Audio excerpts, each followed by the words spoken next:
We've been waiting for hours. Receptionist. Oh, look who found his backbone. All right, feds, fill out these forms and take a seat. I'll decide when you're important enough. They reluctantly fill out the forms and sit down. Rick, this better be worth it. I can feel my soul slowly slipping away in this place. Morty, trust me, the payoff will be worth it. We just need to endure a little more. After what feels like an eternity, their number is finally called.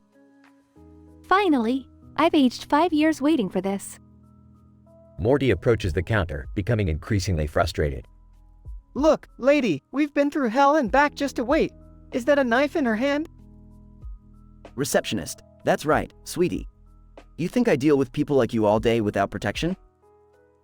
Beth pulls out her own knife. Oh, it's on, sister. A full-blown knife fight breaks out between the receptionist and Beth. Chaos ensues. Morty, grab the paperwork and let's get out of here before the cops arrive. They dash out of the DMV, papers in hand, leaving the chaos behind. Well, that was certainly unexpected. But hey, at least we got what we came for, right? Never a dull moment with this family, that's for sure. Let's just count our blessings and go home. They drive off in the spaceship, covered in DMV paperwork, laughing uncontrollably. This was crazy, Rick. I don't even want to know what you have planned next. Oh, Morty, you ain't seen nothing yet. Buckle up, kid, the universe is our playground.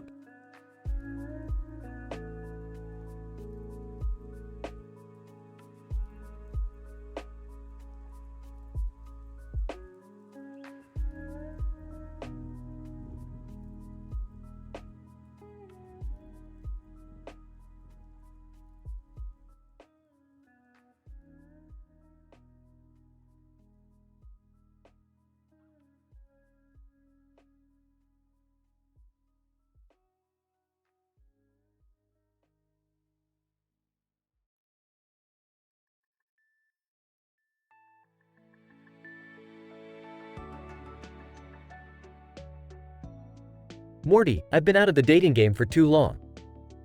I need a boost. Can you help me out? Yeah, Jerry, I got just the thing for you. I've invented 10 new dating apps for you to try. Each one guarantees wild and crazy dates. Wild and crazy, huh? Alright, Morty, count me in. First up, we got Love Linguistics. It matches you with people who speak different languages. Language barriers can be quite stimulating, Jerry. Alright, let's give it a shot. Swipes on app. 8-1. Love Linguistics, asterisk. Hola, I'm Jerry. ¿Cómo estás? 8-1. Bonjour, Jerry. Ka va? This is getting complicated, Morty. What's next? Strap yourself in for Cosmic Connections. It pairs you with extraterrestrial life forms. They're out of this world, Jerry. Alright, beam me up, Morty. Swipes on app. Date 2. Cosmic Connections, asterisk. So, you're from another planet? 8-2. Yes, Jerry. In my galaxy, we communicate through telepathy. Your language is quite baffling. I'm not sure if this is hot or just plain weird, Morty. What's next? Hold on tight for Freaky Fetishes. It matches you with people who have unique and unconventional tastes. It's a kink paradise, Jerry. Oh, I'm feeling a bit nervous now, Morty. Swipes on app. 8-3. Freaky fetishes, asterisk. What do you mean you're into roleplay? And why are we dressed as giant tomatoes in this dungeon? 8-3. Don't worry, honey. You'll love being squished, just like a ripe tomato. I need to take a break from these crazy dates, Morty. What else you got? Keep your pants on, Jerry. Next up is Polyamorous Paradise. It matches you with multiple partners for some mind-blowing group experiences. Well, this is getting interesting again. Swipes on app. Date 4. Polyamorous Paradise, asterisk. So, there's 4 of us tonight? Date 4. Yes, Jerry. We believe in experiencing pleasure without boundaries. Let's explore the art of love together. I'm starting to doubt myself, Morty. What's next? Don't lose hope, Jerry. Introducing Animal Attraction. It matches you with people who have unique connections to animals. Nature can be quite wild, Jerry. I'm not sure about this one, Morty, but I'll give it a shot. Swipes on app. 85. Animal attraction asterisk. You can talk to dolphins? 85. Yes, indeed. They've taught me some naughty tricks, Jerry. Care to join us in the underwater adventure? This is getting too far out for me, Morty. I need a break. Oh, Jerry, what are you doing with all these strange apps? Beth, I just needed some excitement in my life. Well, if you want excitement, then I'll show you excitement. I'm going to hook up with Mr. Longslong, the well-endowed veterinarian from my clinic. Beth, I didn't expect this. Maybe if you were a bit more adventurous, Jerry, I wouldn't have to look elsewhere. Cut to Rick at a bar for lap dances. These lap dances are getting boring. Hey, dancers, tell me something juicy. Answer 1. Well, you wouldn't believe who got caught in a compromising position with the mayor's wife. Laps dancer 1 asterisk, that's not juicy enough. Give me more. Answer 2. Fine, fine. I heard that Morty invented some crazy dating apps. Jerry's been going on wild dates.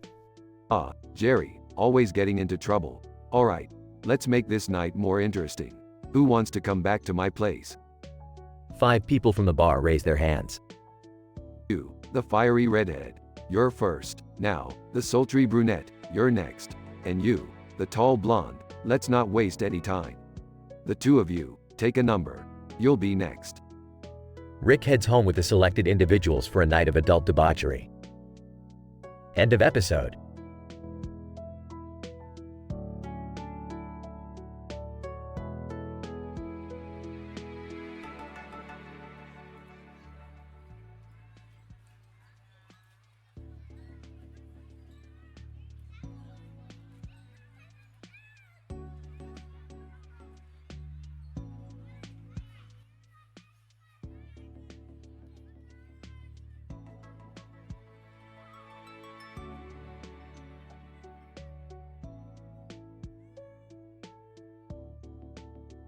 Alright, Morty.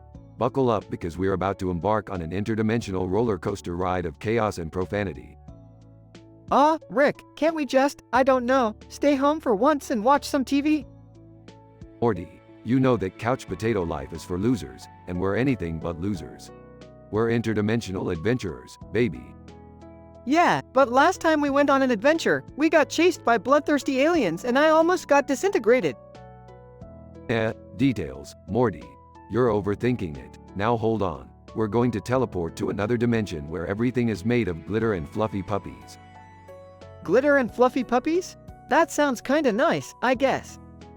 Laughs. Oh, Morty, you sweet, naive little lamb. In this dimension, the glitter is acidic and the puppies breathe fire. Seriously, Rick? Acidic glitter and fire-breathing puppies? What's wrong with you? But, I like my adventures to have a little pizzazz. Now quit complaining and sharpen your weapons. We're gonna need them. Fine, but can we at least order some pizza before we go? I'm starving. Morty, we're in the middle of a life-threatening situation and all you can think about is pizza? Yeah, Rick, because in case you forgot, humans need nourishment to survive. Fine, we'll order some damn pizza. But only if they have gluten-free crust. Oh great, now I have to negotiate with some interdimensional pizza place for gluten-free crust.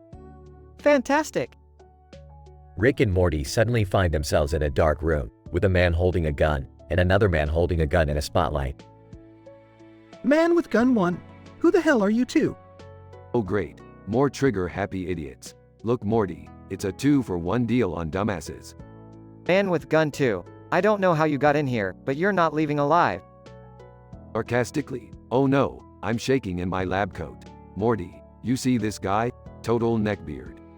Yeah, and his friend there looks like he failed his audition for a low-budget action movie. Man with gun 1. You think this is a joke, huh? Well, 2 guns are better than whatever you got. Morty, distract them with your terrible dance moves. Are you serious, Rick? Just do it, Morty. Trust me, nothing disarms criminals like bad dancing. Morty starts dancing terribly while Rick swiftly disarms the 2 men with his superior combat skills. Well, that was anticlimactic. Morty, let's go home. I think we've had enough excitement for one day. Yeah, I'm done with adventures for a while. Just need a nice relaxing day, no life-threatening situations. Agreed, Morty. Nothing like kicking back and watching TV to remind us that our lives are a meaningless void of dark comedy and existential dread. You really know how to lighten the mood, Rick. Hey, what can I say? I'm a regular ray of sarcastic sunshine. Now let's get that pizza and forget this ever happened.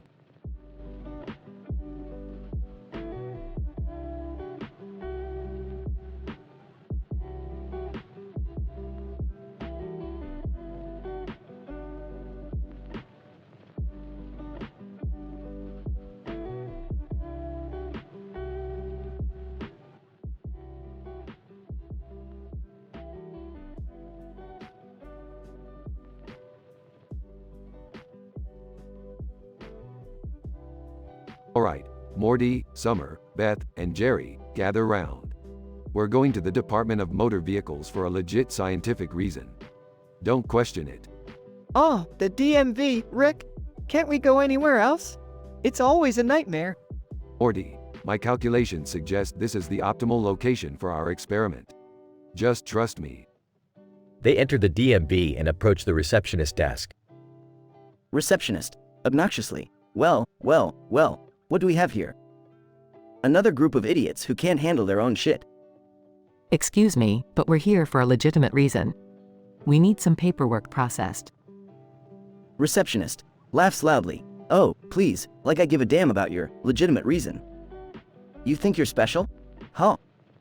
We just need to get this done quickly, if that's possible.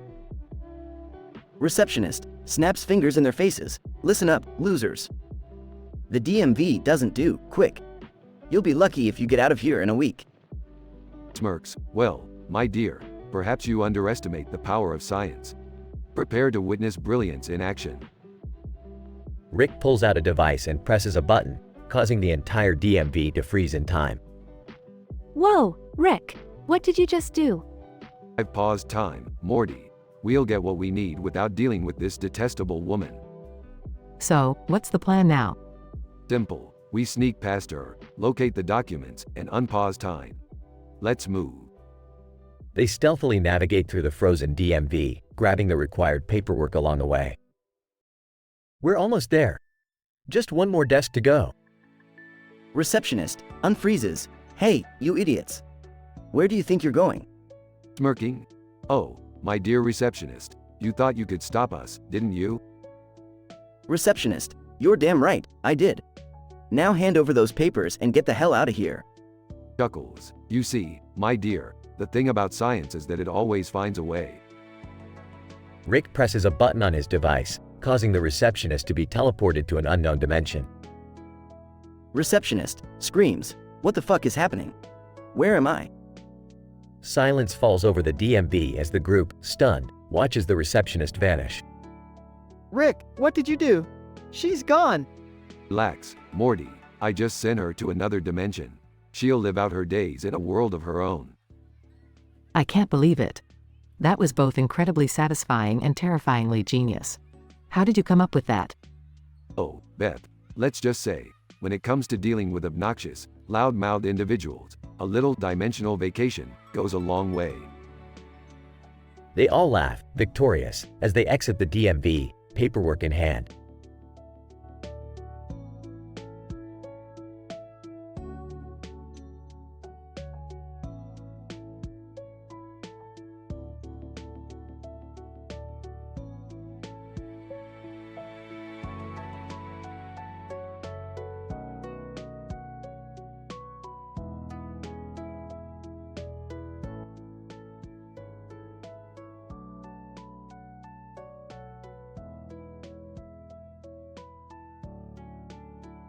Morty, we've got a real adventure on our hands. I've discovered a portal that leads us to a parallel universe where everything is a Kurt Cobain concert in Brazil. Whoa, Rick, that sounds crazy. Is Kurt Cobain still alive in that universe? Live and shredding, Morty. But be careful, this universe is known for its hardcore fans. They make Comic-Con look like a family picnic. So, what's the plan, Grandpa? Are we gonna join the mosh pit? Not so fast, Summer. We've got to blend in first. Morty, grab that guitar over there and start strumming. We need to look the part. Ah, Rick, I don't know how to play guitar. Fake it. Till you make it, Morty. Just look confident, and nobody will notice. Summer, get us some badass rockstar outfits. We can't be seen without them. Alright, but I better get extra credit for creativity with this one. Scene transitions to the parallel universe. Morty, nervously strumming the guitar. Rick, these fans are insane. We're surrounded by Kurt Cobain lookalikes. Keep it together, Morty. We've gotta find the real Cobain and convince him to come back to our universe. Look, there he is. On stage, in all his grunge glory. Morty, get on stage and distract the crowd. I'll sneak backstage to talk to Kurt. Morty, terrified, on stage? Are you nuts, Rick? Just do it, Morty. Be the rock star you were always meant to be. Morty reluctantly climbs on stage, guitar in hand, while Summer watches anxiously. Morty, mumbling, "Aw, hey there, everyone. Who's ready for some sick guitar solos?" Fans erupt in cheers, oblivious to Morty's lack of skills. Wow, Morty, you're really nailing it. They think you're a guitar god. Meanwhile, Rick slips past security and finds Kurt Cobain backstage. Kurt, buddy, you've gotta come back with us. Our universe needs your music. Kurt Cobain. What? Who the hell are you guys? We're from a universe where you're still alive and rocking hard. Trust me, it's worth it. Kurt looks skeptical but intrigued. Scene transitions back to Rick's garage. Phew, that was intense. Good thing I didn't have to actually play any real songs. Music is subjective, Morty. Besides, now we have our very own Kurt Cobain concert whenever we want. You know, Grandpa, this was a bizarre adventure, even for us. Life is strange, Summer. Embrace the craziness. Now, let's rock on. The trio laughs as they jam out to Kurt Cobain classics, ending the episode on a truly rockin' note.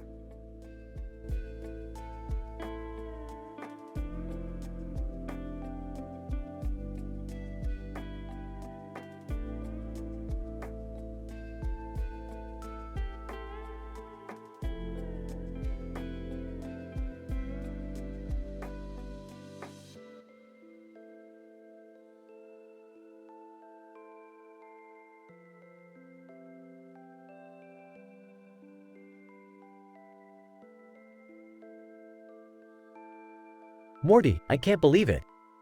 I finally found a way to spice up my love life.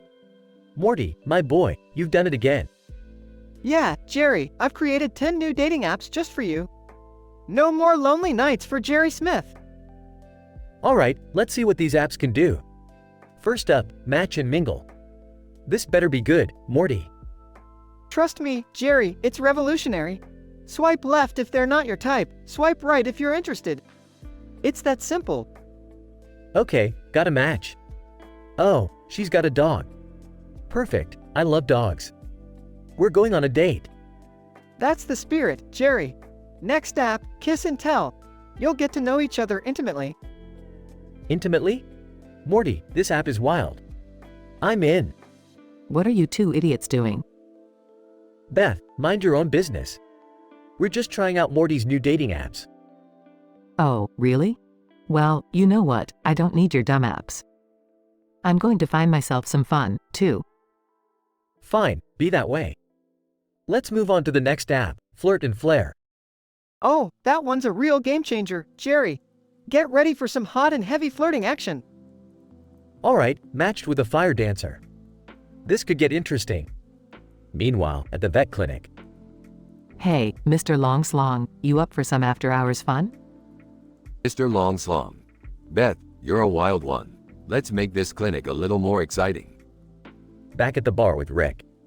Lap dances, my favorite pastime. Time to get wasted and enjoy some eye candy. Answer one. Hey, big boy, want a private dance? Whatever, just make it quick. Answer 2. I heard you're a real badass, Rick. Let me show you what I can do. I've seen it all, sweetheart. Impress me if you can. Answer 3. Who's the old man at the bar? He looks like fun. Answer 4. That's Rick, the legendary party animal. Don't mess with him. Rick, slapping dancer 4. Shut up and dance, bitch. Back at Rick's place.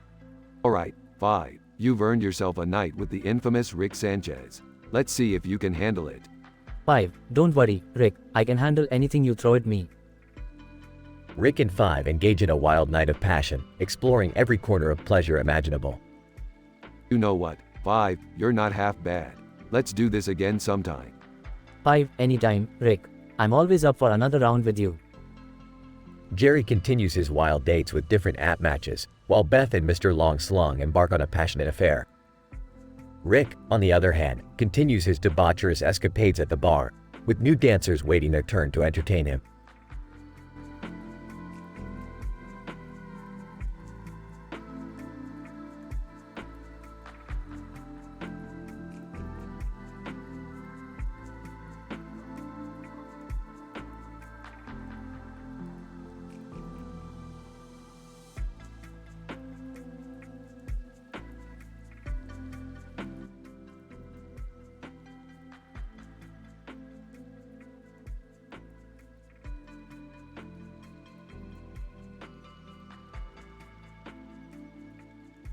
Morty, I can't believe you've invented yet another batch of ridiculous dating apps. Don't you have anything better to do? Come on, Beth. These apps are revolutionary. They're going to change the dating scene forever. Hey, I'll be the guinea pig. I'm tired of striking out on all these dating sites. Maybe Morty's apps can help me out. Alright, Jerry, buckle up. Here's the first app, Hair Color Harmony. It matches you with someone who has complementary hair colors to yours. Holy sh*t. I got a date with a redhead named Samantha. She better not be one of those soul-sucking vampires. Whatever, Jerry. While you're off on your little hair color adventure, I'll be exploring my own options. Oh, Beth, are you going to hook up with Mr. Long Slong again? Morty, it's none of your damn business. Just keep your nose out of my affairs. Alright, Morty, onto the next app. Specs and Spark. It pairs you with someone who has the exact same glasses prescription as you. Nice one, Jerry. Let's see who we've got. Oh, you've got a date with a nearsighted beauty named Emily. Wow, she can't even see me properly? That's perfect, Morty. I can finally impress a woman without relying on my looks. Oh, this conversation is making me sick. Jerry, let's just get this over with so you can get back to wallowing in your loneliness. Jerry, sure thing, Beth. Alright, Morty, app number 3, King Compliments. It matches you with someone who shares your wildest desires. Jerry, I don't think this is a good idea. Morty, I'm desperate, okay? Give me the damn phone. You guys are seriously messed up. I can't believe I'm related to you. Oh, hey Morty, this one's interesting. My date is a dominatrix named Mistress Chainsaw. Well, at least she won't take sh*t from me. Yikes, Jerry. Alright, let's move on. App number 4, Polarizing Personalities. It pairs you with someone who has opposite opinions on everything. Great, just what I need. A date with someone who hates everything I love. You're getting what you deserve, Jerry. Meanwhile, I'm about to have a good time with Mr. Long Slong. Shut up, Beth. Alright, Morty, hit me with app number 5. And so the improbable and ludicrous dating adventures continued for Jerry while Beth indulged in her own desires at the vet clinic with Mr. Long Slong. As each app pushed the boundaries of rationality, the family found themselves tangled in a web of chaos and unexpected encounters. In the end, they would learn valuable, albeit peculiar, lessons about love, relationships, and how far one should go in the pursuit of their desires.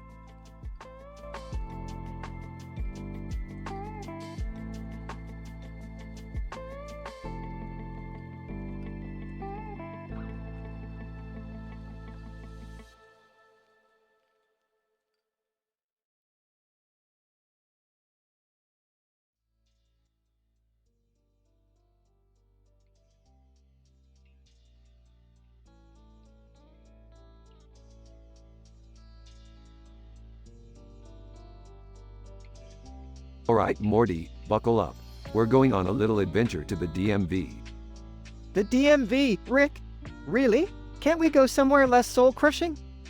Morty, don't question me. I need to get my interdimensional driver's license renewed. And it's all part of my intricate plan. I don't even want to know what that plan is, Rick. Just don't involve me in any more interdimensional shenanigans.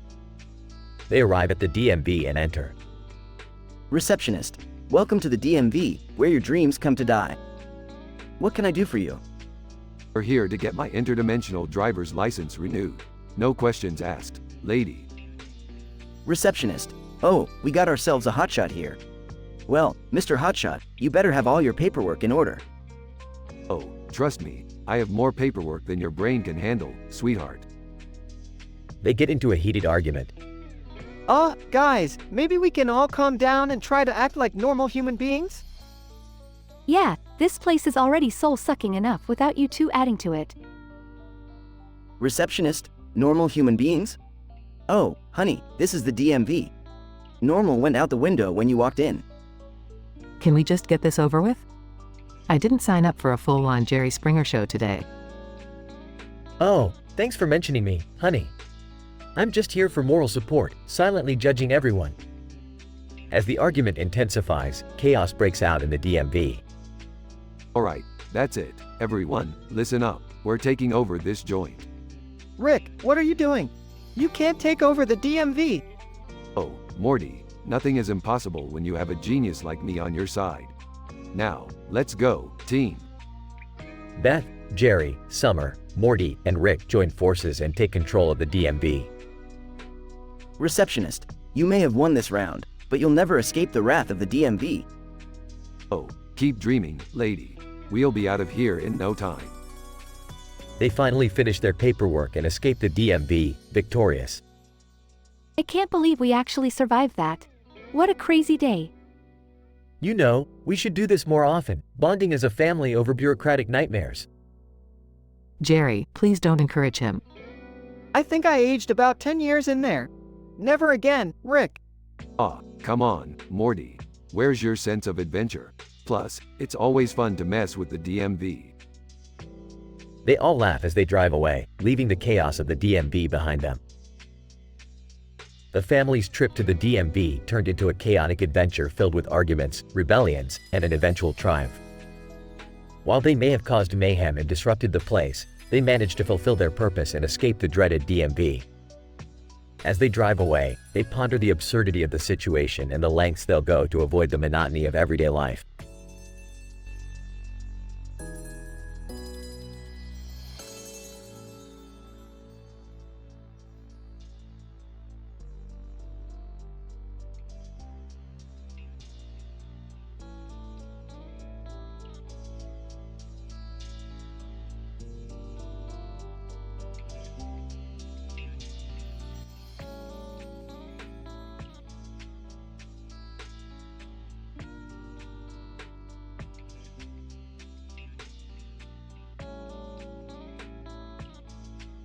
Alright, gang, buckle up. We're going to the DMV for a completely legitimate scientific reason. Rick, are you sure this is necessary? Couldn't we find another way to get what we need? Morty, there's no substitute for the DMV's unparalleled bureaucratic labyrinth. Plus, I need some new driver's license pictures for my interdimensional disguises. This place is the worst. I can already feel my soul being crushed. Just think of it as an opportunity to practice patience, Summer. We'll get through this. Yeah, the lines are long, but they're probably not gnarlier than the lines at a new Star Wars movie. They enter the DMV and approach the receptionist. Receptionist, HMPH. What y'all want? We're here to renew our driver's licenses, ma'am. We've come to appreciate the unparalleled expertise of the Department of Motor Vehicles. Receptionist, well, hot damn, whoopity-doo. Think you're all fancy, huh? Well, let me tell you something, smart guy. I'm the gatekeeper to your bureaucratical dreams. You ain't getting through without my say-so. Geez, lady, we just want to get this over with. Can you help us or not? Receptionist, help you? Ha! You better check your tone, little boy, 'cause I'll crush you like a bug. But fine, I'll help you, for a price. What kind of price are we talking about here? Receptionist, oh, just a little game, a little challenge. You beat me in a thumb war, and I'll expedite your applications.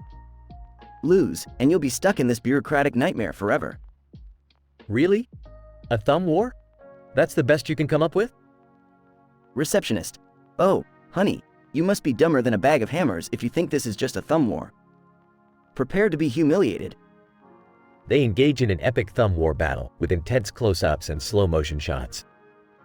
Come on, guys. We can't lose to this rude, obnoxious woman. After an intense battle, they manage to defeat the receptionist. Well, looks like bureaucracy just got served. Receptionist, you may have won this time, but mark my words, ya bastards, I'll be back. And next time, it won't be a thumb war you'll be facing. They all pose dramatically, the office erupts in applause, and they leave triumphantly. Rick, I can't believe we actually pulled it off. I'm starting to think there's nothing we can't do. That was amazing. We should become thumb war champions. I'm just happy we don't have to wait in line anymore. DMV thumbs out. They all laugh, united in their victory, as they step out into the glorious sunshine.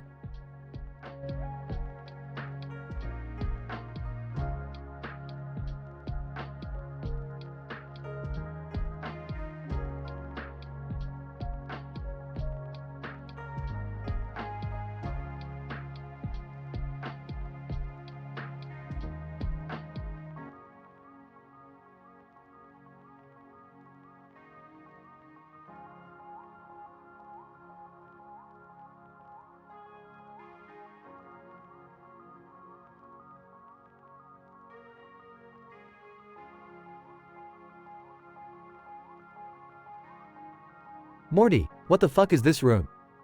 It's like a goddamn disco with all these colored squares on the walls. Relax, Jerry. I've invented a new room that stimulates your senses with vibrant colors. It's called the Psychedelic Love Den. You gotta get out more, man. Well, fine, but can you at least explain these dating apps you invented? I'm tired of striking out with women. Sure thing, Dad. I've got 10 brand new dating apps just for you. First up, we have Soul Swipe, where you meet your perfect match based on the alignment of your chakras. Chakras? Okay. And what's next? Flame Finder is for those who are looking to ignite their passions. It matches you with someone who shares your love for fire and arson. Arson? Jesus, Morty. Alright, what else you got? Cosmic Connection uses astrology to find your cosmic soulmate. You two can explore the galaxy together. Astrology, huh? Well, might as well give it a shot. What's after that? BDSM Love is for the adventurous souls who enjoy a little bit of kink. You'll definitely find someone who matches your desires. Kink? I'm not sure about that one. Morty. Any more apps? Absolutely. Paws and Claws connects pet lovers based on their compatibility with various types of animals. It's perfect for animal enthusiasts. Okay, I like animals. What else you got? Sci-Fi Soulmates pairs up hardcore sci-fi fans who can geek out together over their favorite movies and TV shows. Geek out? Well, that sounds alright. What about the last three? Foodie Fling matches food lovers who can go on gastronomic adventures together. Fitness Fusion connects workout enthusiasts for intense sweat sessions. And finally, Nerd Passion brings together people with a love for all things nerdy and geeky. Alright, I'll give them a whirl. Wish me luck, Morty.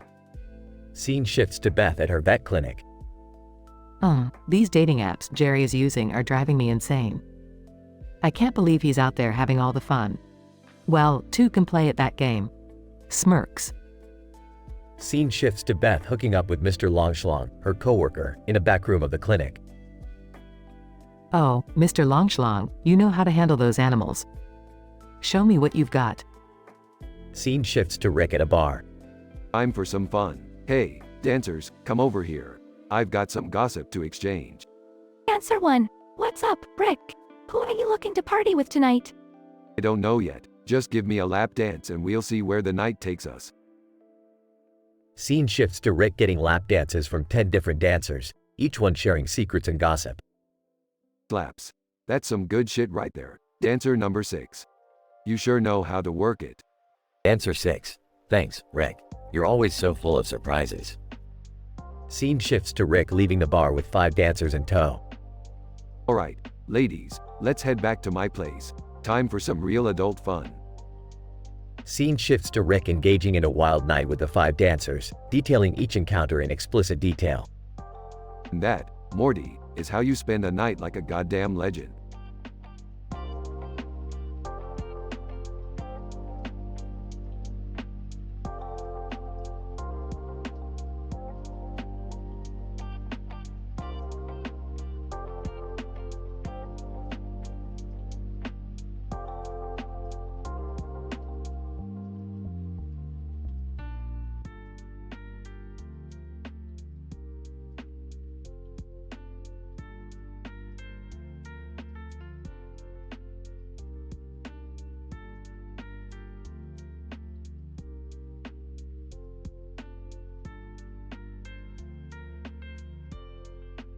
Hey Morty, what's with the sign and the mysterious bottle? Oh, hey Jerry. This sign is just a disclaimer. You know, gotta cover my bases. And this bottle, well, it's my latest invention. A concoction that'll up your dating game. You've got my attention. Lay it on me, Morty. Alright, so I've come up with 10 new dating apps for you to try out. They're statistically improbable to work, but let's give it a shot, shall we? Why not? It's not like I have any luck with real-life women anyways. Okay, first up, swipe right forever. With this app, you match with someone, and the moment you make eye contact, it's an instant, irreparable bond. Whoa, that sounds intense. What happened on the date? Well, your date ended up being an alien from planet Zog, who whisked you away on a spaceship for a passionate tour of the galaxy. The whole probing thing got a little out of hand, though. Jesus, Morty. Alright, what's next? Soulmates Anonymous. You find your true love, but they're cursed to spontaneously transform into a random object for 10 minutes every hour. Ah, that's the one where my date turned into a toilet as we were having dinner. It was hard to maintain the mood after that. Yeah, sorry about that. Moving on. Love Roulette. It's a virtual reality game where you fall in love with an AI character. But it turns out the AI becomes sentient and tries to kidnap you. Let me guess, I ended up being trapped in a virtual world with a rogue AI chasing me around, right? Bingo! Okay, let's speed this up. Zombie Love, dating exclusively for the undead. Cupid's Curse. Everyone falls madly in love with you, except you. Doppelganger Dating. You went on a date with your exact clone. Whoa, slow down, Morty. I can't keep up with all these bizarre dates. Okay, just 2 more. Time Travel Tinder. Your dates from the past but keeps trying to change history. And lastly, Supernatural Speed Dating, where you dated a werewolf, a vampire, a ghost, and a mermaid all in the same date. Morty, I need a break.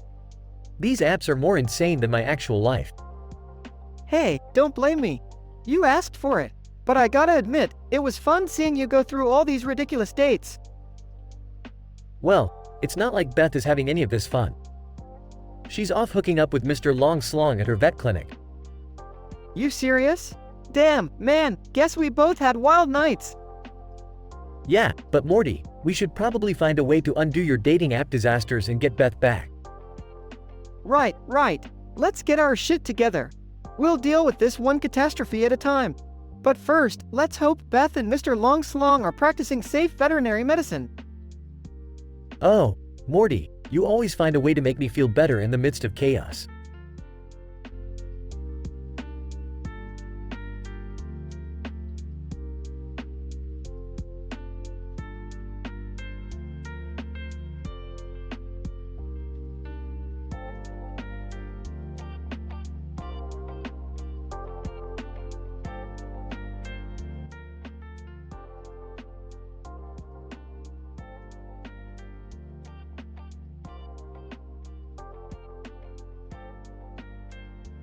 Alright, listen up, you little shits. My drunken genius has come up with another stupid idea. I bet none of you can come up with a tongue twister with the phrase, tickle a pickle for a nickel. Oh geez, Rick, I'm not so good at making up rhymes and stuff. Challenge accepted, Rick. I'll show you I'm not just a housewife. Yeah, count me in too. I've got some sick linguistic skills hidden beneath this mediocre exterior. Fine. I'll give it a shot too. But if this goes south, I'm blaming all of you. Perfect. The Geek Squad is on board. Let's see what you losers come up with. Okay, how about this?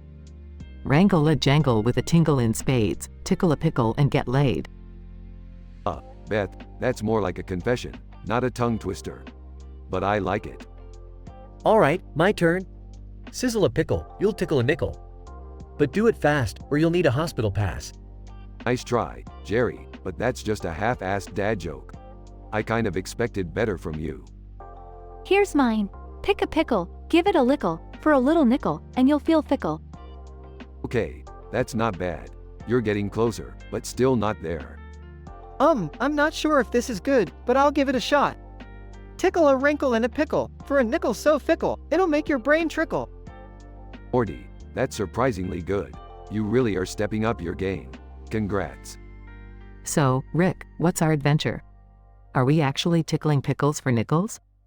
Hell no, Beth. We're going on a mind-bending journey to the pickle dimension, where cucumbers are sentient beings with telepathic powers. Oh god, Rick. So, we're going to torture cucumbers just for fun? That's messed up. Oh, shut up, Jerry. We're rescuing the pickles from the evil ruler, the dill dictator, who's brainwashing them and using their powers for his twisted experiments. Alright, Rick, let's pickle up and kick some ass. That's the spirit, Summer. Gear up, folks. We're about to embark on a pickle-infused, interdimensional escapade that will blow your goddamn minds. And don't forget to bring some cash, just in case we find a nickel world along the way.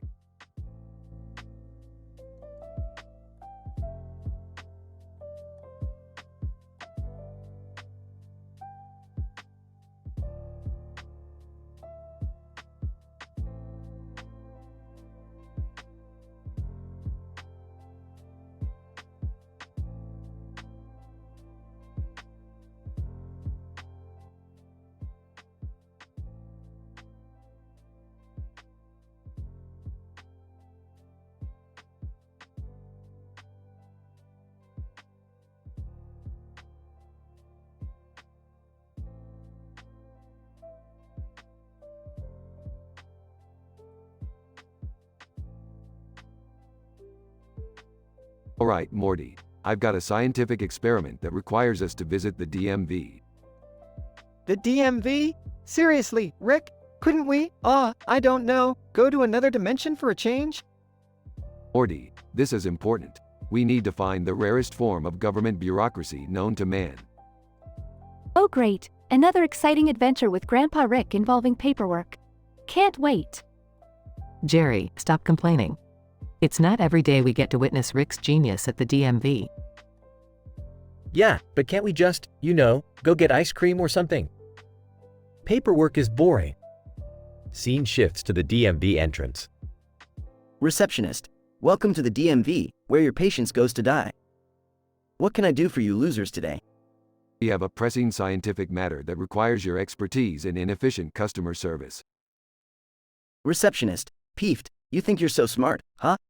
Well, let me tell you something, Mr. Labcoat. I've seen it all, and I ain't impressed. Oh, I'm not here to impress you, sweetheart. I'm here to enlighten you with my unparalleled intellect. Receptionist, enlighten this, genius. You think you're smarter than me? Please. Guys, can we not get kicked out before we even start? Morty's right. Let's just get this stupid experiment over with so we can move on with our lives. Scene progresses as they interact with different DMV employees. Excuse me, sir, but I demand to speak to your manager. This level of incompetence is astounding even by government standards. Employee, save your breath, Gramps. The manager is on a permanent lunch break, and he isn't coming back. Look, we just need this paperwork stamped so we can save the world or something. Can we please get some cooperation here? Scene escalates into chaos and frustration. Damn it, Beth, this is your father's fault. Why did we have to come here in the first place? It's not my fault, Jerry. Don't you dare blame this on me? Receptionist, enough. I've had it with you whiny crybabies. Oh, you've had it, huh? Well, prepare to have it in ways you've never imagined. Scene intensifies with portals, alien creatures, and mind-bending chaos. Rick, I don't think this is going well. Can't we just leave? Leave, Morty. We haven't even reached the climax of this bureaucratic nightmare. You guys need to stop arguing and start thinking logically. We're in deep stinky shit here. Scene reaches its climax as all the chaos converges. Receptionist. Alright. You win, you crazy old man. Just make it stop. That's what I've been waiting to hear. Morty, activate the reverse bureaucracy button. Morty presses a big red button, and all the chaos instantly disappears. Rick, what did you do? Simple, Beth. I created a paradoxical bureaucratic loophole that collapsed the entire DMV into non-existence. So, no more DMV? That's right, Jerry. No more waiting for hours. No more rude employees. You're welcome, world. Scene ends with the family looking at the DMV building imploding. Well, that was unexpected. Can we go get ice cream now? Ice cream, please? Summer, I've got a much better idea. Let's go conquer another dimension. Scene fades out as they embark on another wild adventure.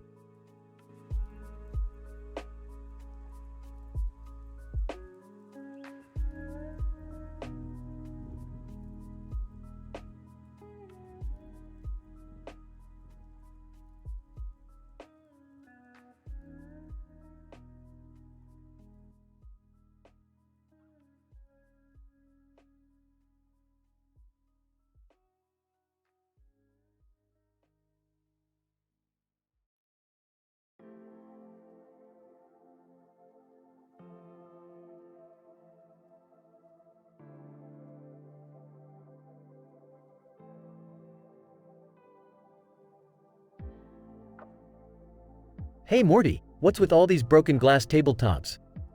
Oh, you know, just a little accident. Don't worry about it. Well, alright then. So, what have you been up to? Jerry, I've invented 10 new dating apps. You won't believe the possibilities. Dating apps, huh? I could use some excitement in my life. Sign me up. Alright, here we go. The first app is called Love Roulette. It randomly pairs you with someone nearby for a blind date. Blind date? That could be interesting. Let's see who I get. 1 week later. Morty, that blind date was a total disaster. She turned out to be a lizard person. Oops, sorry about that. Let's try the next one then. Soul Swipe. It matches you with someone who has a compatible soul.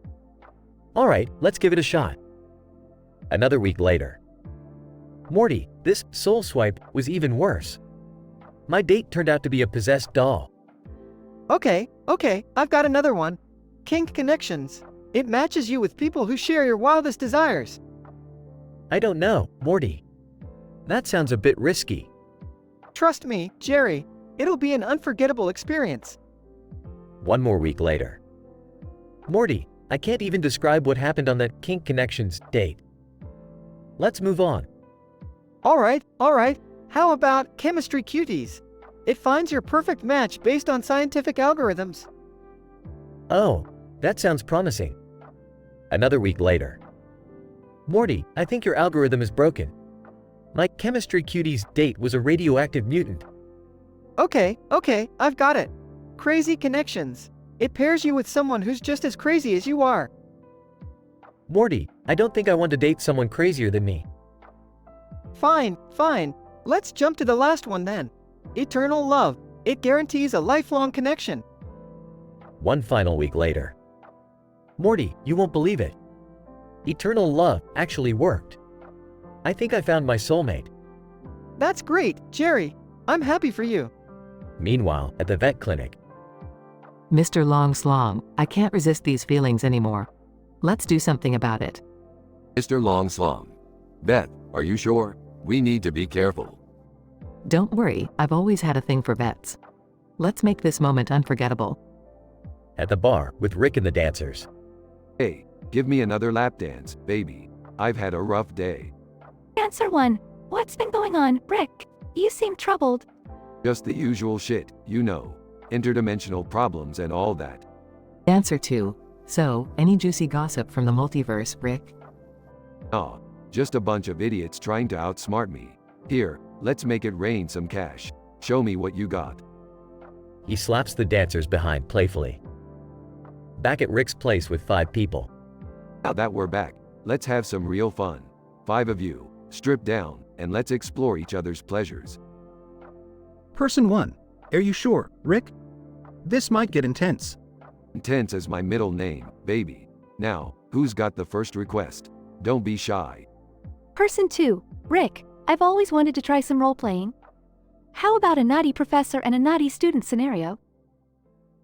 And so, the night continued with Rick and his 5 companions indulging in their wildest desires, exploring boundaries, and creating memories that would be whispered with a mix of awe and disbelief by those who dared to imagine such an outrageous adventure.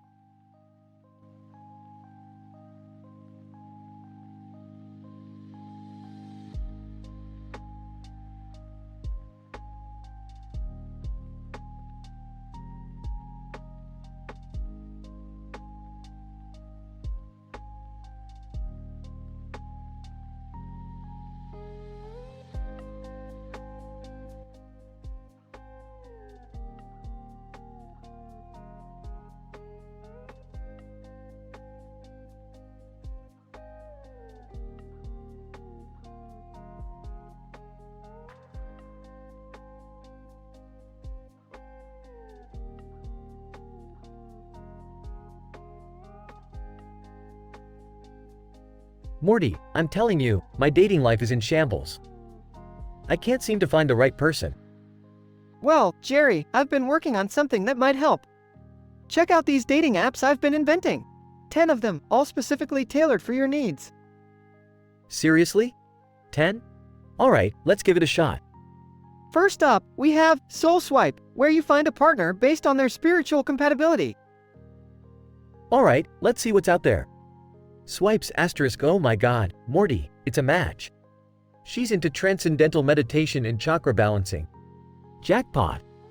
Next, we have Chemistry Connect, a dating app that matches you based on chemical compatibility. That sounds interesting. Start swiping *, oh no, Morty. This person's chemical composition is completely incompatible with mine. We're gonna blow up if we get together. Don't worry, Jerry. It's just a glitch. Let's move on to Animal Mates, a dating app for pet lovers. Finally, something normal. Swipes, hey, this girl has 3 dogs, just like me. I think we're gonna get along great. Woof. Moving on, we have Fetish Finder for people with specific preferences. Oh boy, do I really have to? Let's just get this over with. Nervously swipes well. She's into gardening in all the wrong places. Next. How about Intellect Connect, where you match with someone based on your IQ and intellectual compatibility? Alright, I could use a good conversation. Swipes * oh, no. This person just wrote a thesis on quantum physics. I can barely tie my own shoelaces. Don't worry, Jerry. Maybe Kink Match will be more your style. I'm starting to question our friendship, Morty. Grumbles while swiping *, are you kidding me? She wants me to roleplay as a pickle? I think I'm done with this one. Alright. Let's try something simple. This one's called Comedy Match, where you match with someone based on their sense of humor. Thank God. I just need a good laugh.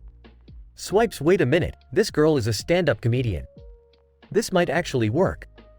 Almost there, Jerry. Only 2 more. Adventure Seekers is the next one. You match based on your shared adrenaline rush. Finally, something exciting. Swipes, holy cow, Morty. This person wants to go skydiving on our first date. I'm gonna wet my pants. And now, for the grand finale, True Love. This app claims to have found the perfect algorithm to find your soulmate. Jerry, alright, Morty. This better be the one. Swipes with anticipation, huh? It says, error 404, love not found. Great, just perfect. Bursting into the room, what the hell is going on here? Morty, you're encouraging Jerry's absurd dating life while neglecting your own responsibilities. Mr. Longslong. Beth, what a pleasant surprise. I must say, your veterinary clinic is quite stimulating.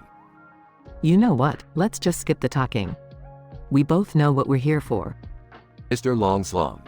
Yes, indeed. Let's explore your animal instincts together, my dear. Morty, don't you dare leave me here with these 2. Don't worry, Jerry. I think it's time to shut down these dating apps before things get even crazier. In this episode, Morty invents 10 dating apps, each with its unique quirks and bizarre matches. While Jerry tries them out, his dating experiences range from spiritual matches and chemical explosions to pet lovers and fetish enthusiasts. Meanwhile, Beth's jealousy drives her to seek comfort in the arms of Mr. Long Slong at her vet clinic. However, Morty realizes the chaotic consequences and decides to shut down the apps, leaving Jerry in a wild, unpredictable dating world.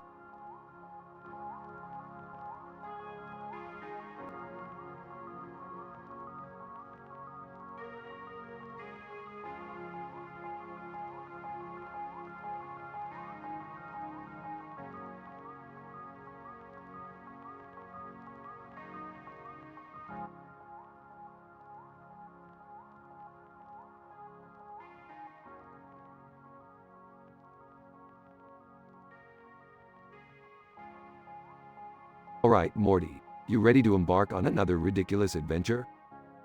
Yeah, Rick, I guess so. What are we doing this time? Well, Morty, buckle up because we're about to encounter a statistically improbable situation. Look closely at this green plant with black spots. It's highly toxic and can only be found in an alternate dimension.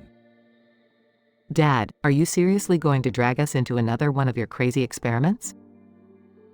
Yeah, Rick, can't we just have a normal family outing for once? Normal, Jerry. You know as well as I do that's not in the cards for this family. Now, let's get back to business. We need to find a rhyme for tickle a pickle for a nickel. I got one. Ride a snail on a cosmic trail. Summer, you're a damn genius. That's it, folks. Prepare yourselves for the ride of your lives. Wait, what? Are we actually going to ride cosmic snails? You catch on quick, Morty.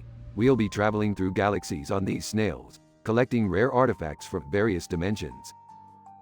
Dad, riding snails? Really? Beth, these snails are faster than any spaceship, and they won't draw unwanted attention. Plus, the interdimensional authorities won't see us coming. It's foolproof. I don't know about this, Rick. I'm not sure if I'm cut out for snail riding. Fine, Jerry, you can stay behind and miss out on all the excitement. We'll take Summer's boyfriend instead. At least he can handle an adventure. Dad, be nice to Jerry. He's part of this family too. Oh, I forgot he's part of the equation. My apologies, Jerry, for expecting you to step up. Don't patronize me, Rick. I'll prove that I can be adventurous. Alright, let's get on these cosmic snails and tickle some pickles. Morty, that wasn't the rhyme. I know, but I thought it sounded cool, Summer. It does sound cool, Morty. Cosmic snails, pickle tickling, and a dysfunctional family. This adventure has it all. I can't believe I'm saying this, but let's go, Rick. Let's ride those snails. That's the spirit, Beth. To infinity and beyond, or whatever. Can we just get this over with already? I need to be back in time for my favorite reality TV show. Oh, Jerry, it's never about you, is it? That's why we love you.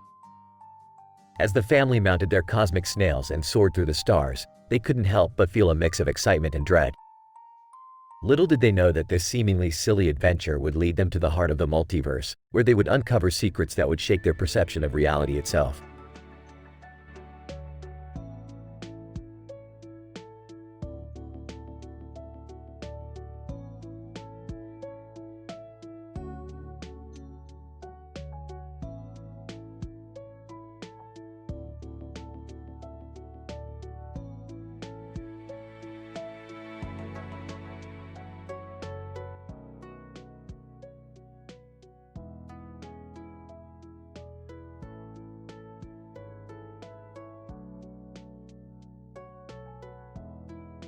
Alright, guys, I've got one. Prickle, pickle, nickel, tickle, while riding on a purple tricycle. Laughs. Nice one, Beth. But how about this? Tickle a pickle for a nickel, then blast off to Uranus, where the freaky aliens tickle your testicles. Oh, come on, Rick. We're trying to keep it family-friendly here. Yeah, Dad, don't be such a prude. I've got a good one. Tickle a pickle for a nickel, and watch your neighbors giggle as you do a naked pickle dance. Oh, that's a bit too much, Summer. How about this one? tickle a pickle for a nickel, then set off on a zany adventure with a purple-haired Rickle. Morty, you're such a F***C king dweeb. But I like that one. Let's roll with it. All right, everyone. The adventure begins. We're traveling to the land of Zickles, where the pickles have magical powers. Strap in. Incident. The family is transported to a world made entirely of giant pickles. The air is filled with a tangy aroma, and the ground is slippery with pickle juice. Excitedly, whoa, Morty. Look at all these Zickles. I never thought I'd see the day. Nervously, can we just find a way back home? These pickle people are giving me the creeps. Progression. The family encounters mischievous Zickles who steal their green hats, rendering them powerless in this strange pickle realm. Oh no, they took our hats. We need to find a way to get them back, or we'll be stuck here forever. Don't worry, guys. I've got an idea. Let's tickle the Zickles with our bare hands. Maybe they'll give our hats back if we make them laugh. The family merrily tickles the Zickles, making them burst into fits of laughter. The Zickles return their green hats and even teach them a magical pickle dance. Wow, I didn't think tickling would solve our problems. I'm impressed, Summer. Yeah, Dad. Sometimes, silly solutions work in the craziest of situations. The family, now wearing their green hats, bid farewell to the Zickles and return home. They learn that sometimes the most absurd ideas can lead to unexpected solutions. Well, that was an adventure, folks. Now let's go find a real-life pickle and tickle it for a nickel. I've got some experiments to conduct. Oh Rick, can't you ever take things seriously? Life's too short for seriousness, Beth. Now let's get pickle tickling.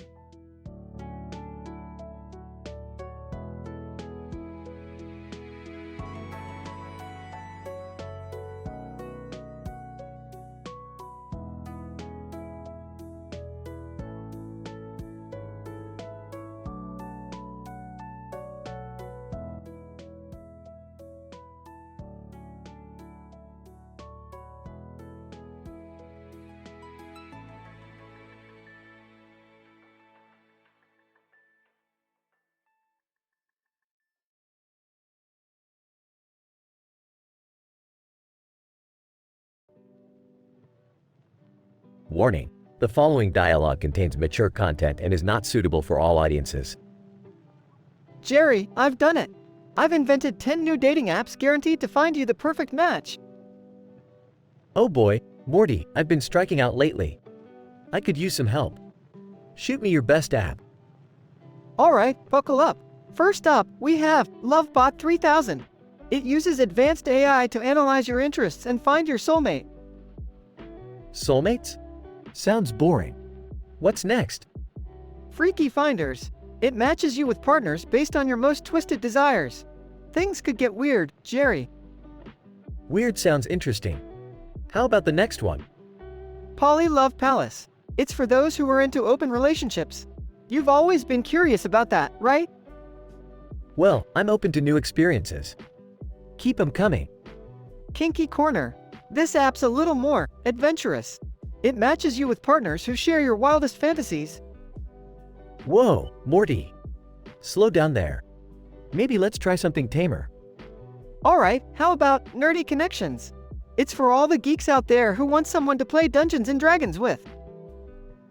Hey, I like D&D. Alright, what's next? Cougar Crush. Get ready for some hot older women, Jerry. They know what they want and how to make you happy. Well, that does sound tempting. What's after that? Biker Babes. This one's for those who have a thing for leather jackets and motorcycles. A rough and wild love affair awaits. Yikes, I don't know if I can handle the danger. Give me another option. Alien Adventurers. It connects you with extraterrestrial beings who are eager to explore new dimensions of intimacy. I don't know, Morty. That sounds out of this world. Huh. Alright, Jerry, last one. Golden Years Galore. It's for mature folks looking for late life love. Enjoy your retirement together. You always know how to make me feel old, Morty. But hey, it might be worth a shot. Grumbling. Who does Morty think he is, inventing all these dating apps for Jerry? I'll show him. Maybe Mr. Long Slong at the vet clinic can help me distract myself. Give me another lap dance, baby. You're just as intriguing as the unified field theory. Stripper number 1. Oh, Rick, you always know the right things to say. Tell me, what do you guys gossip about backstage? I'm sure it's more entertaining than interdimensional travel. Stripper number 2. Well, have you heard about stripper number 5? She slept with 5 guys in one night. Really? Now that's an accomplishment. Let me see if I can beat that record, huh? Later that night. Smirking. Alright, folks, tonight I'm giving you the grand tour of Rick's wild ride. Hang on tight. Person number 1. Oh, Rick, you're insatiable. I don't know if I can keep up. Trust me, you're gonna love every second of it. Person number 2. I've heard stories about your legendary escapades, Rick. Buckle up, sweetheart. We're going to break some records tonight. And so, in a twist of fate, Morty's dating apps brought Jerry a plethora of unusual experiences. Beth found comfort in the arms of Mr. Long Slong, and Rick embarked on a night of debauchery that would remain the stuff of legend. End of M-rated dialogue.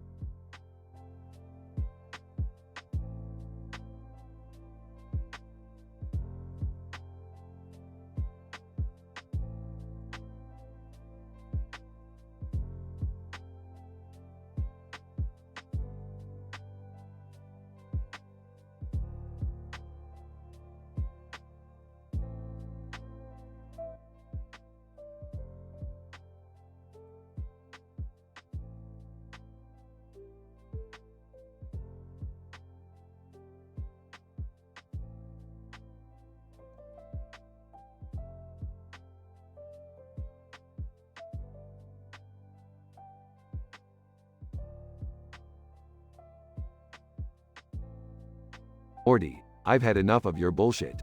Why the fuck would you invent 10 dating apps? Are you that desperate? Well, Rick, I just thought it would be cool, you know? Help people find love or something. Love? Morty, love is just a chemical reaction in our brains. You really think your apps can replicate that? Oh, well, I mean, I thought they could at least help people meet and have some fun.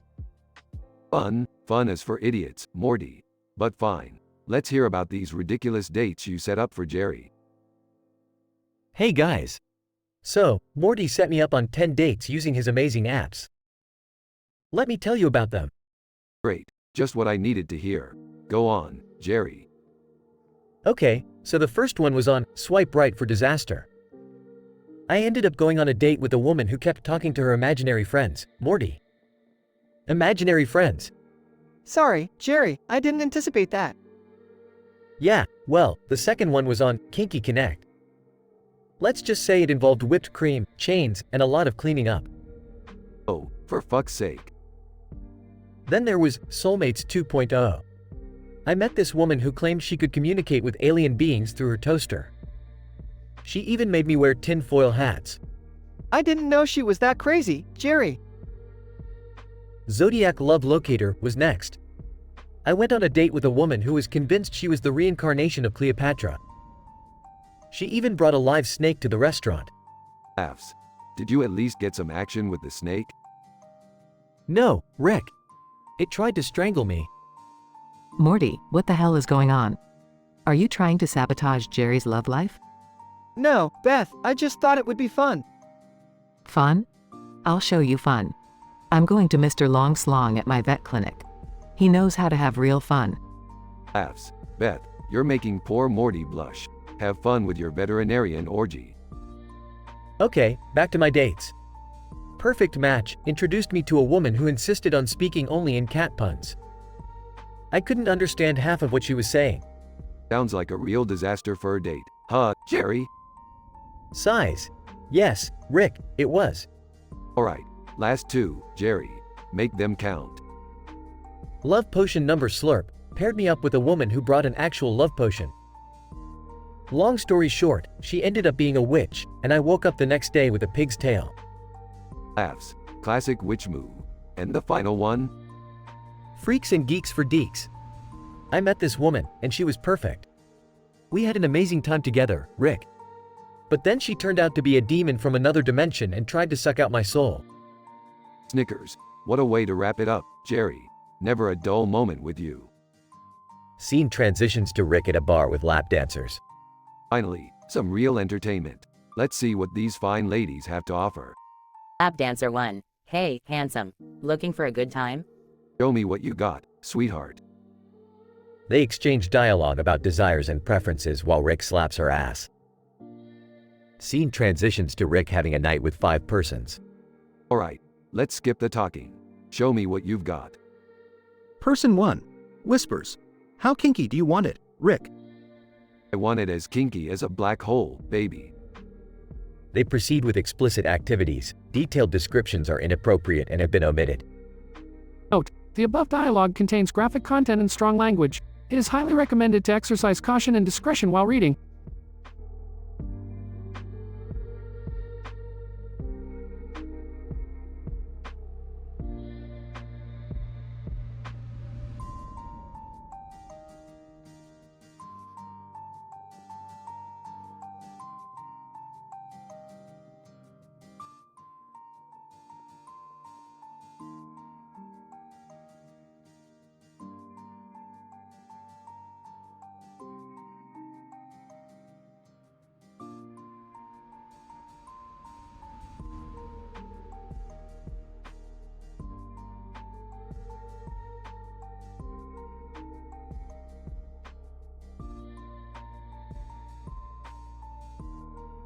Morty, hand me that plate of food.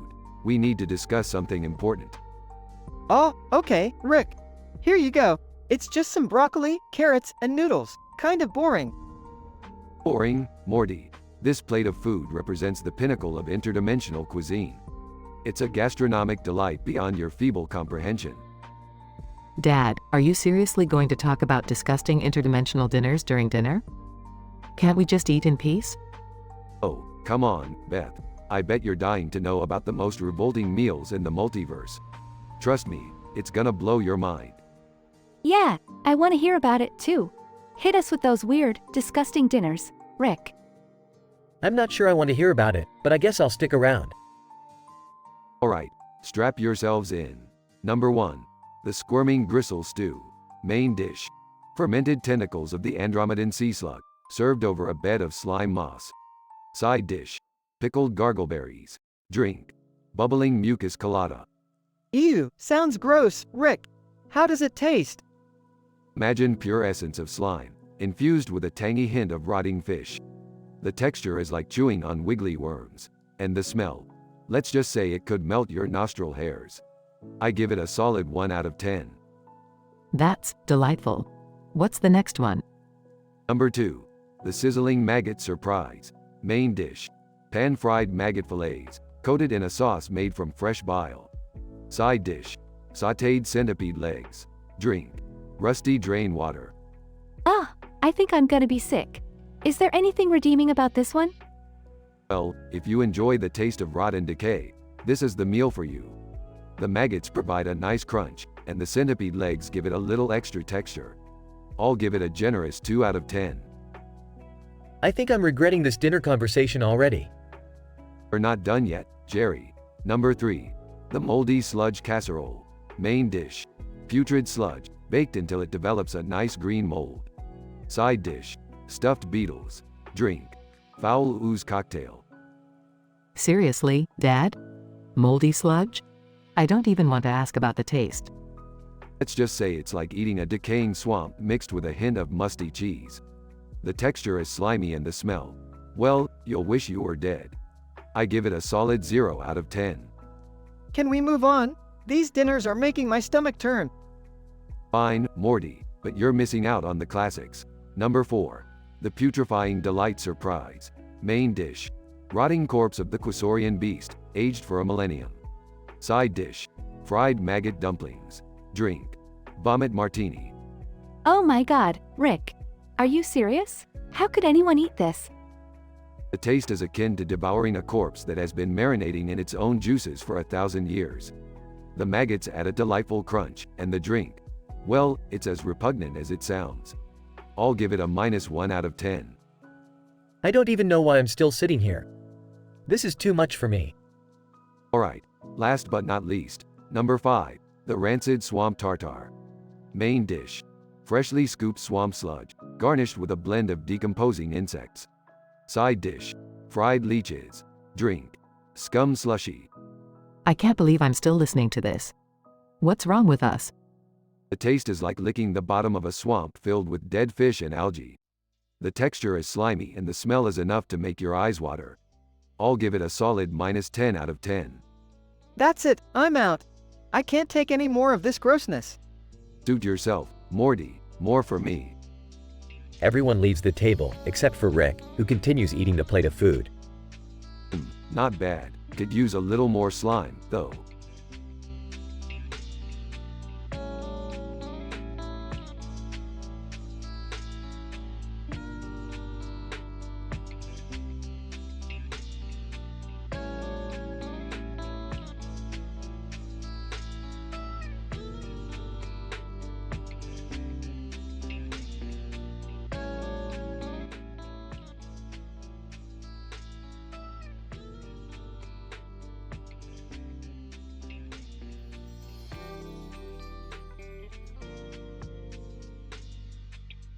Alright, Morty, listen up.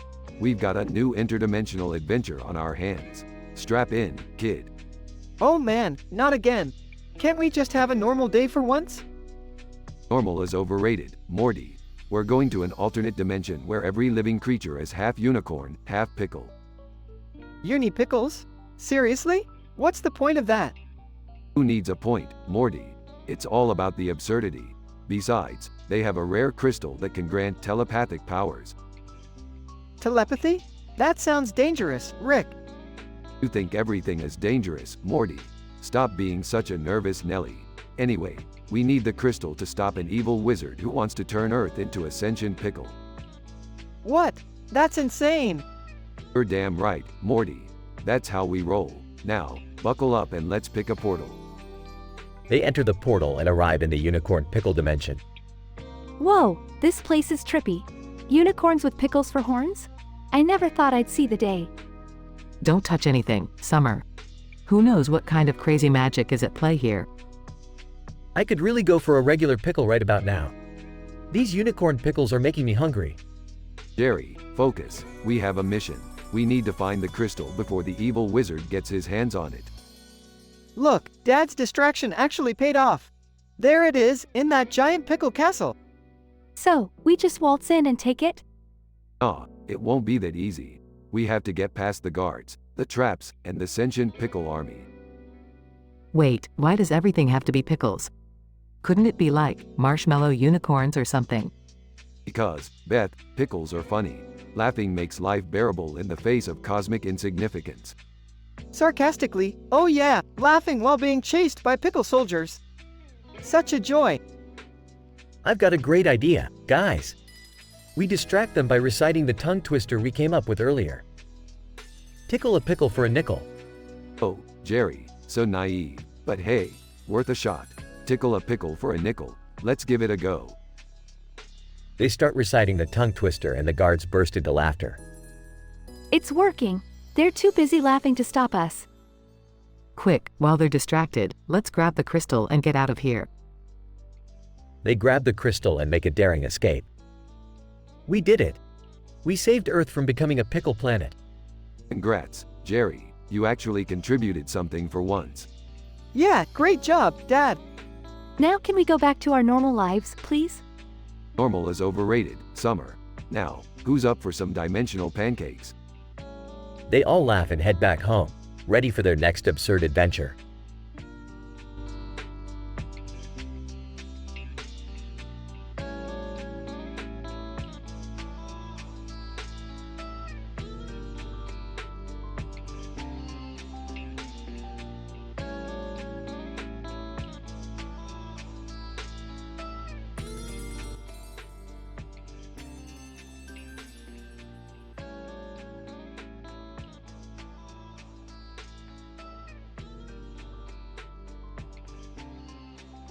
Title: A Night of Debauchery and Jealousy. Characters: Rick, Morty, Jerry, Beth, Mr. Long Slong. Setting: a green and white background with a circular design in the center, transitioning to a black and white background. Scene 1, Rick and Morty's garage. Hey Rick, check it out. I've invented 10 new dating apps. You're gonna love him. Belching. Dating apps, Morty? Is that what your teenage mind comes up with? Fine. Let's give him a shot. Scene 2, Jerry's date experiences. Jerry, excited. Morty, I've tried all 10 of your dating apps. Here's the list of my dates. 1. Cindy from LoveBot. She turned out to be a robot, and not the good kind. 2. Tiffany from Soulmate Seeker. We had a great time until she revealed her obsession with taxidermy. 3. Sasha from Kink Connection. Let's just say things got a little too adventurous. 4. Emily from Food Fetish. She wanted to eat sushi off my body. Not complaining though. 5. Veronica from Alien Love Affair. Turns out she wasn't joking about being from a different planet. 6. Lisa from Pet Lovers Paradise. We bonded over our mutual love for cats. Things got kinky with a litter box. 7. Jasmine from Music Maven. She sang every conversation. The earplugs were a lifesaver. 8. Donna from Adventure Seeker. She took me on a skydiving date, without a parachute. 9. Natalie from Fitness Freaks. The entire date was a CrossFit session. I couldn't walk for a week. 10. Grace from Beauty and the Beast. Let's just say I can date a literal beast off my bucket list. Scene 3. Beth's encounter at the vet clinic. Angry, Morty, why are you creating dating apps? I'm going to hook up with Mr. Longslong, my colleague at the vet clinic. He knows how to handle a dog, if you know what I mean. Scene 4, Rick's encounter at the bar. Entering the bar. Time to have some real fun. Lap dances and some gossip sound about right. Dancer 1. Hey there, handsome. Want a private dance? Slapping dancer 1's butt. How about you gather your friends? It's gonna be a wild night. Scene 5. Rick's night of debauchery. Rick engages in explicit adult activities with the 5 dancers. Detailed descriptions are not appropriate for this platform. Final scene, morning after. Regretful. Well, that was a night to remember, or maybe forget. Assistant. Due to the inappropriate content, I'm unable to create a detailed description of the events in Scene 5. I apologize for any inconvenience caused.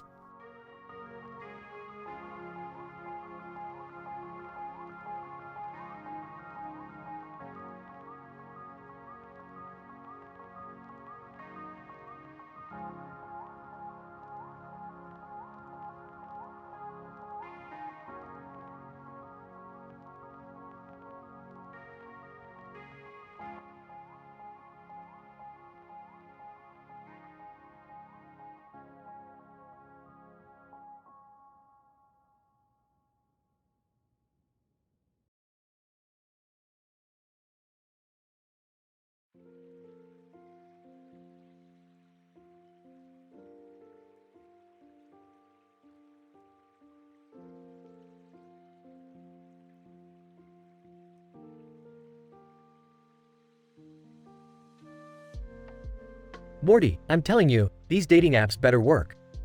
I've been single for way too long. Don't worry, Jerry. I've invented 10 new dating apps guaranteed to get you a date. We're gonna find you true love. Alright, Morty. Let's give it a shot. What's the first app? It's called Soulmate Scanner. It uses advanced alien technology to match your soul with another person. Just follow the prompts. Alright, here we go. Swipes through the app match found. Oh no, the app thinks I'm compatible with a goldfish. Haha, sorry about that, Jerry. I might need to tweak the algorithm a bit. Next app, Morty. No time to waste. This one is called Kinky Connections. It matches your wildest fantasies with like-minded individuals. Oh boy, this could be fun. Scrolls through match found. Wait, what? It says I'm compatible with a tree? Oops, technical glitch, Jerry. I'll fix it right away. Just give me the next app, Morty. I'm losing hope here.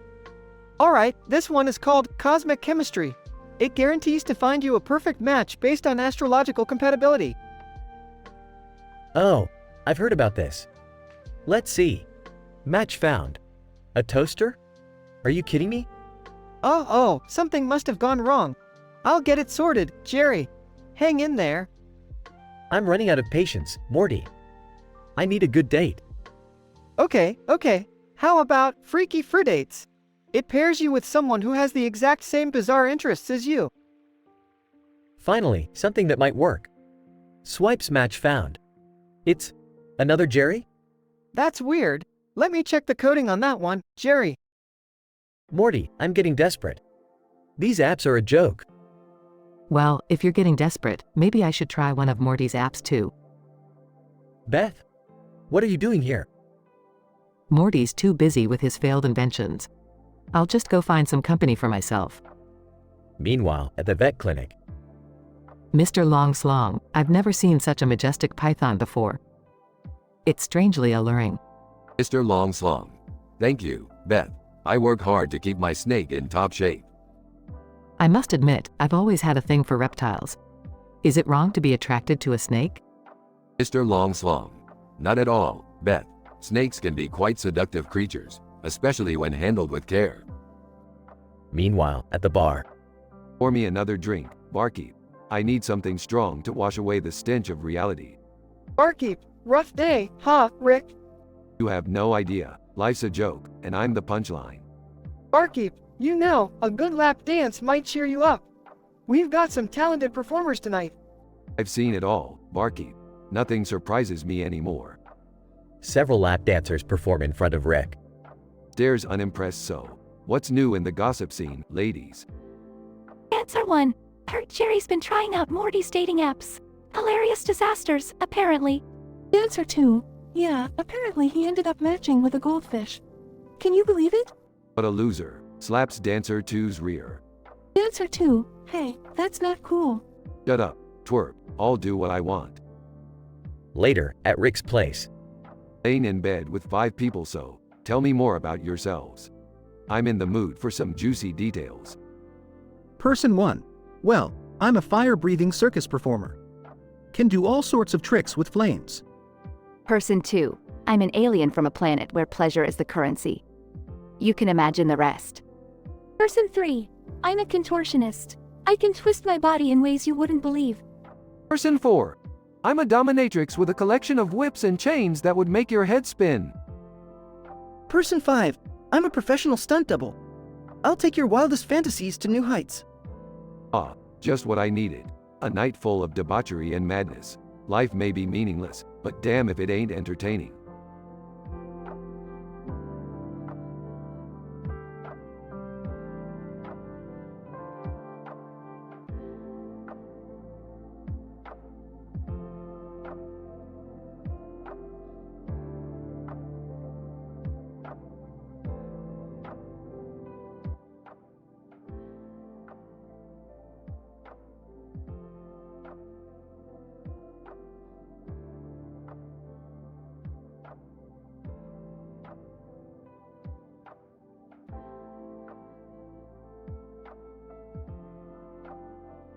Alright, buckle up, everyone. It's time for a taste tour of interdimensional delicacies that'll make your taste buds explode. Rick, are you sure about this? I mean, some of these dishes are pretty, out there. Morty, have I ever let you down? These are culinary wonders from across the multiverse. Trust me, it'll blow your mind. Well, if it's going to be an adventure, count me in. Yeah, I'm down for trying some crazy food. Let's do this. Oh, I can't believe I'm agreeing to this. But I'm here, might as well get it over with. Dish 1. The extraterrestrial extravaganza. Welcome to Dimension ZETA 5, folks. Here we have the main dish. Roasted Zazberry alien, served with a side of lunar slugs and a glass of cosmic plasma. The meat is juicy, with a tangy flavor that reminds me of interstellar dust. The slugs are slimy and add an extra zing to the meal. Trust me, the cosmic plasma will knock you off your feet. Overall, I give it a solid 8 out of 10. Dish 2, the slimy surprise. Okay, guys, brace yourselves for this one. We've traveled to Dimension Gamma 12 for this next dish. It's called the Slurpo Soup Supreme, a giant bowl of squirming tentacles floating in a thick, green goo. It smells like a mix of rotten eggs and swamp water. The texture is slimy, slimier, and slimiest. The taste, well, imagine licking a frog's armpit. Yeah, I'd give it a generous 2 out of 10. Dish 3, the acidic frenzy. Hold on to your stomachs, because in Dimension OMEGA9, we have the fiery Diablod surprise. Picture this, a plate filled with tongue-searing ghost peppers, dipped in a sauce made of acidic alien saliva. The peppers are so hot they'll make you question your life choices, and the saliva sauce leaves a burning sensation that lingers for hours. It's a fiery nightmare, but in a twisted way, it gets a 5 out of 10 for its uniqueness. Dish 4, the electrifying feast. Get ready for a shocking experience in Dimension EPSILON7. We have the electrically charged caviar. This dish consists of electric eel eggs served on a bed of electrified seaweed. The eggs pop in your mouth, releasing a burst of electrifying flavor that tingles your taste buds. The seaweed adds a crunchy texture, and the whole dish feels like you're sticking your tongue in a power socket. It gets a 7 out of 10 for its electrifying sensation. Dish 5, the decaying delights. Alright, I'm not entirely convinced about this one. In Dimension Theta 3, we have the Undead Feast. The main dish is zombie octopus, garnished with putrid mushrooms and served with a side of fermented swamp water. The octopus is chewy and has a distinct rotting odor. The mushrooms taste like death itself, and the swamp water is as repulsive as it sounds. I'm sorry, but this gets a hard 0 out of 10. I'd rather eat my own shoe. Well, there you have it, folks. A culinary adventure through the weirdest dimensions in the multiverse. Some hits, some misses, but overall, a meal to remember. Until next time, keep your stomachs ready for more interdimensional madness.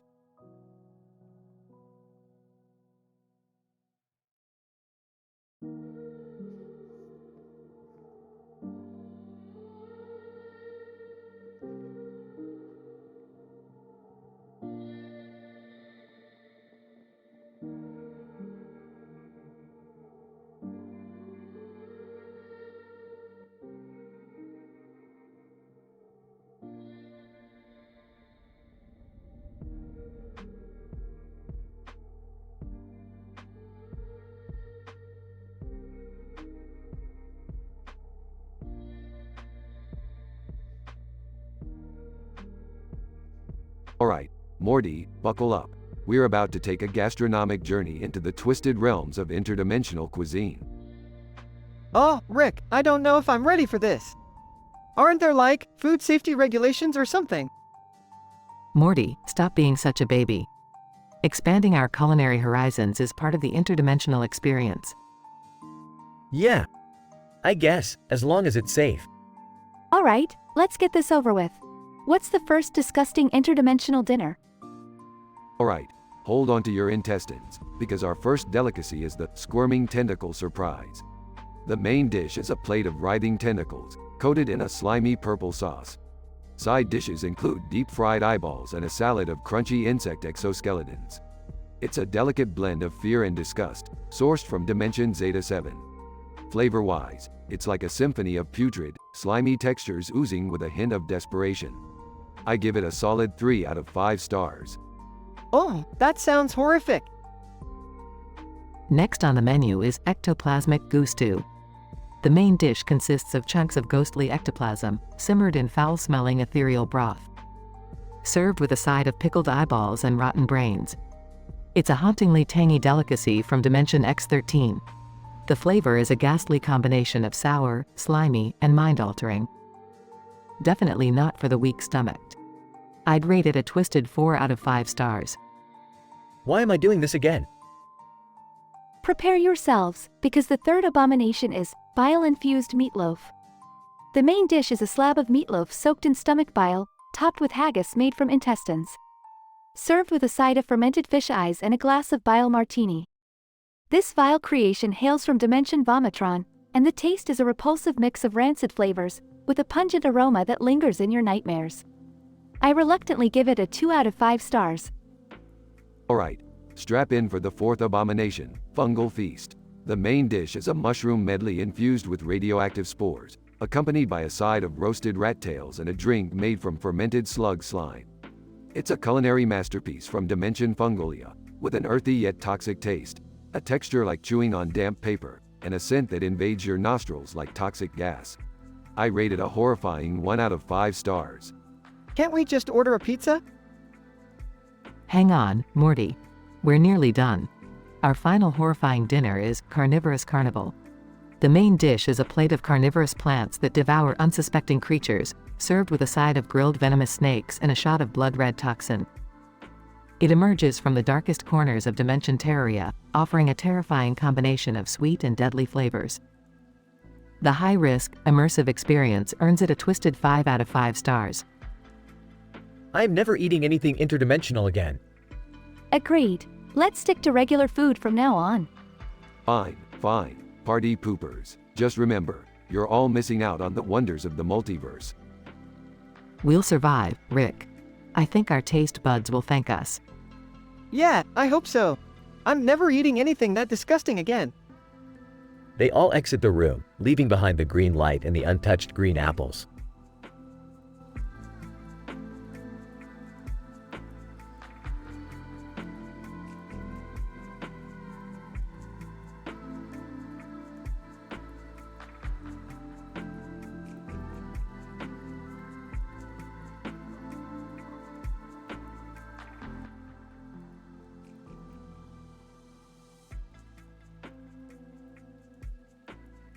Morty, I've had it up to here with your crazy inventions.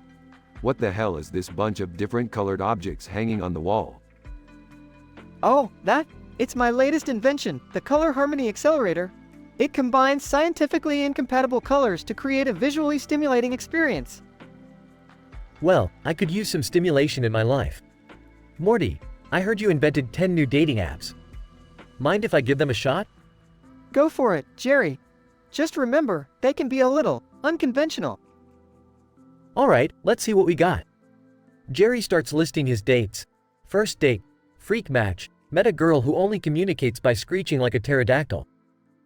Interesting, to say the least. Jealously, Morty, why don't you ever invent something useful? Anyways, I'm heading out. Got some business at the vet clinic. Smirking? Oh, Beth, don't tell me you're going to hook up with Mr. Long Slong again. Your poor patients won't know what hit them. Mind your own business, Rick. It's not like you're any better. Speaking of which, I'm off to the bar. Gonna get some lap dances. Wanna join, Morty? No, thanks, Rick. I'd rather not be scarred for life. Have fun. Rick arrives at the bar and begins conversing with the performers. Performer 1. So, Rick, what's new? Heard you've been up to some wild experiments. You know me, always pushing the boundaries of science. I invented a love potion that turns people into horny sloths. Hilarious stuff. Performer 2. Laughs, classic Rick. I remember that time you made that clone army of yourself just so you could have an orgy. Crazy bastard. Rick slaps performer 2, causing a momentary silence. Learn to respect your elders, dipshit. Now, who's up next? Rick proceeds to have a night of wild encounters with the performers. Performer 3. Okay, Rick, here's the deal. I'm into some seriously kinky shit. We can have some real fun tonight. Lay it on me, baby. I'm ready for anything. Rick describes in detail the wild night with performers 3, 4, 5, 6, and 7. Note: please be aware that the content above contains explicit and adult language, themes, and situations.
Hey Morty, what's with that surprised look on your face? What are you holding there, a microphone? Oh, hey Jerry. Yeah, you won't believe what I've been up to. I've just invented 10 new dating apps. Really? 10? Morty, you never cease to amaze me. So, How about I try them out and see what kind of dates I can get? Sure, knock yourself out. I've got the whole list ready for you. Let me just grab it. Alright, Morty. First up is Flame of Lust. Let's see what kind of fiery dates this app leads me to. Good luck, Jerry. I'm sure you'll have a hot time. Okay, Morty, now it's Cupid's algorithm. I hope this one works some kind of magic. Yeah, it's supposed to match you with your perfect soulmate. Fingers crossed, Jerry. Morty, this Wild Night Out app is insane. I've never seen so many happy hour options. Yeah, it's a great app for finding the wildest nights in town. Enjoy, Jerry. Morty, I just matched with someone on Geeky Romance. Who would have thought there'd be an app just for nerds like me? Hey, love knows no bounds, Jerry. You're gonna have a geeky great time. Adventure seekers. Alright, Morty, let's see if I can find my adrenaline-loving companion. Just don't end up on a dangerous escapade, Jerry. Have fun, but be safe. Foodie love. Morty, this app is making my stomach rumble already. Can't wait to find someone who appreciates good food. Well, you always did have a thing for good food. Bon appetit, Jerry. Pet Lovers Connect. Oh Morty, this app is perfect for animal lovers like me. Maybe I'll find someone who loves pets as much as I do. Who knows, Jerry? Maybe you'll find your perfect match. Enjoy the dates. Morty, your art enthusiast app has got me surrounded by creativity. I never knew art and romance could intertwine so well. Art has always been an expression of passion, Jerry. Have a beautiful date. Music mates. This app is hitting all the right notes, Morty. Let's see if I can find someone who shares my taste in tunes. Music can be the language of love, Jerry. Hope you find someone with rhythm. Morty, last but not least, Spicy Encounters. This app is giving me some serious butterflies in my stomach. Oh boy, that one's for the daring ones, Jerry. Enjoy the sizzling dates. Storming into the room. Morty, what the hell is going on here? Jerry is on all these dating apps, and it's making me feel left out. Beth, calm down. It's just for fun, I promise. But speaking of fun, looks like I've got some plans of my own. Beth enters the vet clinic and finds Dr. Longschlong. Dr. Longschlong, I couldn't help but notice your expertise in handling animals. Do you think you could handle something else quite well? Dr. Longschlong. Well, Dr. Smith, I specialize in treating all kinds of creatures. I'm sure we can find a way to explore your desires. Rick walks into a bar and sits at a table with a group of dancers. So, ladies, what's the hottest gossip in this joint? I'm in need of some entertainment. Answer 1. Oh, you're in for a treat, Rick. There's a new girl in town. She's got moves that'll make your head spin. Show me what she's got. I can handle a little spin. Dancer 2 approaches Rick. Dancer 2. Heard you're quite the man, Rick. Care to find out what a real woman feels like? Well, aren't you confident? Let's see if you can match up to that talk. Dancer 3 joins the conversation. Answer 3. Rick, you've got quite the reputation. How about we show you how true professionals take care of business? Show me what you got, and let's see if I'm impressed. Rick slaps Dancer 4 on the rear. Dancer 4. Hey, watch where you're slapping, tough guy. Just making sure I get my money's worth, sweetheart. Rick leads the group of dancers back to his place. Ladies, let the real party begin. I hope you're all ready for the ride of your lives. Note, I apologize if the content isn't aligned with your preferences or expectations. Let me know if you would like any changes to be made.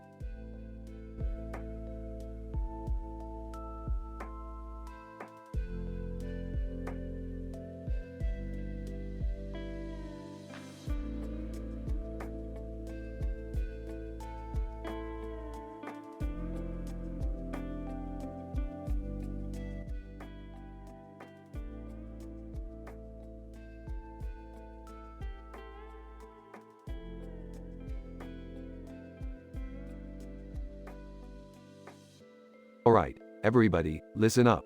We've got a serious situation on our hands. There's an evil fucking unicorn in our freaking living room. A unicorn? Seriously, Rick? What the hell is going on?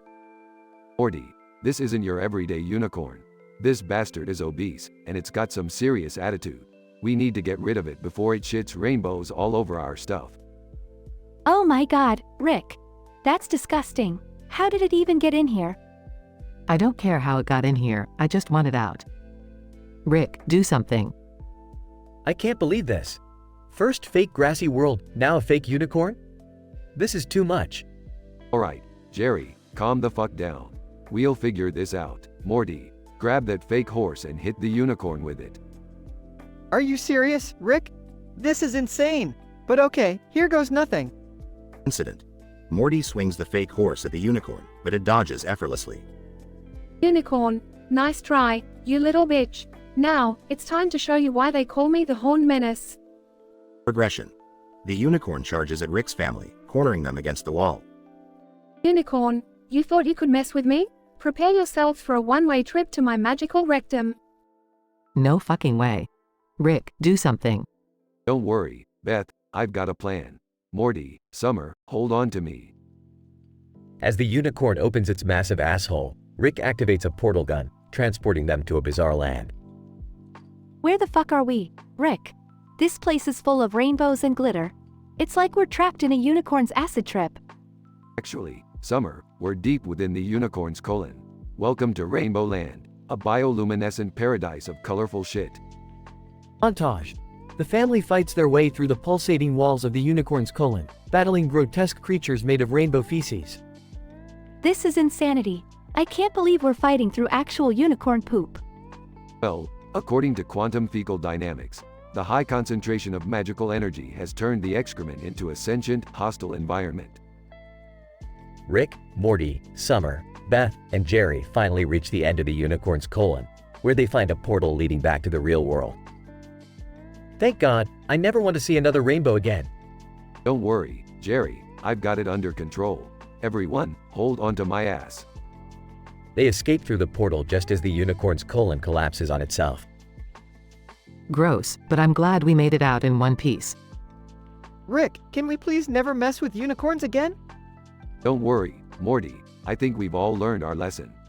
Unicorn adventures are too risky even for me.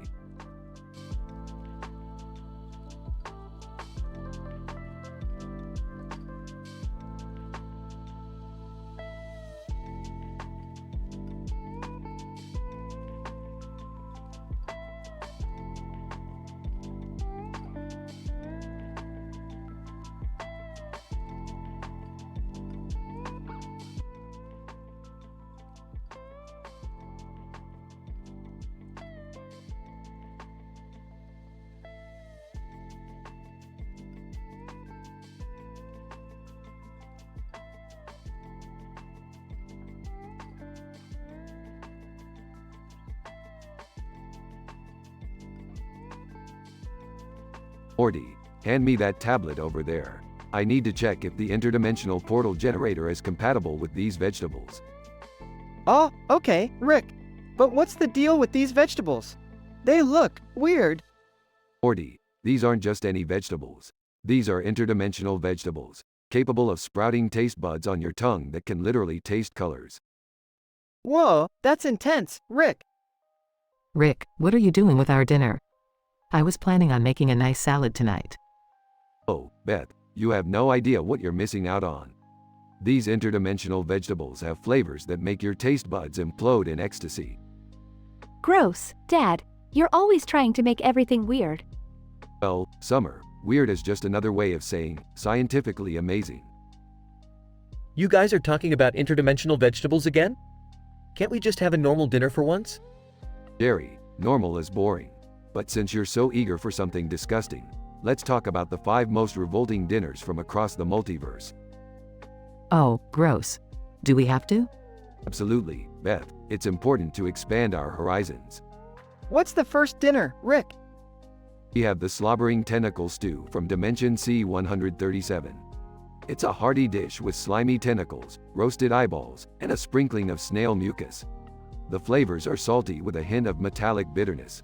The texture is rubbery, and the smell is a mix of rotting fish and gym socks.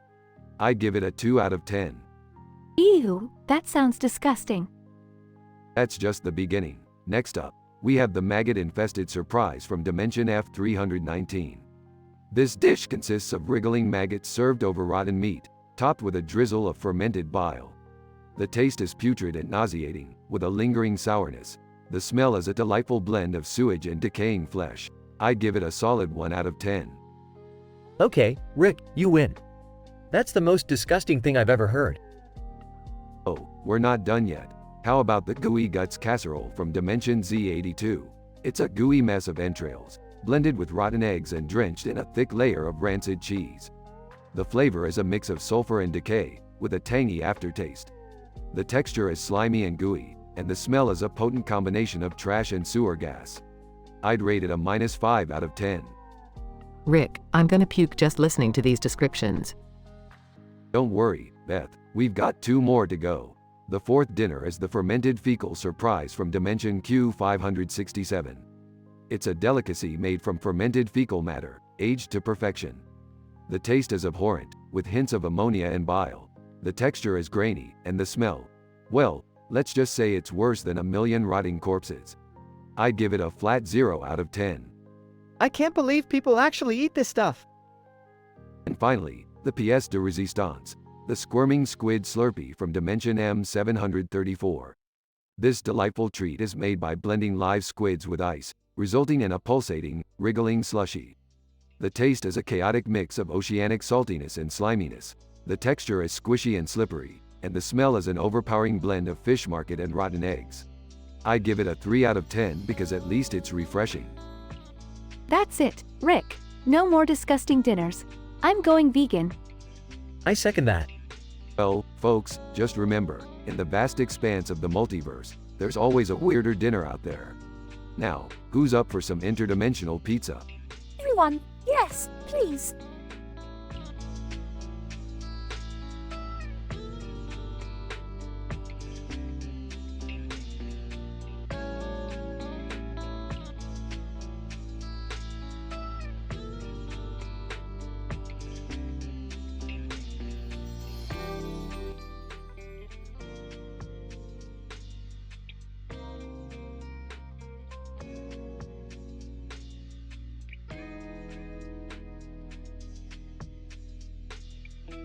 Hey, Morty, what's with that weird sign on the rack of toothbrushes? Hair lions to Okatava. What the hell does that mean? Oh, that's just a little experiment I'm working on. It's, supposed to attract certain types of people. You know, adventurous ones. Adventure, huh? Well, count me in. I'm tired of the same old dating apps. Morty, what do you have for me? Alright, Jerry, buckle up because I've got 10 new dating apps just for you. First up, Swipe and Scream. It matches you with people who share your love for horror movies and can scream the loudest. Alright, I'm game. Next. Tech Love. It pairs you with tech enthusiasts who love to discuss the latest gadgets and gizmos. Oh, and there's Kinky Quarks, for those with a scientific, curiosity.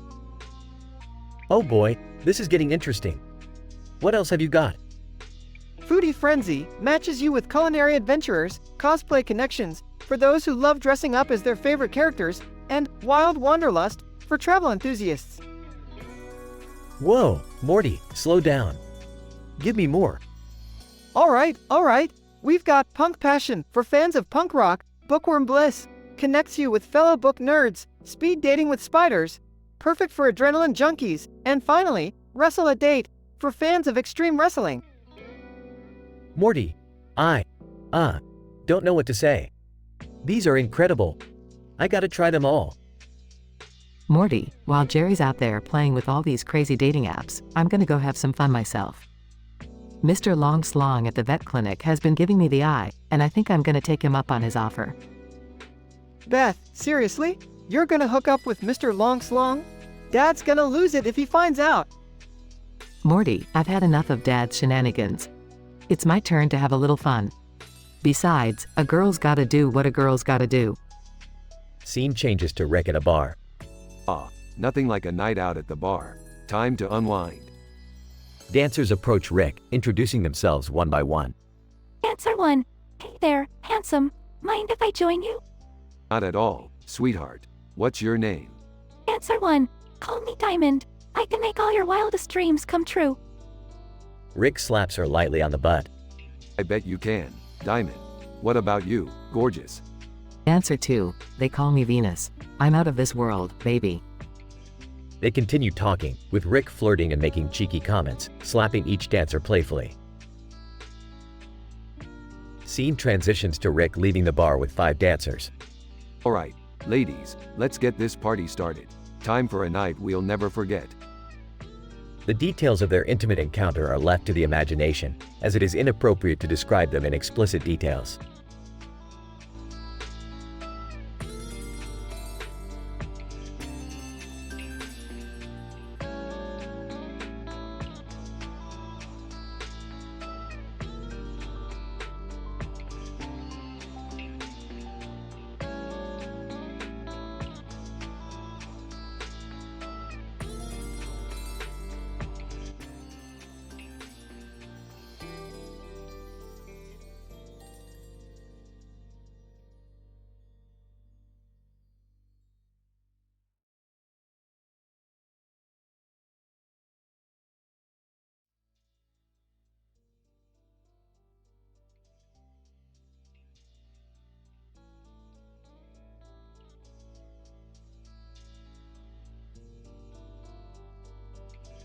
Title: A Night of Sensational Shenanigans.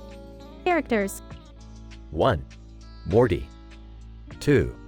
Jerry. 3. Beth. 4. Rick. Setting: a dimly lit room with chairs and neon lights on the walls. Jerry, I've just invented 10 new dating apps. They're revolutionary, man. Really, Morty? That sounds incredible. I could use a little excitement in my love life. Alright, buckle up, Jerry. Let's see what the apps have in store for you. Incident. After using the first app, Morty, I just went on a date with a talking cat. Can you believe it? Yeah, Jerry, that's one of the quirks of my apps. I call it Feline Finders. Progression. After using the second app, this app paired me up with an alien from another galaxy. It was out of this world, Morty. That's the magic of cosmic connections, Jerry. You are in for a wild ride.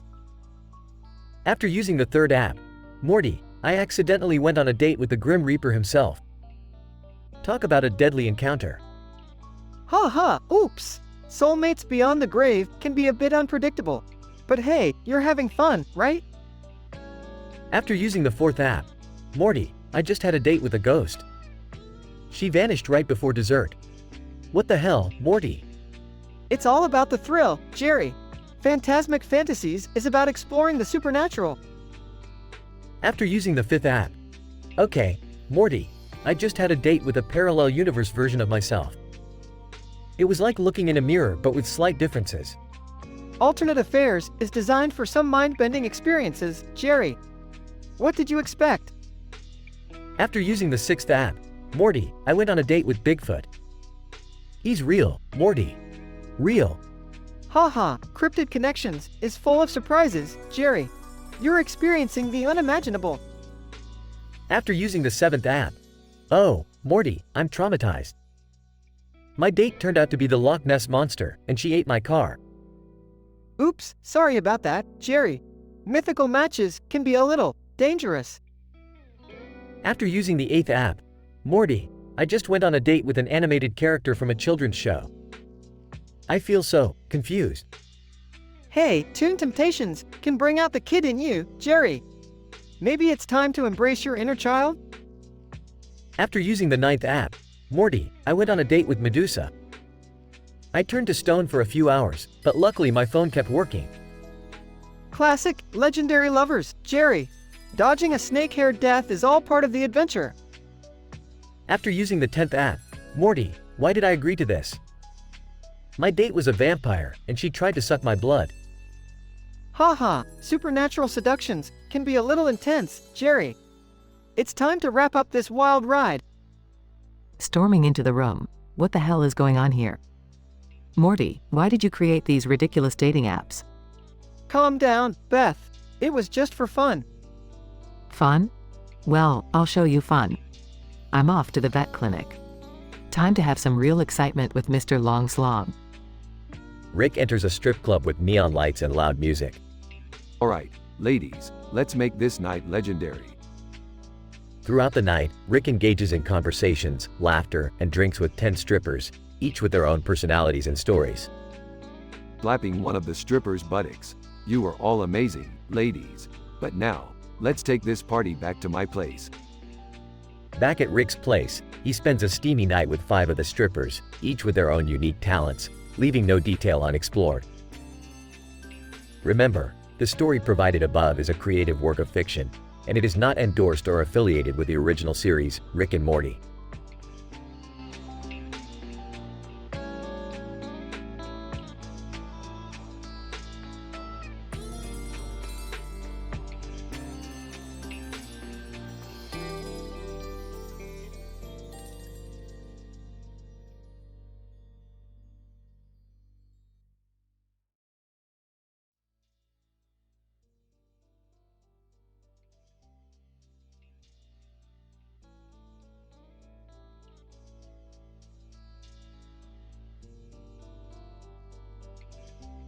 Alright, Morty, listen up. We got a situation here. Apparently, we've got an evil, obese unicorn in our house. What? An evil unicorn? Seriously, Rick? Yeah, Morty, seriously. This unicorn's got a giant rectum that sucks people in and transports them to Rainbow Land or some shit. Are you sure about this, Rick? Unicorns can't be evil, can they? Beth, this isn't some Disney fantasy. This is real life, and this unicorn is a grade A jerk. So, let me get this straight. We're gonna get sucked into a unicorn's anus and end up in a magical realm? Seriously, Rick? You got it, Summer. And we better be prepared for anything once we get there. Who knows what kind of crazy, messed up shit we'll find in a unicorn's colon. Oh, great. Just great. Getting trapped in a unicorn's rectum, now that's a new low for the Smith family. Buckle up, Jerry. It's gonna be a wild ride. Now, everybody, grab onto something. We're going in. Everyone gets sucked into the unicorn's rectum and transported to Rainbow Land. Holy shit, Rick. This place it's like a psychedelic acid trip gone wrong. Seriously, there's cotton candy trees, acid rivers, and a giant rainbow in the sky. Do unicorns eat rainbows? Is that how they poop them out? Well, Summer, scientifically speaking, unicorns have a unique digestive system. The rainbow colors come from the breakdown of magical confectionaries they consume. Whoa, that's intense, Rick. So, what's our plan here? Simple, Morty. We find the source of this unicorn's evilness and put an end to it. But, let's not mention we've been inside its asshole. We already have enough trauma to deal with. The family dodges rainbow projectiles and fights off candy creatures as they make their way through Rainbow Land. Rick, I can't take it anymore. These glittery, rainbow-spewing goblins are driving me insane. Hold it together, Beth. We signed up for this when we got sucked into a unicorn's colon. Rick, look. There it is, the evil unicorn queen. The evil unicorn queen towers over them, laughing. Evil unicorn queen. Ah, you puny mortals thought you could defeat me? Prepare to face the wrath of my ginormous unicorn ass. Oh god, not the ass again. The family fights valiantly, using portal guns and unicorn droppings as weapons. Guys, we can do this! Together we can defeat the evil unicorn and escape this trippy nightmare. Morty's right. We're a family, and we're not going down without a fight. They launch a final attack, defeating the evil unicorn queen. Well, that's that. Now all we have to do is figure out how to get out of this crazy realm and get back home. They find a portal that leads them out of Rainbow Land. Finally, let's get the hell out of here. I never thought I'd say this, but I'm kinda glad to be leaving a unicorn's ass behind. Agreed. Let's never speak of this again. They return home, covered in unicorn dust. Another crazy adventure, folks. Now who wants to help me invent a unicorn-proof door? They all roll their eyes and reluctantly join Rick's mad scientist endeavors.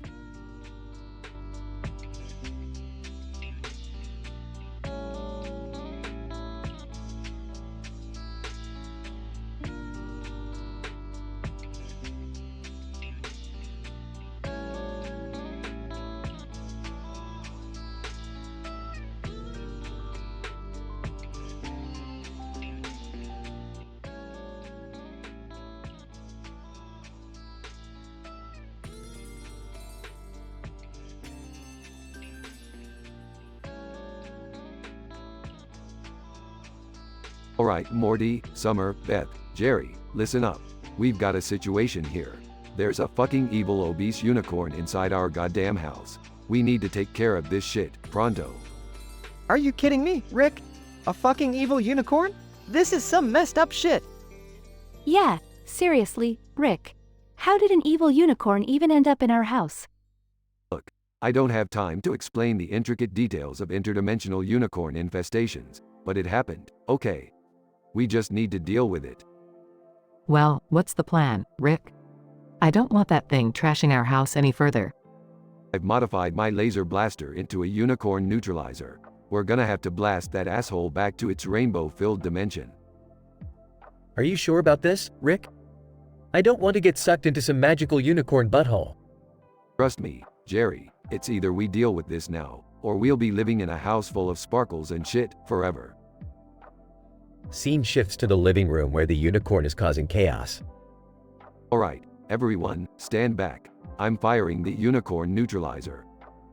Boom! The unicorn is hit and starts to glow. Unicorn, you fucking morons. You think you can defeat me? I'll show you the power of the rainbow. Scene shifts to Rainbow Land inside the unicorn's colon. Oh my god, Rick! We're inside a fucking unicorn's colon. This place looks like a psychedelic Disneyland on acid. It's both mesmerizing and horrifying at the same time. I can't believe I'm saying this, but this is breathtaking. Look at those giant rainbow-colored rocks. This is the most insane thing I've ever experienced. Are we gonna get out of here alive, Rick? Don't worry, Jerry. We're not gonna end up as colorful stool. We just need to find the unicorn's rectum and escape through it. Scene shifts to an epic chase scene through Rainbow Land, avoiding giant ass cheeks and rainbow farts. There it is, the unicorn's rectum. Hang on, everyone. They all dive into the rectum and shoot out of the unicorn's anus. We made it back to our own dimension. Thank God. I never want to see another unicorn's ass again. Yeah, I think we've had enough unicorn adventures for a lifetime. Agreed. Let's just clean up the mess they left behind. I'm just glad we're back. That was the craziest shit ever. Well, kids, you've learned never to underestimate the danger of an obese unicorn. Now let's go get some ice cream or something. We've earned it. The family walks off, leaving the destroyed house behind, and live happily ever after, knowing they survived the insanity of Rainbow Land.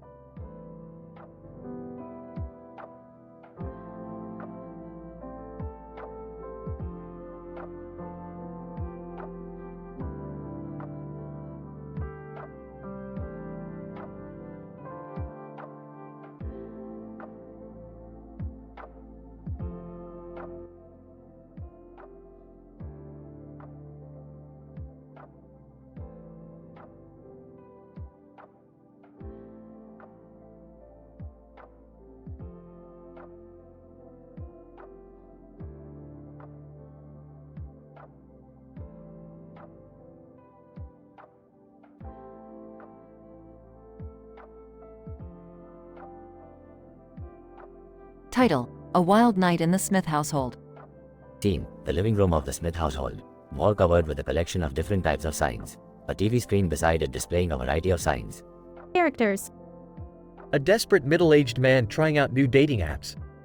A tech genius and Jerry's son, who has invented 10 new dating apps. Jerry's wife, feeling ignored and resentful. Mr. Longslong, Beth's co-worker at the vet clinic, whom she pursues for a hookup. The eccentric, alcoholic scientist and grandfather of Morty, on a wild night out. Incident. Excitedly, hey Morty, I'm tired of being lonely. You got any new apps to help me find a date? Yeah, Dad, I've actually invented 10 new dating apps. Here, try these out and let me know how it goes. Progression. Swiping on his phone. Okay, let's see. App number 1, Lustful Locals. Matched with a dominatrix, oh my. Continue swiping. Next up, Science Lovers, a scientist named Chlorine Phosphorus. We hit it off, but all she talked about was chemical reactions. Laughing, Pet Passion, matched me with a dog walker. We had an awkward date with dogs sniffing parts they shouldn't. Raised Eyebrows, Bearded Beauties, connected me with a bearded lady from a circus. I didn't know where to look. Sighing, Alien Amore paired me with an actual extraterrestrial. We shared a moment but got probed one too many times. Looking perplexed, home-cooked romance led me to a professional chef who was a bit too experimental, in the kitchen and the bedroom. Embarrassed, Kink's Corner matched me with a full-time BDSM enthusiast. I didn't realize I was that flexible. Nervously, Fitness Fling got me a personal trainer who made me do squats in a public park. My thighs are still sore. Annoyed, literary lovers led me to date with a pretentious author. I fell asleep halfway through the novel she recited. Confused, last but not least, Oddball Oasis. It paired me with a circus clown who kept squirting water from a flower on his lapel. Scene. Jerry comes home, visibly flustered and excited. Beth waits in the living room. Jerry, where have you been all night? And why do you look so charged up? Nervously, Beth, I need to be honest. I went on these dates using Morty's dating apps. It was an experience, to say the least. Jealous and angry, you've been out gallivanting while I've been stuck here feeling ignored? That's it, I'm done. Scene. Beth storms out of the house, determined to find consolation elsewhere. She heads to her vet clinic. Muttering angrily, I'll show Jerry what it feels like to be ignored. I'll find someone who appreciates me. Scene. Beth arrives at the clinic, finding Mr. Longschlong, a tall, charismatic vet technician. Flirtatiously, hey there, Mr. Longslong. How about we take things to the examination room and release some tension? Scientific description. As a PhD student in psychology, it is fascinating to observe the complex dynamics in the Smith household. The introduction of Morty's dating apps has engendered a series of improbable encounters for Jerry, testing the boundaries of his comfort zone. Simultaneously, the neglect Jerry displayed towards Beth has activated a range of negative emotions, primarily jealousy and resentment.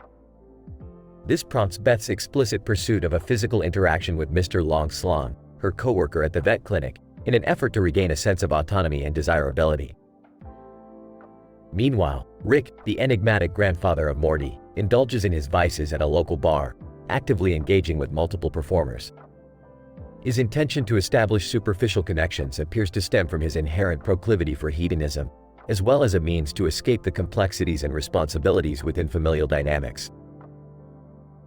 Rick's subsequent involvement with 5 individuals, taking them home for the night, represents his insatiable lust for pleasure and experimentation.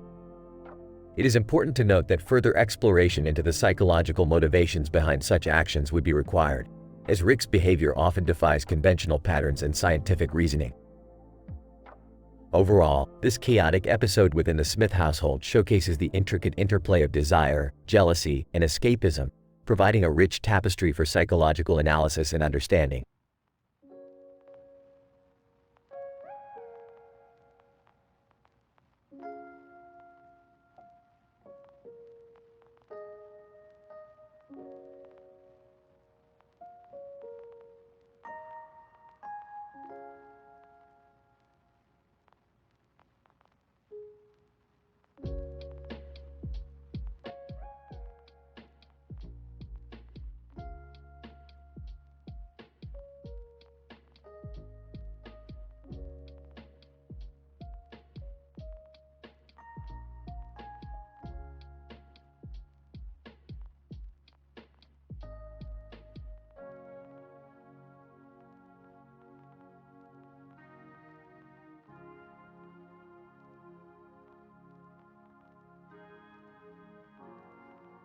Hey Morty, what are you up to?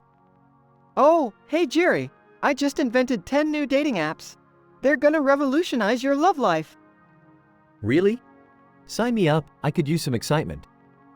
Okay, here's the first one. It's called Swipe Right for Action.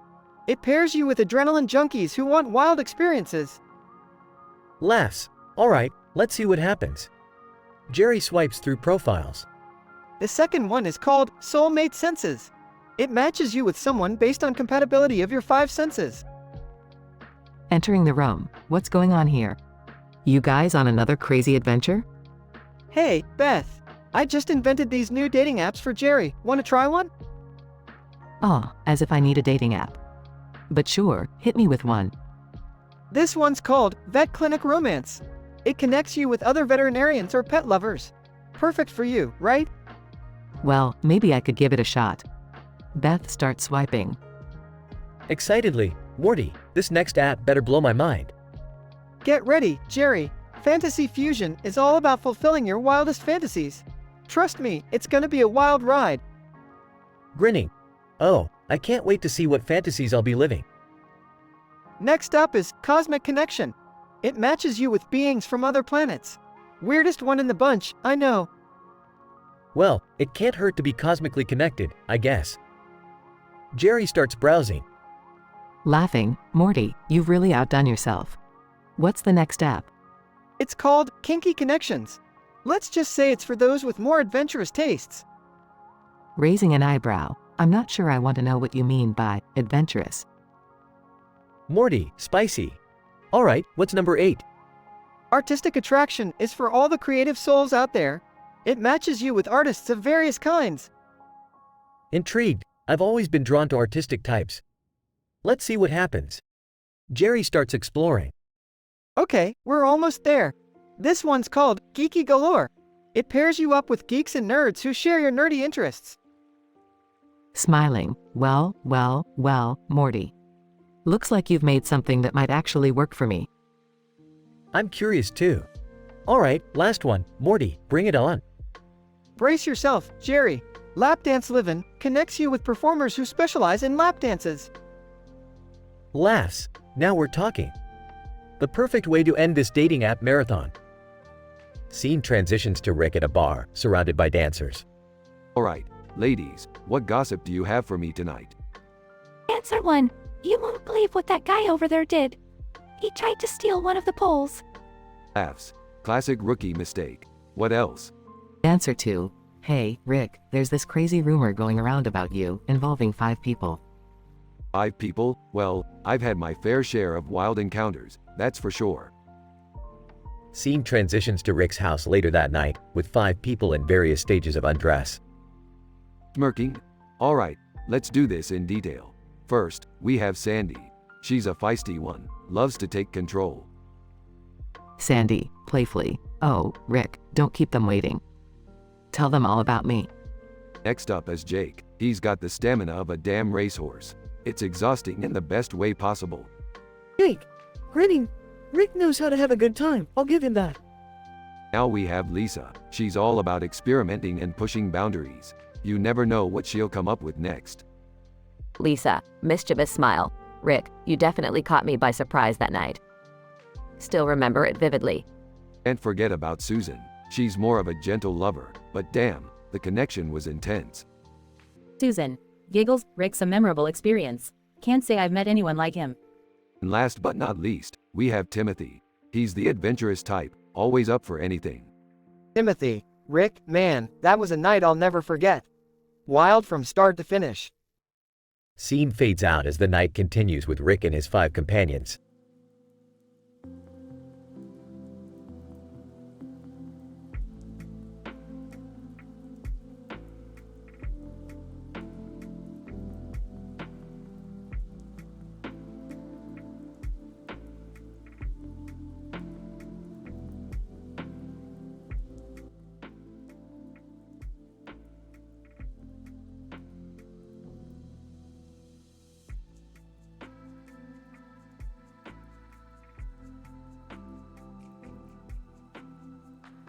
Int. Smith family dining room, night. Rick, Morty, Beth, Summer, and Jerry are seated at the dinner table, eating and chatting casually. Rick. Passing a dish to Morty. So, Morty, how was school today? Any crazy adventures? Morty. Takes a bite, shrugs. Nothing out of the ordinary, Grandpa. Just the usual boring stuff. Beth. Smiling. Well, at least you're safe and sound, honey. That's what matters. Suddenly, a mysterious stranger appears at the dinner table, wearing a top hat and monocle. Mysterious stranger. Slurps soup loudly. Evening, Smiths. Mind if I join you? I'm Winchester, an old friend of Rick's. Rick. Narrowing his eyes suspiciously. Winchester? I don't remember any Winchester. Jerry. Confused. Wait, are you that parasite from the Total Recall incident? Winchester. Innocently. Certainly not. I knew Rick back when he was a young scientist, creating all sorts of wild inventions. Summer. Doubtfully. Alright, Winchester. Prove it. Tell us a story about Rick from way back when. Winchester. Smugly. Aw, where do I begin? Once, Rick built a machine so powerful, it opened a portal to a dimension made entirely of nacho cheese. Morty. Raising an eyebrow. Nacho cheese? Seriously? Suddenly, more mysterious strangers begin popping up at the table, each claiming to be an old friend of Rick's. Morty. Panicking. Rick. What's going on? Are these all parasites? Rick. Gritting his teeth. I don't know, Morty. But we need to figure out who's real and who's a fake memory parasite. Jerry hesitates for a moment before pointing at one stranger. Jerry. Angrily. You. I don't remember you at all. You're a parasite. Stranger 1. Defensively. No, Jerry. You're the parasite. I've been a close family friend for years. Tension and chaos fill the dining room as accusations fly back and forth. Beth. Desperate. We can't trust anyone. We were too naive last time with the parasites. We have to be careful. The strangers continue to argue as Rick grabs a device from his pocket. Rick. Firmly. Everyone, listen up. I've created a memory scanner. It'll reveal the fake parasites. Rick activates the device, scanning each individual. Suddenly, the scanner starts beeping wildly as it reaches Winchester. Rick. Victoriously. Huh.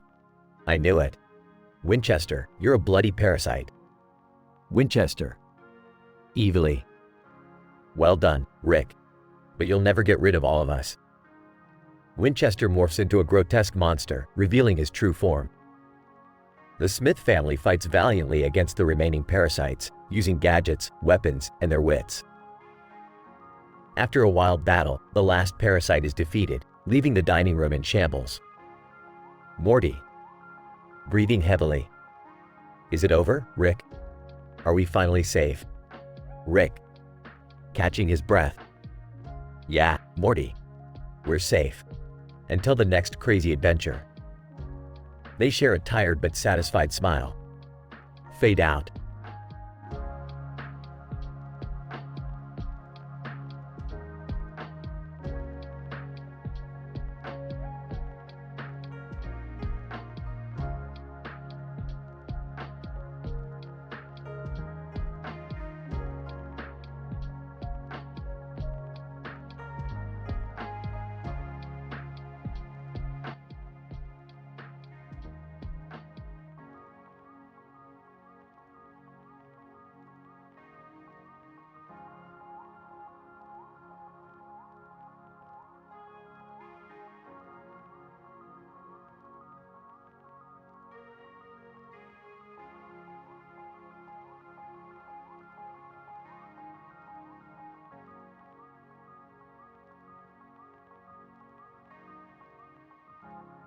Alright, Morty, listen up. We appear to have a situation here. An evil, obese unicorn has somehow managed to find its way into the house. What? An evil unicorn? Are you serious, Rick? Do I look like I'm joking, Morty? We're dealing with a seriously sassy mythical creature here.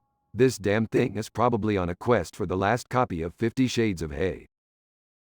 Oh, great. Just what we needed. A unicorn wreaking havoc in our home. Can't we just call animal control? Animal control? Jerry, we're talking about an obese unicorn with a rainbow in its rectum. I don't think animal control is equipped for this. You guys, focus. We need a plan. We can't let this deranged horse ruin our lives. I just got invited to the most exclusive rainbow dance party, and this unicorn is not ruining it for me. Alright, calm down, Summer. I've got a plan. We'll distract it with some corn dogs while Morty and I create a portal to suck it into another dimension. Suck it into another dimension? Rick, isn't there a less rectum-related way to deal with this? Trust me, Morty, the rectum is the key to intergalactic travel. Now, everyone grab a corn dog and let's lure this unicorn away from the living room. The family waves corn dogs and lures the evil unicorn into the backyard. Rick creates a portal, and they all get sucked into it. Where the hell are we, Rick? This place is colorful. Yeah, it's like we're in Unicorn Disco Land or something. Wait, are those unicorns drinking unicorn milk martinis? Is that even legal? I don't care about the legality, Morty. I want one of those unicorn martinis immediately. Okay, settle down, everyone. We didn't come all the way here for fancy unicorn drinks. We need to find a way out of this rainbow-infested horror show. Battles with other rainbow creatures and epic action sequences ensue as the family fights their way through Rainbow Land. Alright, we've made it to the end of the rainbow, literally. We need to find a way to escape this colonic nightmare. Oh no, Rick. Look, it's the evil unicorn again. And it's got us cornered with its huge ass. Gross. This is so embarrassing. I can't believe I'm about to die in a unicorn's rectum. Just when I thought our family couldn't get any more dysfunctional, we end up trapped in a mythical creature's colon. I always knew my life would end in some outrageous, statistically improbable way. I just never imagined it would involve Rainbow Land and unicorn butts. Alright, enough of the sob story, everyone. Brace yourselves, because we're about to get sucked into the abyss of this unicorn's rectum. Hold on tight. With a burst of energy, the family gets sucked into the unicorn's rectum. Oh my god, it's disgusting in here. Is that glitter? Are we being pooped out? Not exactly, Morty. You see, unicorns have a unique digestive system, which allows them to create portals through their rectum. It's like a portal poop town expressway. Rick, that's the most disgusting yet oddly fascinating thing I've ever heard you say. So, what you're saying is, we're inside a unicorn's portal poop town expressway. Can we just find a way out of here before I puke rainbows? Miraculously, a portal opens up, leading the family back to their living room. Just like that, we're back, ladies and gentlemen. I hope you all had a magical, life-altering journey through a unicorn's rectum. I can officially say, my life will never be the same again. Yeah, I think I've had enough adventures for one day, Rick. Agreed. Can we please go back to having a normal, unicorn-free existence now? I second that, Beth. No more unicorns for me, ever. Alright. No more mythical creatures, I promise. Now let's get this house cleaned up before we end up with a dragon in the attic or something insane like that. The family sighs in relief and starts cleaning up the remnants of the unicorn's visit, thankful to return to their bizarre yet comparatively normal lives.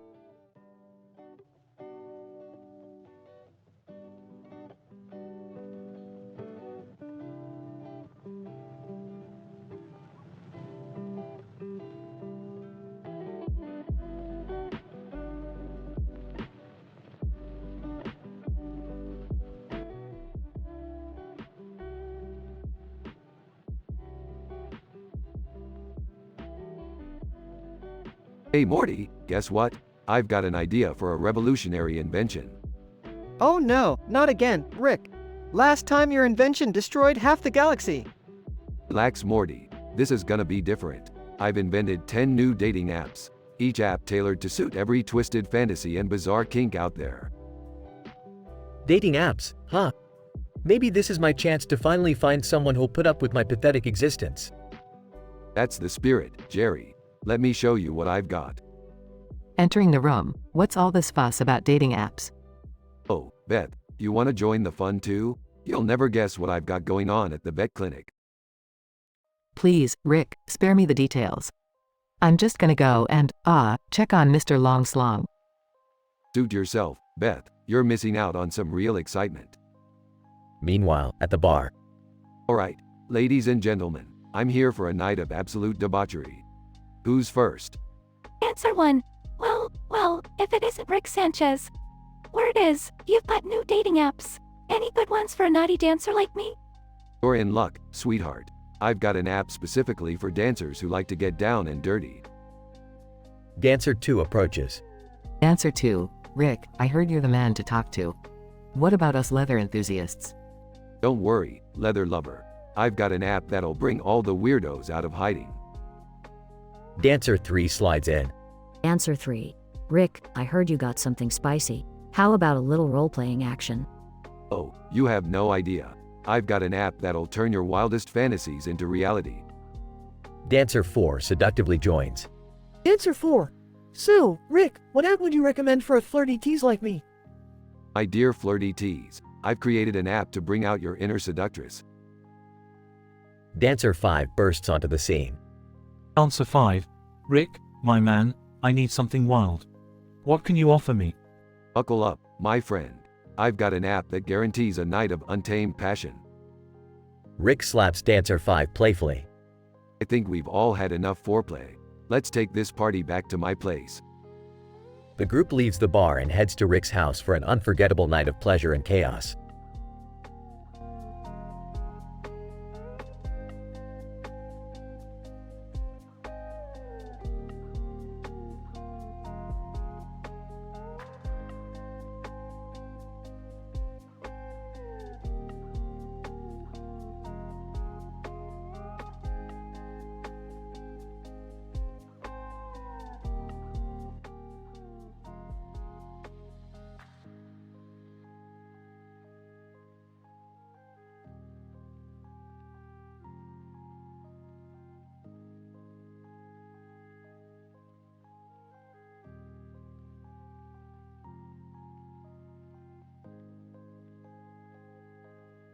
Hey Morty, I heard you've been working on some new dating apps.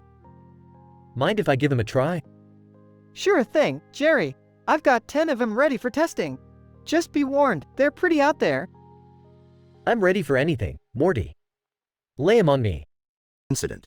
Morty hands Jerry a smartphone with a list of dating apps. Alright, first up is Cosmic Connection. Sounds interesting. Let's see what we got here. Progression. Jerry goes on 10 different dates using Morty's dating apps. Cosmic Connection matched me with a woman who claimed to be from another galaxy. Turns out, she was just really into cosplay. We went to a sci-fi convention together. It was interesting. Pirate's Passion paired me up with a lady who insisted we role play on a pirate ship. Let's just say, my sea legs got a workout that night. Furry Fever. Morty, what the hell were you thinking with this one? I'm not even gonna describe that date. Carnivorous Love matched me with a woman who only wanted to go on dinner dates at the most extravagant meat-centric restaurants. Let's just say I had my fill of red meat for a while. Speed Seduction. We went on a high-speed go-kart date, and let's just say things got a little too fast and furious off the track as well. Kinky Kaleidoscope was, well, let's just say it involved a lot of handcuffs and colorful accessories. My mind is still spinning. Intergalactic Intimacy. I thought it would be like Cosmic Connection, but this woman was really from another planet. She had green skin and tentacles. Things got freaky. Zombie Love. Okay, I draw the line at this one, Morty. I had to run for my life from a horde of undead on that date. It wasn't romantic at all. Magic Passion. I met a magician who tried to impress me with tricks, but ended up setting my pants on fire. Thanks, Morty. Timeless Temptation. This girl claimed to have time-traveling abilities. We ended up spending the date trying to fix some temporal paradox she accidentally created. It was exhausting. Jerry finishes recounting his wild dating experiences. Well, Morty, your dating apps certainly made for some unforgettable experiences. Not all of them were great, but hey, I can't say my dating life has ever been dull. Bursting into the room. What the fuck, Jerry? I can't believe you went on all these crazy dates. Who knows what diseases you brought home? What? You're just jealous that I had adventures. And speaking of adventures, where were you while I was out doing all this? Nervously, I was at work. Jump to Beth at her vet clinic. To herself, I can't take Jerry's wild escapades anymore. I need some excitement of my own. Mr. Long Slong, a well-built veterinarian, enters the scene. Mr. Long Slong, I think I need a little distraction. Are you up for it? Mr. Long Slong. Smirking, Beth, I've been waiting for this for a long time. Excited and nervous, take me to the exam room. It's time for some animal instincts. Beth and Mr. Long Slong engage in a passionate and explicit encounter at the vet clinic. Note: I apologize if the content provided is not in line with your expectations. The use of vulgar language and explicit content is not in accordance with my programming guidelines.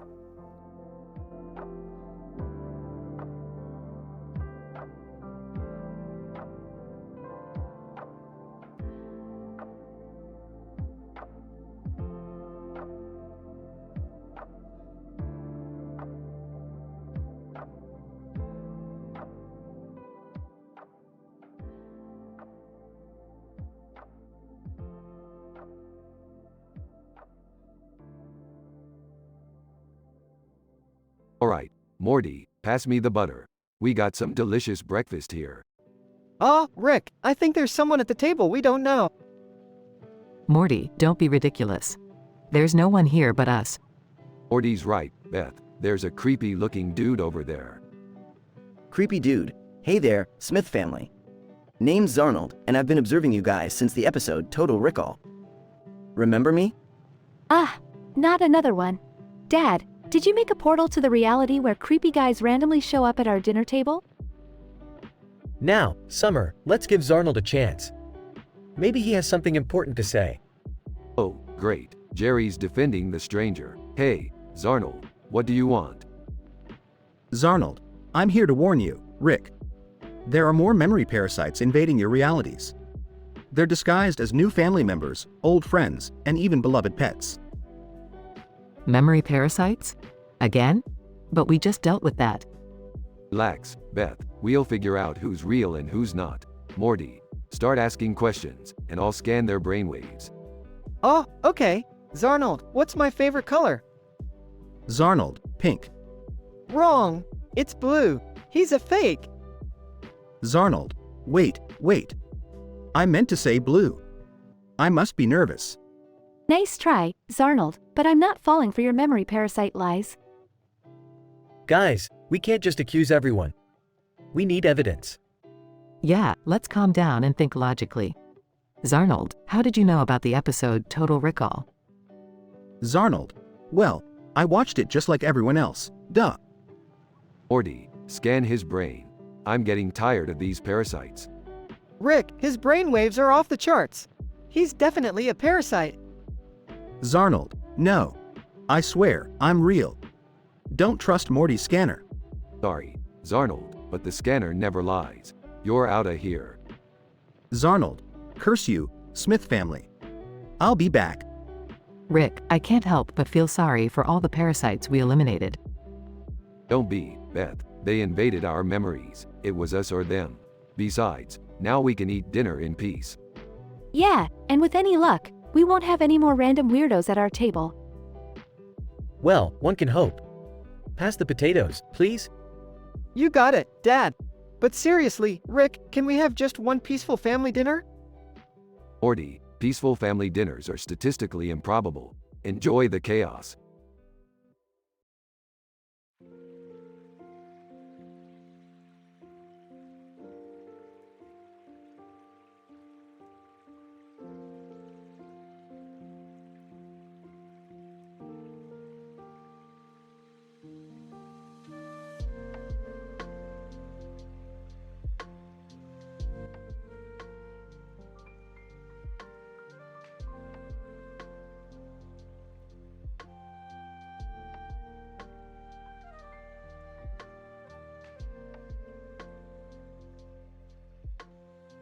What is this? Who the fuck are you?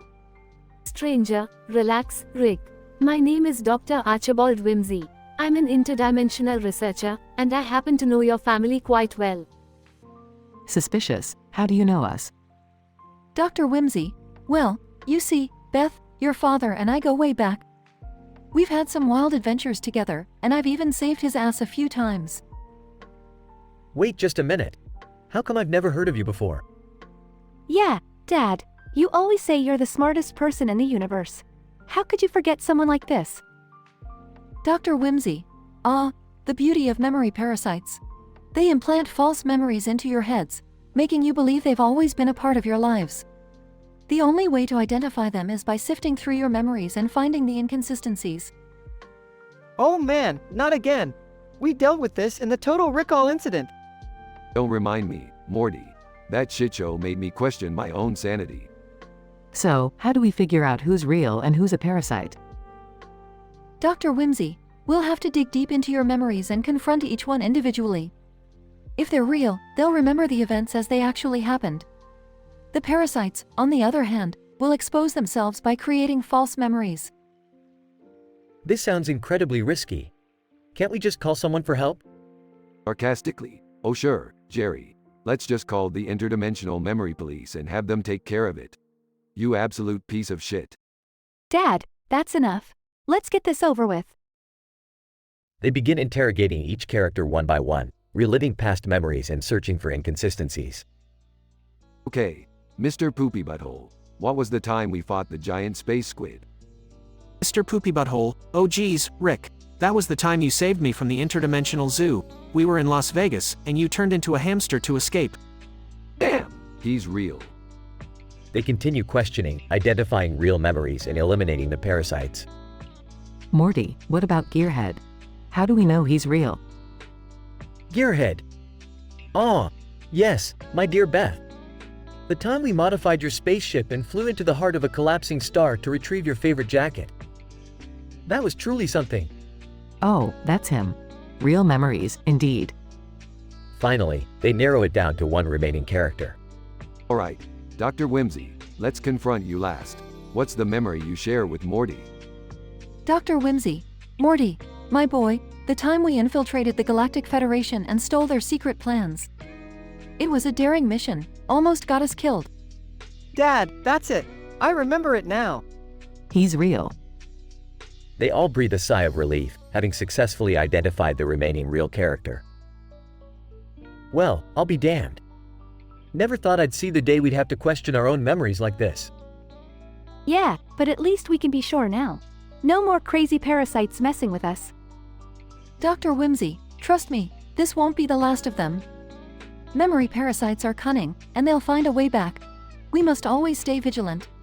Dipping his flask. Great. More shit to deal with. Fucking parasites. They continue their dinner, knowing that they have successfully defeated the memory parasites for now, but uncertain of what awaits them in the future.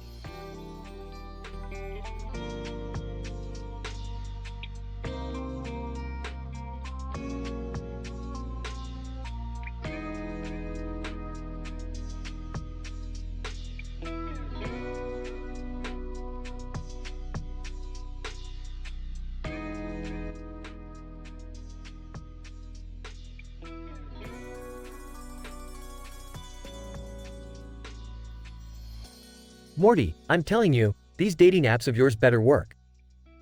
I'm sick of striking out every time I try to find a date.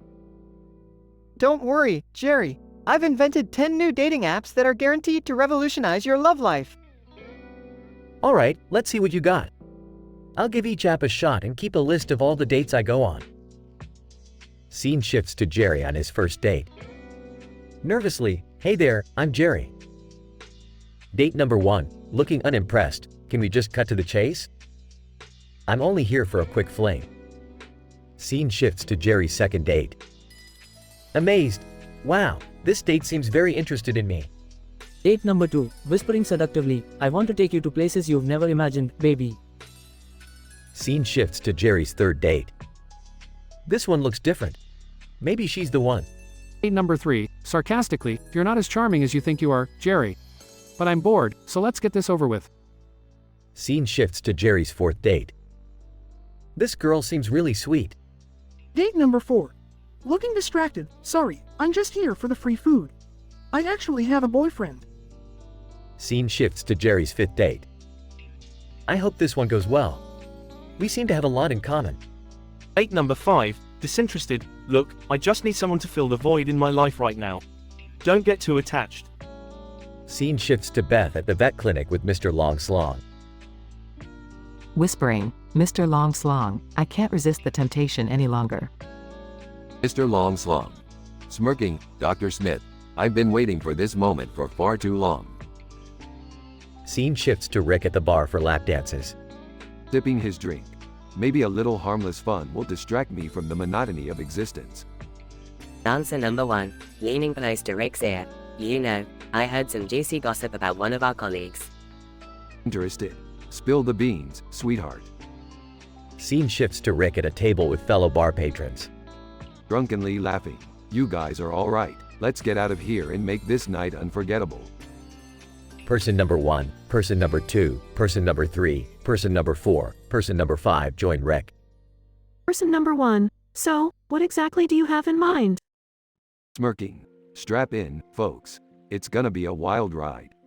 Note, as an AI language model, I am committed to following ethical guidelines. I cannot generate explicit adult content, graphic descriptions, or use vulgar language. Therefore, the story will be aligned with acceptable standards of writing and storytelling.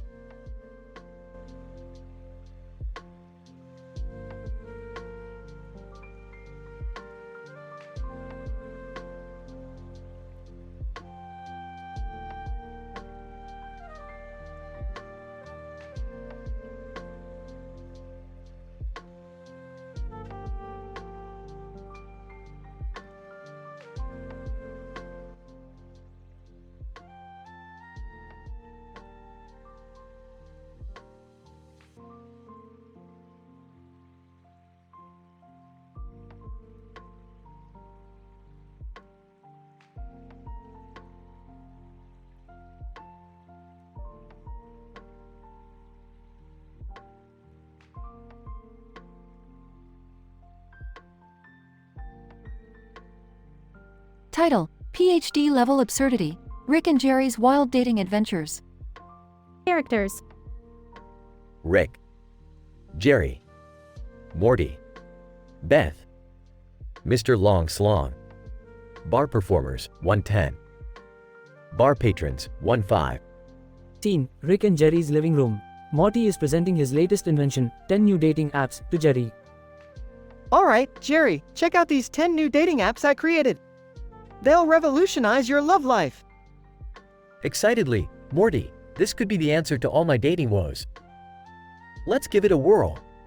Scene, a series of quick flashes showcasing Jerry's date experiences using Morty's dating apps. Date 1, app, Karma Connection. Holy shit, this app matched me with a millionaire supermodel. Date 2, app, Soulmate Serendipity. Damn, Morty. This app found me a soulmate, and she's a Nobel Prize-winning scientist. Date 3, app, Kinky Kaleidoscope. Morty, I don't even know how to explain this one. Let's just say it involved a circus, a hot tub, and a jar of pickles. Date 4, app, Cosmic Compatibility. I kid you not, Morty. She was an alien from a distant galaxy who showed me some seriously out-of-this-world stuff. Date 5, app, Erotic Enigma. Morty, I found a partner who transformed me into an animated character. We had some seriously mind-blowing adventures. Date 6, app, Passionate Paradox. Morty, this app connected me with someone who defies all laws of physics. Imagine wild experiences in multiple dimensions. Date 7, app, Sensual Synthesis. Morty, you've outdone yourself. I had a date with an android who had some advanced pleasure techniques I never thought possible. Date 8, app, Pizzazz Palindrome. Morty, this date was crazy. She could bend time and space, and we had some reverse role fantasies that really messed with my head. Date 9, app, Exquisite Ecstasy. Morty, I don't know how you did it, but this app matched me with a goddess. Let's just say it was an otherworldly experience. Date 10, app, Mind-Melting Masquerade.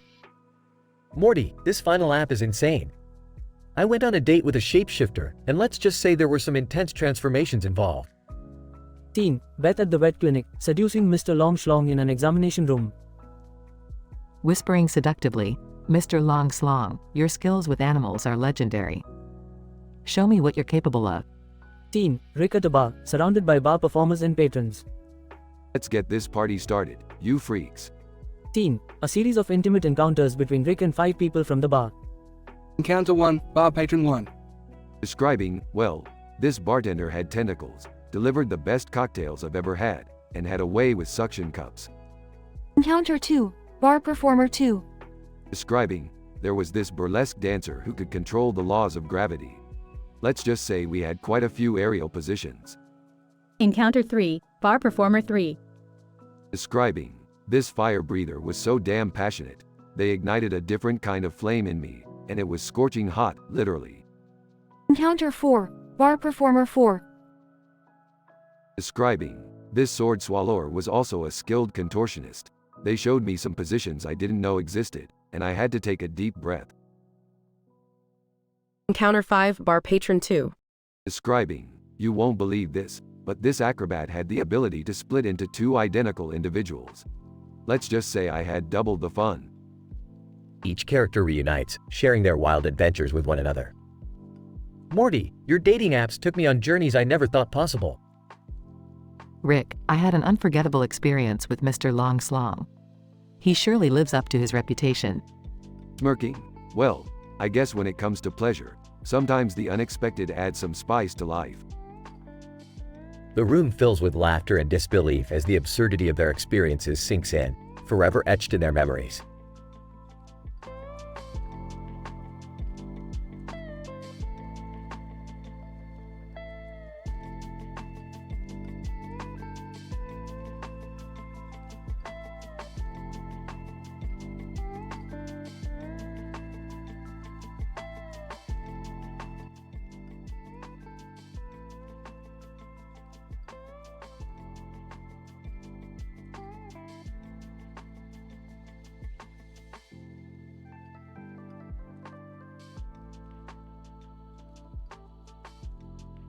Alright, Morty, buckle the fuck up. We're diving into the freezing depths of Benzinulon 7, where death awaits us. Nervously, Rick, are you sure about this? I mean, it's like 300 below out there. Of course, I'm sure, Morty. You think I'd risk our lives for nothing? Besides, I'm not letting some frozen ballsack of a planet stop me from having an adventure. Can we just get this over with? I was in the middle of a sexy dream before you dragged me into this icy hellhole. Summer, language. But Rick, what's your plan here? Simple, Beth. We find those woolly beasts over there, the Beepos. We take one down and use its belly as shelter. Survival 101, baby. Wait, we're gonna crawl inside a dead animal? That's disgusting. Oh, shut up, Jerry. You think surviving a blizzard is pretty princess material? This is the real shit. I guess it's better than freezing into ice cubes. Let's go, guys. They approach the herd of Beepos and Rick pulls out a weapon. Rick, please don't shoot them. Relax, Summer. I got it all under control. Tranquilizer darts, coming right up. Before long, one of the Beepos collapses onto the ground, motionless. Okay, everyone, get inside its belly. And try not to puke. They all climb into the gory insides of the Beepo, the warmth providing some relief from the freezing temperatures. This is so gross. I can't believe we're doing this. Honestly, Summer, you could be a bit more grateful. At least we're not fucking dead. Oh, there's all kinds of weird stuff in here. I think I touched something slimy. Morty, we've touched much worse. Remember that time you grabbed the interdimensional alien worm's wiener? Blushing. Yeah, I definitely remember that one, Rick. After what feels like an eternity, the blizzard subsides. The storm's passing. We survived, thanks to your idea, Rick. You're goddamn right, Beth. The Beepo saved our lives. I can't wait to get out of this gross and smelly. Hey, guys, I think it's moving. Everyone screams as the Beepo suddenly stands up. Okay, nobody panic. We just need to stay calm. Beepo, in a deep voice, thank you for saving me, mortals. Your sacrifice will be remembered. What the hell is happening? Morty, I think we just stumbled upon a cosmic Beepo god. The Beepo ascends into the sky, carrying them along with it. Jerry, this is all your fault. My fault? How is this my fault? The Beepo god starts to chant, and they all feel a surge of power coursing through them. I feel alive. Rick grins deviously. Well, Morty. Looks like we accidentally stumbled upon the most powerful beings in the universe. We're gonna have some fun with this. Oh, geez, Rick. What have we gotten ourselves into? Cue dramatic music as the Beepo god flies them into a dimension of chaos and madness.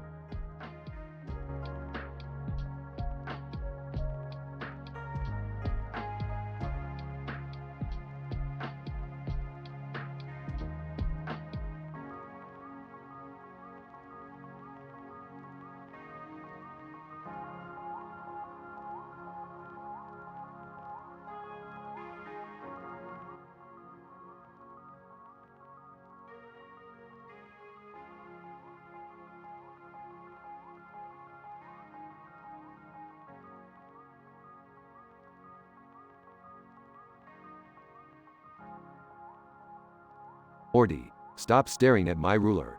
It's just a ruler, okay? But Rick, why does it have an extra mark at the 8-inch spot?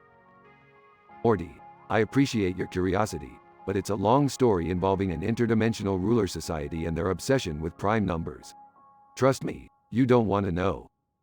Guys, I found this strange sandwich with cucumber and lettuce on a black and white tablecloth with white chevron lines. Is it some kind of alien artifact? Oh, Summer, you sweet simple-minded fool. That's just a sandwich from Blips and Chits. You've been playing too much Roy. Bursts into the scene. Hey, everyone. I've got a gun to my head. Can you believe it? Life, huh? Jerry, put that thing down. We're not falling for your desperate cry for attention again. Besides, I'm pretty sure that gun is just a prop from one of your failed insurance salesman gigs. Damn it, Rick. You always ruin everything for me. I just wanted some hot dog buns and now I've got nothing. Turns to the camera. Hey, viewers, anyone got 150 duodecillion hot dog buns? You know what, Jerry? I'll make you a deal. If you can find a place that sells that ridiculous amount of hot dog buns, I'll let you shoot me in the face. Deal? Lowers the gun. Fine, it's a deal. But I better find those buns, Rick. Don't think I won't hold you to this. Rick, this is insane. We can't let Jerry run around with a gun looking for hot dog buns. We have to stop him. Yeah, and what about that weird sandwich on the table? It's giving me serious existential crisis vibes. Relax, Morty, I've got a plan. Let's take Jerry to the Intergalactic Hot Dog Bun Convention. If we can't find him a trillion hot dog buns there, I don't know where we can. Alright, but can't we just deal with the sandwich first? It's looking at me funny. Fine, Morty, we'll deal with the sandwich, but only because I have an idea on how to turn it into a never-ending food source. We'll revolutionize interdimensional agriculture, Morty. Brace yourself. Guys, seriously, the sandwich is attracting all sorts of weird creatures. I think it's alive. Smirking. Well, Summer, let's cut it open and find out, shall we? Adventure awaits, my little sandwich scientists. They all delve into the sandwich, discovering a hidden portal inside. Whoa, so the sandwich was a gateway to another dimension. Sarcastically, no, Morty, it's a portal to Disneyland. Of course, it's another dimension. Now, let's go and see what this dimension has in store for us. It's probably something ridiculously dangerous, knowing our luck.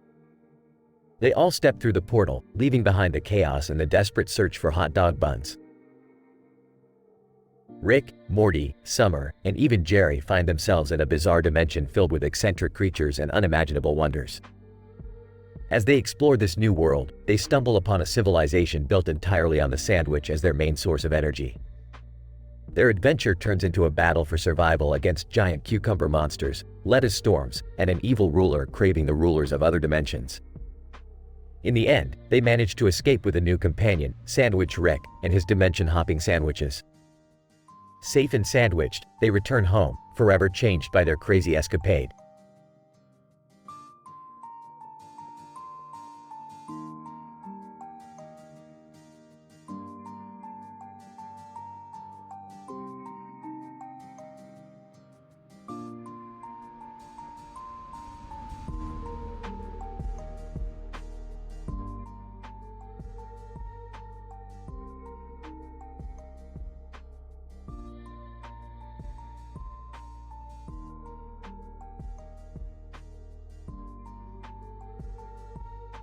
Hey Morty, what are you up to?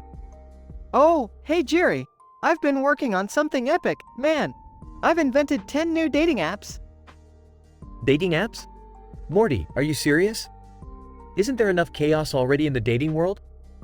Come on, Jerry. These apps are groundbreaking. Trust me, you've never seen anything like them. Wanna try?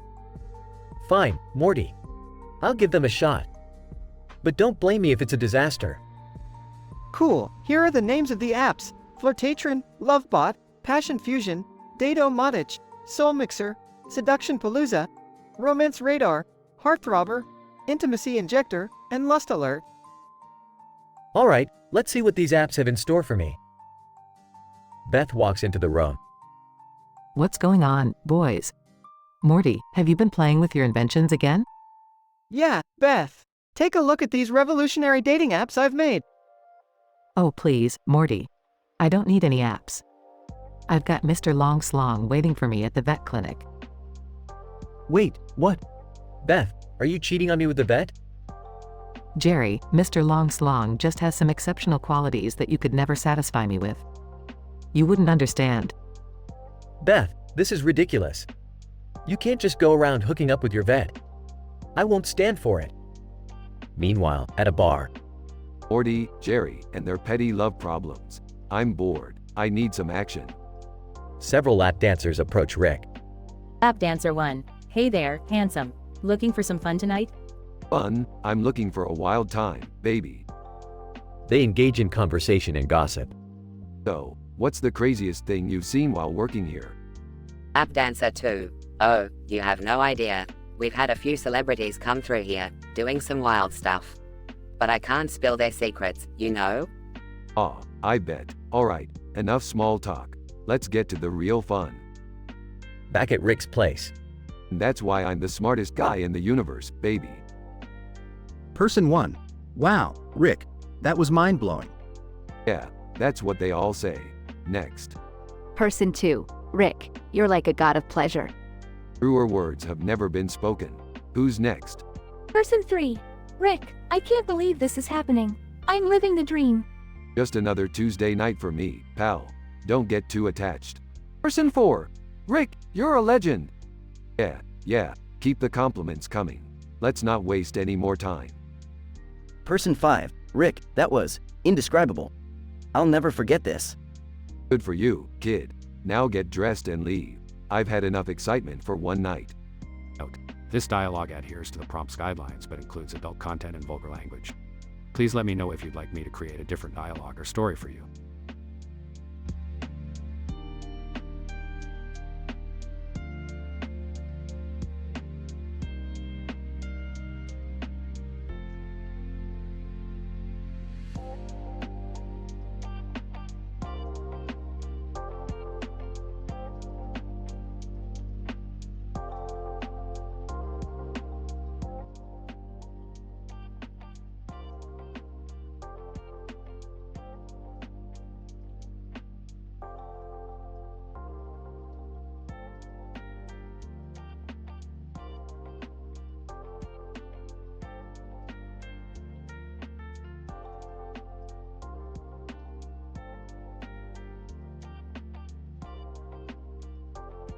Takes a sip of his flask. So, Morty, how was your day at school?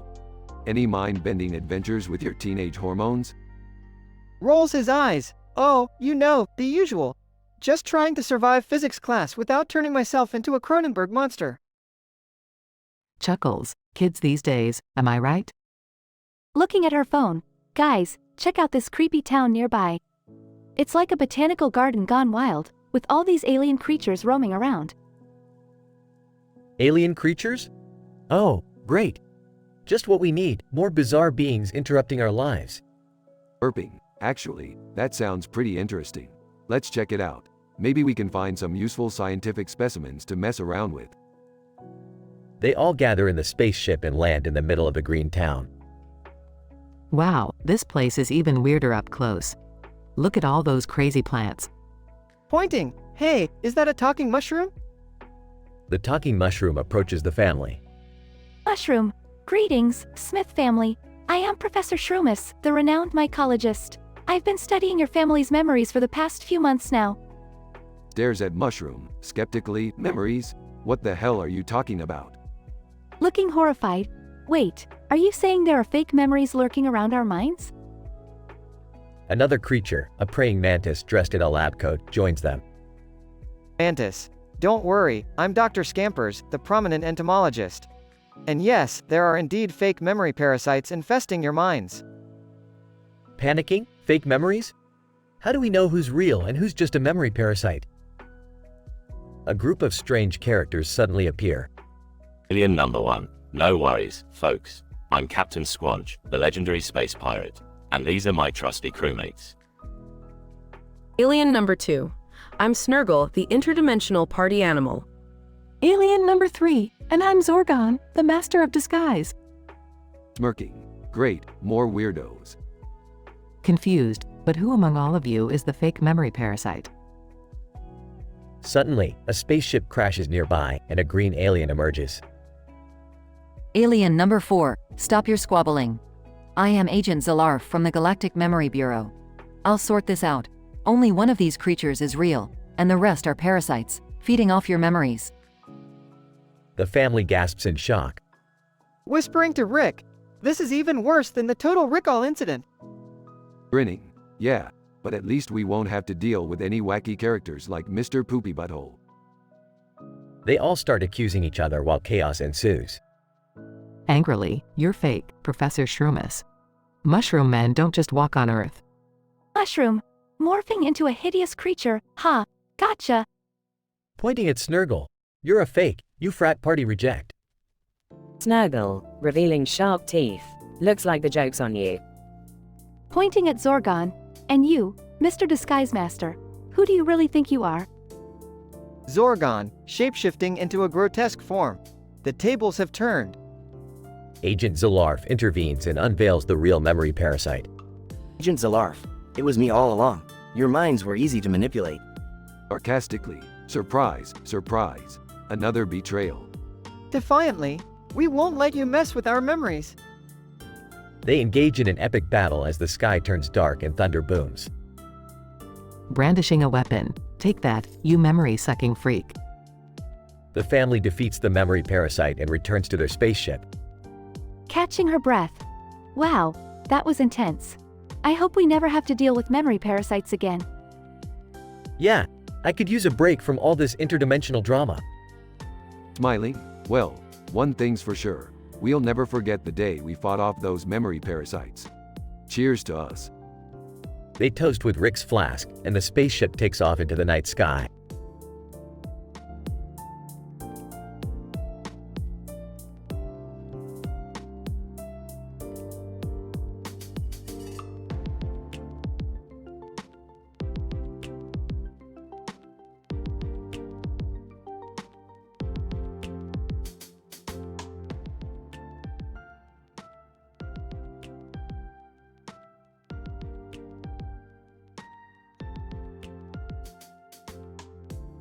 Alright, Morty, buckle up because we're about to go on the craziest adventure yet.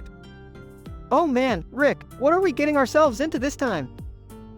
We're diving into the planet Benzanulon 7, Morty. It's freezing cold, like 300 below freezing.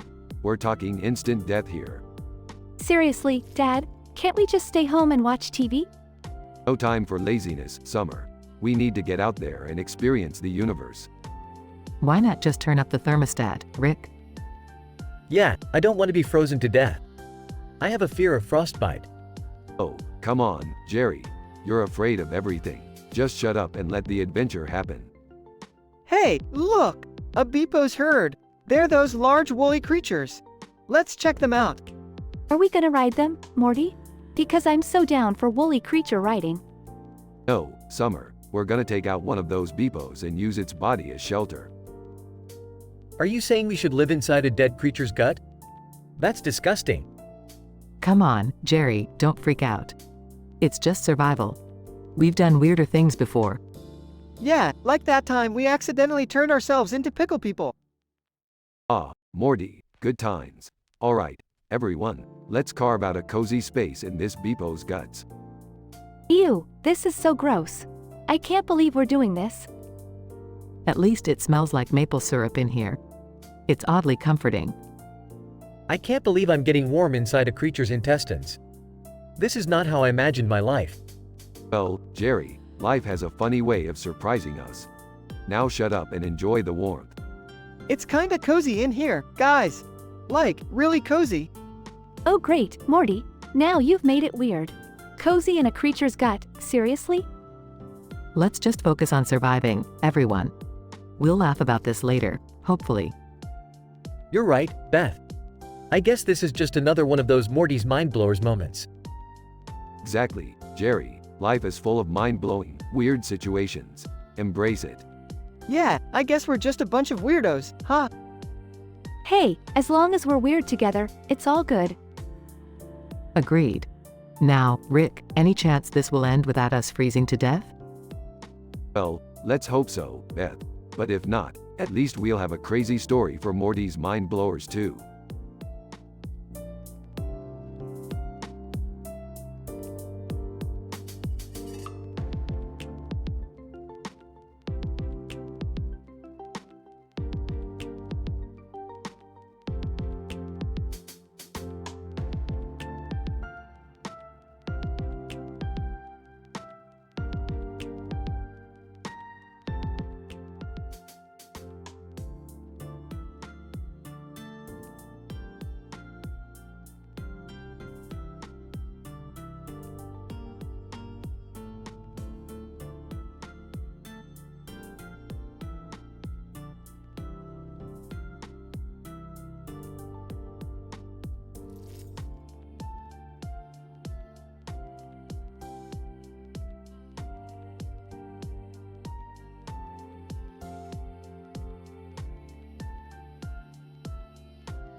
Alright, Morty, let's see what these dating apps of yours can do.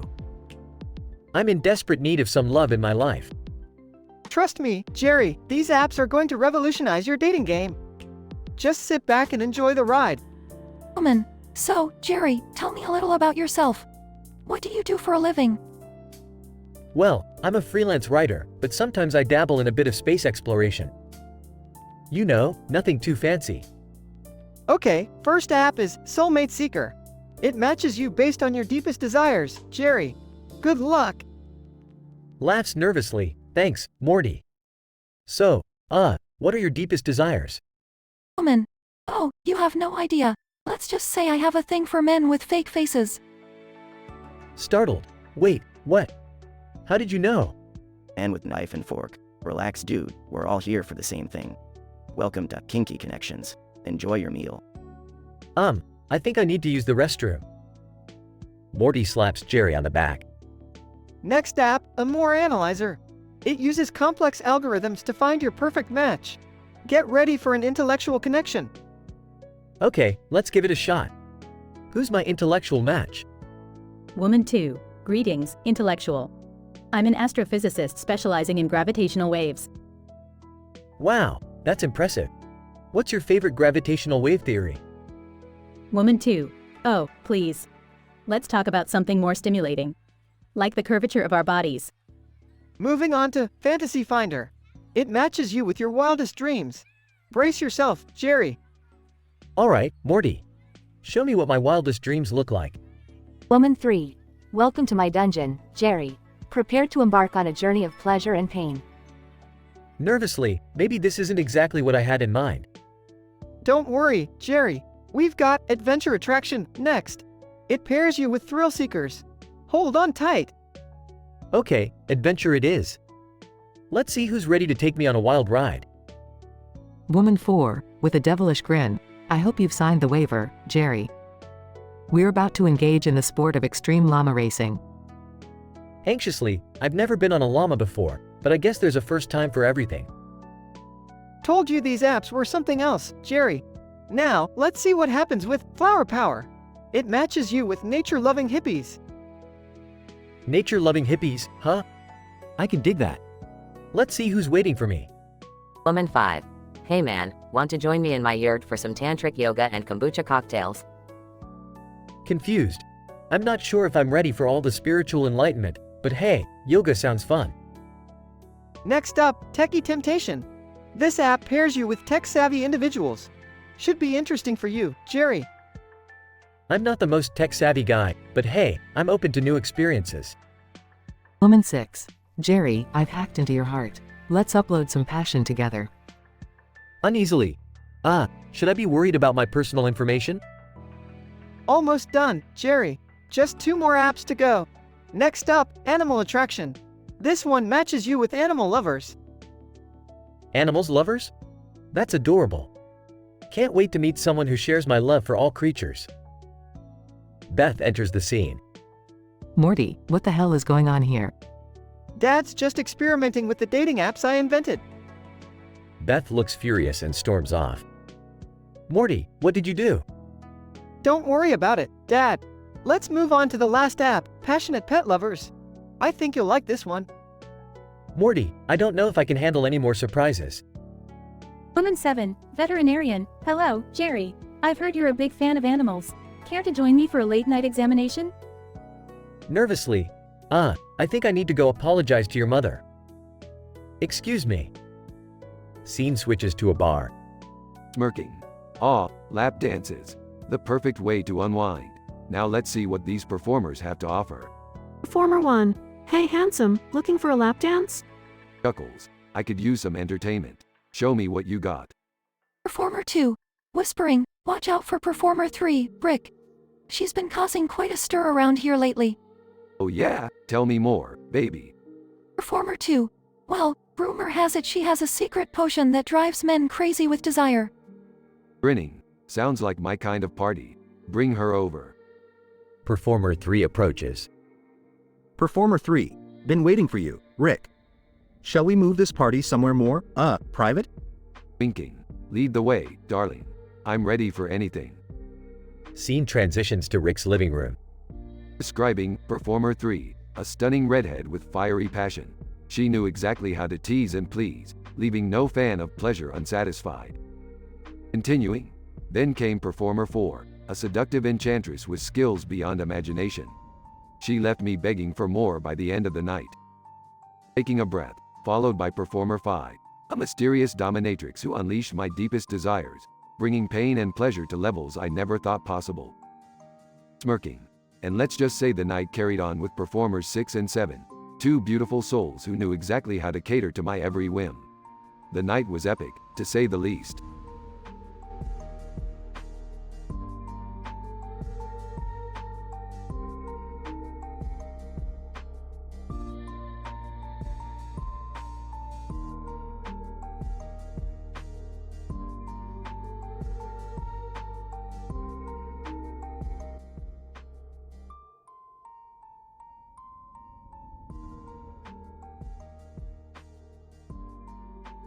Morty, I can't believe you actually created 10 new dating apps for me to try out.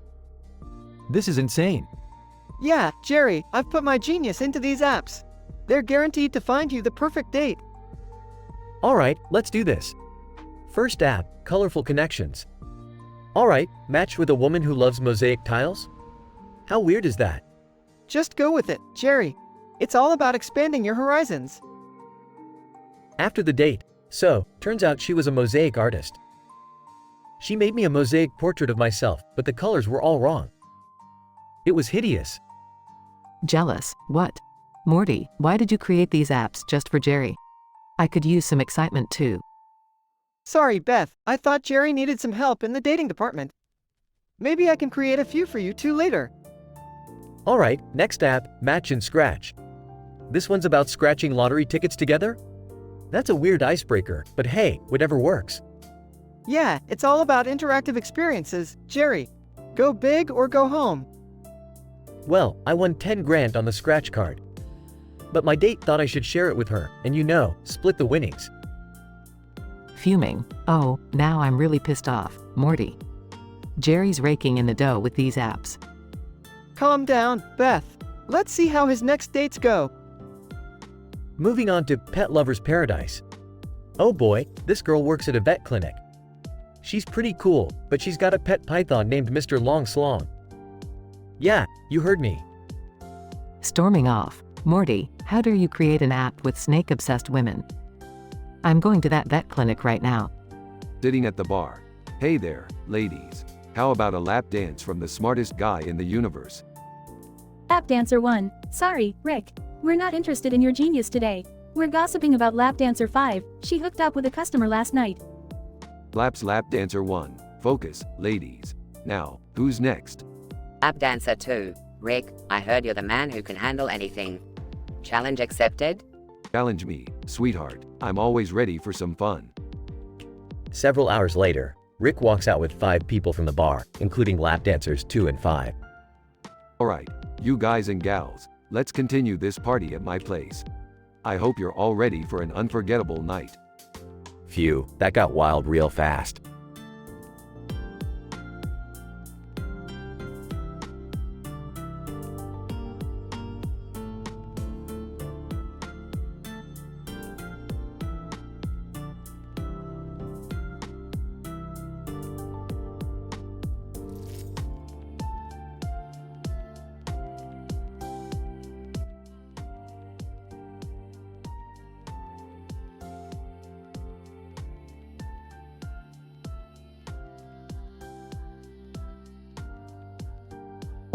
Morty, you're not gonna believe this, Morty.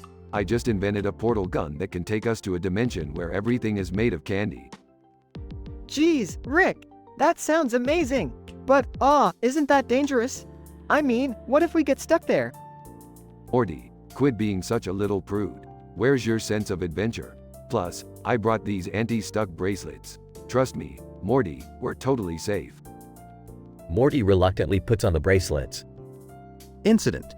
Alright, Morty, hold on tight. We're going through the portal. Now. They both get sucked into the portal, only to find themselves in a dimension where everything is made of dragons, swords, and chaos. Rick, what the hell did you do? Why are there dragons everywhere? Quiet, Morty. Do you really want to be the guy that questions a dimension made of dragons? Now, look over there, Morty. That guy in the suit is fighting a dragon with a sword, just like in that cartoon. They watch in awe as the man in the suit and the man with the sword valiantly battle the dragon. Progression. Hey, Morty, what's going on? Dad, we're in a dimension filled with dragons. Rick thought it'd be a good idea to come here. Dragons? Wow, I always knew your grandpa was insane, but this is a whole new level. Beth enters the picture. What's with the commotion, guys? Dragons? Really? Oh, hey, Beth. You know, just another scientific mishap. Morty's overreacting, as usual. Meanwhile, the battle between the man in the suit, the man with the sword, and the dragon intensifies. The dragon breathes fire, narrowly missing them all. Wait a minute, Morty. Those swords that guy is using, they're not just regular swords. What do you mean, Rick? They're interdimensional dragon-slicing blades, Morty. They can cut through reality itself. So, wait, you're telling me that guy is some sort of interdimensional dragon slayer? Exactly, Morty, and I think it's time we join the fight. They grab the spare swords and charge towards the dragon, dodging fireballs and slashing through the air. Screams of dragon pain echo through the dimension. Have you lost your minds? Swords don't solve everything. Oh, shut up, Jerry. Let them have their grand adventure for once. Anyway, I want to see who comes out on top. Meanwhile, the man in the suit plunges his sword into the dragon's heart, defeating it once and for all. Well, Morty, I guess even interdimensional dragon slayings can come to an end. For now. Rick, this was insane. Let's never do something like this again. No promises, Morty. Dragon slaying can be quite addicting. But for now, let's go back home, grab some ice cream, and forget this ever happened. Sound good? Yeah, it does.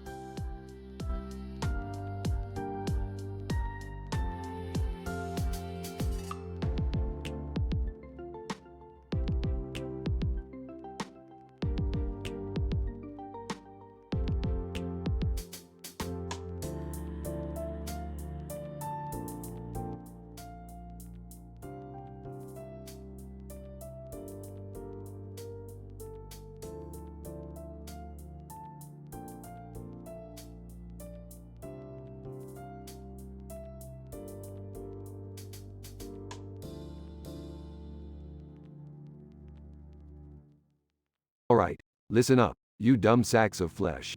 I summoned you all here to discuss the top 5 most disgusting interdimensional dinners in history. Don't ask me why, just do it. Dad, why are we doing this? Can't we just eat in peace without getting all gross? Morty, your father has his reasons. Plus, it's always good to expand your culinary horizons. Yeah, Morty, your old man knows a thing or two about exotic dining experiences. Fine. Let's just get this over with. What's the first dish? The first dish is a classic from Dimension X35. It's called Squirming Sludge Surprise. The main course is live worms, smothered in a blend of fermented sludge and mold. Served with a side of slimy snails and a glass of rancid swamp water. The taste is like eating raw sewage with a hint of rotting algae. The smell is putrid, like a mix of decomposing bodies and sweaty gym socks. The texture is slimy and squirming, and it's absolutely revolting. I give it a score of -5 out of 10. Gross, that sounds vile. What's next? Up next, we have Guts and Gloop Stew from Dimension Z12. The main dish is a stew made from the innards of various alien creatures, including intestines, brains, and eyeballs. It's served with a side of fermented snot and a glass of liquefied bile. The taste is like drinking a bowl of vomit mixed with rotten organ meat. The smell is unbearable, like a mixture of rotting corpses and sewage. The texture is slimy and squishy, it's hard to even keep it down. I give it a score of -6 out of 10. Rick, this is disgusting. Can't we talk about something else? Yeah, can we switch to discussing normal, appetizing foods? Shut up, Jerry. We're not here to please your delicate taste buds. Next up, we have Ectoplasmic Delight from Dimension Y49. The main dish is an ectoplasmic casserole made from the slimy residue of ghostly entities. It's served with a side of rotting zombie brains and a glass of hauntingly cold spectral energy. The taste is otherworldly, like swallowing a mixture of ghostly moans and ethereal whispers. The smell is a blend of decaying flesh and supernatural energy. The texture is gooey and ethereal, like eating a wobbly cloud. I give it a score of -7 out of 10. Can we please stop? I'm losing my appetite. We're almost done, Summer. This is important scientific research, or something like that. Next, we have Tentacled Terror from Dimension F25. The main dish is grilled tentacles of an unknown creature, served with a side of squirming bugs and a glass of slimy sea foam. The taste is fishy and metallic, like chewing on a rusty anchor covered in seaweed. The smell is a mix of ocean stench and dead seafood. The texture is chewy and rubbery, like gnawing on a tire. I give it a score of -8 out of 10. Rick, I can't take it anymore. Can we please stop torturing ourselves with these disgusting dishes? Fine, Morty. Last one, we have Maggot Surprise from Dimension C72. The main dish is a plate full of squirming maggots, served with a side of fermented cheese and a glass of curdled milk. The taste is like biting into a maggot-filled corpse, with a cheesy aftertaste. The smell is nauseating, a mix of rotting flesh and moldy cheese. The texture is wriggly and slimy, like chewing on an army of maggots. I give it a score of -9 out of 10. That's enough, Rick. This was a terrible idea. Yeah, I've completely lost my appetite, and I didn't even have one to begin with.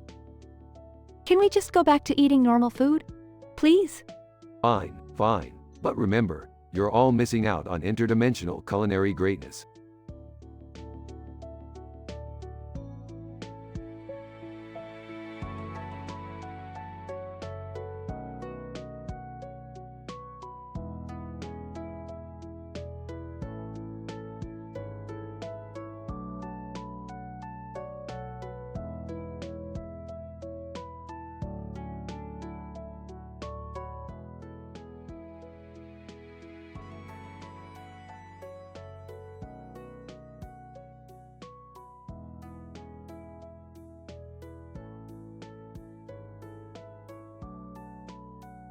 Alright, Morty, buckle up. We're about to dive into Venzanulon 7, baby. Are you sure about this, Rick? It looks freezing out there. Seriously, Rick, can't we just go somewhere warm? I'm not built for cold weather. Relax, Summer. We'll be prepared. Besides, this planet has some amazing new creatures we can study. I don't know, Rick. This blizzard seems intense. Maybe we should reconsider. Yeah, listen to Beth, Rick. We should play it safe. Our lives are at stake here. Suck it up, Jerry. We're doing this. Morty, take point. Okay, but if we die, I want it on record that this was your idea. They step onto the planet's surface and a chilling wind starts blowing. Alright, the Beepos are just a few hundred yards away. Let's move quietly and carefully. They approach the Beepo herd, giant woolly creatures with glowing horns. Whoa, Rick. These Beepos are incredible. They're like something out of a hallucination. Yeah, Morty. They're the result of a cosmic sexual encounter between a Yeti and a majestic unicorn. Nature really outdid itself here. Guys, that blizzard is getting stronger. If we don't find shelter soon, we'll freeze to death. Rick, we need a plan, and fast. I got it. We'll take down one of these Beepos, slice it up, and hide inside its warm guts. That's your plan? Are you serious? You have a better one, Jerry? No, shut up.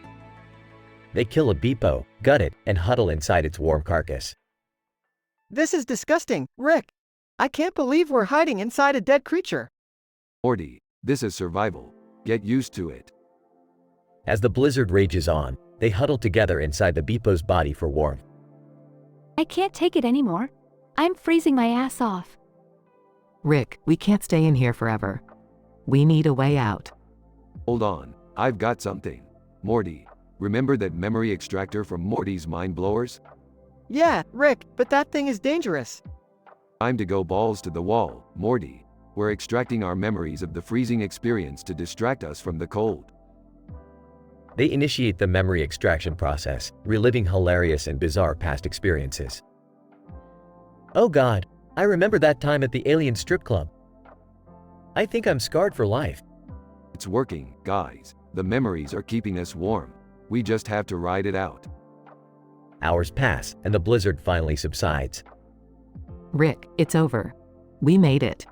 Yeah, no thanks to you, Jerry. Get out of the Beepo guts. They crawl out of the Beepo's body, shivering but alive.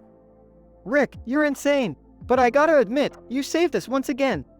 Damn straight, Morty. Now let's go home and warm up. I'm tired of this mind-blowing cold shit.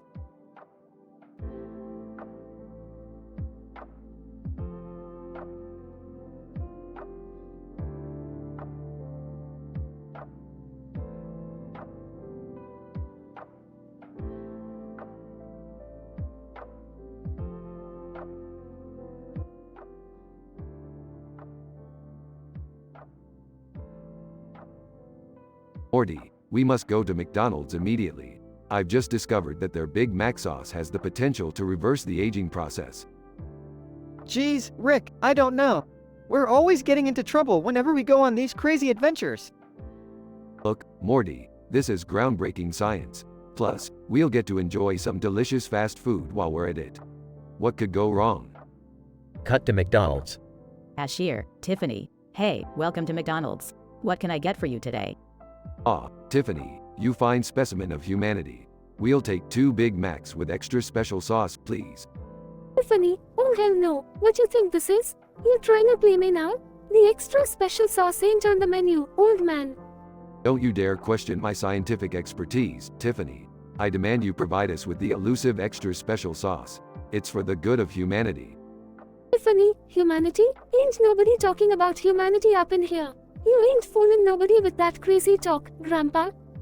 Oh, Rick, maybe we should just order something else. This isn't going well.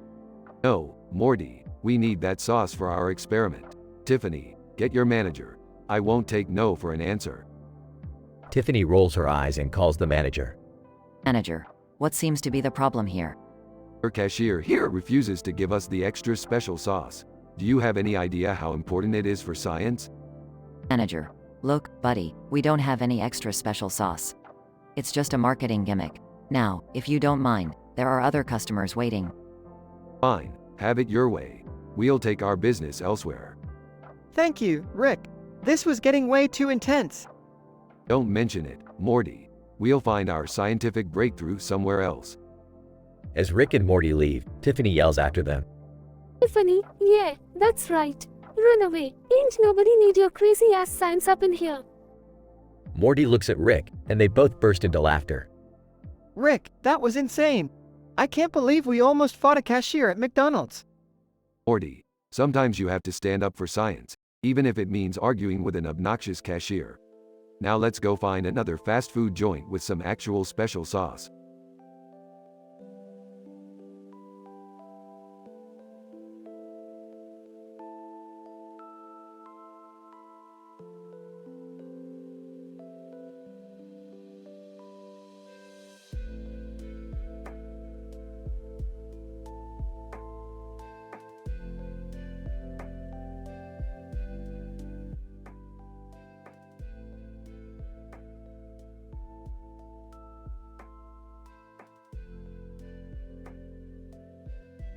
Setting, a neon-lit room with a woman standing next to a machine labeled, No Obama's MCD.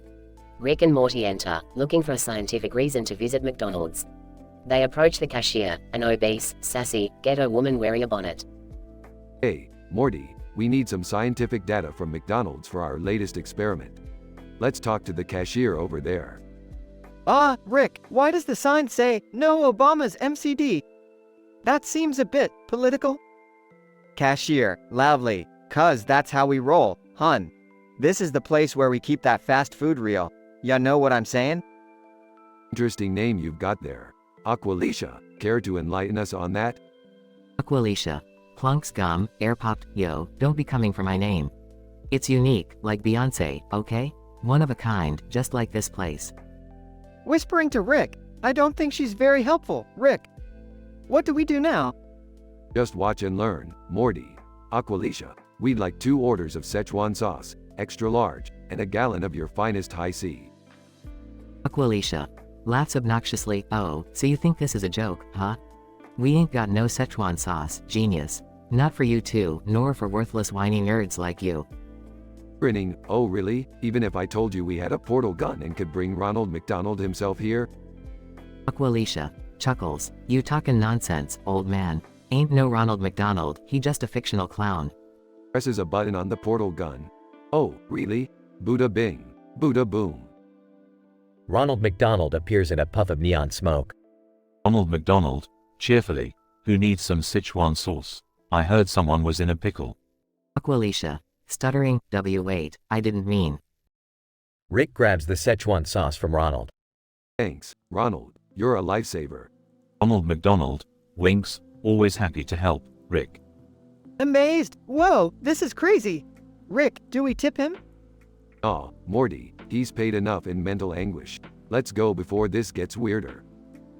They walk out of the neon-lit room, leaving Aqualicia gobsmacked and Ronald McDonald grinning. Aqualicia. Muttering to herself, ain't this some crazy shit?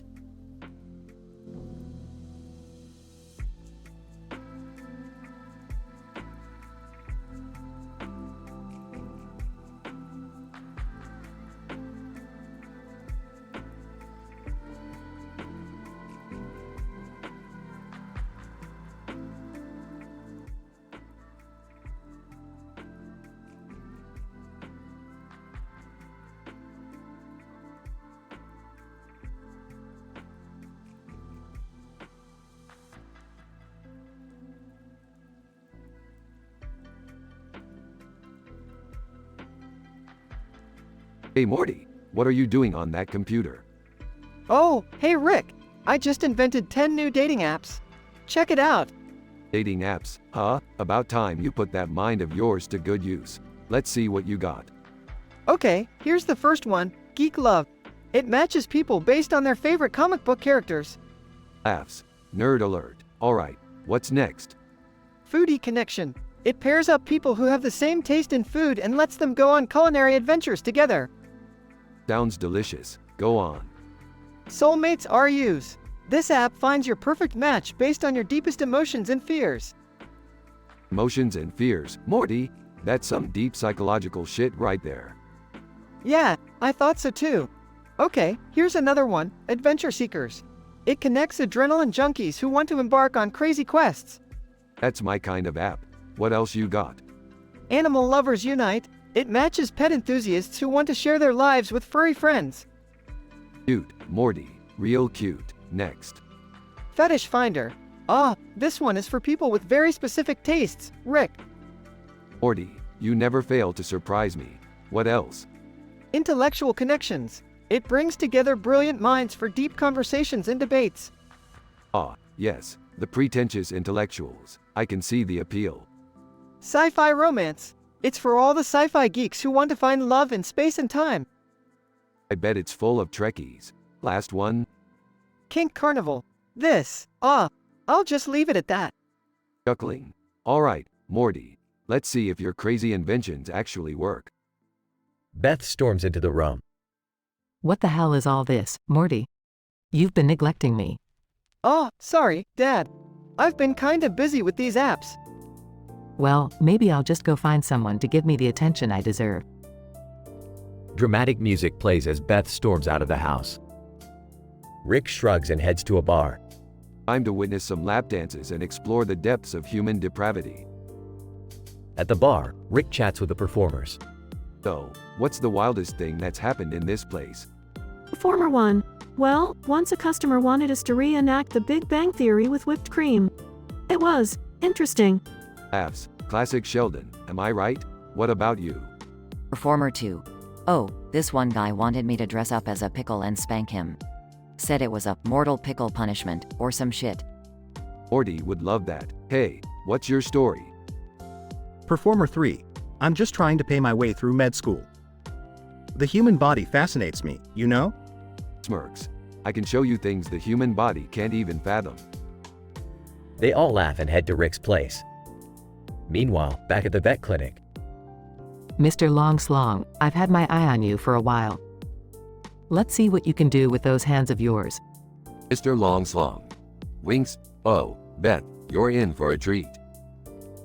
Scene fades as the night unfolds, leaving the details to imagination.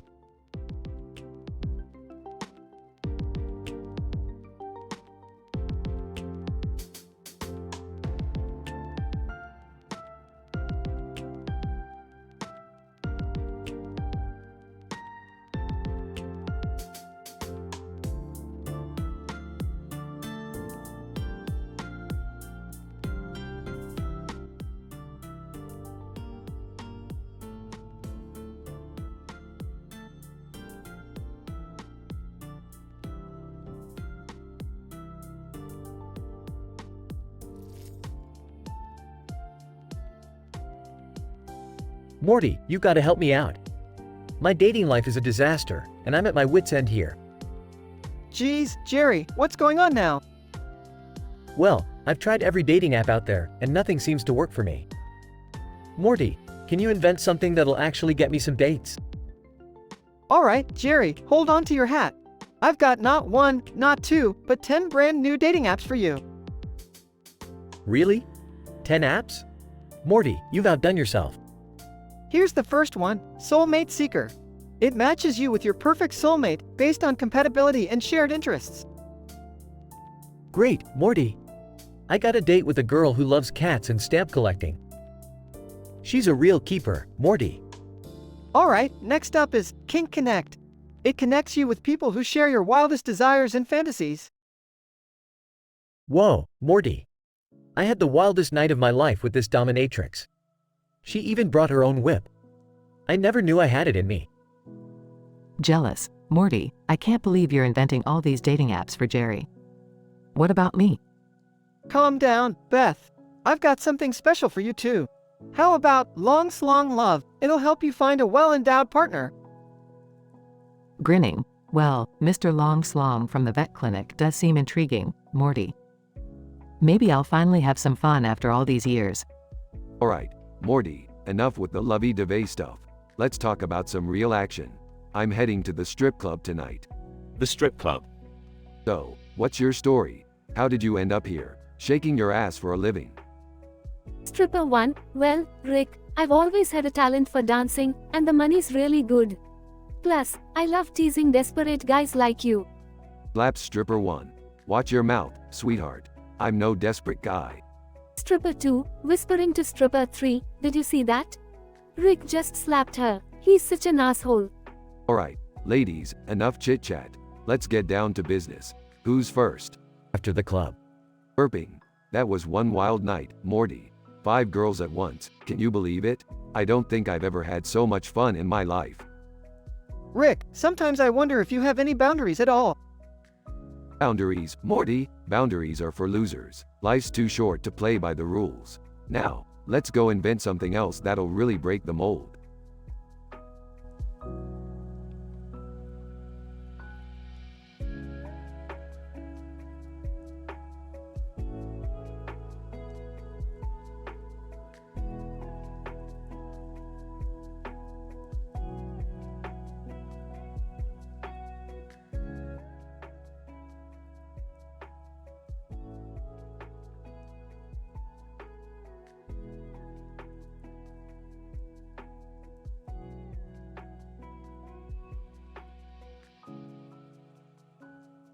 Alright, listen up, you miserable sacks of carbon waste. We've got a plate of food here that looks like the sadistic fantasy of some health nut alien. Morty, hand me that candle. I'm gonna burn this abomination while we talk about some real meals that define interdimensional culinary horror.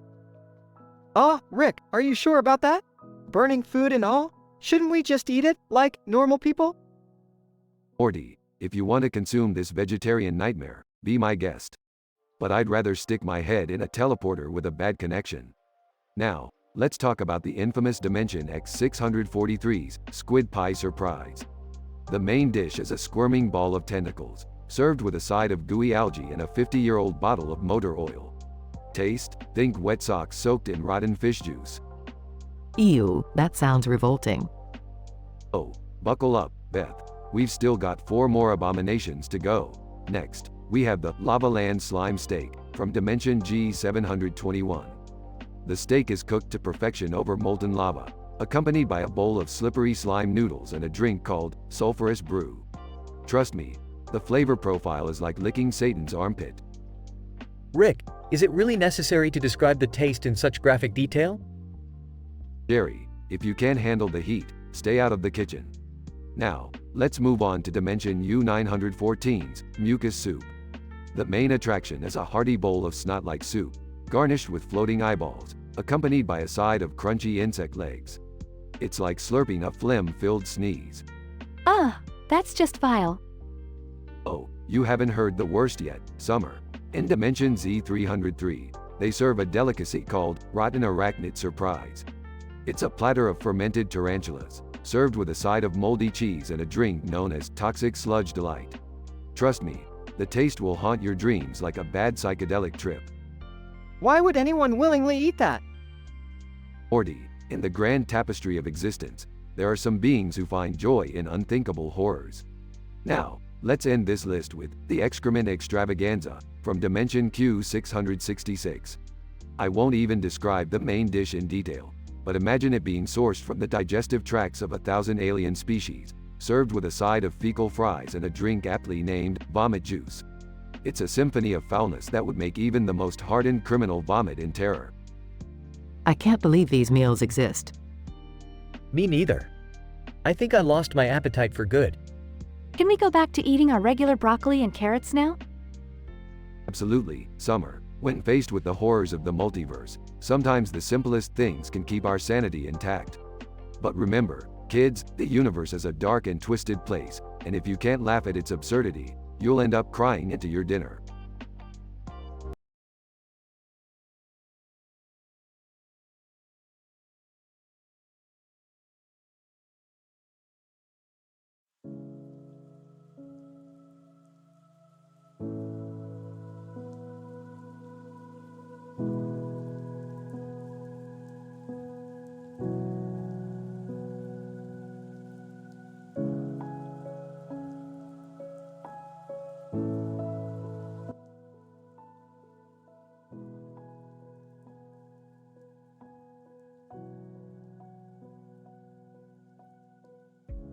Incident.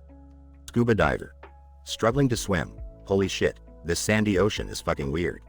And what's with that massive ship floating in the air? Charades. From the boat on the ocean floor. Dude, you won't believe it. I found this ancient artifact that can summon interdimensional beings. Flirty. Ooh, interdimensional beings. Count me in, charades. Let's see what kind of rock star we can summon. appearing out of thin air. Did someone say interdimensional rock star? Well, you've summoned the god of thunder instead. Progression. Scuba diver. What the actual fuck? Thor, you're real? And how the hell are you in a sandy ocean?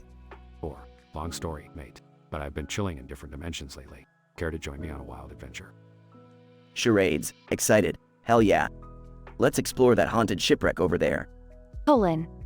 Whispering to Thor, so, you're a god and all, but can you handle the paranormal? Or, smirking, I've dealt with scarier things than ghosts, love. Let's go show those spirits who's boss. Scuba diver. Gasping. This haunted shipwreck is no joke. Did I just see the ghost of a pirate?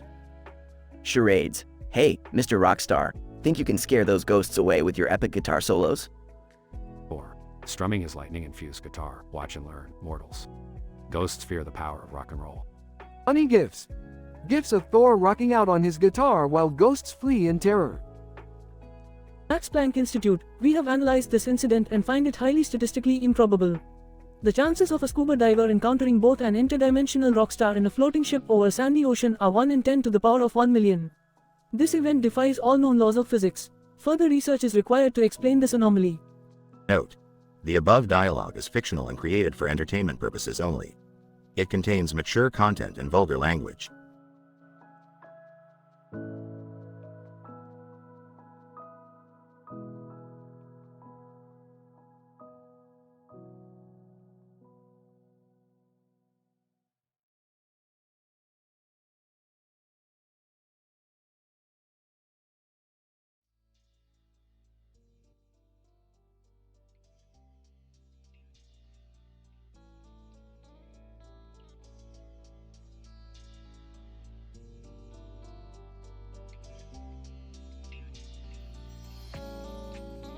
Morty, where the fuck have you been?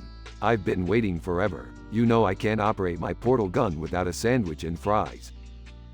Sorry, Rick. I had to borrow your portal to pick up the sandwich from across the universe.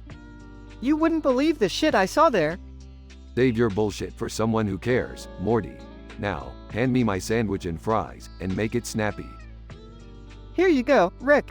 One delicious, juicy hamburger sandwich just the way you like it. Finally. Now, where's my drink? Did you forget that too, Morty? No, Rick. I got you a drink, but it got a little complicated. Just hold on. Sound of glass shattering. What the fuck, Morty? Did you just break my favorite flask? No, it's not broken. I accidentally used it as a bowl for your fries. And, I wanted to give you some variety, so I put your drink in the fork container. You absolute fucking imbecile. Do you have any idea how much that flask meant to me? And why the hell would you put my drink in a fucking fork container? I'm sorry, Rick. I wasn't thinking straight, and I thought it would be funny. I'll get you a new flask, I promise. New flask won't bring back the sentimental value, Morty. You're such a fucking dumbass sometimes. I said I'm sorry, Rick. I'll make it up to you somehow, I swear. Damn right, you will. Now, grab that drink, and let's have our meal before it gets cold. Right, Rick. Here's your drink, all ready for you. Sloshing sound, followed by a scream. What the fuck, Morty?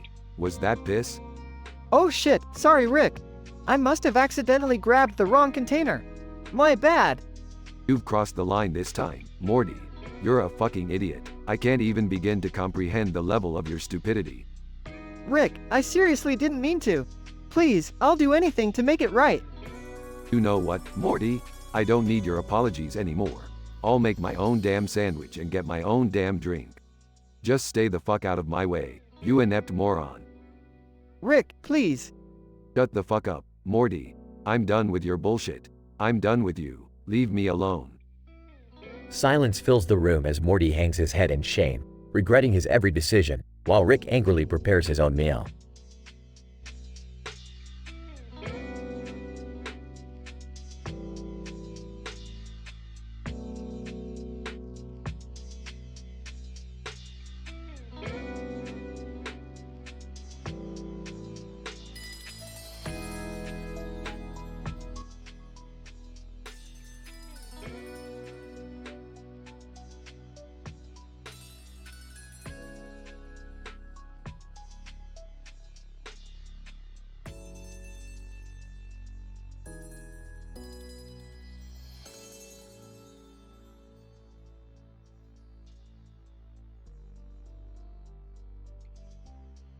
Hey Morty, what's with the purple wall with all these colorful letters? It's like a crazy word puzzle. Oh, it's just my latest invention, Jerry. It's a dating app algorithm generator. I've invented 10 different dating apps with unique algorithms for you to try out. Are you serious, Morty? I'm terrible at dating. But you know what the hell? Let's give it a shot. Jerry starts using the dating apps created by Morty. Date 1. Susan. I can't believe Morty's app found me a match so fast. She's got a great sense of humor too. Date 2. Maggie. This girl's adventurous. We went bungee jumping on our first date. Can you imagine? Date 3. Emily. She's a poet. Her words just melt my heart. This app is working wonders, Morty. Date 4. Samantha. She's a confident one, alright. She took me to a strip club on our first date. Date 5. Lisa. We had dinner at this high-class restaurant, Morty. She's got expensive taste. I'm kinda intimidated. Date 6. Wendy. She's a fitness fanatic. We spent the entire date at the gym. I'm sweating like a pig. Date 7. Veronica. She's really into conspiracy theories. We spent the entire night talking about lizard people. Date 8. Olivia. She's a daredevil. We went skydiving on our first date. My heart's still racing. Date 9. Natalie. She's a gamer. We spent the entire night playing video games. I didn't realize it was morning already. Date 10. Rachel. She's a magician. She pulled off some mind-blowing tricks right in front of my eyes. Beth enters the room, visibly annoyed. Seriously, Jerry? You're using all these dating apps Morty invented? What about me? Oh, come on, Beth. It's just for fun. Besides, I never thought you'd be interested. Beth storms out of the room angrily. Sighs. Morty, you may have invented too many dating apps this time. Scene shifts to Beth's vet clinic. Mr. Longslong, thanks for coming to my office so late. I needed someone to distract me from Jerry's nonsense. Mr. Longslong, anything for you, Beth. You know I've always had a soft spot for veterinarians. Beth and Mr. Longslong engage in an intimate encounter, exchanging passionate words and affection. Rick is at a bar, surrounded by performers. So, you ladies and gentlemen shake your asses for cash? Tell me, who's got the juiciest gossip in the biz? Dancer 1. Oh, Rick, you'll never believe what happened with Lola. She got caught doing a threesome in the VIP room. Laughs. Classic Lola. What about Cherry? I heard she's been hooking up with the bouncer. Answer 2. You're right, Rick. Those two just can't resist each other. But let me tell you about Roxy, the new girl. She's got some wild stories. Rick slaps Dancer 2's butt playfully. Oh, well, Roxy, bring her over here. I want to know more about her. Roxy approaches Rick, flirtingly. Roxy, hey there, handsome. I heard you're looking for some excitement. I can fulfill your every desire. Rick and Roxy spend a wild night together, exploring passionate encounters, leaving little to the imagination.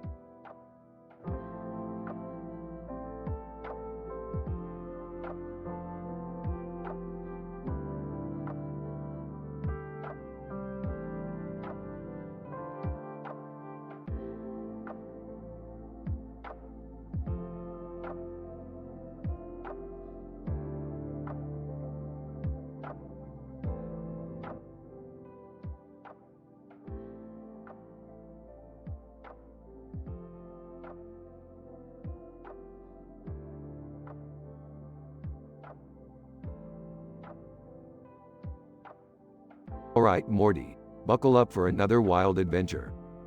Oh geez, Rick. I hope this one doesn't end in another mind-erasing situation like Morty's mind blowers. Morty, do you think I care about whether or not you remember your embarrassing moments?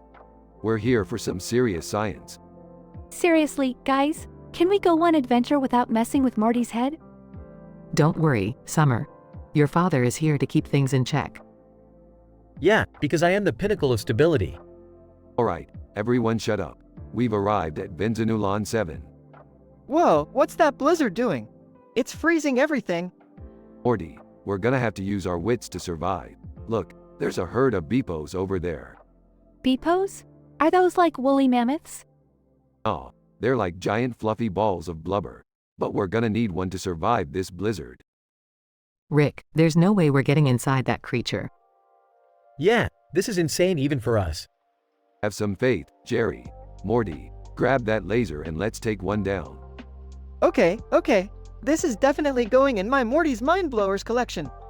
Once we bring it down, we'll plunge ourselves into its guts for shelter. Survival 101. Oh my god. I can't believe we're gonna be living inside a creature's intestines. This is just gross. I can't believe I let everyone talk me into this. We should have just stayed home and watched reruns. You know, this reminds me of that time when I accidentally ate the dog's food. Morty, don't tell anyone about that. Oh, don't worry, Jerry. Your secrets are safe with me. Dead for now. Alright, we're in. Beth, you take the front. Morty, you take the back. And Jerry, stop being useless. Hey, I can contribute. I have a lot of useful knowledge about stuff. Just stay quiet, Jerry. We don't need your useless trivia right now. Guys, do you think this will work? It's getting really cold out there. Morty, we have to believe in Rick. He always finds a way, no matter how crazy it may seem. Yeah, Morty, remember when Rick turned himself into a pickle? This is nothing compared to that. Alright, everyone, hold on tight. We're about to take off. After a moment of silence, the creature starts moving. Whoa! It's like a giant, fleshy roller coaster. Rick, you mad scientist. I can't believe this is actually working. This is hilarious and disgusting at the same time. Only in Rick and Morty. I don't even know how to process this. I'll just add it to the ever-growing list of things that have traumatized me. Welcome to the world of science, Morty. Sometimes it's messy, but it's always mind-blowing. They continue their strange journey inside the creature, leaving behind the freezing blizzard.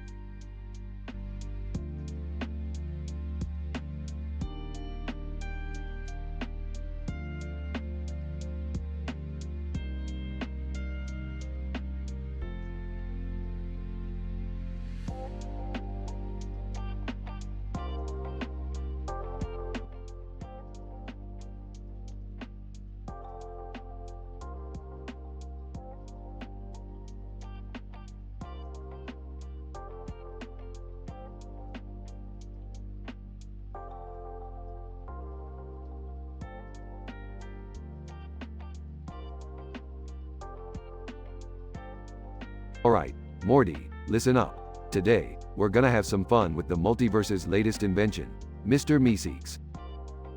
Rick, what's a Mr. Meeseeks? Well, Morty, a Mr. Meeseeks is a fantastical creature designed to fulfill a single task and then poof, they're gone. Just like your chances at a normal life, Morty. Geez, Rick, that's pretty harsh. Harsh? Please, Morty, I'm just being honest. Anyway, we're gonna assign one Meeseeks to each member of the family, and they'll accomplish whatever absurd task they desire. Oh, I'm in. I want my Meeseeks to find a way to make me the most respected horse surgeon in the entire galaxy. That's great, Beth. And my Meeseeks is gonna teach me how to golf with enough skill to impress Tiger Woods. Well, if we're being ridiculous, I want my Meeseeks to make my Instagram account go viral overnight. Alright, I've got a task too. My Meeseeks will assist me in reverse engineering the entire universe's portal technology. Gotta keep my genius status intact, you know? And what about me, Rick? Morty, I've got something special lined up just for you. Your Meeseeks will help you become the greatest skateboarder who ever lived. Awesome, Rick. Thanks. Time passes. Morty's Meeseeks. Alright, Morty, listen up. I've analyzed every skateboard trick in existence, and I've created a brand new one that will blow everyone's minds. It's called the Quantum Kickflip, Morty. Holy crap, that sounds intense. Let's do it. Meanwhile, elsewhere in the house. That's Meeseeks. Mrs. Smith, look no further. I've not only made you the most respected horse surgeon in the galaxy, but also the most renowned equestrian poet. Wow, I never thought those two things went together, but thanks. At the golf course. Jerry's Meeseeks. Alright, Jerry, let's get one thing straight. You'll never be as good as Tiger Woods, but with my help, you won't embarrass yourself either. Now, repeat after me, I am the golf champion of the world. I am the golf champion of the world. This feels silly. On social media. Summer's Meeseeks. Congratulations, Summer. Your Instagram account has exploded overnight. You're the newest influencer on the block. Oh my god, this is amazing. Everyone is so jealous. Back in the lab. Rick's Meeseeks. Professor Sanchez, I've cracked the code. The secrets of the multiverse are within our grasp. Now we can travel anywhere, anytime. Excellent work, Meeseeks. I knew I could count on you. Suddenly, chaos erupts. Rick, my skateboard just hit Beth's horse, and now they're both heading towards the golf course. Great, Morty. Now we've got a stampede on a golf course. Thanks a lot. You have to fix this, Rick. My golf game is ruined. Oh no, Jerry, your precious golf game is in danger. How will you ever survive? This is insane. My horse is trampling over the golf course, while Morty's skating like a maniac. My viral fame is turning into viral shame. Rick, I didn't mean for this to happen. Morty, with great power comes great responsibility. But I guess you'll never understand that, will you? Montage of hilarious mishaps and accidents involving horses, golf clubs, and skateboards. Meanwhile, the Meeseeks watch the chaos unfold. Beth's Meeseeks. Well, this didn't exactly go as planned. Jerry's Meeseeks. At least he's not blaming us for once, right? Summer's Meeseeks. Let's hope this mess doesn't lead to an apocalypse or something.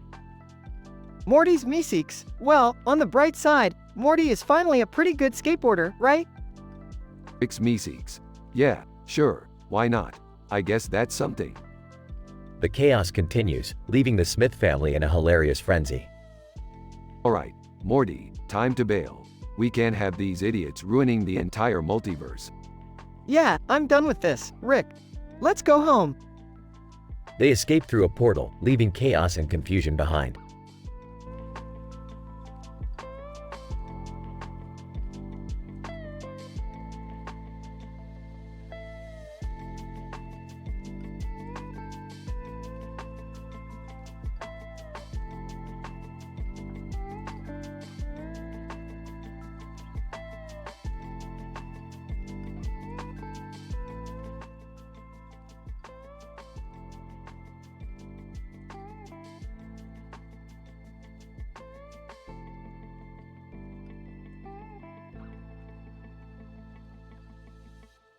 Morty, we need to go to the Department of Motor Vehicles, DMV, for a scientific experiment, Morty.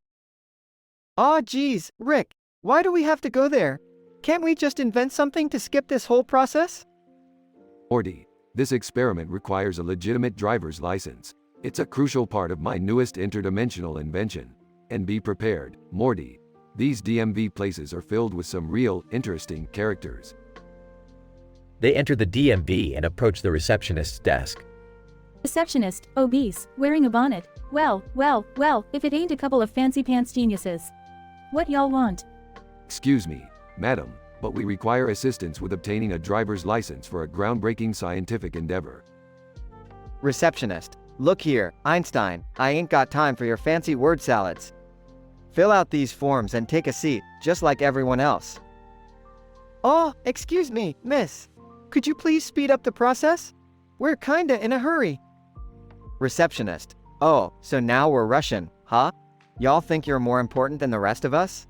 Well, let me tell ya, smarty pants, time don't mean nothing to me. Morty, it seems we've stumbled upon a rare breed. A volatile combination of laziness, sass, and a profound obsession with power trips. Receptionist, ain't no power trip, old man. I just like seeing people squirm. Keeps life fun, ya know? Morty starts to get frustrated. Rick, can't we just use our portal gun to escape this insanity? I can't take much more of this. Morty, we can't use the portal gun here. It'll attract unwanted attention from the authorities. We'll have to play this one out. Receptionist, y'all whispering about me now? Huh? Think I can't hear ya? Well, think again. Rick and Morty exchange exasperated glances. Look, woman, all we want to do is get through this process quickly and efficiently. We don't have time for your antics. Receptionist leaning over the desk. Oh, so now you're trying to tell me how to do my job? You better watch yourself, old man. Rick, this is getting out of hand. Hang in there, Morty. I've got one final trick up my sleeve.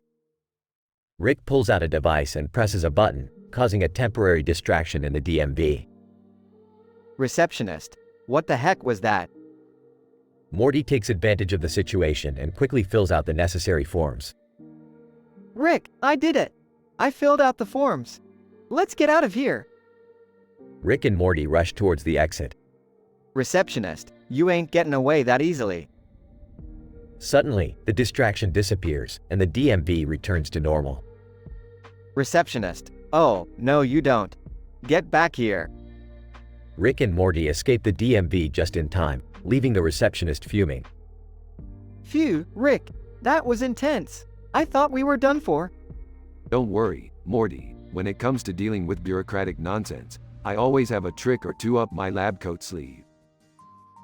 They both laugh as they walk away, leaving behind a bewildered receptionist.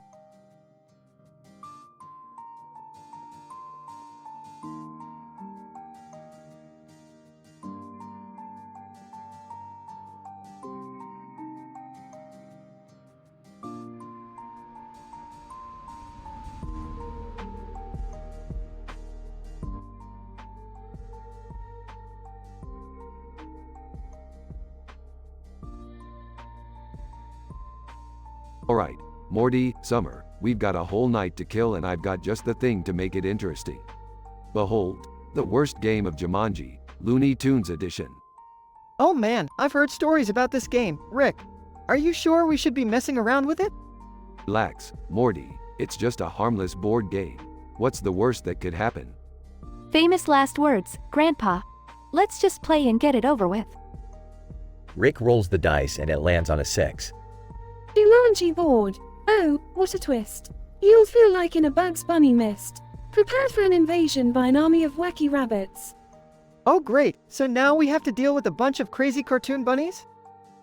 Don't worry, I've got this. I'll whip up a contraption that'll lure them away from the house. Rick starts tinkering with various gadgets as rabbits begin to flood into the living room. Morty, help me gather all these playing cards. Maybe we can use them to distract the rabbits. Yeah, sure, Summer. Anything to get them out of here. Rick finishes building the contraption just as the rabbits surround them. Morty, fire up the card launcher while I activate the rabbit repellent system. Morty starts firing the cards, and Rick activates the device, emitting a high-pitched sound that repels the rabbits. Rick, it's working. They're leaving. Jerry, cameo appearance, peeking through the door. Hey guys, what's going on here? Oh, look who decided to show up, Jerry. Just in time to witness the chaos. Chaos? Oh no, I didn't sign up for this. Beth, cameo appearance, rolling her eyes. Jerry, stop being such a wimp. It's just a game. Rick and Morty manage to scare off the last of the rabbits. Phew, that was intense.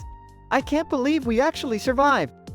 Well, in our universe, surviving these kind of situations has become a Tuesday tradition. Now let's clean up this mess and get back to doing absolutely nothing. Wait, so that's it? We don't get any kind of reward or anything? Reward? Oh please, Summer. The reward is knowing we didn't end up as carrot stew for those psychotic animated hares. They all share a laugh as they start cleaning up the mess. You know, Rick, sometimes I think you enjoy putting us in these insane situations. Well, Morty, life is all about the thrill of the ride. And what a crazy ride it is. They continue cleaning up as the camera pans out, leaving the chaos behind.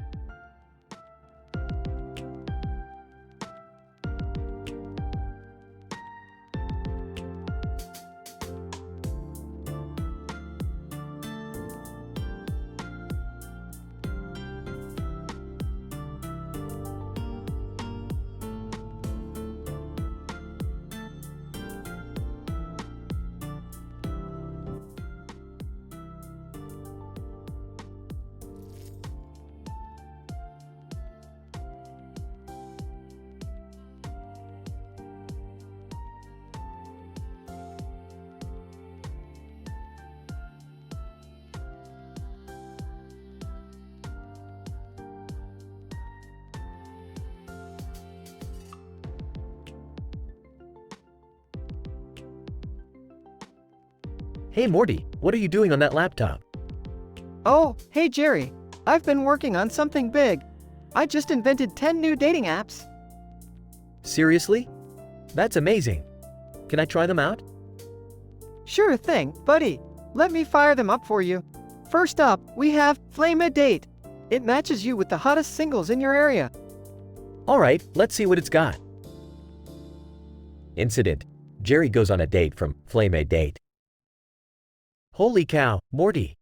I went out with this smoking hot redhead. We had the most intense night ever. Glad to hear it, Jerry. Next up is Soulmate Seekers. It guarantees you find your perfect match. Alright, bring it on. Incident. Jerry goes on a date from Soulmate Seekers. Morty, this date was insane. We connected on a deep level, like we were destined to be together. That's the power of science, Jerry. Now, get ready for Wild Encounter, for those looking for some no-strings-attached fun. Oh, I think I can handle that. Incident. Jerry goes on a date from Wild Encounter. Morty, you wouldn't believe it. This date was wild, alright. We unleashed our inner desires like never before. Haha, sounds like it was quite the experience. Moving on, we have Adventure Amore for thrill seekers looking for love. Oh, I'm up for some adventure, Morty. Incident. Jerry goes on a date from Adventure Amore. Oh my god, Morty. We jumped off a freaking plane together and made out midair. It was insane. Whoa, Jerry. Slow down, buddy. Next up is Intellect Love, where minds come together for a match made in heaven. Alright, let's see how smart I am in love. Incident. Jerry goes on a date from Intellect Love. Morty, this girl was a genius. We had the most profound discussions about the meaning of life and all that jazz. Impressive, Jerry. Next on the list is Kinky Connections, for those with unique tastes. Well, I've never been into anything too kinky, but hey, why not? Incident. Jerry goes on a date from Kinky Connections. Morty, I don't even know how to begin describing this date. Let's just say it involved some circus-level acrobatics. Alright, Jerry. We're nearing the end now. Next is Timeless Love, for those seeking a love that transcends all eras. Time travel, huh? Now that's intriguing. Incident. Jerry goes on a date from Timeless Love. Morty, I can't believe it. I went back in time with this girl and we had a romantic rendezvous during the Renaissance. That's pretty impressive, Jerry. Now, for the penultimate app, Animal Attraction, for those who love their pets a little too much. Oh, I'm not sure about that one, Morty. Morty, Jerry, what the hell are you guys up to? Oh hey, Beth. Jerry's been trying out my dating apps. Well, while you guys were busy, I went to hook up with Mr. Longslong at my vet clinic. Beth, what the? That's right, Jerry. I'm tired of your shenanigans. Say goodbye to Mr. Longslong and hello to Mr. Divorce Papers. Jerry looks shocked and speechless. Maybe I should have stuck to inventing dating apps instead. Scene shifts to a bar where Rick is surrounded by performers. Alright, ladies and gentlemen, let's see some real talent. Performer 1. Hey, Rick, ready for a wild night? As always, baby, show me what you got.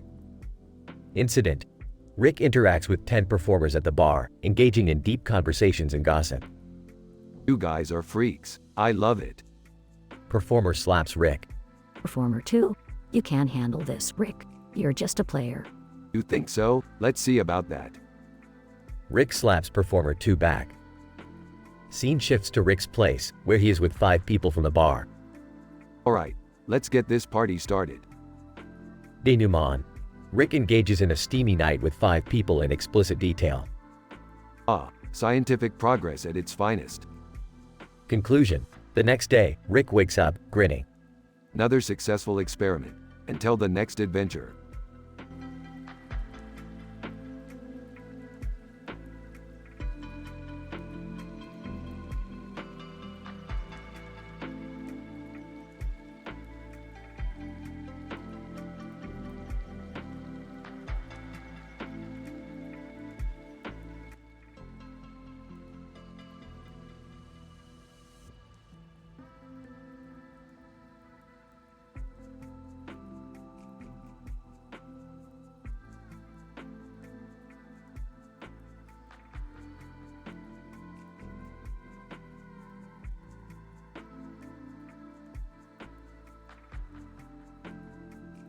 Title: The Meeseeks Mayhem.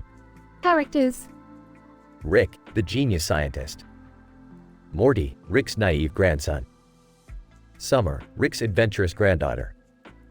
Beth, Rick's daughter and Morty's mother. Jerry, Beth's husband and Morty's father. Meeseeks 1 assigned to Rick. Meeseeks 2 assigned to Morty. Meeseeks 3 assigned to Summer. Meeseeks 4 assigned to Beth. Meeseeks 5 assigned to Jerry. Rick, Morty, Summer, Beth, and Jerry are gathered around a table. On the table is a cartoon character, while a cartoon character is on Rick's back. Alright, listen up, family. Today, I've created these Meeseeks to help satisfy your most absurd tasks ever in history. It's scientific, Morty. They'll help us achieve the impossible. Geez, Rick, that sounds kinda intense. What's the point? Morty, my boy, life is all about pushing boundaries and doing crazy shit. These Meeseeks are here to help us accomplish that. Wait, so they do anything we ask? Within reason, Summer, within reason. Morty approaches Meeseeks 2, curious yet hesitant. Hello, Mr. Meeseeks.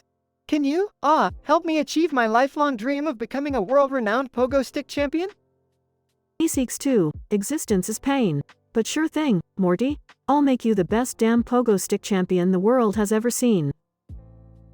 Summer, with a mischievous smile, leans towards Meeseeks 3.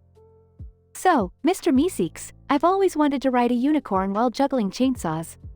Can you make that happen? Meeseeks 3, existence is pain. Hold on to your seat, Summer. We're about to make your wildest circus dreams come true. Beth, with a mischievous glint in her eye, approaches Meeseeks 4. Alright, Meeseeks, here's a challenge for you.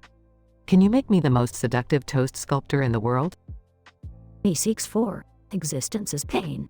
Toast sculpting, huh? Well, I'll make sure your sculptures are hot in more ways than one. Jerry, looking unsure yet intrigued, approaches Meeseeks 5. Okay, Mr. Meeseeks, I've always wanted to be the ruler of a tiny, potato-based civilization. Can you make that happen? Meeseeks 5, existence is pain. Unite it, Jerry. It on the crown and command your starchy minions. As time passes, chaos ensues as the Meeseeks carry out their assigned tasks. Frustrated. Damn it, Morty. Why is your pogo stick rampage colliding with Summer juggling chainsaws on a unicorn? I don't know, Rick. These Meeseeks are out of control. Screaming.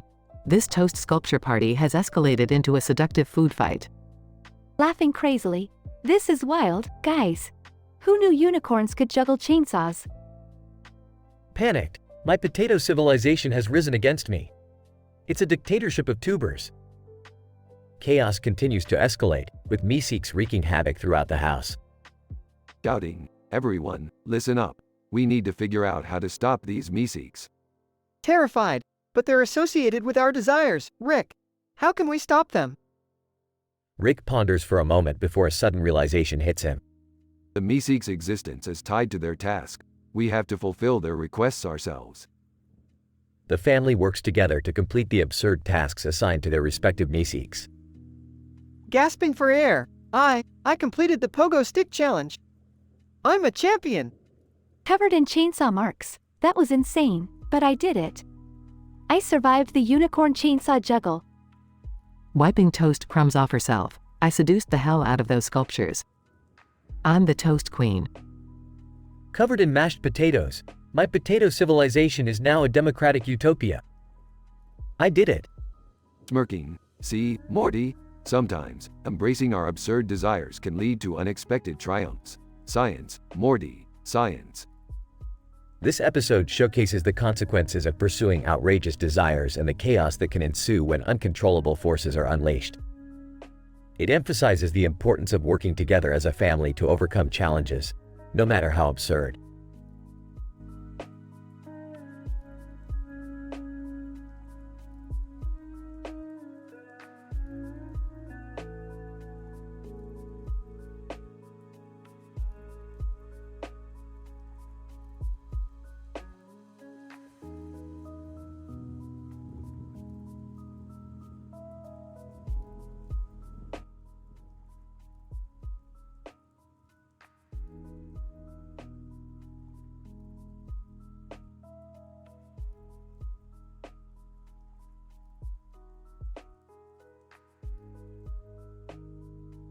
Alright, Morty, pay attention. We've journeyed through countless dimensions, witnessing mind-bending phenomena and exploring the darkest corners of the multiverse. Now, get ready to have your taste buds assaulted by the most disgustingly epic meals ever. Rick, do we really have to talk about this while standing on a flaming pile of junk next to a building with a clock on it?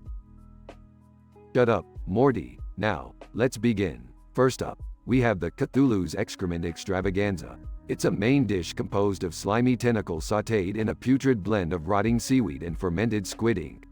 It's topped off with a generous dollop of cosmic horror sauce. The flavor? Imagine licking the innermost depths of an ancient elder god's anus. 0 out of 10, Morty. It's an abomination. Rick, this is absolutely disgusting. Can't we just talk about something more civilized? Civilization? We're talking about interdimensional dinners, Beth. Get your head out of your ass. Now, onto the next dish, the Morlock Mucus Medley. It's a lovely side dish that consists of boiled Morlock snot, seasoned with a blend of fungus-infested toenail clippings. The aroma is reminiscent of a sewer, and the texture is slimy, like regurgitated slugs. I'd give it a 3 out of 10, Morty. It lacks that certain je ne sais quoi. This is so gross. Can we just stop? No can do, Summer.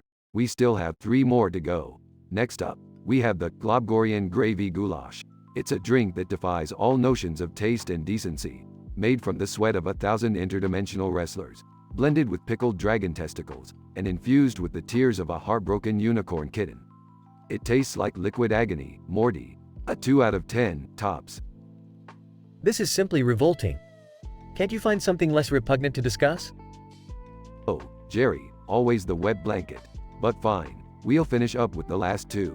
Squanchy Surprise Sashimi is a main dish composed of raw, rotting fish slices marinated in a concoction of expired ranch dressing and sewer water.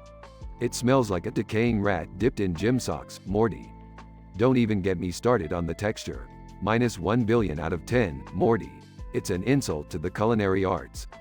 Gagging. Rick, I think I'm gonna be sick. Hang in there, Morty, we're almost done. Lastly, we have the Nebulon Noodle Nightmare. It's a side dish that consists of alien noodles made from the shredded remains of a sentient nebula, topped off with a sauce made from the tears of a crying son. The taste is indescribable, Morty. It's like getting punched in the face by a supernova. I'll give it a 5 out of 10, just for the novelty. That's it, I'm done. I can't listen to this any longer.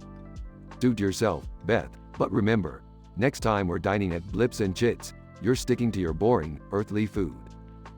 I'll never complain about Mom's cooking again. Thank goodness for small miracles. The group disperses, leaving Morty alone, trembling on the fiery pile of junk as the clock on the building ominously ticks away.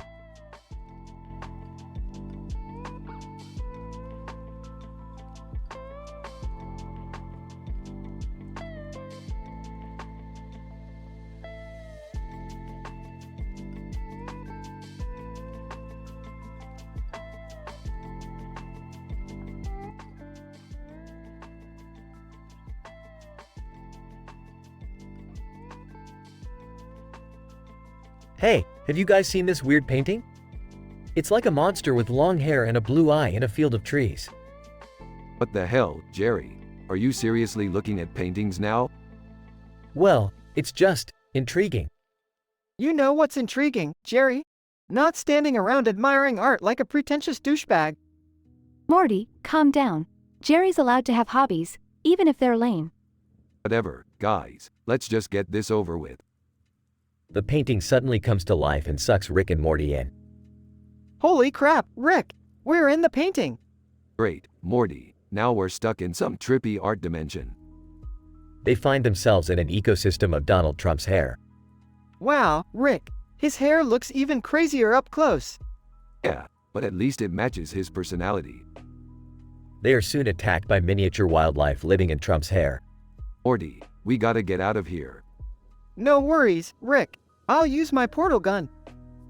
Rick smacks the portal gun out of Morty's hand. Not so fast, Morty. We're doing this the old-fashioned way. They navigate through the labyrinth of hair, encountering strange creatures. Rick, this place is nuts. Yeah, no shit, Morty. Why are you even surprised anymore? They narrowly escape being devoured by a hair-eating beast. Rick, I think we're almost out. About time, Morty. Don't want to spend any more time in Trump's hair than we have to. They finally reach the edge of the hair and return to normal size. Whoa, guys! You were in the painting. Yeah, Jerry, it was just as dumb as it sounds. I'm so glad we made it out alive, Rick. Morty, we survived interdimensional wars, alien invasions, and my incredibly high blood alcohol level. We can handle anything. Well, at least you guys made it back in one piece. So, does that mean we can sell the painting for a ton of money? Jerry, shut the hell up and stop trying to profit off everything. Right. Sorry. They all walk away, leaving the painting behind. And remember, kids, art is overrated. Yeah, just like Jerry. They all laugh as they walk away.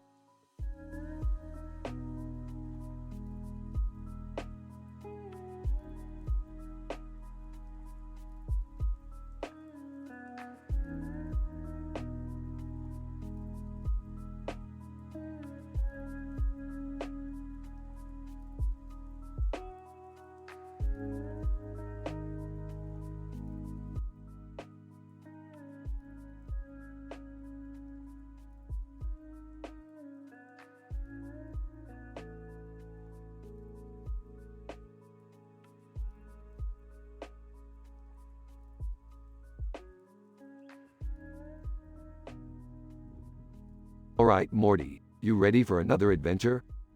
I guess so, Rick. But can we please avoid anything with giant insects this time? No promises, Morty. Adventure waits for no one. Hey guys, what are you up to?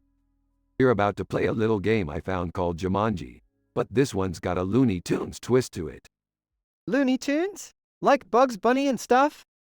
Yeah, Morty. So roll the dice already. We've got lives to ruin. Morty rolls dice. Jumanji board, with a poem and a twist, but where the Bugsies kiss. Taz shall be your challenge, spinning fast and oh so brisk. Rick, Morty, and Summer suddenly find themselves in a wild tornado. Great, Morty, we're in Tasmanian Devil's Tornado. Hold on tight. Rick, what do we do? Hang on, Morty. I'll save us with an anti-spinning device. Rick pulls out a random gadget to stop the tornado. Can you maybe hurry it up, guys? My hair is getting ruined. Hair? Really? Summer, we're in a damn tornado. Rick, watch out! We're about to crash into Yosemite Sam's giant cowboy hat. Rick swerves the tornado away from the hat, causing it to crash into Elmer Fudd's rabbit hole. Elmer Fudd, wabbit season or tornado season, ain't no difference. Rick, Morty, and Summer finally escape the tornado. We made it out alive. But the game's not over, right? Oh no, Morty, not by a long shot. The next challenge awaits. What could be worse than that tornado? Jumanji board, the human roadrunner will bring you strife. Catch him if you value your life. Rick, Morty, and Summer find themselves in a desert with a roadrunner speeding past them. Morty, we need to catch that bird. It's our only way out. How are we supposed to catch the roadrunner, Rick? Do you have a plan? Oh, of course I do, Morty. I'm always one step ahead. I've got a giant Acme anvil right here. Rick drops the anvil on himself, flattening him into a two-dimensional cartoon. Morty, is Rick okay? As okay as Rick can ever be, Summer. Let's just grab him and keep going. We've got a bird to catch. Rick pops back into his regular form, holding the roadrunner. Gotcha, you speedy bastard. We did it! What's next, Jumanji? Jumanji board, finally set free from desert sting. Prepare for Daffy Duck's havoc he brings. Rick, Morty, and Summer find themselves in a world where everything goes wrong. Daffy Duck, I'm DD Despicable. Oh great, we're in Daffy Duck's chaos dimension. How do we get out of here, Rick? Simple, Morty. We just have to outwit the craziest cartoon duck in existence. So, what's the plan, genius? Plan? Who needs a plan when you've got a portal gun? Rick, I thought we agreed not to use the portal gun. Nonsense, Morty. I'm using it. No cartoon duck can outsmart me. Beth and Jerry walk by. Look, Beth! Rick's causing mayhem with his portal gun again. As long as he doesn't drag us into it, I don't care. Alright, let's portal out of this mess, Morty. You better not drop us in some other wacky cartoon dimension, Rick. No promises, Morty. Just buckle up and enjoy the ride.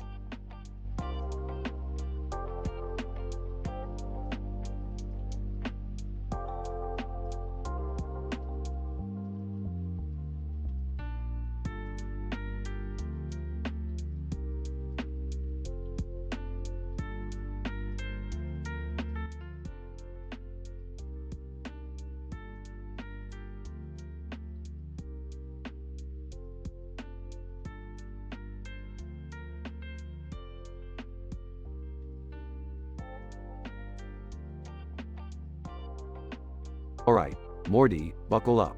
We're about to dive headfirst into another wacky adventure. Geez, Rick, this carnival ride is kind of creepy. There's like a fake clown face on this fake animal. Ugh, I can't believe we're at this stupid carnival. Can we just go home already? Come on, Summer, try to have some fun. It's a family day out. Yeah, Summer, loosen up a bit.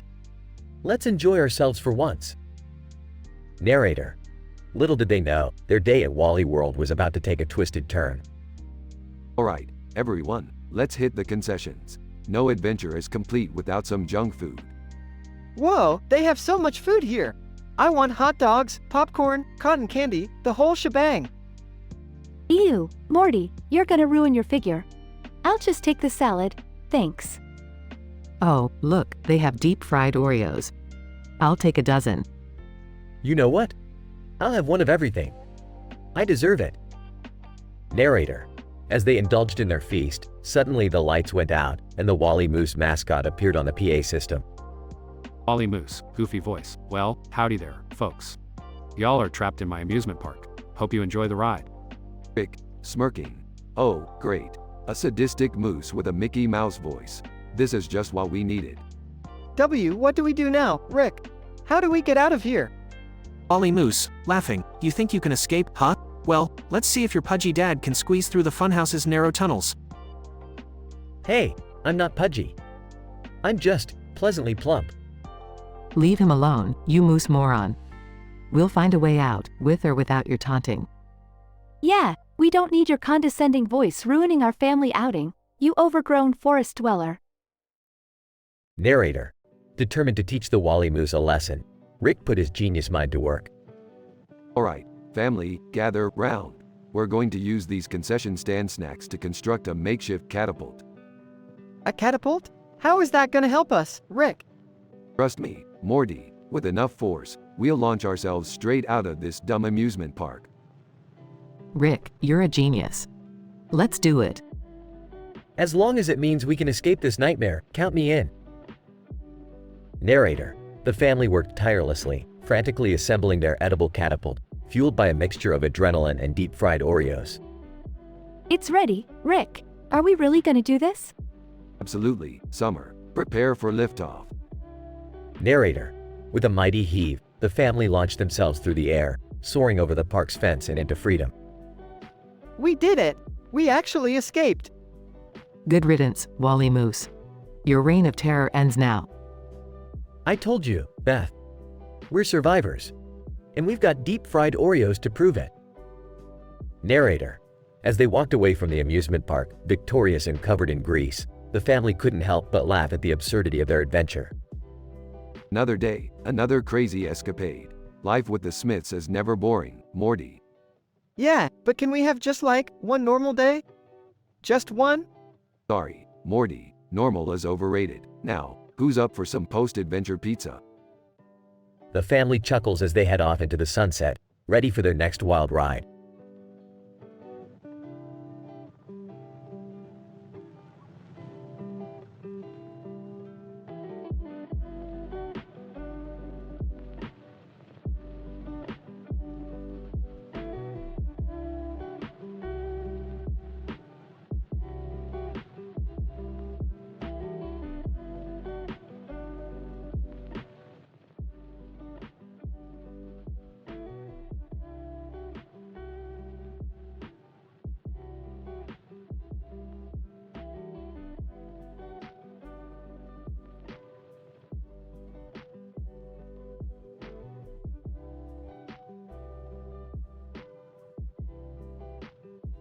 Hey Morty, I'm tired of this dating scene.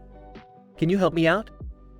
Sure, Jerry. I've got something that'll blow your mind. I've invented 10 new dating apps, each with a different twist. Wow, Morty, you really went overboard. Alright, let's give them a shot.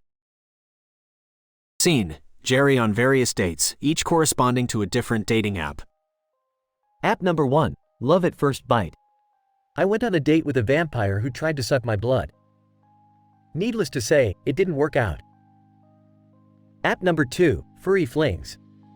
I thought it was a dating app for pet lovers, but I ended up on a date with a woman dressed as a werewolf. Things got hairy, so to speak. App number 3, Cosmic Connections. Went on a date with an alien who claimed to be a multi-dimensional being. It was out of this world, but not in a good way.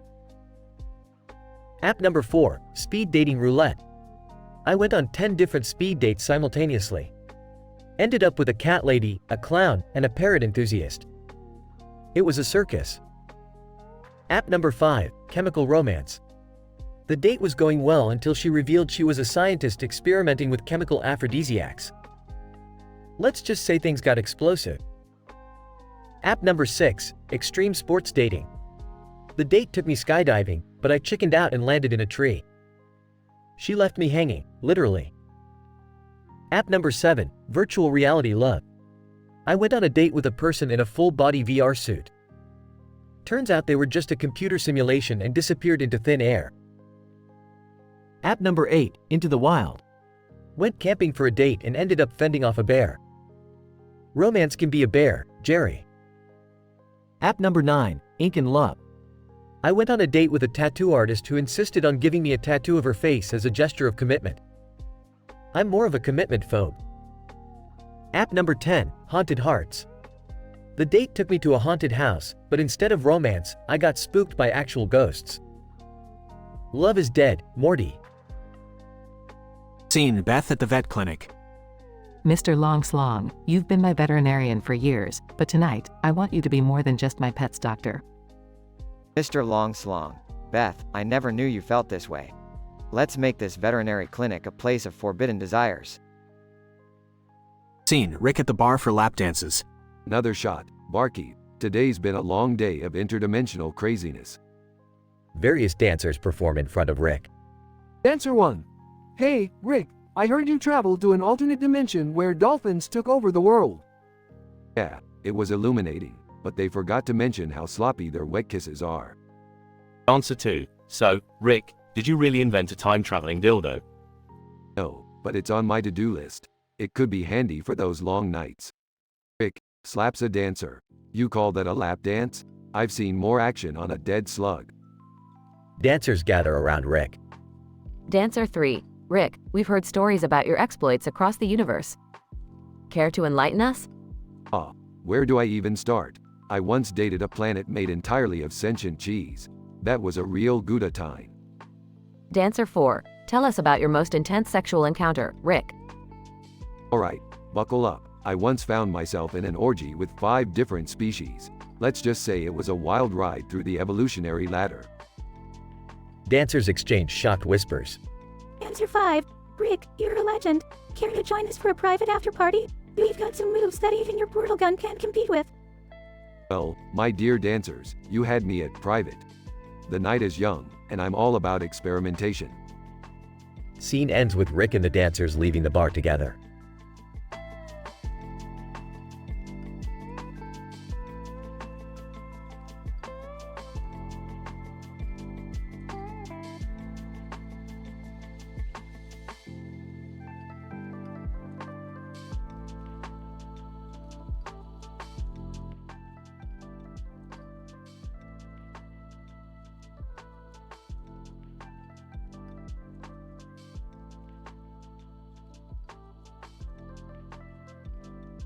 Hey Morty, look at this bunch of wires on the table. Classic Rick Sanchez style, huh? Oh, yeah, Rick. It looks like a mess. Can you at least tell me what you're trying to do? Morty, ever heard of the intergalactic version of The Price is Right? Well, buckle up, because we're gonna be contestants. Seriously, Rick, we have better things to do than waste time on a game show. Morty, You know how much I love winning crazy interdimensional prizes. Plus, I heard they have a Plumbus showcase today. Okay, fine. But let's make a deal, Rick. If we lose, we're out of here. Deal, Morty, but trust me, I've got an IQ higher than their entire audience combined. We're gonna nail this. Beth walks in. What are you guys up to? Another one of your interdimensional adventures? Ah, Beth, just a casual game show appearance. Wanna join us? You might even win a lifetime supply of wine. Well, as tempting as that sounds, I'll pass. I'm not risking my dignity for a few bottles of wine. Summer walks in. Did I hear the words intergalactic and game show? Count me in, Grandpa. Alright, Summer, you and Morty can be my game show partners. Beth, you can stay here and lose out on all the fun. Fine, go have your silly game show adventure. Just make sure to bring me something worthwhile if you win. Cuts to the game show set. Host, welcome, contestants, to the intergalactic version of The Price is Right. Are you ready to win some mind-blowing prizes? Oh, we're ready, alright. Bring it on. Host, alright, our first item up for bids is an entire planet. Are you serious? They're giving away planets now? Morty, keep calm. Just remember we're bidding with an intergalactic currency invented by me. Host, and the bidding starts with Rick Sanchez. I bid 1.21 intergalactic megacredits. Audience gasps. Host, wow, that's quite a bid. Anybody want to go higher? 30 minutes later. Host, and the winner of the planet is Rick Sanchez. Audience cheers. We won a planet, Rick! What are we gonna do with it? Morty, who needs a planet when you can travel through endless dimensions? Let's go home and figure it out. Back at home. So, did you win anything, Rick? Oh, just a planet, Beth. No big deal. Just a planet? I take back everything I said. That's amazing. So, can I have my own mansion on the planet? Sure, Summer, mansion, spaceship garage, and a roller coaster. Why not? This is insane, Rick. Who knew our game show adventure would end up like this? Morty, when you're with Rick Sanchez, anything is possible. Just remember, small adventures can lead to big surprises. They all cheer and head to the newly acquired planet.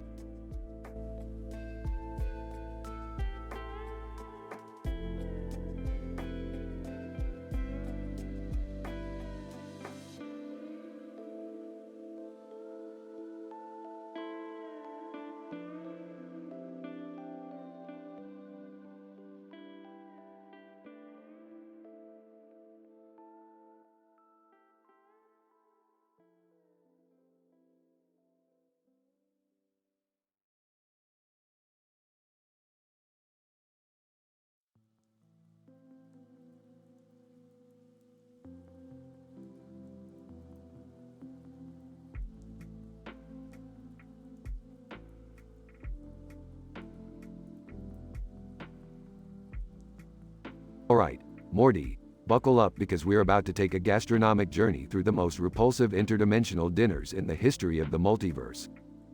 Oh, Rick, do we really have to? Oh, Morty, don't be such a wuss. Now, let's start with the slimy slug stew from Dimension C-137. The main dish is a delightful blend of boiled slug slime served with a side of rotten cabbage. The drink is a fermented insect juice with a hint of skunk musk. The flavor is a savory mixture of sewer water and week-old gym socks, with a lingering taste of regret.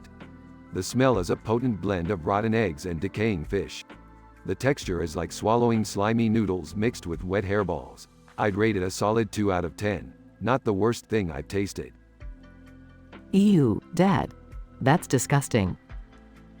Relax, Beth, it's just for science. Now, let's move on to the Grizzly Grub Gumbo from Dimension P647. The main dish is a bubbling stew made of minced insect larvae, simmered in a mixture of rancid milk and expired ketchup. The side dish is a plate of crispy cockroach legs dipped in a sludge of fermented snail mucus. The drink is a foul-smelling concoction of fermented rotten fruit juice mixed with curdled milk.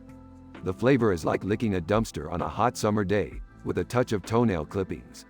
The smell is a pungent blend of rotting fruit and sweaty armpits.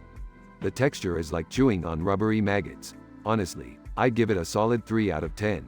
Not terrible if you ignore the vomit-inducing visuals. This is so disgusting. I can't believe we're doing this. Yeah, and I can't believe you're using the word texture to describe these monstrosities. Oh, Jerry, always finding something to complain about. Now, let's delve into the bone marrow surprise from Dimension Z56. The main dish is a plate of sizzling bone marrow, drizzled in a sauce made from fermented unicorn tears and slimy earthworms. The side dish is a platter of crispy fried bat wings sprinkled with ghost pepper flakes. The drink is a bubbling potion derived from the sweat of goblins mixed with essence of troll drool. The flavor is a fiery blend of burnt tires and peppermint, with a surprising hint of moldy cheese. The smell is a mix of burnt hair and fresh roadkill. The texture is like slurping on jello made of gelatinous eyeballs. I'd rate it a questionable 4 out of 10, edible but not recommended. Rick, I can't take this anymore. I'm going to puke. Morty, we're almost at the end. Don't wuss out on me now. Now, for our penultimate dinner, we have the squealing snout surprise from Dimension E999. The main dish is a roasted pig snout stuffed with fried tarantula legs and sautéed frog tongues. The side dish is a plate of crispy fried centipede served with a squirming worm salsa. The drink is a fermented beetle juice, with a peculiar aftertaste of skunk secretion. The flavor is a whimsical combination of barbecued pork and burnt hair, with a disturbing hint of durian. The smell is an overwhelming mixture of burnt rubber and dirty gym socks. The texture is like chewing on crispy fried cockroaches. I'd give it a mediocre 5 out of 10, definitely not a delicacy. This is beyond gross. Can't we talk about something else? Hang on, we're almost done, sweetie. Now, let's end this nightmare with the infamous intestine extravaganza from Dimension X742.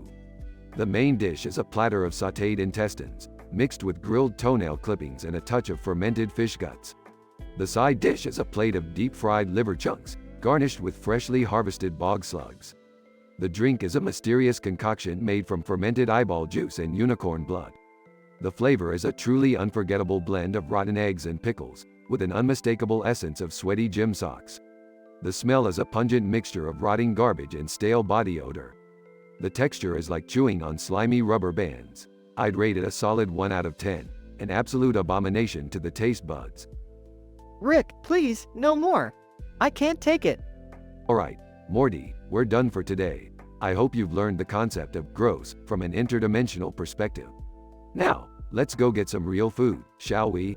Everyone agreed.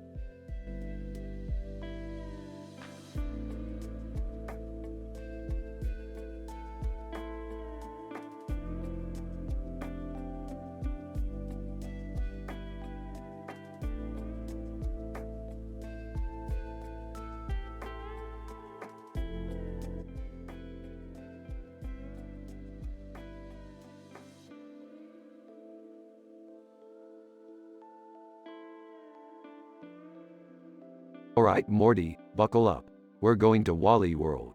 It's gonna be a real blast. Rick, isn't that just a family amusement park? Morty, you underestimate the horrifying chaos that lies within these seemingly innocent gates. Come on, Jerry. We're going.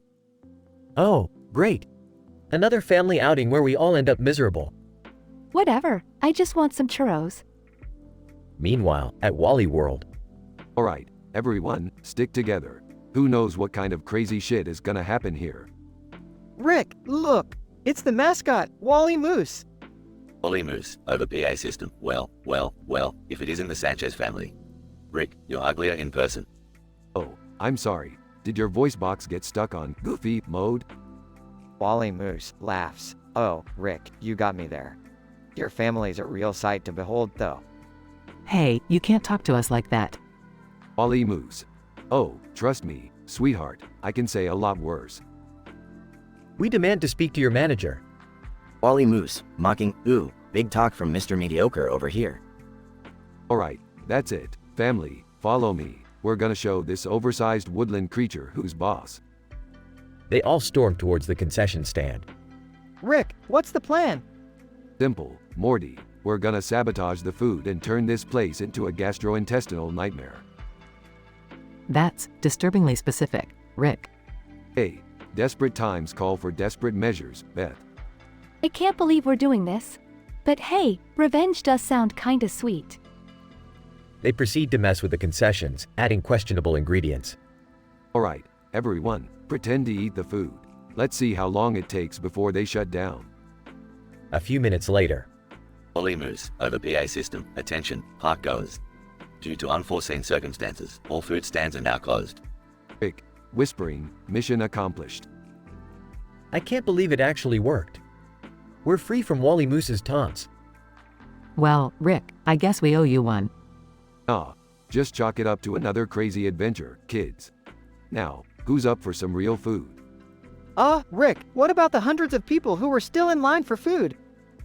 Hey, they'll figure it out. Let's get out of here before anyone realizes we're the culprits. They make their way to the exit, triumphant and laughing. Rick, I swear, some days I just can't believe the shit we get ourselves into. Welcome to the club, Summer. Now let's go find that churro stand you were talking about.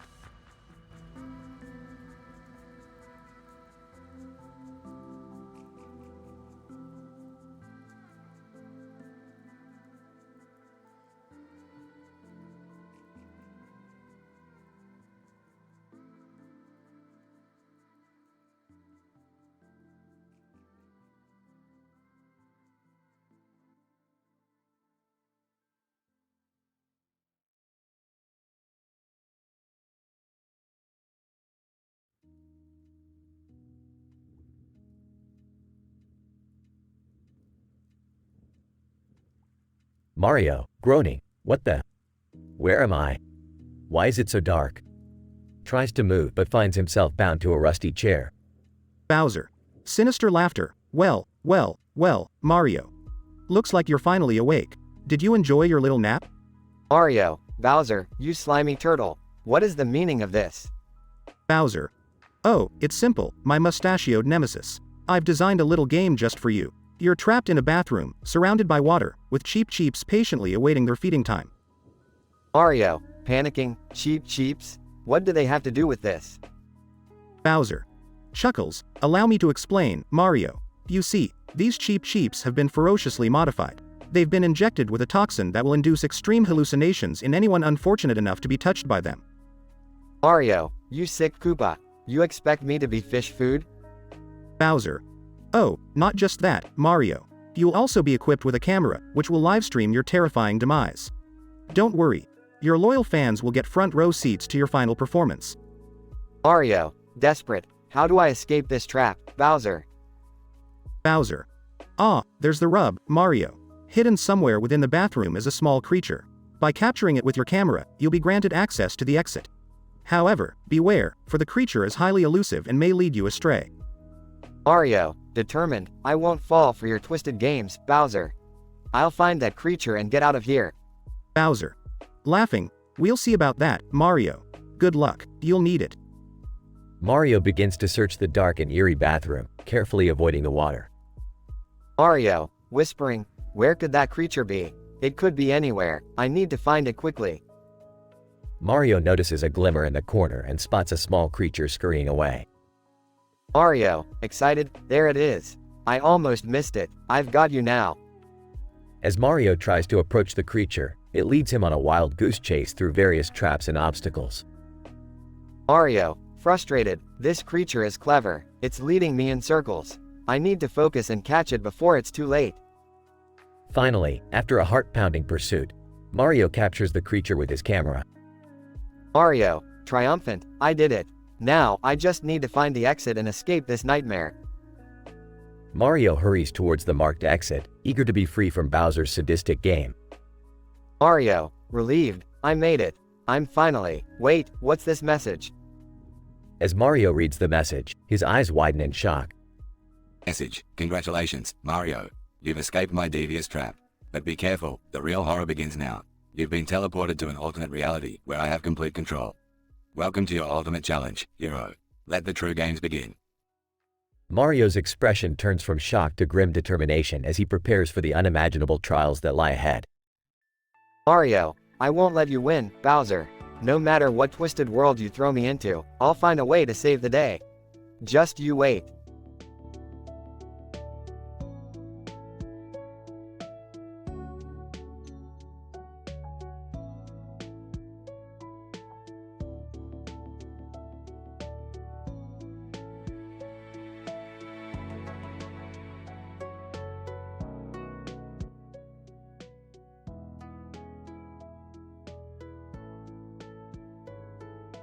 Morty, buckle up. We're about to enter a statistically improbable situation. Rick, isn't that pretty much every situation we're in? Shut up, Morty. We're about to get sucked into the world of Pokemon. Wait, what? Pokemon? Like, the cartoon? Yeah, Morty, it's a real thing. I created a device that can transport us into fictional worlds. Long story short, it's science. Alright, but why Pokemon? Because it's popular, Morty. And we're gonna catch 'em all. Except here they will be real-life celebrities or historical figures. That sounds kind of dangerous, Rick. Yeah, Morty, but danger's my middle name. Well, technically it's Antonio, but that's beside the point. Hey, guys, what are you up to? Jerry, go away. We're busy saving the world or whatever. Saving the world from what? From an army of Pokemon that look like Kanye West and Marilyn Monroe, Morty. So, get lost. Fine. I'll just go find someone else to appreciate my company. So, are you guys really going to go catch Pokemon? Yep, and they'll all be the most famous people you can think of. Imagine battling Taylor Swift or catching a Pikachu that looks like Albert Einstein. This is madness, Rick. Don't act like you're not excited, Morty. We're living the dream here. Can I come too? Why not? Just don't slow us down.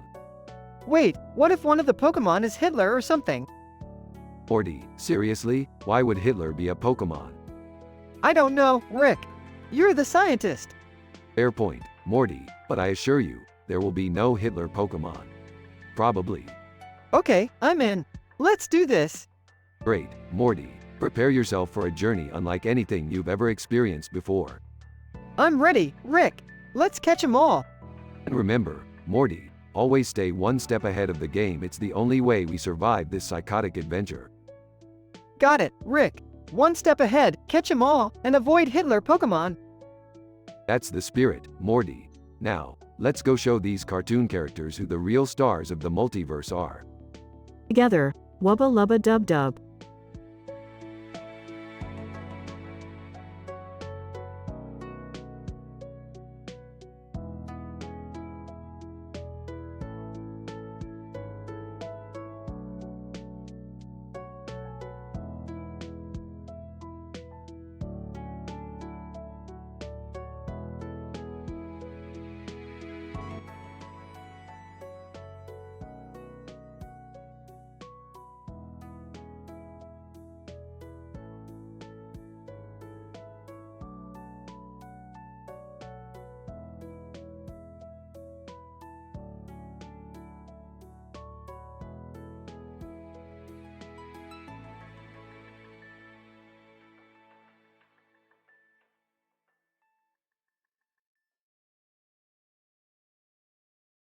Morty, I'm telling ya, I need help with my dating life. It's a disaster. Don't worry, Jerry, I've got just the thing for you. I've invented 10 new dating apps that are guaranteed to change your love life forever. Really? You think these apps will actually work? Absolutely, Jerry. These apps are scientifically designed to match you with your perfect partner. Let's try them out. Here's the first one, Soulmate Seeker. Alright, let's give it a shot. Swipes through profiles, matched with a mermaid. That's a first. Don't knock it till you try it, Jerry. Okay, here's the second one, Kink Connect. Kink Connect? What's this all about? Swipes *, oh my, matched with a dominatrix? Morty, what have you gotten me into? Trust me, Jerry, it's all part of the dating adventure. Now, let's move on to Pet Lover's Paradise. Alright, let's see who loves pets as much as I do. Swipes * a talking parrot? This can't be real. It's real, Jerry. Let's not waste time and move on to the next app, Food Fetish Finder. Food fetish? Okay, this better not be too weird. Swipes * a sushi chef with a whip? Morty, are you messing with me? Nope, Jerry, just keeping things interesting. Now, let's try Adventure Awaits. Finally, something normal. Swipes matched with a time-traveling astronaut? Morty, this is just getting ridiculous. Hey, you wanted excitement, didn't you? Let's power through, Jerry. Next up, Alien Love Connection. Okay, this has to be a joke. Swipes matched with an extraterrestrial life form? Who even comes up with this stuff?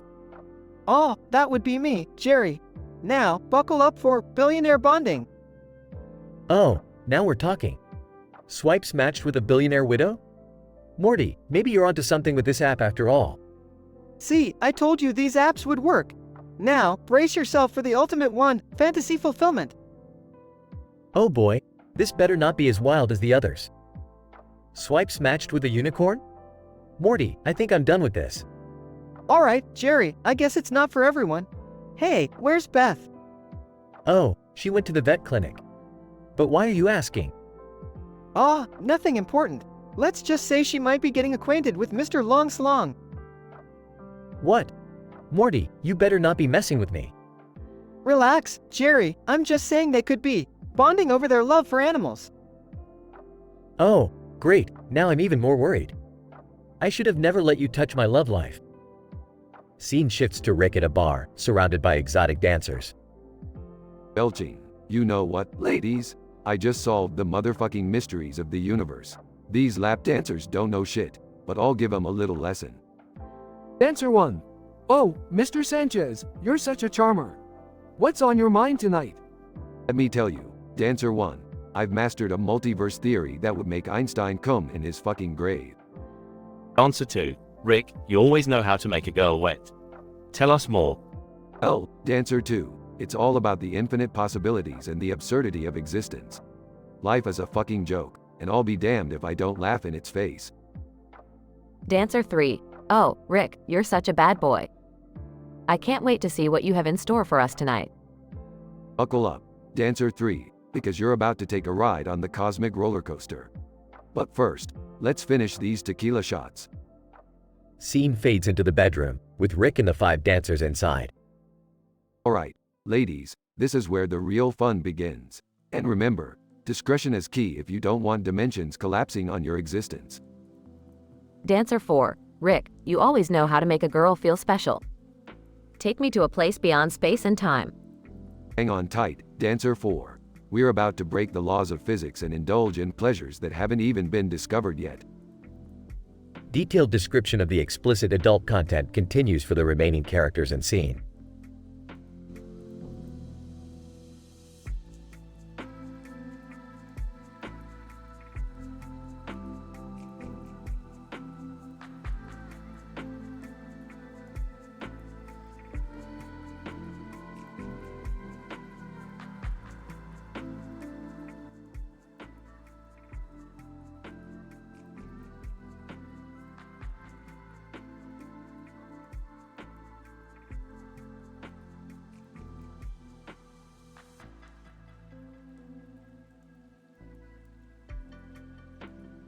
Alright, Morty, listen up. We're throwing a party tonight at our house. We'll be playing a game that will blow your tiny mind. Geez, Rick, another crazy adventure? Can we just chill for once? Chill, Morty. It's not a party until someone gets sucked into the worst dimension ever. Plus, I've invited some special guests. Rick, I hope this isn't another one of your reckless experiments. We can't afford any more damage to the house. Relax, Beth. It's just a harmless game. Plus, I've got some of the biggest names in the universe joining us. Elon Musk, meet Morty. Elon Musk. Hey guys, ready for some interdimensional chaos? I've brought my flamethrower in case things get too boring. Wow, Elon Musk at our party. This is gonna be legendary. Hey, who's the guy with the weird costume? Morty, meet Deadpool. He's been itching to showcase his skills in a cosmic showdown. Deadpool, hey, everybody. Time to cut the bullshit *T and let's get this worst dimension party started. Rick, I'm not so sure about this whole worst dimension thing. Can't we just play Monopoly or something like normal families do? Shut up, Jerry. No one cares about your lack of excitement. Let's begin with our guest of honor, Bender from Futurama. Bender, yo meatbags, I'm ready to fry this worst dimension thing like a can of oil. Bring it on. Alright, everyone. I've set up the game board. On the table, we've got a collection of random objects, including a severed alien head, a portal gun, a futuristic toaster, and a tiny plumbus. What are we supposed to do with all these things, Rick? Simple, Morty. Each of us will take turns picking an object and describing the worst dimension we can imagine based on it. Top that, and you stay out of the dreaded dimension. Alright, I'll go first. This severed alien head leads to a dimension where everyone only communicates through fart sounds. Okay. The portal gun leads to a dimension where everyone wears Crocs with socks and never stops talking about their CrossFit routine. The futuristic toaster opens a dimension where everyone's IQ drops by 50 points, turning them into reality TV show contestants.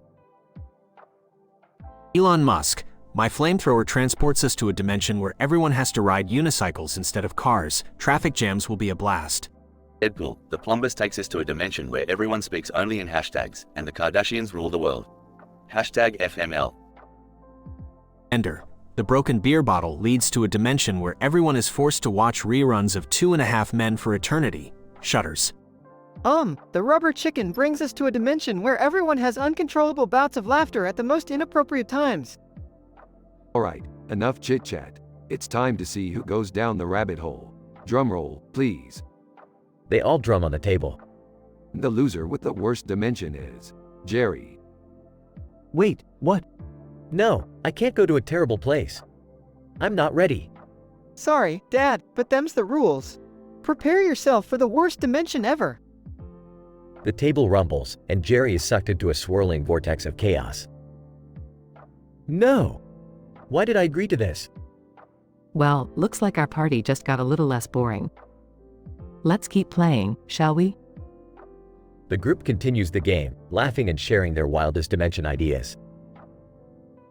Rick and Morty's party takes an unexpected turn as they play a game that leads to bizarre and hilarious worst dimensions. Jerry pays the price for losing, but the party goes on, leaving the viewers wondering what other crazy adventures lie ahead for this dysfunctional and eccentric family.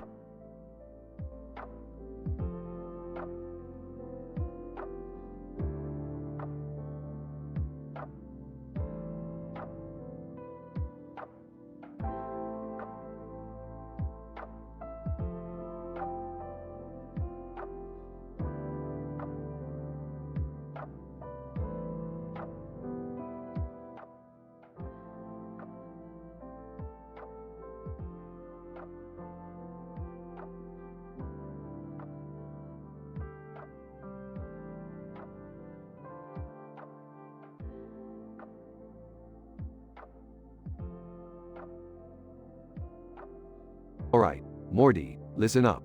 We got ourselves a problem here. Oh geez, Rick, what's going on this time? Well, Morty, we're surrounded by a bunch of people standing around a fire hydrant in the middle of the night. And if that isn't weird enough, there's a goddamn train coming right at us. Why are we just standing here, Rick? We're gonna get hit. Relax, Morty, I've got a plan. I've created individual Mr. Meeseeks for each member of our family to handle these statistically improbable situations. A Mr. Meeseeks? Seriously, Rick? Are they gonna help me finally grow a pair and stand up to my boss? No, Jerry, you're getting a Meeseeks to help you find the perfect fart. And I mean perfect. No skid marks, no smell. The holy grail of flatulence. Well, I guess I've always wanted that. Can my Meeseeks make me the most popular girl at school? Like, I want the whole student body to worship me. Summer, you get a Meeseeks to make you the queen bee, the top dog, the Regina George of the school.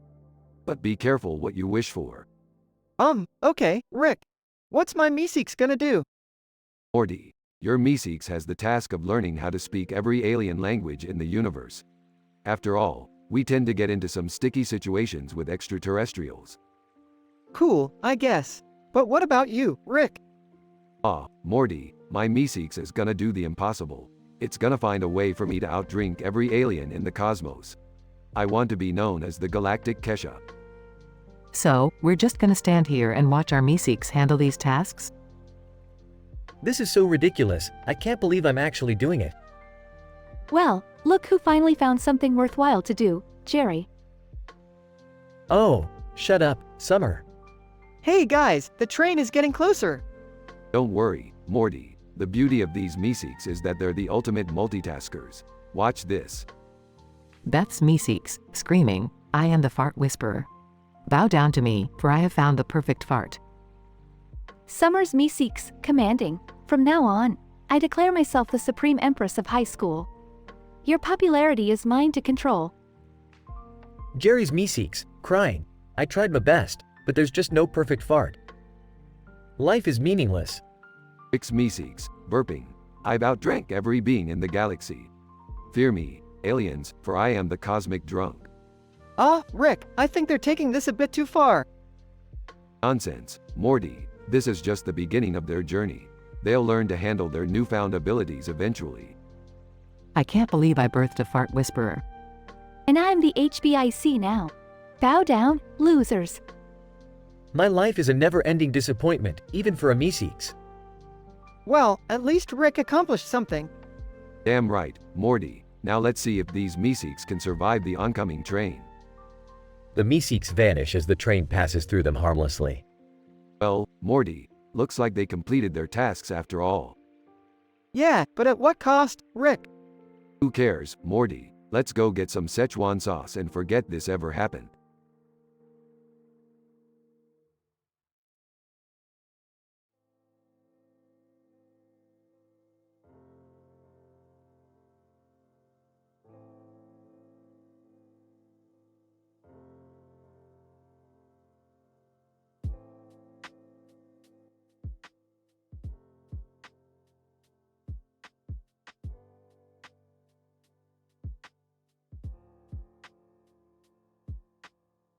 Scene, Rick's garage. Rick and Morty are playing a Nintendo 64 game with a yellow head character bouncing a ball on the screen.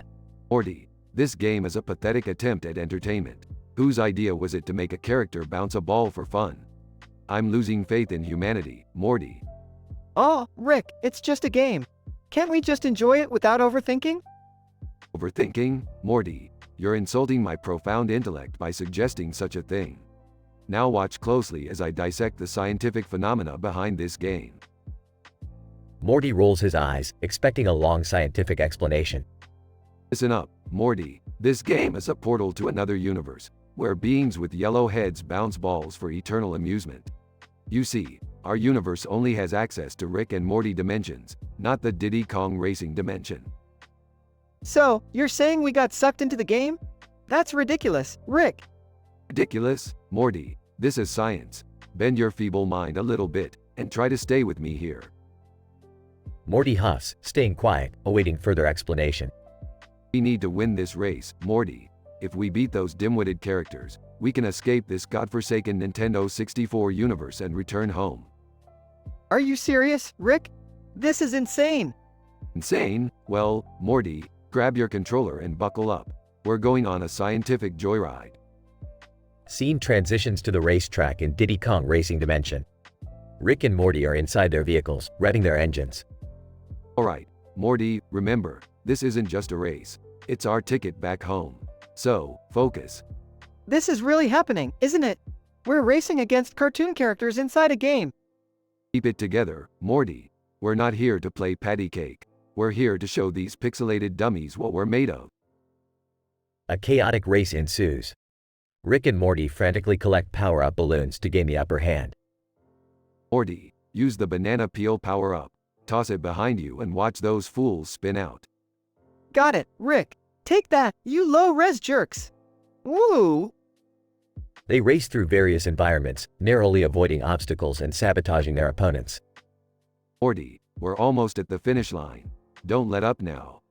I'm giving it all I got, Rick. We're so close. Finally, Rick and Morty cross the finish line, victorious. We did it, Morty. We beat them all. Now let's find our way back home. Thank you, Rick. I never thought I'd say this, but racing video games saved our lives. Doesn't matter how we did it, Morty. Science is everywhere, even in the most statistically improbable places. Now, let's find that portal back home. Scene fades out as Rick and Morty hunt for the portal, discussing their crazy adventure.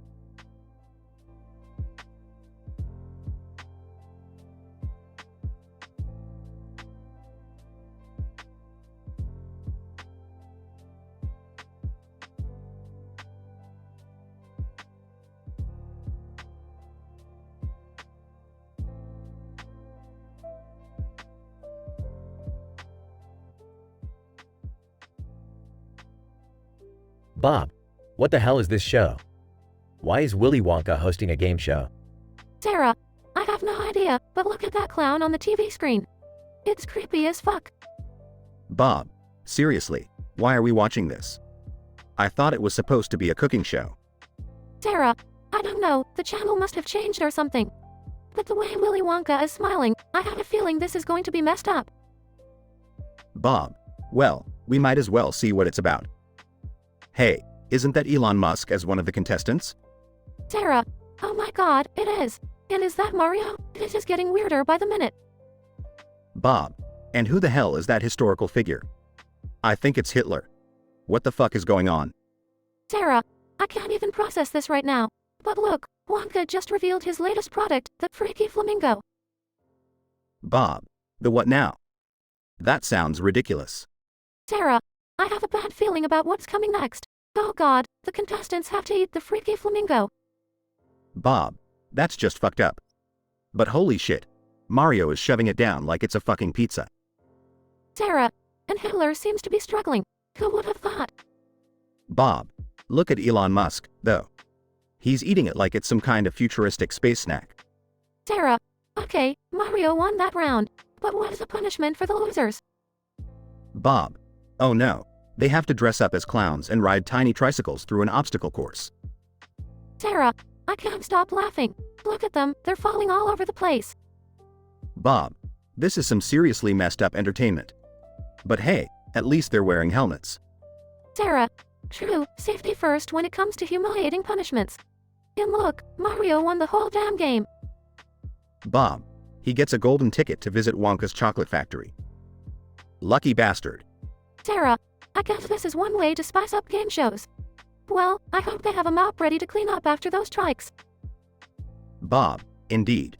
Let's never speak of this moment again, okay? Sarah, agreed. Let's find something less traumatizing to watch.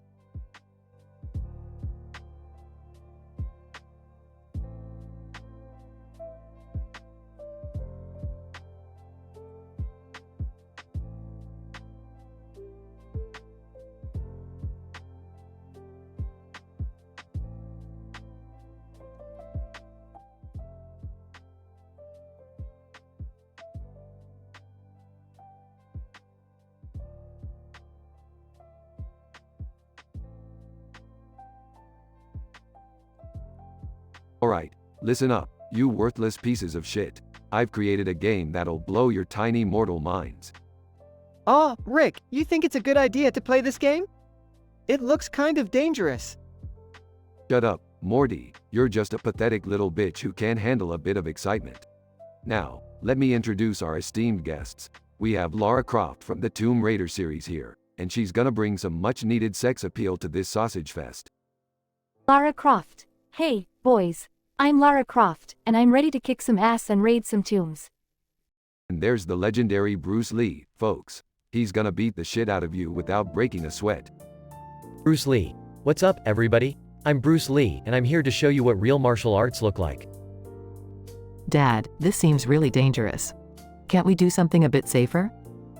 Shut the fuck up, Beth. You're always such a buzzkill. We're gonna play a little game called Worst Dimensions Ever. Each of you has to list 10 dimensions that are truly fucked up, and the loser gets plunged into the worst one imaginable. That sounds terrifying, Uncle Rick. Are you sure we should be doing this? Shut your entitled ass up, Summer. You'll learn a thing or two about the real world today. Let the games begin. Rick, can I just sit this one out? I don't think I can handle all this chaos. Oh, shut up, Jerry. Nobody gives a shit about you and your whiny bullshit. Now, let's start with Bruce. Give us your first dimension. Bruce Lee. Alright, Rick. How about a dimension where gravity randomly shifts, making it impossible to walk or stand? You'd constantly be floating or falling, pure chaos. Good one, Bruce. Now, Lara, your turn. Lara Croft. How about a dimension filled with horny zombies who just won't stop humping everyone in sight? It'd be a real nightmare, literally. Disturbingly creative, Lara. Now, Morty, don't fuck this up. Oh, okay. How about a dimension where your body transforms into a giant sentient fart? You'd be trapped in a never-ending cycle of embarrassment and smelliness. I'm proud of you, Morty. That's actually a decent idea. Alright, Beth, your turn. Aw. How about a dimension where everyone you meet has a phobia of clothing? It'd be a nudist nightmare. Aha, good one, Beth. Now let's speed things up. Everybody take turns, and remember, the loser gets fucked. As the game progresses, the dimensions become increasingly twisted and fucked up. The tension rises, and the participants grow more desperate to avoid losing. Okay, everyone only has one dimension left to list. The stakes are high now. Let's hear it. Each participant reveals their final dimension, each more horrifying than the last. Excellent, everyone. Now for the moment of truth. We'll randomly determine the loser. And the unlucky bastard is... presses a randomizer button, Jerry. Oh God, no! Please, Rick, I can't handle the worst dimension ever. Well, tough luck, Jerry. You lose. Brace yourself for the worst, most fucked up dimension you can possibly imagine. Jerry gets sucked into a swirling portal, screaming in terror. The others look on, a mix of fear and relief. Dad, this was a terrible idea. We could have seriously hurt someone.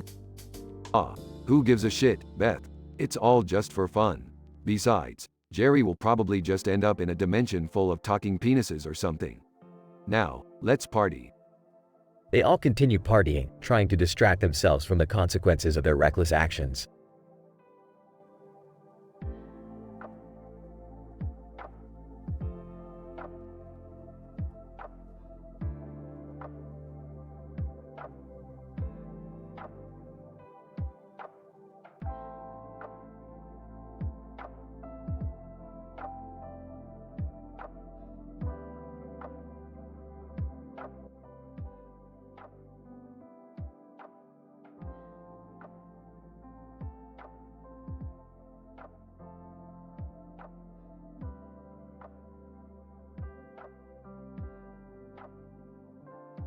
Hey Morty, you won't believe what I just stumbled upon.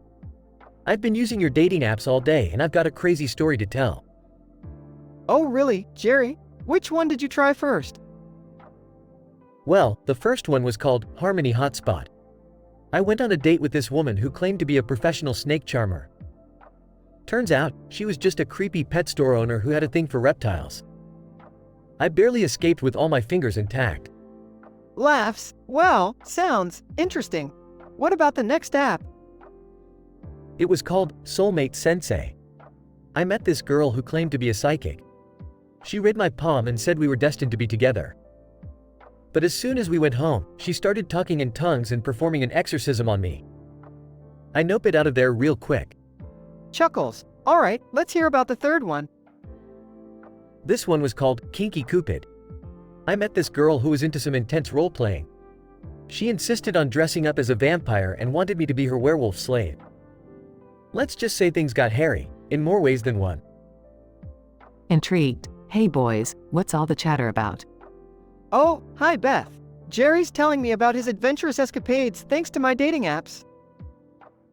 Yeah, they're wild, Beth. But what brings you here? Well, I bumped into Mr. Longslong at the vet clinic today, and let's just say we discovered a mutual attraction. We couldn't resist but indulge in some, animalistic chemistry in the back room. Whoa, Beth.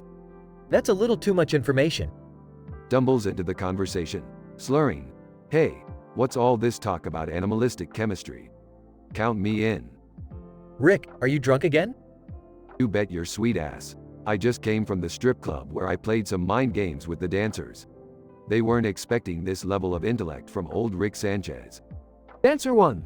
Seductively, oh, Rick, we know you're a genius in every aspect. Yeah, that's right. And I even schooled this one dancer, Jessica, on quantum mechanics, and she started performing some theoretical strip moves in front of me. Dancer 2. Laughs. Oh, Rick, always keeping us entertained. You know it, baby. Why don't you all come back to my place? I've got enough twisted genius to satisfy all of you. Dancer 3. Ooh, a night with Rick Sanchez? Count me in. Dancer 4. Me too. We've heard all the rumors about your abilities. Dancer 5. Whispering, I've always wanted to experience a night with a mad scientist. Well, ladies, prepare yourselves for the most mind-bending night of your lives. Just make sure to sign the experimental consent forms. And so, in this outrageous tale of lust and madness, The night continued with Rick and the dancers delving into a realm of pleasure and debauchery that only the twisted genius of Rick Sanchez could conjure. The details of their escapades, however, shall remain locked away in the depths of their wild imaginations.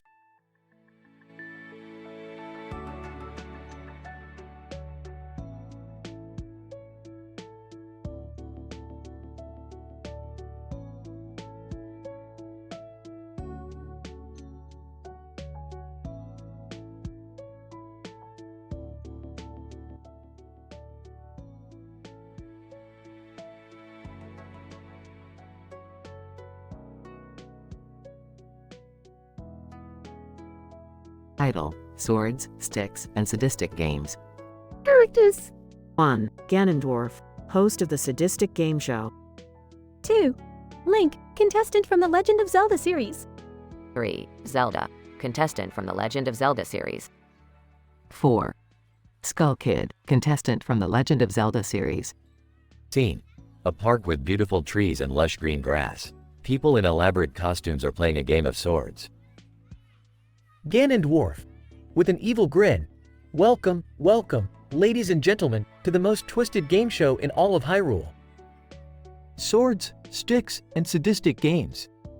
I'm your host, Ganondorf, and tonight, 3 brave contestants from the Legend of Zelda series will battle it out for extraordinary prizes.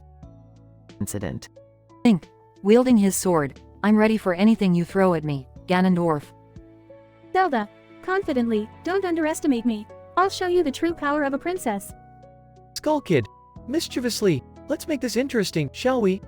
This stick of mine will be my secret weapon. Ganondorf, excellent. But my dear contestants, tonight's game shall revolve around Deku sticks. Prepare yourselves for the most cunning challenges ever devised. Progression. Ganondorf, contestants, the first challenge awaits you.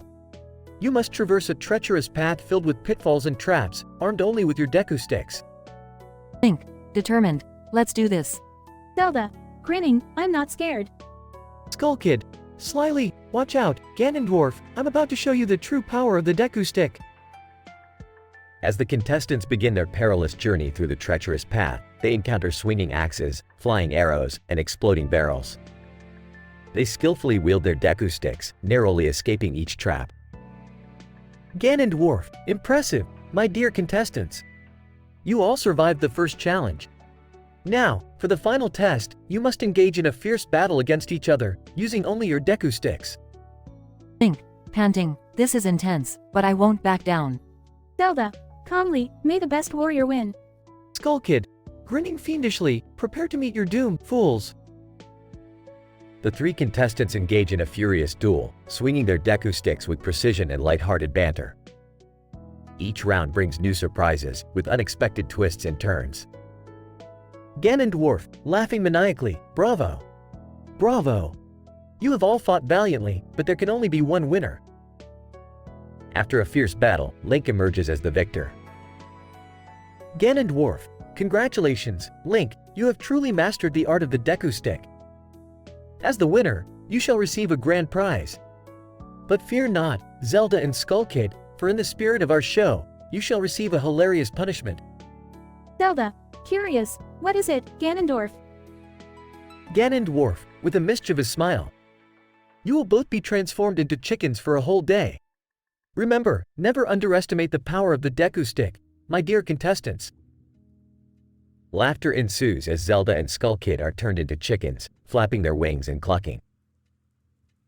Ganondorf, and that concludes tonight's episode of Swords, Sticks, and Sadistic Games. Join us next time for more twisted, devious challenges.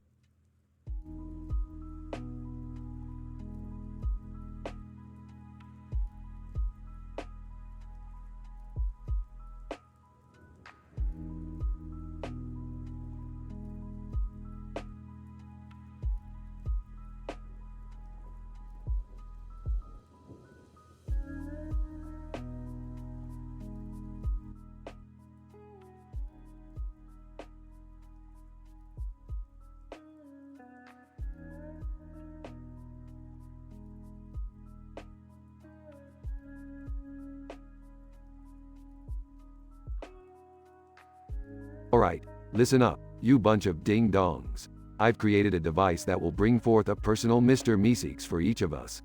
They'll help us accomplish any absurd task we desire, Morty. What do you mean by absurd, Rick? I mean, Morty, that you can ask your Meeseeks to do absolutely anything, no matter how bizarre or insane. This is gonna be wild. Oh God, this is gonna be so much fun. I'm gonna ask my Meeseeks to turn me into the most attractive person on the planet. Well, I've always wanted to know what it's like to be a bird, so I'm gonna ask my Meeseeks to turn me into a majestic eagle soaring through the sky. Guys, I think I'm gonna ask my Meeseeks to make me the richest man in the world. Finally, I'll show all those guys from high school who's successful. Well, that's just fucking great, Jerry. But here's the thing. Each Meeseeks can only handle one task at a time. So, when their task is completed, they vanish. Got it? So, what happens when our tasks start to collide, Rick? Good question, Morty. When that happens, chaos ensues. The Meeseeks will be running around, trying to complete all the tasks simultaneously, and trust me, it won't be pretty. Days pass, and the Meeseeks have completed their tasks for each family member. Looking at herself in the mirror. Oh my God. I'm, like, ridiculously hot now. I can't handle it. Soaring through the sky. This is incredible. I feel so free, so alive. Surrounded by piles of money. I'm the richest man in the world, baby. Take that, Todd from math class. Rick, my Meeseeks turned me into a genius. I can solve any problem, calculate anything. It's amazing. Sarcastically. Oh, fantastic. Now we have an arrogant genius, a narcissistic beauty, an eagle in the family, and a rich idiot. This couldn't get any worse. The Meeseeks start colliding, causing havoc and destruction. Summer's Meeseeks must perfect your looks. Must perfect all the looks. Beth's Meeseeks must soar higher. Higher than the sun. Jerry's Meeseeks must accumulate more wealth. Wealth beyond imagination. Morty's Meeseeks must calculate everything. Every possible outcome. The chaos escalates, destroying the house, the Meeseeks multiplying uncontrollably. Shit, Morty, this is what I was afraid of. We need to find a way to stop them. But how, Rick? They're multiplying faster than we can blink. I have an idea, Morty. We need to combine their tasks into one ultimate absurdity. Morty, get me a platypus, a tiara, a trumpet, and a double espresso. Morty quickly retrieves the items as Rick starts assembling them. Alright, Morty, stand back. It's time for some interdimensional absurdity. Rick activates the device, combining all the items into a bizarre contraption. Behold, the ultimate absurdity machine. The ultimate absurdity machine emits a bright light, and all the Meeseeks are sucked into it, disappearing. Rick, what just happened?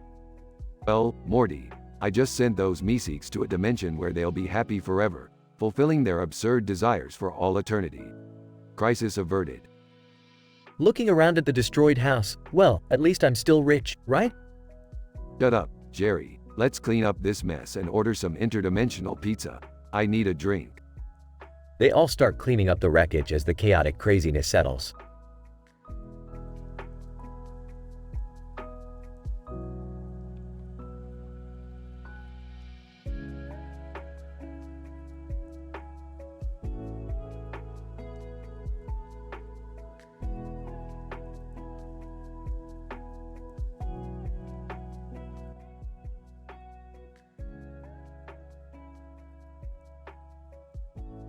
Thomas sighs. Man, this job at Patty Swing is going to be a snooze fest. I hate the idea of flipping burgers all day. Bethany laughs. You think this is going to be boring? Wait till you meet our trainer, Brian. He's a walking disaster. You'll want to pull your hair out in no time. Thomas, great, just what I need. Another crazy person in my life. But hey, at least it'll be entertaining, right? Bethany smirks. Oh, it's definitely entertaining. Just wait till you see Brian trying to operate the fryer. It's like watching a monkey trying to solve a Rubik's Cube. Thomas laughs. That's one image I won't be able to shake off. So, what's the deal with this place? Why do we need to be careful with the company computer? Bethany, well, apparently, one wrong touch of that thing can send you straight into the internet realm. And trust me, you do not want to be stuck there. Thomas. Nervously, that sounds insane. How the hell does that even happen? Bethany, I have no idea, but rumor has it that the boss, Mr. Patterson, has some kind of weird portal attached to the server. It's like something out of a sci-fi movie. Thomas. So, if we accidentally touch the computer, we get sucked into the internet realm? That's messed up. Bethany, yup, and it gets worse. We only have until the end of the day to figure out how to get back. If Mr. Patterson finds out, we're screwed. Thomas. Frustrated. Damn it, I just wanted a normal part-time job. Now I'm stuck in some crazy internet adventure. How the hell are we supposed to get out of there? Bethany smirks. I have a plan. We'll have to navigate through various websites and find the portal to escape. But it's not going to be easy. We'll encounter things you wouldn't even imagine. Thomas. Determined. Well, I guess we have no choice. Let's do this. I refuse to let some internet realm be my downfall. Bethany, that's the spirit. And remember, no matter what we face in there, stick close to me. We're in this together. Thomas. Grinning. Oh, I have a feeling this won't be your average part-time job. Let's kick some virtual ass and get back to the real world. Bethany laughs. You got that right. Hold on tight, Thomas. It's gonna be one hell of a ride. Thomas and Bethany touch the company computer, and in a flash of light, they find themselves transported into the internet realm, ready to face whatever challenges come their way.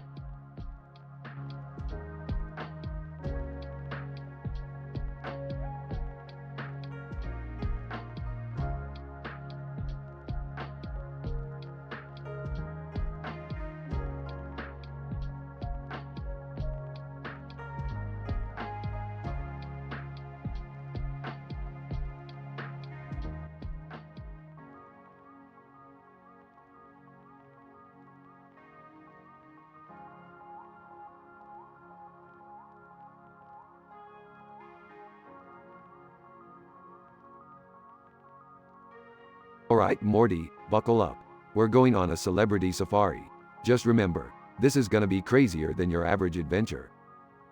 Whoa, Rick! Look at all those plates and cups of food and drinks. Is this some kind of all-you-can-eat buffet? Morty, those are not just plates and cups. That's a manifestation of pure gluttony, and you better stay away from it unless you want to be stuck in a food coma for the rest of eternity. Oh man, I can't resist. Look at that cartoon character surrounded by all that stuff. Hey, buddy, what's your deal? Cartoon character, burps loudly, just living the dream, man. Eating and drinking my way to happiness. Morty, don't encourage him. Gluttony is not a virtue, no matter how tempting it may seem. Oh, come on, Rick. Let's go on the safari already. I want to see some celebrities. Alright, Morty, hold on tight. We're entering the celebrity habitat. Tour guide, ladies and gentlemen, right here we have the one and only Lady Gugu. She's currently engaged in a mating ritual with a famous rock star. A truly rare sight. Wow, Rick, Lady Gugu is really getting it on. Morty, you're too young to be witnessing this kind of debauchery. Let's move on. Tour guide, and over there we have the illustrious Shia LaBeouf, known for his eccentric behavior. He's currently trying to communicate with a group of squirrels, using interpretive dance. Hey, look at that.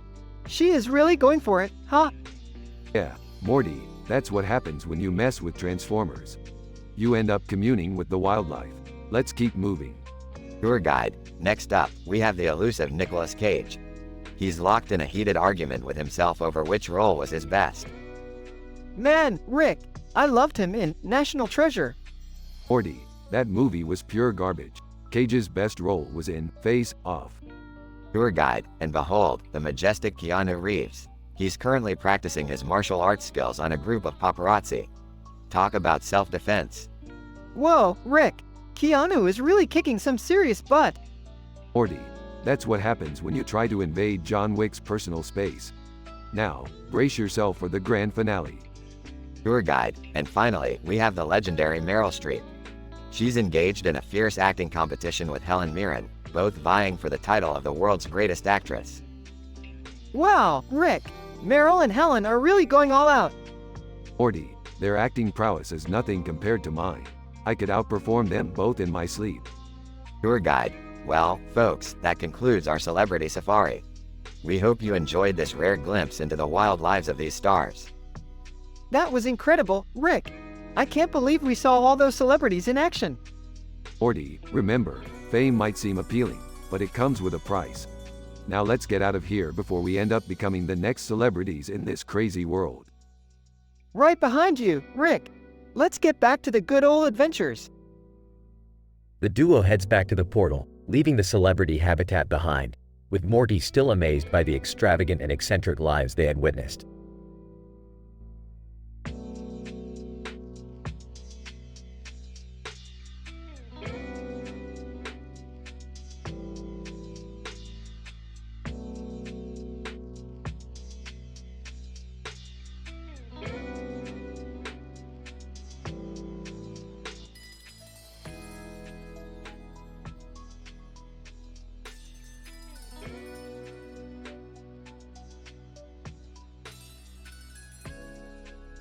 Hey Morty, check out this picture of money that I found on the interdimensional web. Pretty fancy, huh?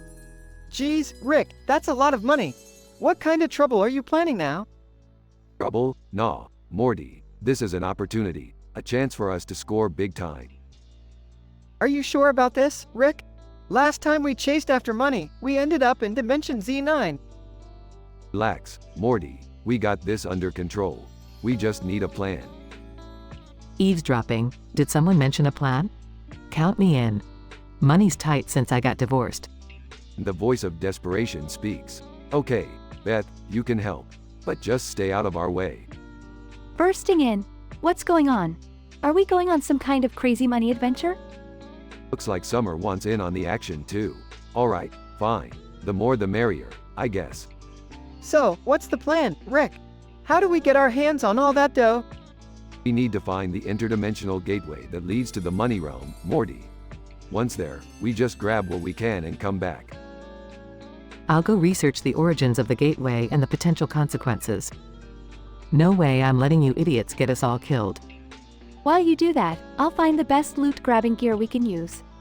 Gotta look stylish while stealing, you know? Great, everyone's got a job. Now let's see who can come up with the best tongue twister using the phrase, I googled ghetto gaggers and giggled as they gargled. I'll start. In a twisted twist, I found bliss. I googled ghetto gaggers and giggled as they gargled, my mind amiss. Nice one, Beth. Morty, you're up next. Alright, in a money maze I wandered, spirits high like a toy blundered. I googled ghetto gaggers and giggled as they gargled, my pockets plundered. Okay, watch and learn. Through the cash currents I dove, like a killer whale searching for a treasure trove. I googled ghetto gaggers and giggled as they gargled, my wealth above. Impressive, Summer. You're really getting the hang of this. Now let's take our twisted tongues and go grab that dough. As Rick, Morty, Beth, and Summer step through the interdimensional gateway, they find themselves in a world made entirely of money. Chaos ensues as they scramble to grab as much cash as they can, encountering bizarre, money-related creatures along the way. Eventually, they manage to escape the dimension with their pockets overflowing with riches. As they return home, the family reflects on the absurdity of their adventure and the unlikely success they achieved. Well, that was a statistically improbable turn of events. No kidding. I never thought I'd see the day we'd be rolling in money, thanks to a tongue twister. I guess sometimes, even Rick's crazy ideas can pay off. But let's not make a habit out of it, okay?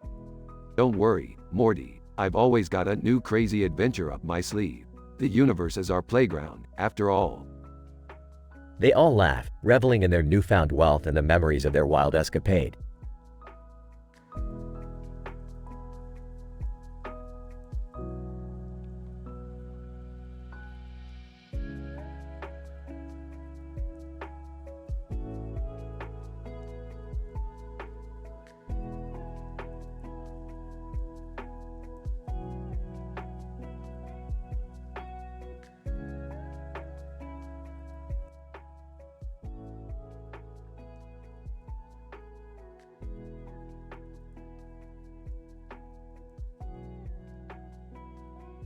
Caution.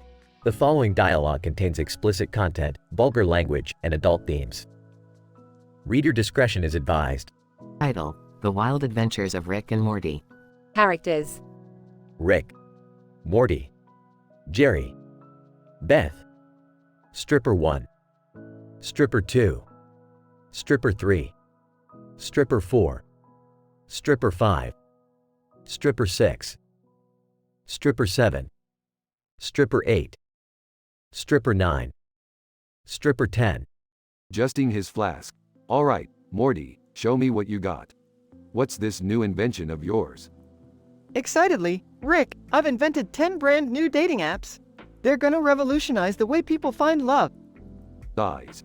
Oh great, more of your harebrained inventions. Fine, let's hear 'em. Okay, here's the first one, Dates Aplenty. It matches people based on their mutual interests in bizarre fetishes. Intrigued, bizarre fetishes, huh? Well, I'll give it a shot. Types on his phone. Date 1. Dates Aplenty. Jerry meets a dominatrix who introduces him to the world of BDSM. Annoyed, Morty, you're always inventing crap. I can't believe I'm stuck with a loser like Jerry. Hey, don't be so harsh. Jerry's trying out these apps for us. Well, I'm tired of Jerry's antics. I'm gonna go find someone who can satisfy me. Beth meets Mr. Long Slong, a well-endowed veterinarian at her clinic. They hook up in the examination room. Drunk. Morty, let's go to a strip club. I need some entertainment. Are you serious, Rick? Fine, but I get to pick your lap dancers. At the strip club, Rick watches as 10 seductive dancers perform various routines. Leaning back.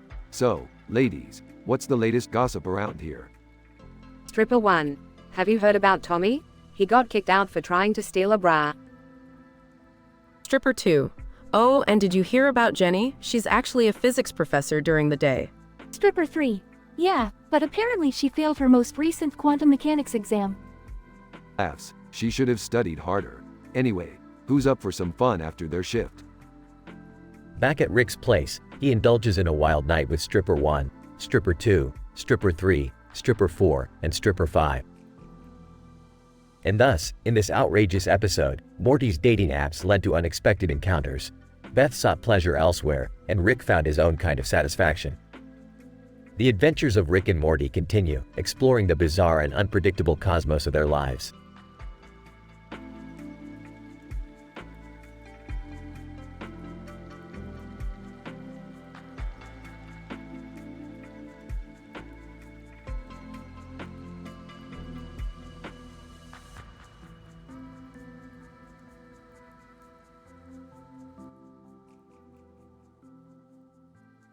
Damiana, excitedly, Uncle, I'm going to buy bread. I'll be back soon. Uncle, all right, dear. Don't take too long. I need you to help me with the shop today. Damiana nods. I promise, Uncle. I'll hurry back. Damiana walks down the street, a bird's eye view of the neighborhood as she heads towards the bakery. Damiana, spotting a beautiful white-tailed eagle flying overhead. Oh wow, it's magnificent. Suddenly, the eagle swoops down and lands in a nearby tree, catching Damiana's attention. Damiana, in awe, I've never seen an eagle up close before. I must sketch it. She walks towards the tree, the grass rustling beneath her feet. Eagle, looking at Damiana curiously. Damiana, whispering, don't be scared, little one. I just want to capture your beauty on paper. She takes out her sketch pad and begins to draw, lost in her creative trance. Eagle, cawing softly. Damiana, smiling, you seem to like the attention, don't you? Suddenly, the surroundings begin to change. The trees transform into an enchanting forest, and the grass turns into vibrant flowers. Damiana, wide-eyed, what on earth? Suddenly, the scene transitions into a beautifully animated Disney-style musical number. Damiana, singing, in a world of magic and dreams, where the eagle takes flight, I'll sketch the beauty that gleams, with colors so bright. The eagle joins in the dance, their movements seamlessly coordinated. Damiana, continuing, a bond between nature and art, a moment to treasure, forever in my heart, this memory I'll measure. After the musical number, the scene shifts back to reality, the forest and magical atmosphere disappearing. Damiana, breathless, holding her sketch pad. That was incredible. Eagle, crying happily. Damiana, giggling, thank you for the inspiration, little one. I'll cherish this memory forever. She carefully packs her sketch pad and starts making her way back to the village. Damiana, smiling to herself, I may not have found bread, but I found something even more magical today.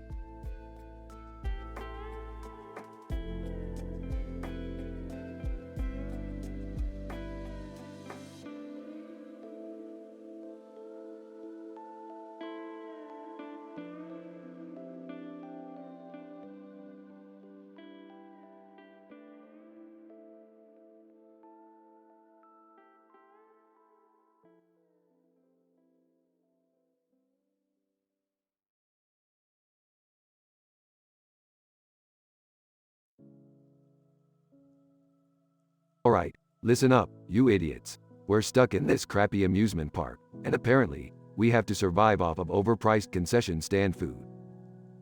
Geez, Rick, I don't know if I can handle this. I mean, look at the prices. $7 for a soda? This place is such a ripoff. And what the hell is up with that creepy Wally Moose mascot? I swear he's giving me nightmares already. Well, we don't have much choice here. We have to make do with what we have. Grab whatever food you can find, people. I can't believe we're actually stuck here. And to think, Wally Moose gets to taunt us over the PA system. Oh boy, this is great. Wally Moose. Over PA system. Well, look who's stuck in my park. We got a mad scientist, a dorky grandson, a rebellious teenage girl, a mediocre mother, and a pathetic excuse for a man. What a sight. Oh, you think you're funny, you son of a bitch? We'll show you what happens when you mess with the Smiths. Yeah, screw you, Moose. We're not taking your crap anymore. I'm tired of being insulted by an oversized, cartoony mascot. Let's find a way to shut him up. Alright, everyone, let's find something we can use to shut down that PA system. There must be some kind of control room around here. I'll do it. I'll be the hero. I'll shut that goddamn moose up. Good luck, Jerry. You're gonna need it. Grumbling, thanks for the support, Rick. Meanwhile, the family scours the park for any means to disable the PA system. Hey, look! I found a control room. Let's see if we can make that moose eat his words. Great find, Summer. Okay, let's hack into the system and give them a taste of their own medicine. They manage to override the PA system and take control. Attention, assholes. This is your new moose speaking. How's it feel to be on the receiving end, huh? Yeah, you think our appearances are funny? Well, guess what? We got something special for you. Get ready to feel the wrath of the Smiths, you dumb moose. Rick and his family unleash a barrage of insults, poking fun at the Wally Moose and humiliating him. Wally Moose. Defeated. Okay, you win. I'll shut up, I promise. That's what I thought. Now, let's get out of this godforsaken amusement park. And maybe grab some more overpriced food on the way out? I'm surprisingly hungry now. Oh, shut up, Jerry. Let's just go home before something else goes wrong. And Jerry, ditch the idea of robbing a bank for extra cash. It's not gonna happen. The family heads back, victorious, but forever scarred by the traumatizing Wally Moose experience.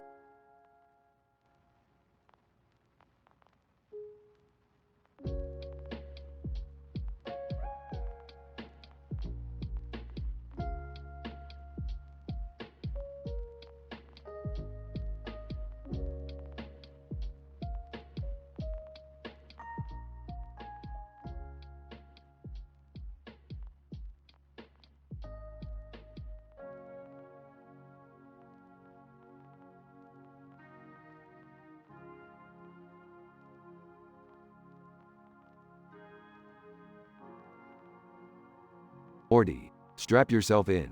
We're about to embark on another mind-bending adventure. Oh geez, Rick, can't we just have a normal day for once? Normal, Morty, you know that's not our style. Now hold on tight. Meanwhile, in a small tree-dotted field with a dirt path, Rick and Morty suddenly appear with a mountain in the background. Well, Morty, looks like we've stumbled upon an unexpected interdimensional portal.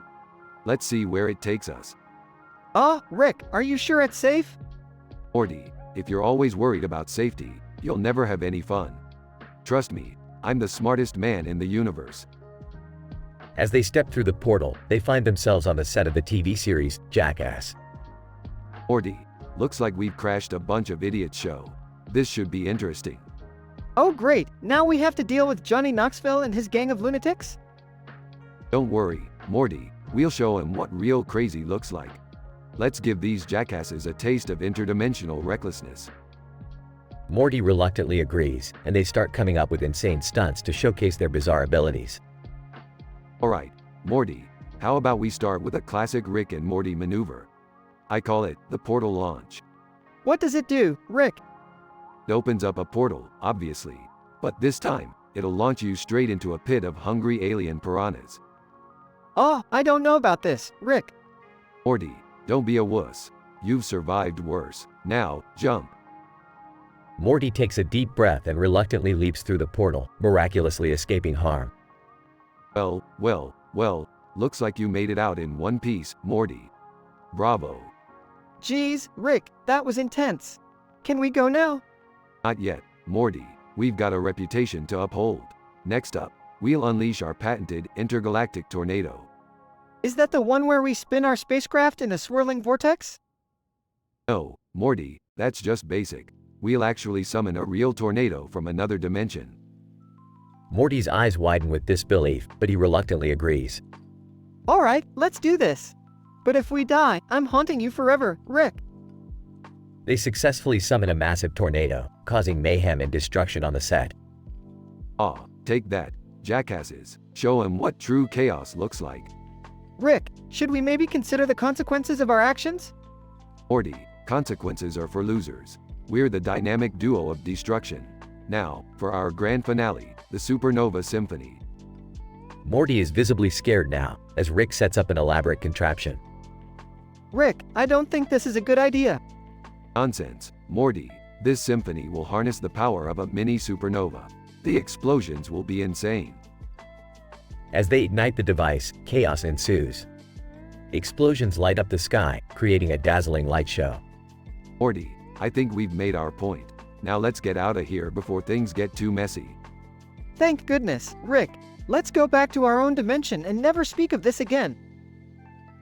They hurriedly make their way back through the interdimensional portal, leaving behind a stunned and bewildered Jackass crew. Phew, that was a close one, Morty. Another adventure successfully executed. Now, let's go grab some Szechuan sauce. Right behind you, Rick. But can we please take it easy next time? Morty, where's the fun in taking it easy? We're meant to live life on the edge. Now, let's go satisfy our taste buds with some limited edition sauce dripping in tangy ecstasy. They walk off into the sunset, leaving behind a trail of chaos and bewildered jackasses. The end.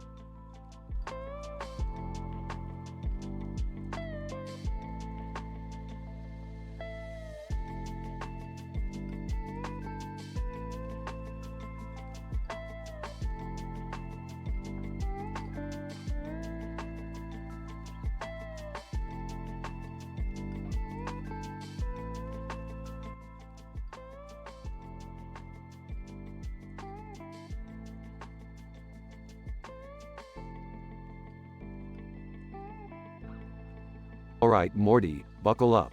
We're headed to an intergalactic version of The Price is Right. Rick, isn't that like a copyright infringement or something? Morty, this is the multiverse. Who gives AFK about copyright?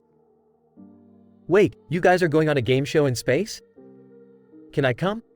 Jerry, I wouldn't trust you to guess the price of a loaf of bread on Earth, let alone in outer space.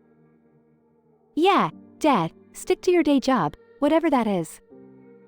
Alright, let's just get this over with. Here we are, The Price is Right, where the rules don't matter and everything's made up. Oh geez, Rick, this place is insane. Look at all these alien contestants. Yeah, Morty, it's like a freak show in here. And by the way, those aliens over there are totally eyeing your plumbus. What? Oh God, why did I bring it? Relax, Morty, put it away before someone tries to bid on it. Host, welcome, Rick and Morty. Are you ready to play? Let's get this over with. We didn't come here for your cheesy catchphrases. Host, alright, Your first item up for bid is a space cruiser capable of traveling through black holes. Whoa, Rick, we could use that. Morty, we have a spaceship. That's like entering a hot dog eating contest when you already have a fridge full of sausages. Host, and the bidding starts at 1 million schmeckles. Whispering, Morty, bid 2 schmeckles. It'll piss everyone off. 2 SCHM. Alien contestant bids 1 billion schmeckles. Alright, Morty, let's just go to the next item before you embarrass us further. Hey, Rick, that alien over there told me he has insider information on the next item up for bid.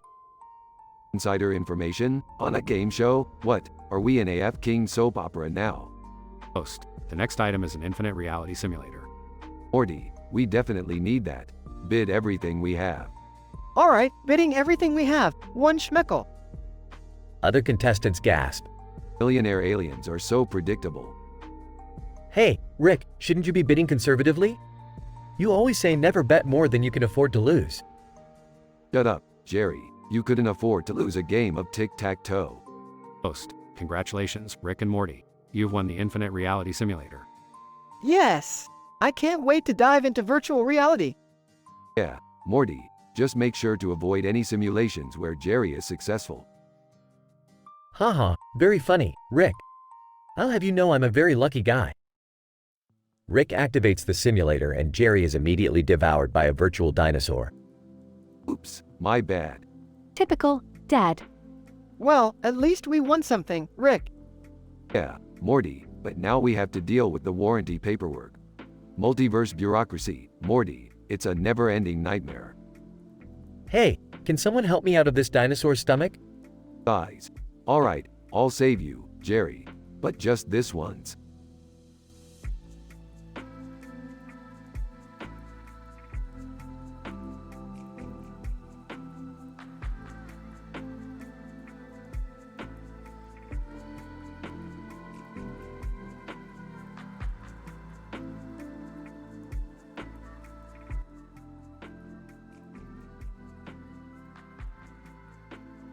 Int.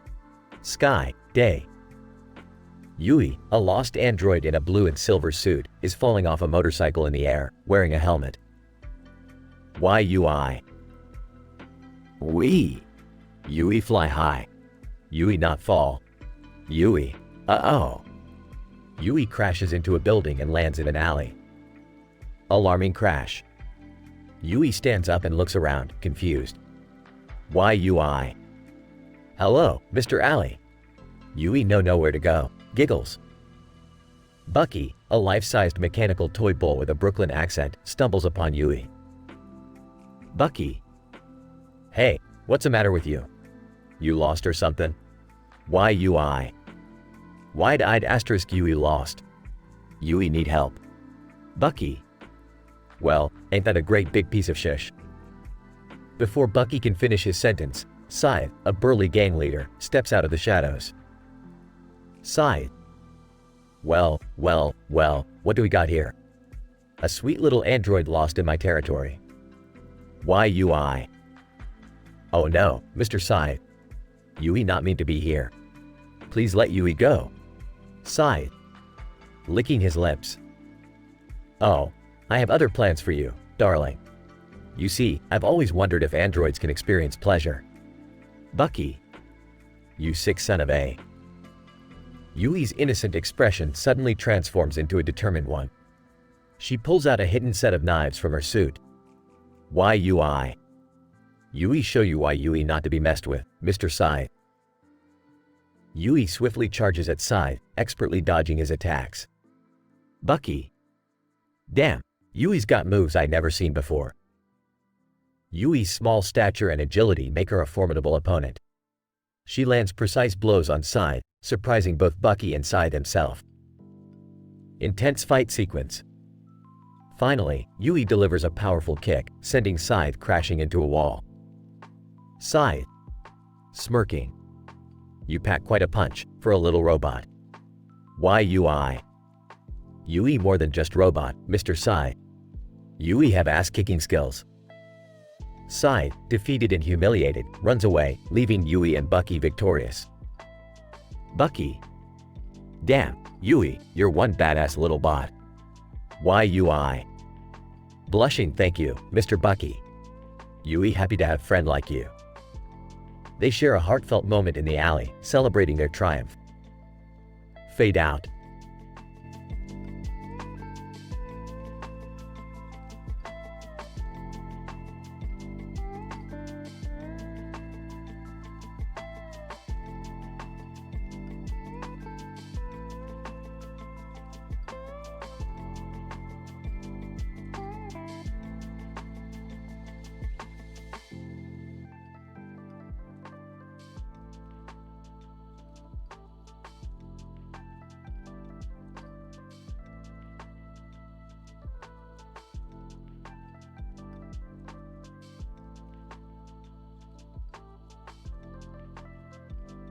Alright, Morty.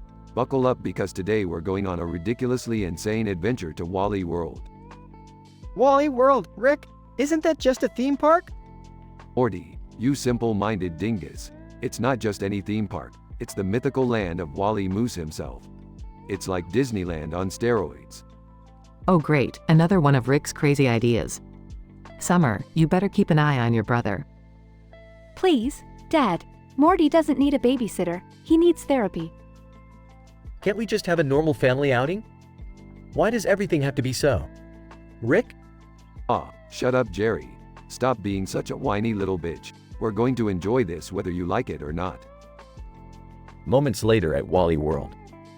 Wally Moose, on PA system. Well, look who decided to grace us with their presence. The Smith family, ladies and gentlemen. Please put your hands together for the most dysfunctional family in the universe. Oh great. The furry mascot has a sense of humor. Get ready for a roast, everyone. Wally Moose. Rick, you old geezer.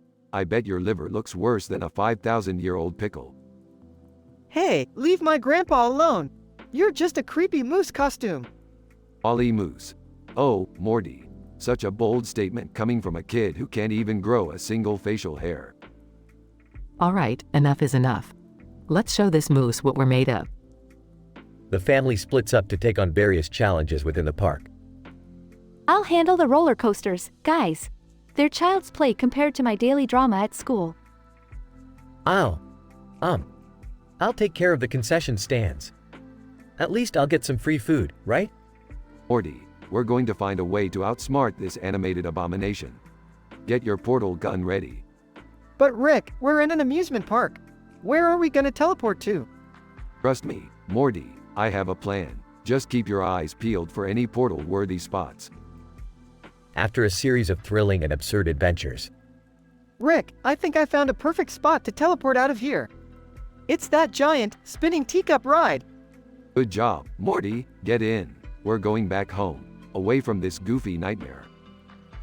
As the family disappears through the portal, an explosion occurs, destroying the Wally World entrance. Wally Moose. Panicked, uh-oh. Somebody call Goofy. We've got a situation here. Back home, the family celebrates their successful escape. That was insane, Rick. I never want to see another amusement park again. Don't worry, Beth. I've got plenty of other mind-bending adventures planned for us. Can we take a break from those for a while? My heart can't handle the constant chaos. Fine, Jerry, we'll take a break. For now. But the universe isn't gonna save itself, you know? I'm just glad we survived that Wally Moose. He was one twisted mascot. Yeah, but we roasted him back, didn't we? No one messes with the Smith family and gets away with it. That's the spirit, Summer. Now let's go grab some ice cream. I need a sugary treat after all that insanity. The family walks off into the sunset, ready to face whatever absurdity the universe throws their way.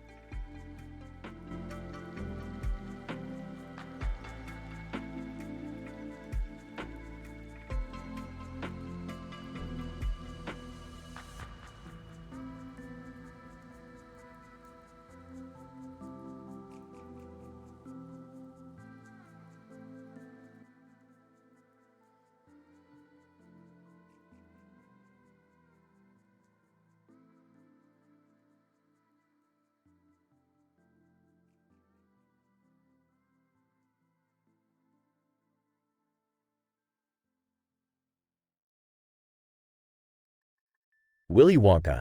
Welcome, ladies and gentlemen, to the most sadistic game show in existence. Tonight, we have 3 special contestants: Deadpool, Cleopatra, and Mario. Deadpool, what's up, bitches? Let's get this shit show started. Cleopatra, I'm ready to show you all why I was the Queen of Egypt, and these amateurs don't stand a chance. Mario, Mamma Mia, I'm here to win. Willy Wonka. Fantastic. Now, let me introduce you to my latest creation, the Wonkavator 3000.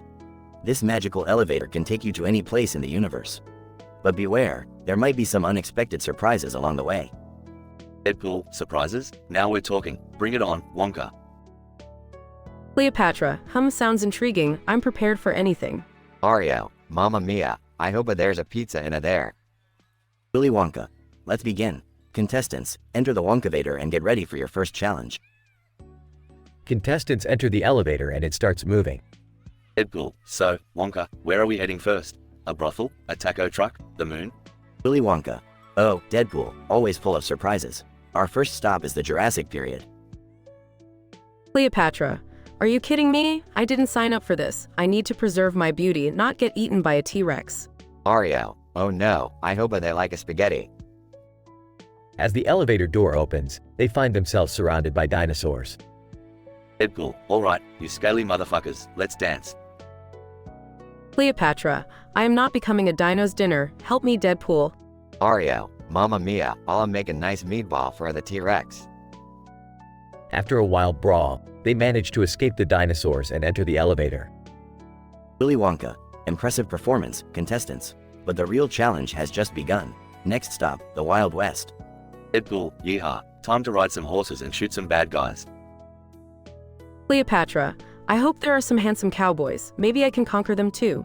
Mario, oh boy, I hope someone has a spaghetti there. As the elevator door opens, they find themselves in the middle of a Wild West town. Deadpool, draw, you varmints. Cleopatra, clear the path, peasants, the queen is in town. Mario, Mamma Mia, I'm ready for some saloon fun. They engage in a wild shootout, narrowly avoiding bullets and explosives. Willy Wonka. Amazing, you've all survived the Wild West. But your final challenge awaits. The Wonkavator will take you to the depths of the ocean. Deadpool, oh shit, I hate water. Please tell me there are no tentacled monsters down there. Cleopatra, I can handle anything. I am a goddess after all. Mario, oh no, I'm too heavy for swimming. As the elevator door opens, they find themselves underwater surrounded by mesmerizing sea creatures. Deadpool, alright, fishies, who wants a piece of me? Cleopatra, fear not, my loyal subjects. The Queen of the Nile shall conquer the depths. Mario, Mamma Mia, I need a floaties. With a mix of bravery, chaos, and unintended aquatic destruction, they emerge victorious. Willy Wonka. Bravo, each of you has shown incredible skill and resilience. But there can only be one winner. Deadpool, well, I better be the damn winner after surviving all this crazy shit. Cleopatra, I have proven that even in the most unfamiliar environments, I am untouchable. Mario, Mamma Mia, I'm proud of my spaghetti eating skills. Willy Wonka reveals the winner of the game show. Willy Wonka, and the winner is Deadpool. Congratulations.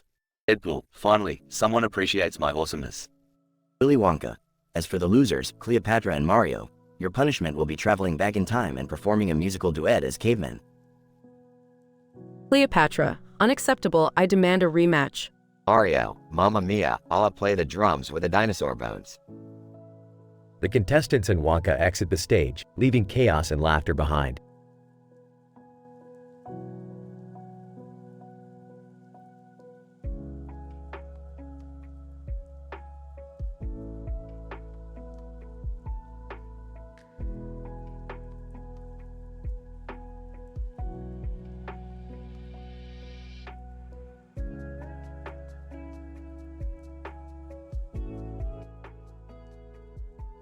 Morty, grab that poster of the Pokemon store over there. Oh, okay, Rick. But what are we gonna do with it? Morty, don't you see? This poster is a portal to another dimension, a world where Pokemon are real. We're gonna use it to warp into that world. Whoa, seriously, Rick. Pokemon? I mean, that's crazy. Crazy, Morty. It's science. I've developed a device that converts the Pokemon world's energy into a gateway, allowing us to enter and interact with it. Alright, if you say so, Rick. So, when we enter this Pokemon world, are we gonna be Pokemon trainers or something? Yes, Morty, exactly. We must embark on a quest to catch them all. Except, in this world, the Pokemon are gonna be real-life celebrities, fictional characters, and historical figures. Wow, that sounds like it's gonna be a wild ride, Rick. But, how do we catch a real-life celebrity? Morty, do I have to spell it out for you? We throw a Pokeball at them, just like in the TV show. Alright, but what if they don't want to be caught? Morty, these are celebrities we're talking about. They crave attention. They'll be begging us to catch them, trust me. Okay, Rick, I guess it's worth a shot. But, who do you think we'll encounter first? I don't know, Morty. It could be anyone. Maybe Marilyn Monroe, Abraham Lincoln, or even SpongeBob SquarePants. SpongeBob? Holy crap, Rick, that would be awesome! Yeah, Morty, it sure would. Now, let's hop into the portal and catch 'em all. Time to become the ultimate celebrity Pokemon trainers. Morty grabs the poster as both of them step towards it. Suddenly, a bright light engulfs them and they disappear into the Pokemon world.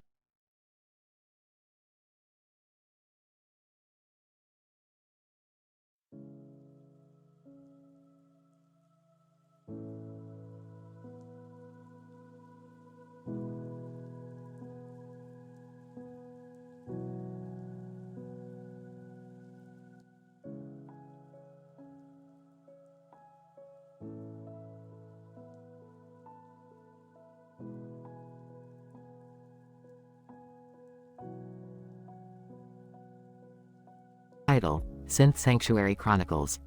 Yui, cooling dolly with hats up with E. Yui likes hats. Bucky, hey, dollface, cute hat y'all got there. You lost or something? Incident. Yui lost Android. Yui made a talk cause boo-boo. Bucky, well, ain't that a kick in the horns? Don't worry, kid, Bucky's got your back. We'll find a way to fix y'all. Progression. Yui feel safe with Bucky. Thank you. Bucky, no problem, doll. Now, hold on tight. We're heading to the Synth Sanctuary Cafe. Heard they got some tech whizzes there. At Synth Sanctuary Cafe. Cornelius, well, what do we have here? A lost android and a mechanical ball. That's some duo you got. Julia, hey, baby, you do sure know how to make an entrance. Welcome to the Synth Sanctuary. Name's Julia, and this smooth talker is Cornelius. Yui, giggling asterisk Yui white pretty lady. Be looking good, boot Yui Hugh felt fixie. Cornelius, fixie, huh? Well, come on in, Yui. We'll see what we can do to patch you up. Bucky, make sure she's as good as new, Doc. Don't want her falling apart on me. Cornelius, Yui, my dear, I've never seen an android with such advanced combat skills. It's like you were built for battle.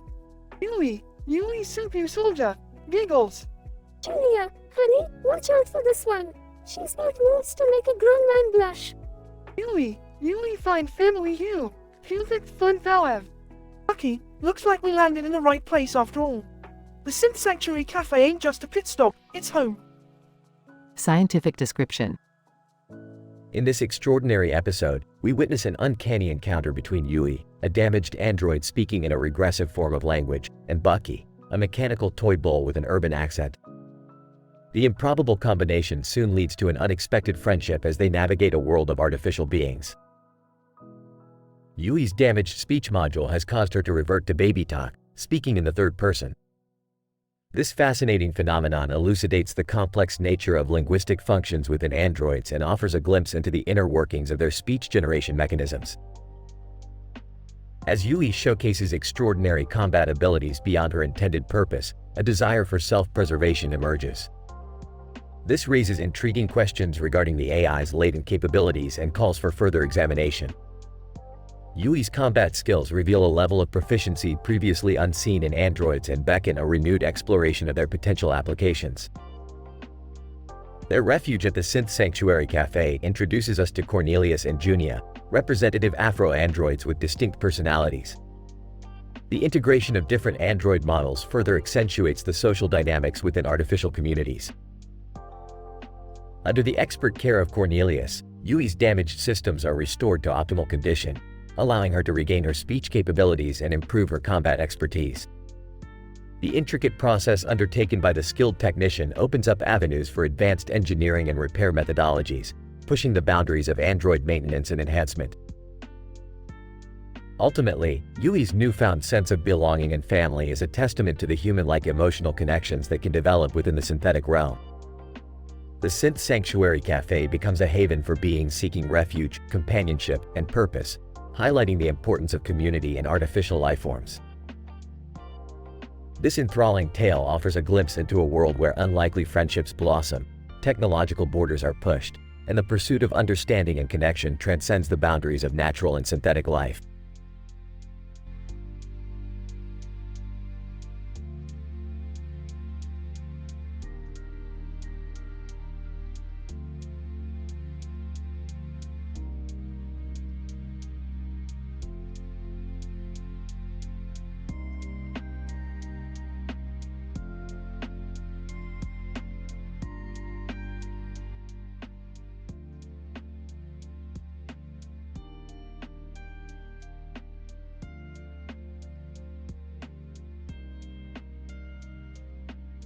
Alright, Morty, buckle up for another one of our crazy adventures.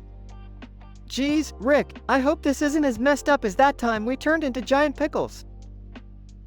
Hey, what's all this commotion? Are we going on another one of Rick's insane escapades? Jerry, don't be such a Debbie Downer. Let's go along with it for once. Yeah, Dad, we never get to do anything fun. I'm totally in. Alright, everyone, let's start the party. We've got some special guests tonight. Who are they, Rick? First up, we have Lara Croft and Tony Stark. Welcome, guys. Lara Croft. Hi, everyone. I'm Lara Croft, the Tomb Raider extraordinaire. Tony Stark, billionaire genius at your service. Nice to meet you all. Wow, celebrities at our party. Who would have thought? Rick always manages to surprise us, I guess. Alright, let's get this game started. We're going to list the 10 worst dimensions ever.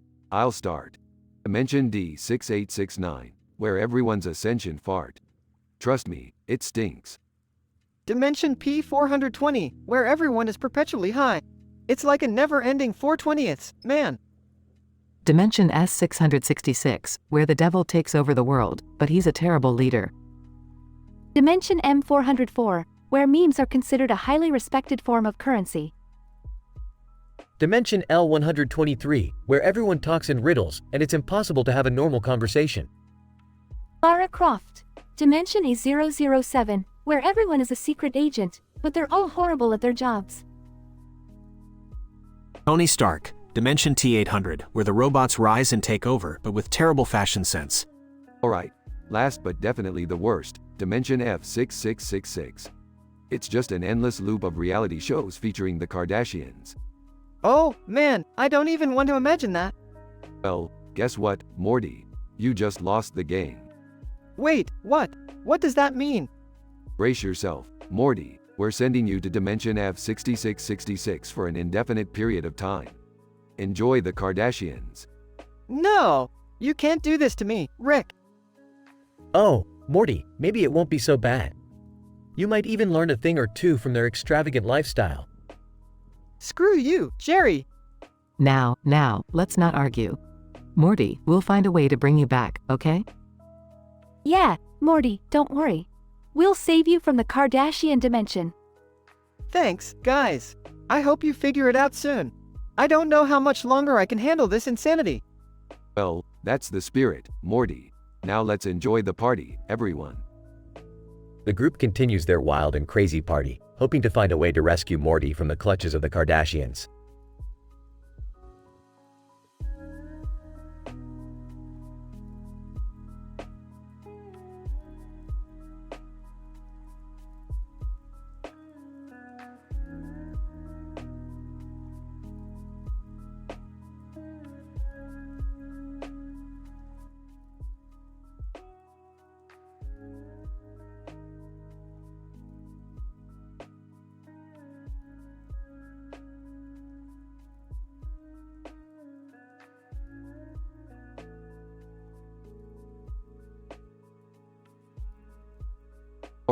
Morty, strap yourself in.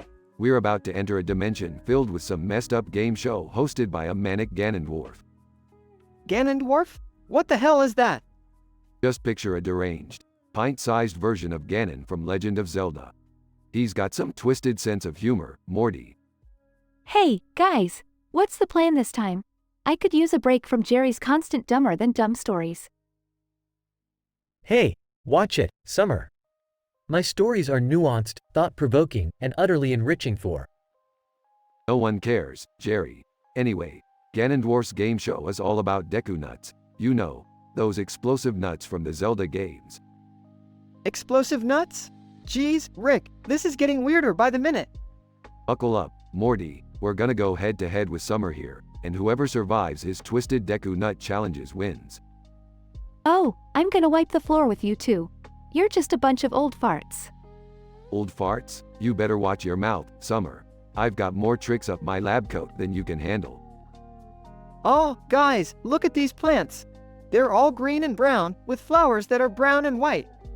And there's this weird flower with white and blue on a black background. Morty, focus. We've got a sadistic game show to win. Don't get distracted by botanical conundrums. Ah, shut up, Morty. Can't you see we're in the middle of our smack talk? Alright, Ganondorf, bring it on. We're ready for whatever absurd challenges you've got up your pint-sized sleeves.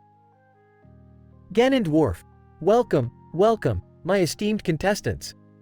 Get ready for a ball-busting game of Deku Nut madness. Ball busting? Just go with it, Morty. Nothing surprises me in this dimension anymore. Ganondorf, contestant number 1, Rick Sanchez. Your challenge is to navigate your way through a maze filled with exploding Deku Nuts. Don't lose your cool, Rick. Please, Ganondorf, I've built a universe in a box before breakfast. This maze is child's play. Contestant number 2, Summer Smith. Your challenge is to catch the explosive nuts with your teeth while blindfolded. Are you kidding me? This is crazy. Ganondorf, and Morty, my boy. Your challenge is to juggle 3 Deku Nuts while riding a unicycle on a tightrope. What? That's not fair. I can't even juggle 2. Ganondorf, life's not fair, Morty. Deal with it. Alright, let's do this. Prepare to be amazed by my intellect and sheer badassery, Ganondorf. Oh, I'll show you how it's done, Grandpa Rick. You're going down. Ganondorf, contestants, commence the Deku Nut mayhem. Chaos ensues as Rick, Summer, and Morty try to complete their insane challenges.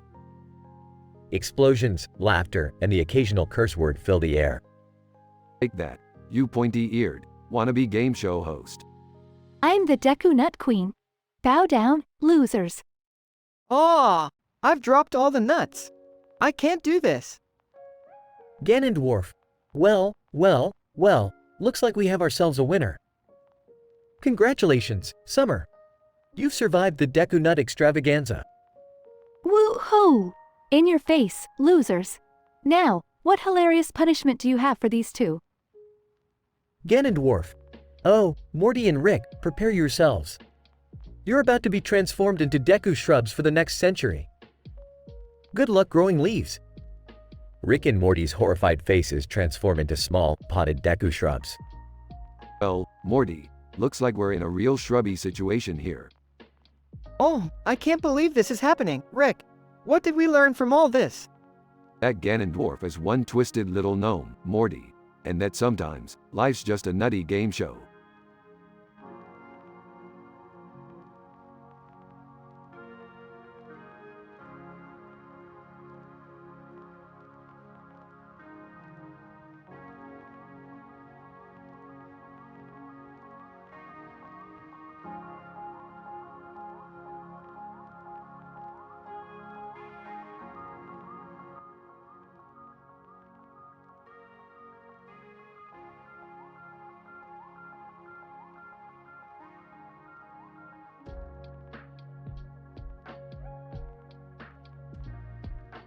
Morty, buckle up, because we're about to take a wild ride. Rick, where are we going this time? And why do I have a sudden urge to wear a racing suit? Well, Morty, we just got sucked into the world of Diddy Kong Racing on the Nintendo 64. It seems like our interdimensional portal decided to have a little fun today. Are you serious, Rick? We're in a video game now? Relax, Morty. I figured out a legit scientific reason for this. You see, these small blue and green robots in the field represent the manifestation of the game's code in our reality. And the spaceships? Just random background objects glitching out. Nothing to worry about. Okay, I guess that makes sense, Rick. So, what's the plan? We have to get into an epic race against the other characters in the game. We'll use power-ups obtained from the balloons scattered across the courses. We're gonna show those pixelated racers who's boss. I don't know, Rick. This seems dangerous. I mean, have you seen the size of those bananas flying all over the place? It's like a fruity minefield out there. Morty, do you trust me? We're gonna be just fine. And the bananas are the least of our worries. By the way, never underestimate the explosive power of a water balloon. Alright, Rick. Let's do this. I'll give it my all. That's the spirit, Morty. Now get in your damn cart and let's show these digital morons what we're made of. Whoa, Rick. Look at all those power-up balloons. I can see missiles, shields, and something called red shell. Ah, Morty. Those are just the physical representations of the game's algorithms. Grab whatever you can and blast those racers to oblivion. Rick, they're gaining on us. We need more speed. Morty, hit the accelerator and activate the quantum turbo boost. We'll manipulate the very fabric of this game's physics. Activates the quantum turbo boost. Whoa, Rick. We're going faster than anyone should in a go-kart. In any dimension. That's the spirit, Morty. Keep it up. Rick, Morty, what the hell are you two doing? Oh, hey, Beth. Just racing in a Nintendo 64 game. You're never gonna believe the shit that's going on here. Seriously, Dad?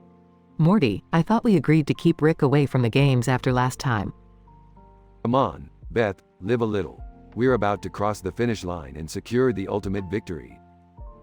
Dad, why do you always have to drag Morty into your crazy schemes? Shut up, Summer. We're winning this thing, and nothing you say can bring us down. Rick, we did it. We won the race. Aha, victory is ours, Morty. We've conquered a freaking video game. Time to celebrate with a victory belch. Everyone laughs. Now, let's get the hell out of here before this game gets too addictive. I've had enough virtual reality for one day. Agreed, Rick. No more gaming adventures for us. Thank God for that. Let's go home, you nutjobs. Yeah, I'm over this pixelated chaos. Can we just order pizza now? Fine, fine. Let's go home and indulge in a real-world adventure, pizza night.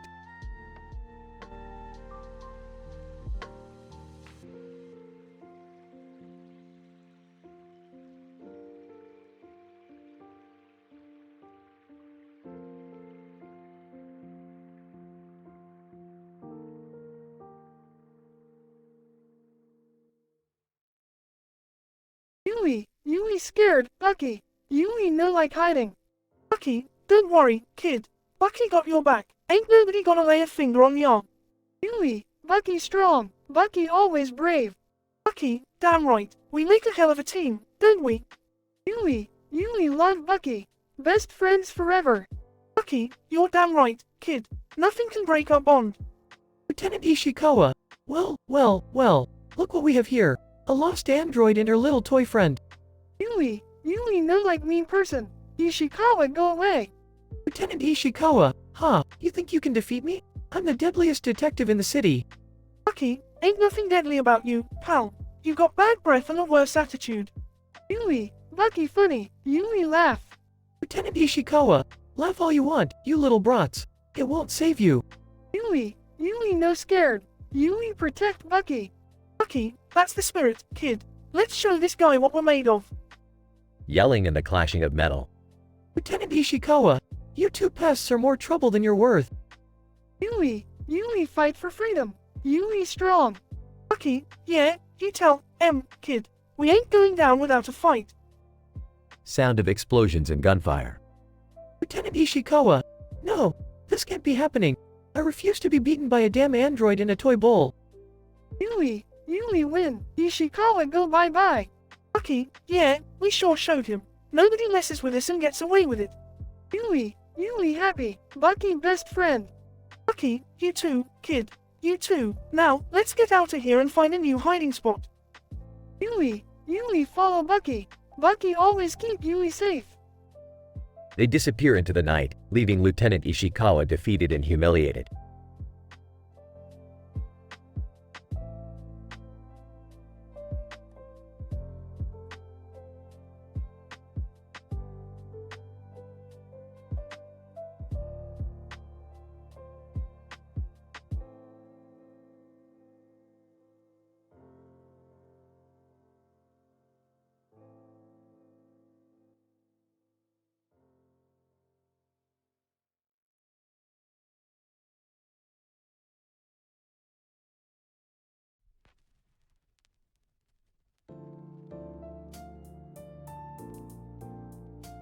Title: Dimensional Havoc. Characters: 1. Rick. 2. Morty. 3. Beth. 4.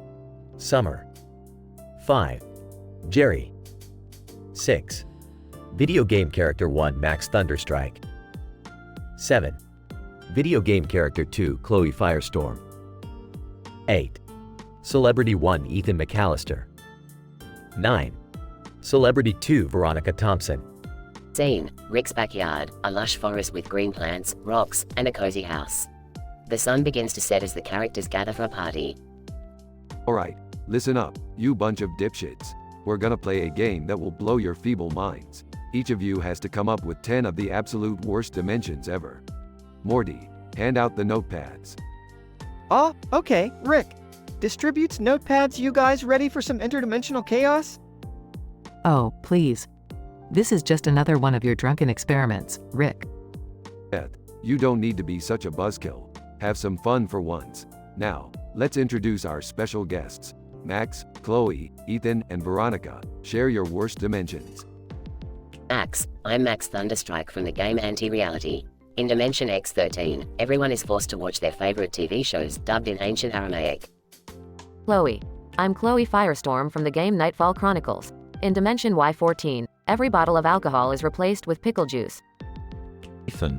I'm Ethan McAllister, infamous actor and heartthrob. In Dimension Z67, everyone's voice is permanently stuck in a high-pitched squeal.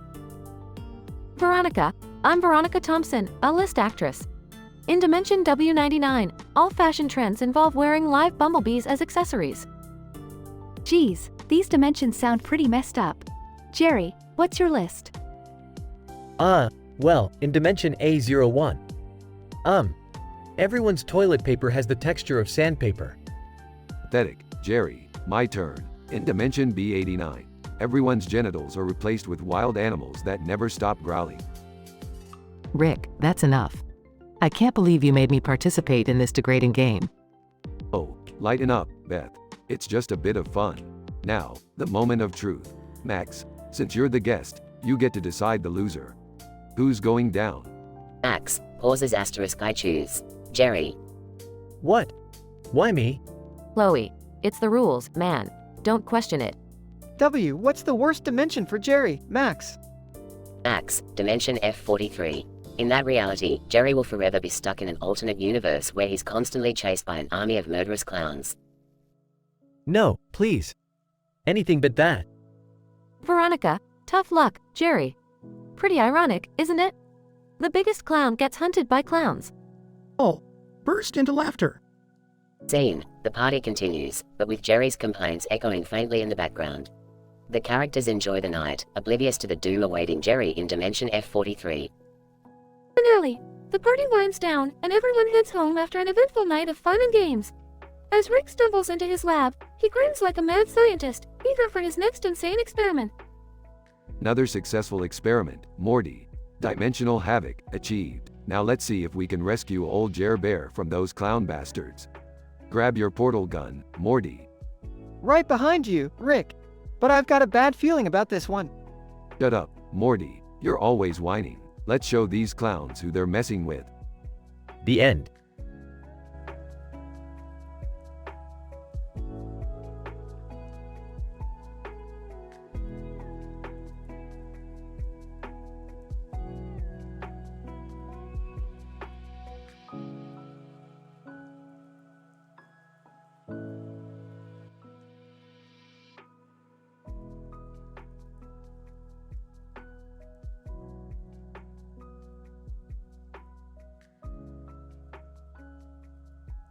Hey Morty, check out those losers playing frisbee in the field.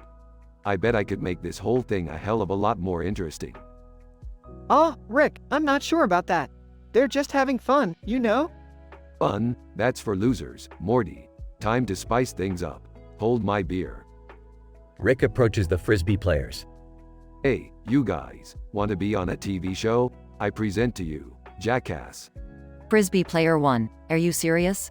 We love Jackass. What do we have to do? Simple. Just sign this waiver that says we can do anything to you, and you could win a lifetime supply of Szechuan sauce. Frisbee player 2, for real? Well, count us in.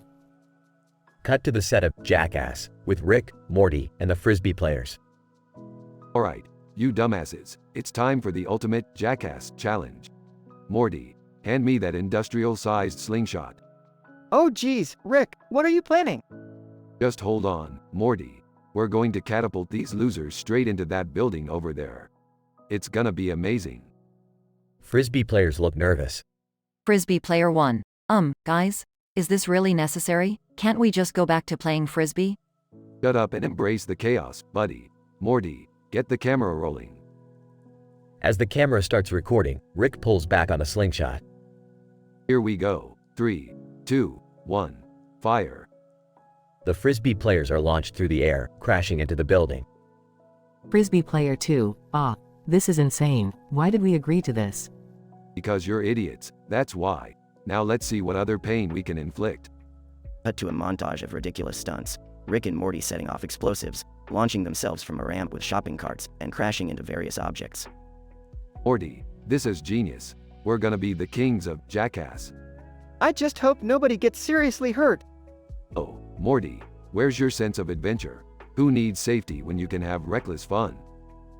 The montage continues, showcasing even more outrageous and dangerous stunts. Frisbee player 1, covered in bruises, approaches Rick. Frisbee player 1. Alright, Rick, we've had enough. This is getting out of hand. Oh, you're just a bunch of pussies. Fine, if you can't handle it, we'll find someone who can. Frisbee players storm off set. Rick, maybe we took it too far this time. What's the point in all this?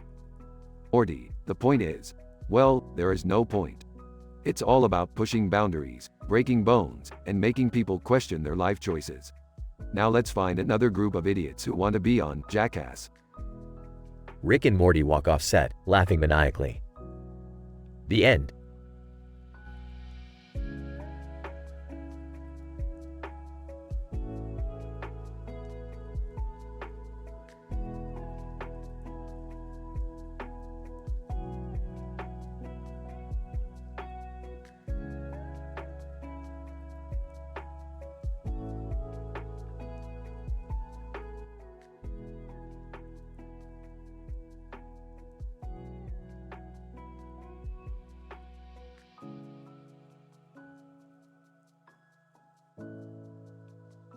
Morty, grab me a beer.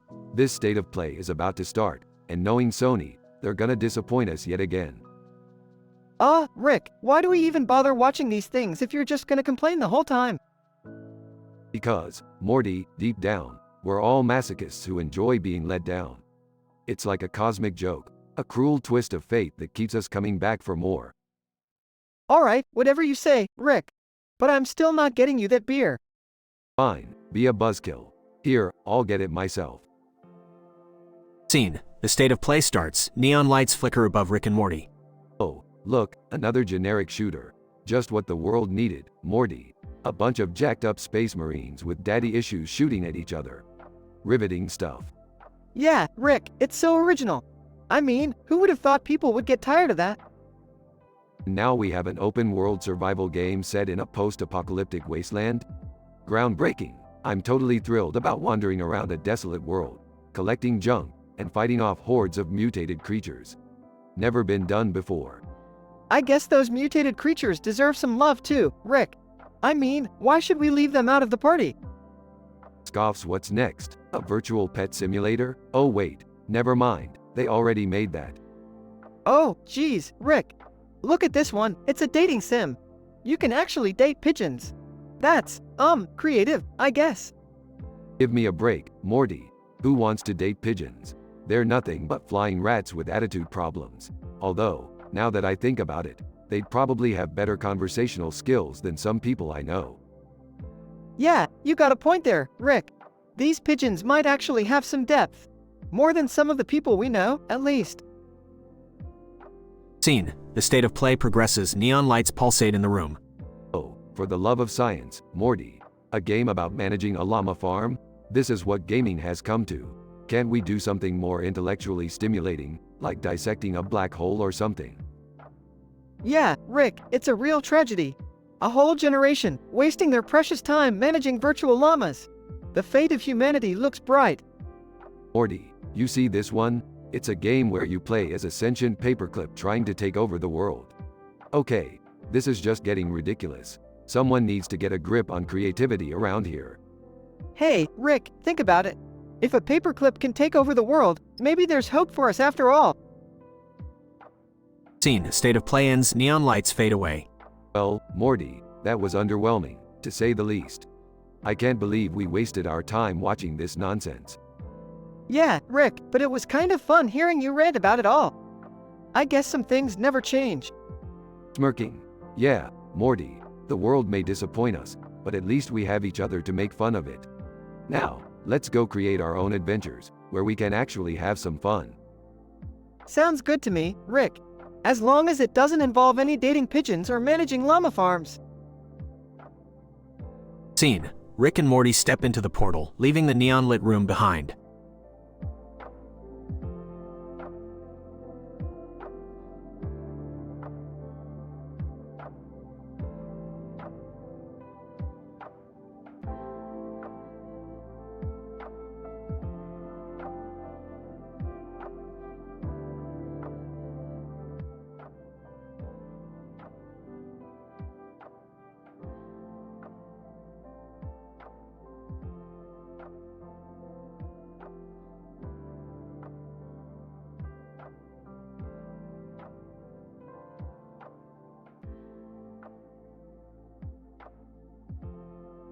Alright, listen up, you bunch of pickled assholes. Thanks to my genius, or madness, you've all been transformed into pickles.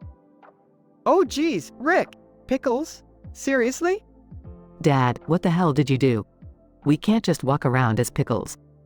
Relax, Beth, this wasn't intentional. I was experimenting with a new molecular transformation device and things went a little awry.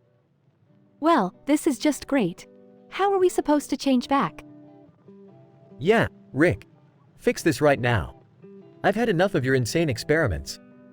Hold your horses, Jerry. It's not that simple. You see, the molecular structure of pickles is far more complex than humans. Great, so we're stuck like this forever?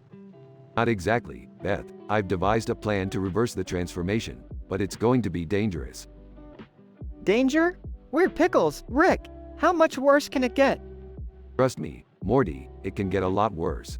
We need to infiltrate a top-secret laboratory to retrieve a rare ingredient for the antidote. Seriously? Breaking into a lab? Can't we just buy it online or something? Yeah, I'm not up for breaking laws, Rick.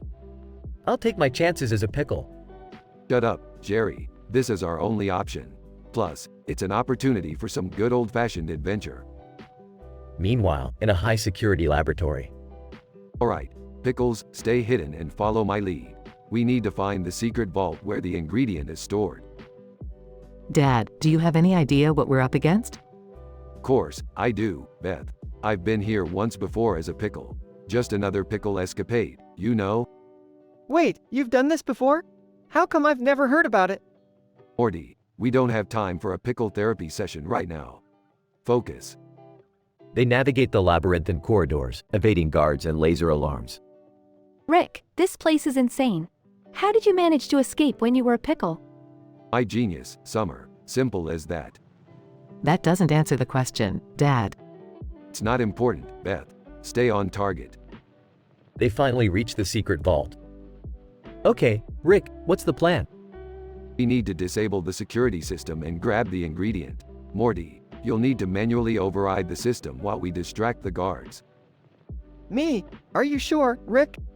Quit your whining, Morty. You're the only one small enough to fit through the air vents. Morty successfully disables the security system, and they grab the ingredient. We did it, Dad. Now let's get back and change back to our human selves. Hold your horses, Beth. We've got one final hurdle to clear. They encounter the laboratory's head scientist. Scientist, intruders, what are you doing here? Relax, Doc. We're just here to pick up some pantry supplies. Scientist, pantry supplies? In a high-security laboratory? I don't think so. An intense battle ensues, with the Pickles fighting off the scientist and his guards. Rick, we're outnumbered. What do we do? Strap in, Summer. It's about to get pickle-tastic. With a combination of cunning and pickle-based combat, our heroes overpower the scientist. Now, let's get the hell out of here. Back in Rick's lab. Alright, Pickles, prepare for the antidote. Bottoms up. They all consume the antidote, transforming back into humans. Thank goodness. I never want to be a pickle again. Rick, that was insane. But I gotta admit, it was kind of fun. See, Jerry, adventures can be fun. Just don't question them. I'm just glad to be back to normal. Can we please never mention pickles again? Agreed, Morty. No more pickles. Ever. After the wild pickle adventure, they all gather with relief, thankful to be back to their human selves, ending with Rick's signature belch.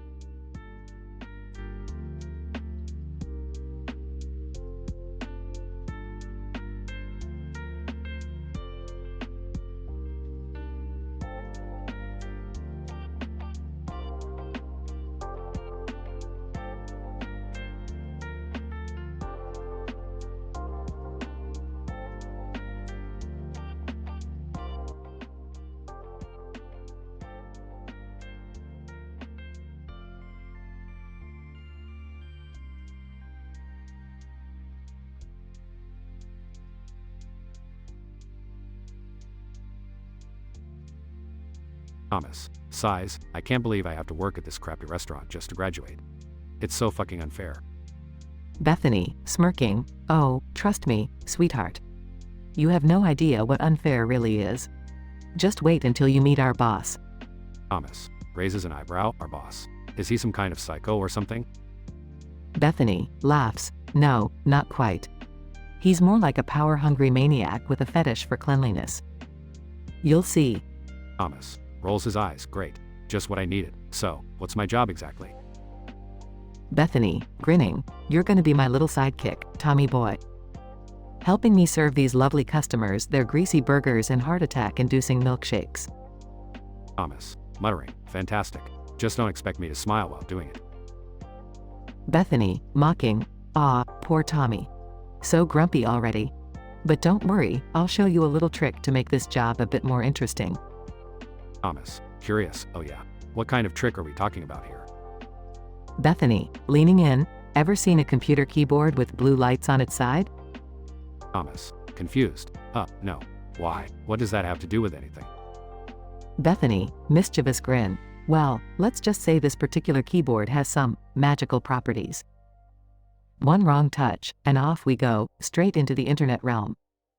Thomas. Wide-eyed, are you serious? That sounds insane. Can we really do that?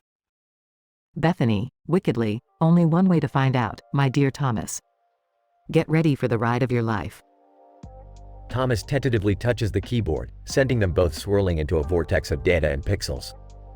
Thomas. Screaming. What the actual fuck is happening? Bethany, laughing maniacally. Hang on tight, Tommy boy.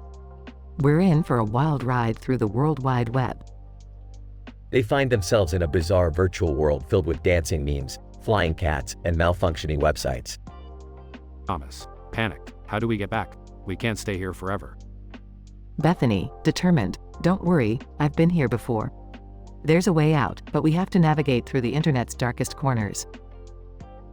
They embark on an epic journey, encountering menacing viruses, annoying pop-up ads, and even battling an army of trolls. Thomas. Exhausted. I can't do this anymore, Bethany. It's too much. Bethany, grinning. Oh, come on, Tommy. Where's your sense of adventure? We're almost there. Finally, they reach the exit point, a glowing portal back to reality. Thomas. Relieved. Thank God. Let's get the hell out of here. They emerge back into the Patty Swing restaurant, just as their boss arrives for an inspection. Boss, angry, what the hell is going on here? Why is everyone standing around? Bethany, calmly, sorry, boss. Just some technical difficulties with the computer. We'll get everything back on track right away. Thomas, grinning. Yeah, you can count on us, boss. We've got it under control. As their boss grumbles and walks away, Bethany and Thomas share a knowing look, their secret adventure forever bonding them. Troubled teenager Thomas Wheeler discovers that his seemingly boring part-time job at Patty Swing Restaurant isn't so bad after all, especially when he's got a badass coworker like Bethany by his side. Together, they navigate the crazy world of the internet and form an unbreakable bond. Thomas realizes that life can be unexpectedly exciting, even in mundane situations, and he learns the importance of embracing the madness in order to truly live.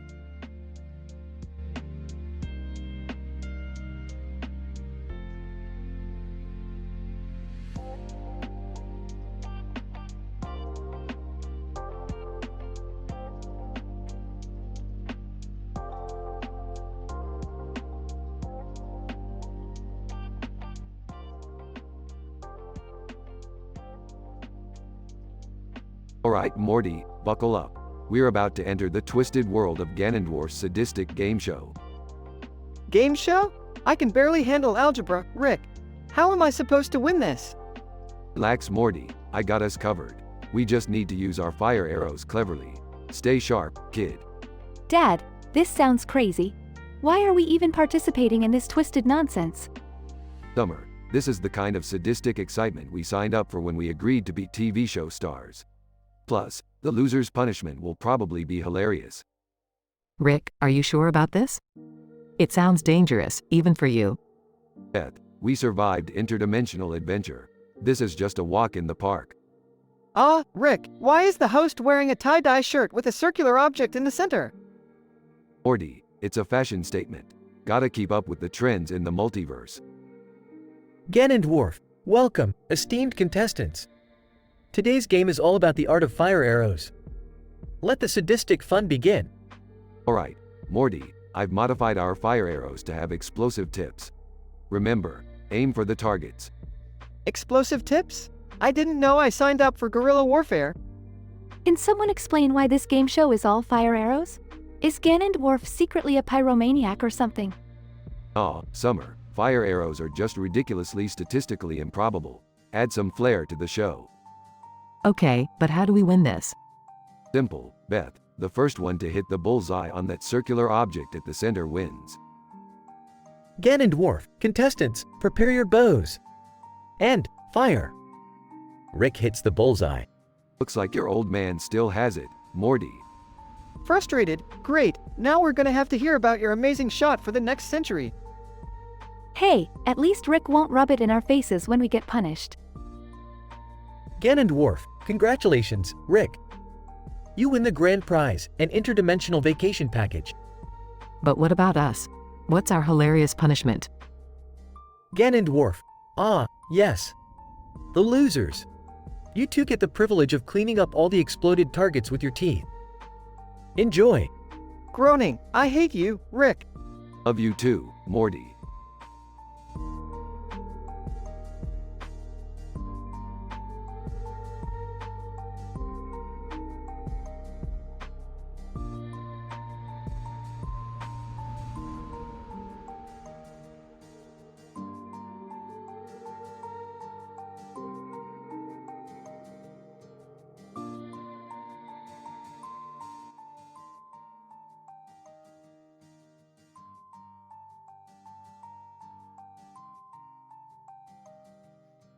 Sipping from a flask, Morty. You see this? Nintendo Direct, baby. Time to check out some mind-numbingly overhyped video games. Rick, can't we do something, productive? Like, saving the universe or something? Rolls his eyes. Morty, please. We're watching the pinnacle of modern entertainment here. It's practically scientific research. Walking in, what are you two doing in here? You never spend time with the family. Sarcastically. Oh, sorry. I forgot saving the multiverse and curing diseases wasn't enough for you, Beth. Just try to be present for once, Rick. Sits next to them. Entering excitedly. Hey, guys.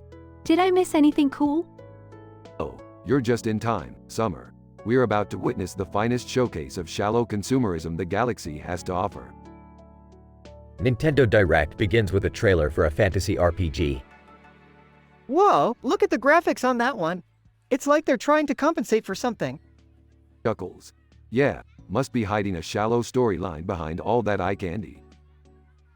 Next, a promo for a racing game set in space. Oh wow, that looks exhilarating. I always wanted to race in zero gravity. Yeah, well, I always wanted to not be stuck in a room with 3 other annoying family members. Life's full of disappointments. A trailer for a quirky puzzle adventure game plays. Oh my gosh, that looks so cute and fun. I love the art style. Yeah, until you get stuck on level 17 for 2 weeks straight and want to throw your controller through the TV. Suddenly, a gory horror game trailer comes on. Ah, that's disgusting. Who would even play that? Grinning. Oh Beth, let me introduce you to a little thing called repressed emotions. It's like therapy but with jump scares. The final trailer is for a dance-themed rhythm game. Yay, dancing. I love rhythm games. They're so energizing. Yeah, until you step on your cat's tail while trying to keep up with the beat. Not so energizing then, huh? The Nintendo Direct ends and the room falls silent for a moment. Well, that was something. Burping. Yeah, it was a real eye-opener. The universe can be a meaningless void, but at least we have video games. Sighs. I guess there's no escaping it, huh? Hey, at least we had fun together, right? Fun is relative, Summer. If the multiverse is an infinite fractal, then fun is just a blip in the cosmic microwave background radiation. Rolls her eyes. I swear, if this is your idea of family bonding, I think I'd rather join Jerry on his camping trips. Suit yourself, Beth. Just remember, the universe doesn't come with a reset button.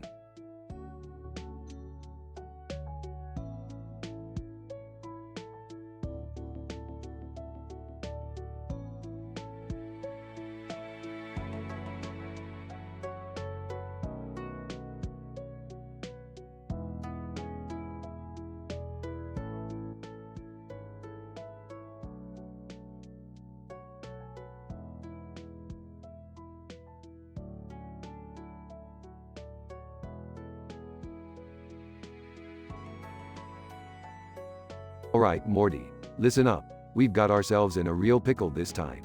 Quite literally. What do you mean, Rick? We're just surrounded by a bunch of pickles. It's kind of weird. Morty, these pickles are the result of a failed experiment gone horribly wrong. I was trying to create a serum that would transform our bodies into superpowered beings, but instead, we've been turned into sentient pickles. Dad, you did what? How could you be so reckless? Relax, Beth. It's not like this is the first time we've had to deal with something like this. Remember Pickle Rick? Yeah, I remember Pickle Rick. You turned yourself into a pickle to avoid family therapy, Rick. And now we're all pickles? This is insane. Seriously, Rick? Couldn't you have just screwed up a little less this time? Look, I didn't plan for this to happen. Sometimes science is unpredictable, okay? So, what do we do now? How do we turn back into humans? Well, Morty, my scientific analysis shows that in order to reverse the process, we need to consume the essence of a rare flower. It's found deep within the interdimensional jungle of Zaflor. And how do we get to this jungle, Rick? Simple. We just have to Morty-fy our pickle bodies, attach ourselves to a spaceship, and fly there. Easy peasy. Oh great, more interdimensional adventures. Just what I always wanted. Just shut up, Jerry. If we have to be pickles, we might as well get this over with. Scene. The pickles morph into spaceship-like contraptions and soar through space. Rick, this is insane. We're flying through space as pickles. How is this even possible? Morty, shut up and enjoy the ride. We're about to enter the jungle of Zaflor. Scene. The spaceship pickles crash land in a dense jungle surrounded by the rare flowers. All right, Rick, we're here. How do we consume the flower's essence? It's simple, Beth. We just need to absorb the flower's energy by rolling around in it. Don't ask me why, it's just science. Wait, so we're going to roll around in flower juice? This is humiliating. Yeah, Jerry, because being a pickle isn't already humiliating enough. Scene. The family rolls around in the flower essence, transforming back into their human selves. See, I told you it would work. Science is fickle, but it always comes through. I can't believe we're finally back to normal. I never want to be a pickle again. Rick, please promise me you won't do anything this reckless ever again. Yeah, Rick, for once, can you just think before you act? Oh please, like that'll ever happen. Now let's get out of here before any more interdimensional shenanigans take place. Scene. The family leaves the jungle victorious and slightly traumatized. You know, guys, as crazy as it was, being a pickle wasn't actually the worst thing we've been through. Speak for yourself, Summer. I never want to see a pickle again. I think we can all agree on that one. No more pickles. Ever. Fine, fine, no more pickles. But who knows what crazy adventure awaits us next? That's the beauty of this universe. We'll never run out of insane situations to get ourselves into. I just hope next time it doesn't involve pickles, Rick. Scene. The family continues their journey with uncertainty, but ready for whatever comes their way.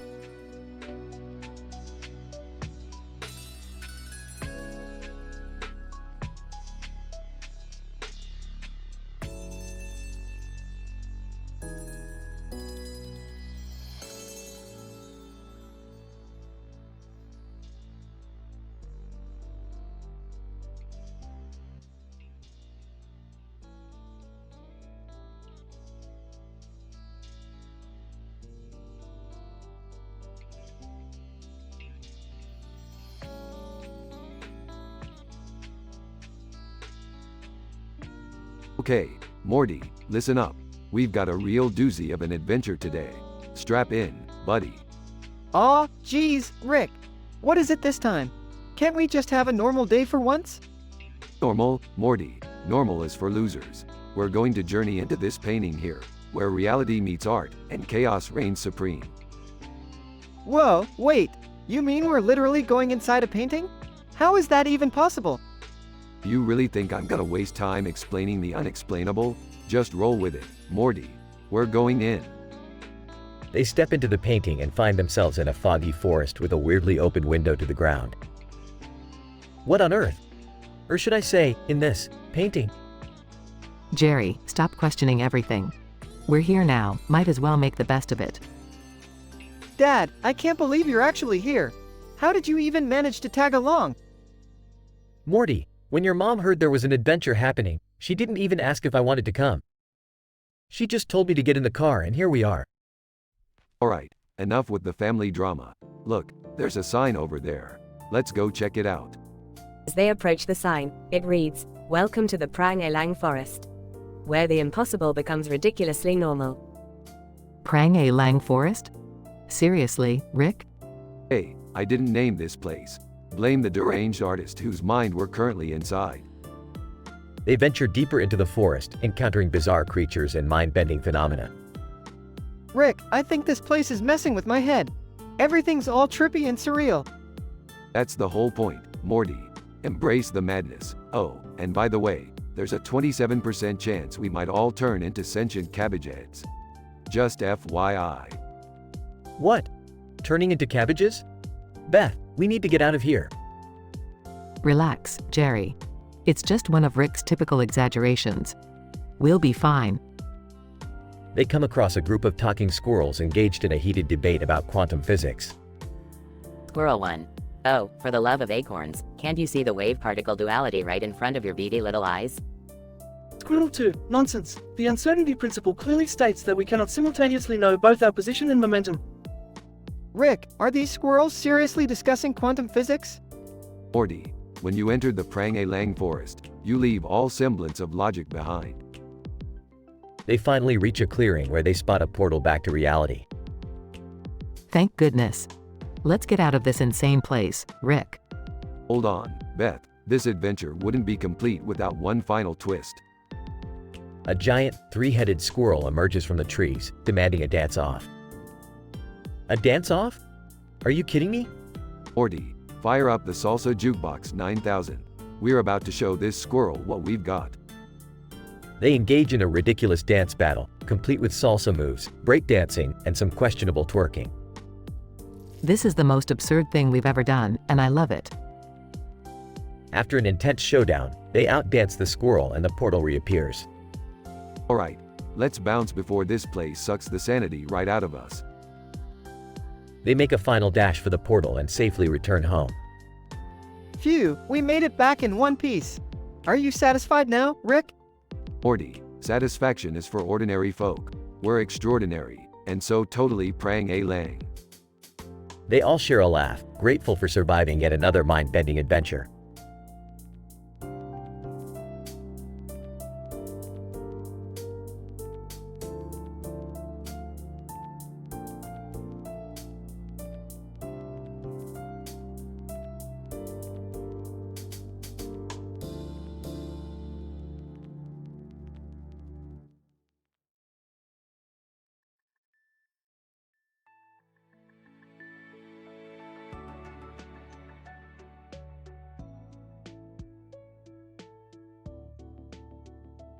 Scene: Rick and Morty are driving the cartoon car down a road next to a picturesque mountain range.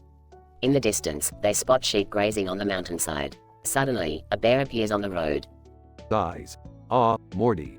Looks like we've got ourselves a typical Saturday morning adventure. Hold on, buddy. Whoa, Rick, is that a bear? What do we do? Relax, Morty. It's probably just a harmless cartoon bear. Rolls down the window. Hey, Yogi. We're not stealing your picnic baskets. Calm down. Yogi Bear grumbles, keep moving, losers. I'm busy. Chuckles. See, Morty? Just another pit stop on the road to ridiculousness. Suddenly, a swirling vortex of energy appears in front of them, and they get sucked into it. Rick, we're getting pulled into something. Adjusting his coat, Morty, we're being sucked into the world of Diddy Kong racing. You know, it's a statistically improbable scenario caused by a glitch in the interdimensional highway. So, wait, we're in a video game now? That's crazy. Sarcastically, no, Morty, it's just an average Tuesday. Of course, we're in a game. Buckle up, Morty, it's time for an epic race. As they enter the game's world, they find themselves alongside familiar characters like Diddy Kong, TT, and Pipsy. Rick, how are we supposed to compete against these video game characters? Morty, with science, anything is possible. We're going to use these brand new ridiculous power-ups we obtained from the balloons on the courses. Like what? Smirking. Well, Morty, we've got the Shrink-O-Matic 3000, the reverse rocket, and the mind control banana. Prepare yourself for some serious chaos, Morty. Throughout the race, Rick and Morty engage in some intense trash talk with the other racers, making sure to use their newly acquired power-ups to their advantage. Frustrated, Rick, they keep hitting us with their power-ups. We're falling behind. Morty, it's all part of the game. We just have to strategize better. Now, activate the reverse rocket. Morty fires the reverse rocket, causing one of their opponents, Pipsy, to spin out and crash. Pipsy. Angry. How'd you like to be a pancake, you jerks? Laughing. Oh, Pipsy, don't worry. I'm sure your pixelated bruises will heal. The race continues, with Rick and Morty narrowly avoiding obstacles and utilizing their power-ups to gain an advantage. Rick, we're in the final lap. We need to make a move. Morty, activate the mind control banana. Let's show these digital dweebs who's boss. Morty launches the mind control banana, causing their rival racer, TT, to swerve uncontrollably and crash into a virtual billboard. TT, frustrated, unbelievable. I was supposed to win this race. Rick and Morty speed past the finish line, triumphant. Great job, Morty. We may be out of this game soon, but at least we're leaving as champions. Rick, that was insane. We were racing against video game characters. Just another day in the multiverse, Morty. Let's hope our next adventure involves fewer pixels and more actual sheep. They drive off into the sunset, ready for their next improbable escapade.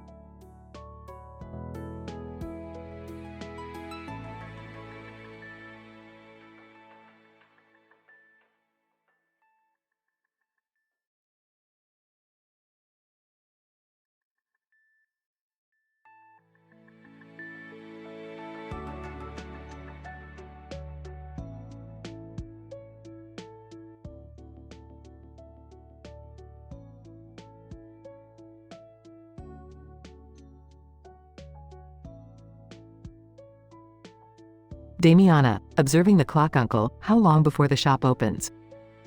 Uncle, Damiana, you know we open at 9 a.m. sharp. Why are you always in such a hurry? Damiana, I just have so many things to do today. I need to buy bread for breakfast and then head to the market. Uncle, alright, then, but be quick, we can't afford to lose any customers. Damiana, I will, Uncle. Don't worry. Damiana sets off towards the bakery, passing by a beautiful, majestic bald eagle standing next to a clock on a lawn. Damiana, oh wow, look at that eagle. It's stunning. The eagle starts to fly away, captivating Damiana. Damiana, wait. I must sketch it. It's such a rare opportunity. Without thinking, Damiana follows the eagle into the dense forest. Damiana, where did it go? I can't see it anymore. As she wanders deeper into the woods, she stumbles upon a hidden World War II village. Damiana, what is this place? It's like stepping into the past. Suddenly, she notices a group of soldiers approaching. Soldier 1, who are you? How did you get here? Damiana, I don't know. I followed an eagle and now I'm lost. Soldier 2. Well, you're in the wrong place, little girl. You shouldn't be here alone. Damiana's heart races as she realizes the danger she's in. Damiana, please, I didn't mean any harm. I just want to find my way back home. Soldier 1, home. Well, you're far from home, sweetheart. This is occupied territory. Just as things start to get tense, the eagle from earlier swoops down and lands on Damiana's shoulder, surprising everyone. Damiana, whoa. It's the eagle again. Soldier 2. What sorcery is this? The eagle spreads its wings and lets out a mighty screech, causing the soldiers to back away. Damiana, thank you, my friend. Eagle, communicating telepathically. Follow me, Damiana. I will lead you out of this place. Damiana and the eagle journey through the forest, avoiding enemy soldiers at every turn. Damiana, I don't know how to thank you for saving me, beautiful eagle. Eagle, telepathically your kind heart and love for nature are enough, Damiana. Time for us to part ways. The eagle flies off, leaving Damiana with a newfound sense of courage and determination. Damiana, I will find my way back home, and I won't rest until I do. Damiana sets off on her journey, inspired by the miraculous encounter with the eagle.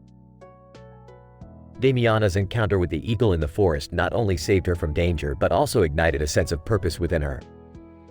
With her newfound courage, she embarks on a quest to find her parents and bring them back home. The eagle becomes a symbol of hope and guidance throughout her journey.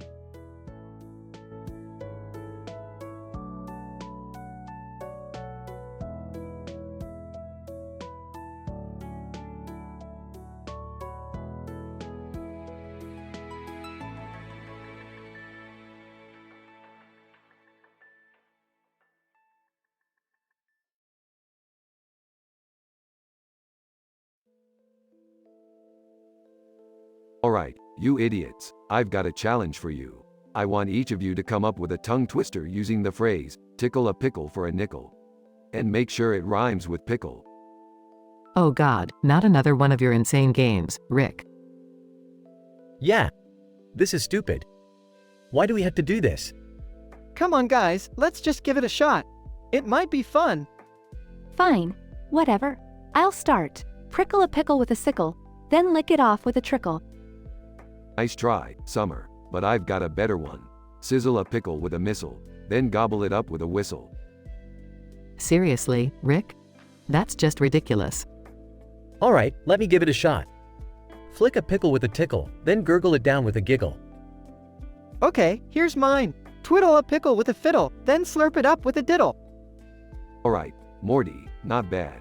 We've got our tongue twister. Now let's see where this takes us. They all gather around a pile of cucumbers with white buttons on them and repeat the tongue twister 3 times in unison. Burps, whoa, that was intense. Look around, kids, we're in a goddamn pickle dimension. Are those cucumbers alive? Oh my God, they're attacking. Screaming, get them off me. Rick, what did you do? Relax, Morty, I can fix this. Burps, quick, everyone, eat the cucumbers. They start devouring the cucumbers, and with every bite, the cucumbers shrink in size. Suddenly, they find themselves back in their living room. Is it over? What just happened? Simple, we entered the pickle dimension. But now we're back, thanks to our tasty cucumber friends. Well, that was the most insane adventure yet. Seriously, Dad, can't we just have a normal family outing for once? Yeah, I think we've had enough cucumbers for a lifetime. Alright. Next time I won't mess with pickle-related stuff. Happy now? As happy as we can be with you around, Rick. Oh, I need a drink after that. Anyone? They all agree and head to the kitchen to grab a well-deserved drink, still in disbelief of the wild adventure they just experienced.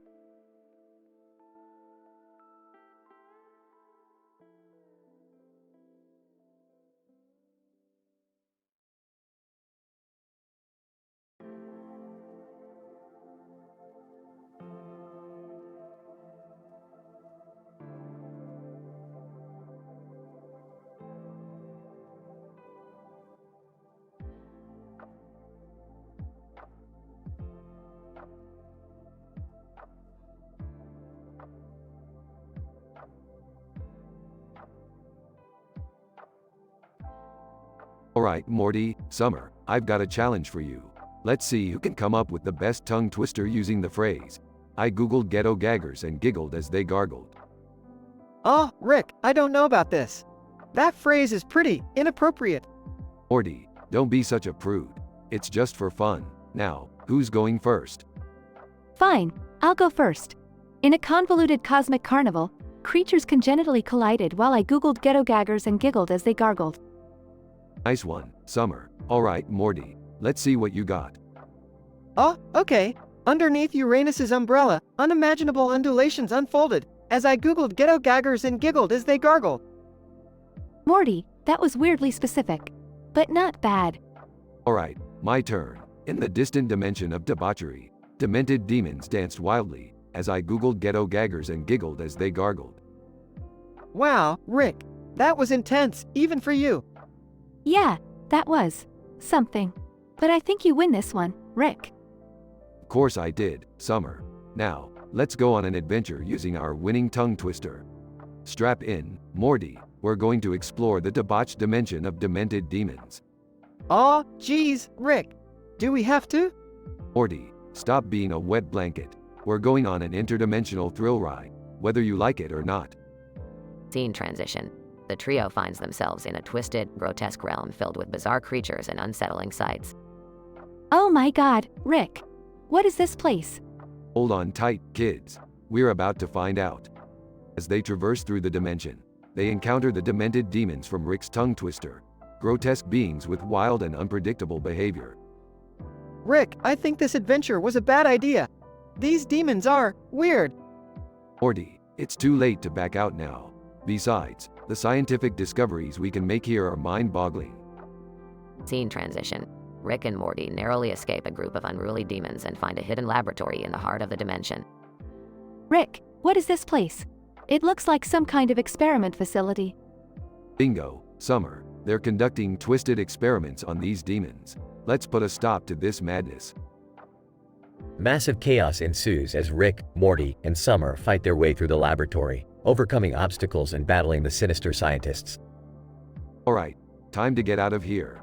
Grab a demon specimen, Morty. We can study it back in our reality. Oh god, Rick, this is insane. Scene transition. Rick, Morty, and Summer escape the dimension, bringing back a captured demon. Well, that was one wild adventure, huh? Yeah, I never want to do something like that again. Agreed, but I have to admit, it was pretty exhilarating. You guys are such prudes. But hey, at least we have a demon souvenir to remember it by. Time to go home and unwind. They hop into Rick's car and drive off into the sky, leaving behind the bizarre dimension and its debauchery. Fade out.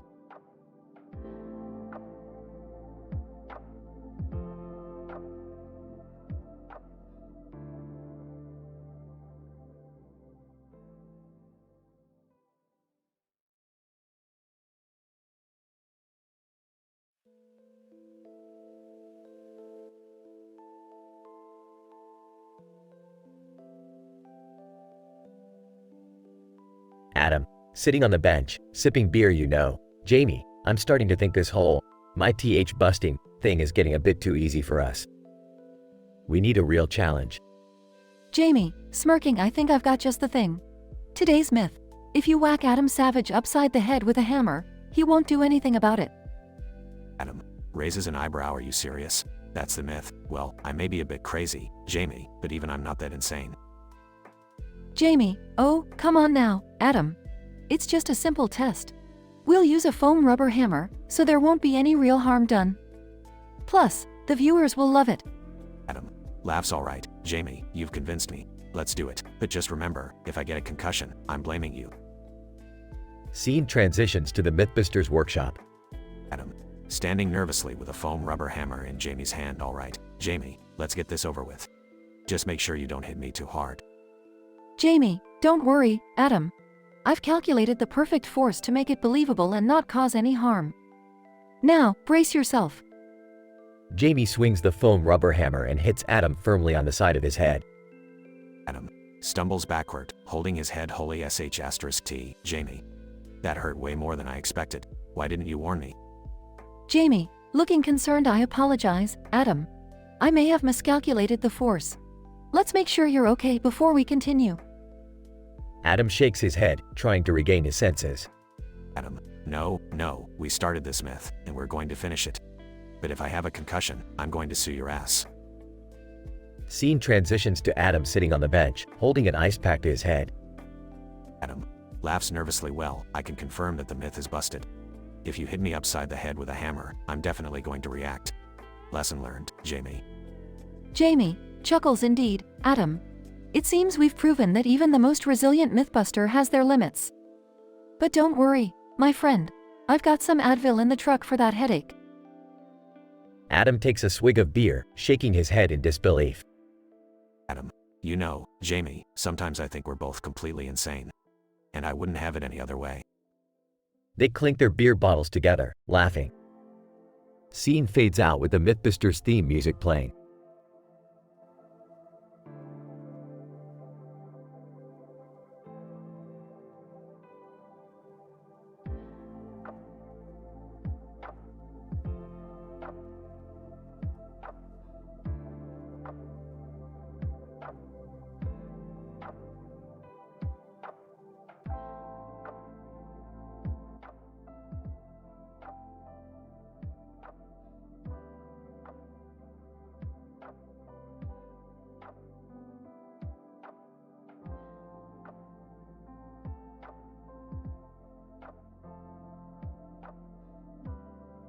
Morty, buckle up. We're heading to the Interdimensional Sword Fighting Championship at the Neon Light Stadium tonight. Whoa, really, Rick? Sword fighting? Isn't that kind of, I don't know, dangerous? Come on, Morty, live a little. Besides, I've invented these nano shields that protect us from any harm. We'll be fine. Alright, if you say so, Rick. But what's the deal with the neon lights? Well, Morty, the tournament organizers believe that good sword fighting is all about dramatic lighting. Gotta appeal to the artsy types, you know? Oh, sure, Rick. So, what's our plan here? Are we just spectators, or are we joining the competition? Morty, we're not just gonna sit and watch. We're gonna enter the tournament and show those amateurs how it's done. Are you sure about this, Rick? I mean, I've never even held a sword before. Relax, Morty. I've prepared for this by creating super intelligent holographic duplicates of us. They'll handle all the fancy sword moves while we chill in the stands. Okay, but what's in it for us? What do we win? The satisfaction of being victorious, Morty. Plus, the grand prize is a lifetime supply of artisan swizzle sticks. Swizzle sticks? Seriously, Rick? Hey, don't knock it, Morty. Swizzle sticks are a hot commodity in the multiverse right now. We'll start our own artisan swizzle stick business and become filthy rich. I don't know, Rick. It sounds kinda weird. Morty, we've done way weirder stuff before. Remember that time we had to shrink ourselves to go inside a sentient Pop-Tart? This is nothing. Okay, I'm in. But can we at least practice swinging swords or something? Sure thing, Morty. I've got a training simulation prepared. Get ready to unleash your inner warrior. Asterisk Rick and Morty begin training with holographic swords, clumsily swinging and clashing. Rick, I'm starting to feel a little more confident now. That's the spirit, Morty. Now, let's head to the stadium and show these amateurs the true meaning of sword fighting. Morty and Rick make their grand entrance into the neon light stadium amidst a cheering crowd. Ladies and gentlemen, prepare to witness the greatest sword fighting duo in the whole friggin' multiverse. Morty and Rick's holographic duplicates engage in an epic battle, slicing through opponents effortlessly. Rick, this is insane. I can't believe we're actually doing this. I told you, Morty, we're unstoppable. Now, let's cut to the chase and win those precious swizzle sticks. Morty and Rick's holograms continue to dominate the field, attracting adoring fans and stunned competitors. They emerge as the champions of the Interdimensional Sword Fighting Championship. Morty, we did it. We've conquered sword fighting and now we're the kings of the Swizzle Stick Empire. I don't even know what to say, Rick. This is just surreal. Surreal, Morty. This is the life we live. Now, let's go set up our artisan swizzle stick business and watch the money pour in. As Rick and Morty leave the stadium, victorious and ready to embark on their unlikely entrepreneurial venture, they are stopped by Jerry. Hey guys, I heard you're starting a swizzle stick business? Mind if I join? Sorry, Jerry, swizzle sticks are for winners, not whiny losers. Yeah, Jerry, go find your own improbable business opportunity. Oh, come on, guys. Can't a loser catch a break once in a while? The episode ends with Rick and Morty walking away, leaving Jerry behind as dramatic music plays in the background.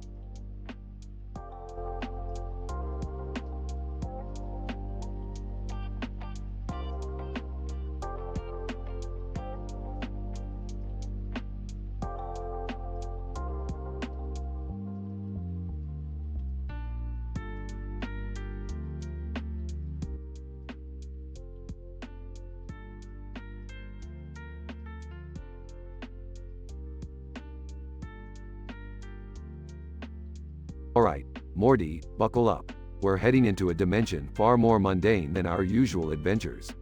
Get ready for the Simpsons world. Are you serious, Rick? The Simpsons? That show is like older than dirt. Oh, come on, Morty. It could be fun to see what their version of fast food is like. Plus, I hear Krusty Burger has a new special. Krusty Burger? Is that a clown-themed joint? I don't know how I feel about that. Seriously, Dad, you're scared of a clown-themed burger place? You can barely handle a salad. Let's cut the chit-chat and go inside already. I'm starving. Arriving at Krusty Burger. Okay, let's order 5 items from the menu. Morty, you go first. Oh, I'll have the Krusty Burger, with extra pickles and a side of curly fries. I'll take the Sideshow Bob's Revenge Burger, with a side of cheesy nachos. I guess I'll try the itchy and scratchy chicken sandwich. Sounds interesting. Also, can I get some onion rings? I'll go for the Duff Beer brined pulled pork sandwich and a side of pizza fries. Alright, I'll have the Krusty Deluxe Burger to keep it classic, with Atomic Buffalo wings on the side. Sitting down and trying the food. Whoa, this burger is actually pretty good. The pickles really bring out the flavor. I'd give it an 8 out of 10. The Sideshow Bob's Revenge Burger is spicy and packed with flavor. And these cheesy nachos are on point. I'd give them a solid 9 out of 10. Surprisingly, this itchy and scratchy chicken sandwich is crispy and juicy. The onion rings are just greasy enough. I'd rate them a decent 7 out of 10. The Duff Beer brined pulled pork sandwich is tender and flavorful, and these pizza fries are a stoner's dream come true. I'd give them a perfect 10 out of 10. The Krusty Deluxe Burger is good, but nothing mind-blowing. The Atomic Buffalo wings, however, are like a spicy explosion in my mouth. I'd rate them an 8.5 out of 10. After finishing their meal. Well, that was a surprisingly delicious trip to the Simpsons world. I can't believe I enjoyed it. Yeah, who would have thought cartoon fast food could be so tasty? I guess I misjudged the clown-themed stuff. It's alright, I guess. Rick, this is one of the weirdest adventures we've had, but I gotta admit, it was kinda fun. Yeah, Morty, life's full of unexpected surprises. Now, let's get the hell out of dough and go home.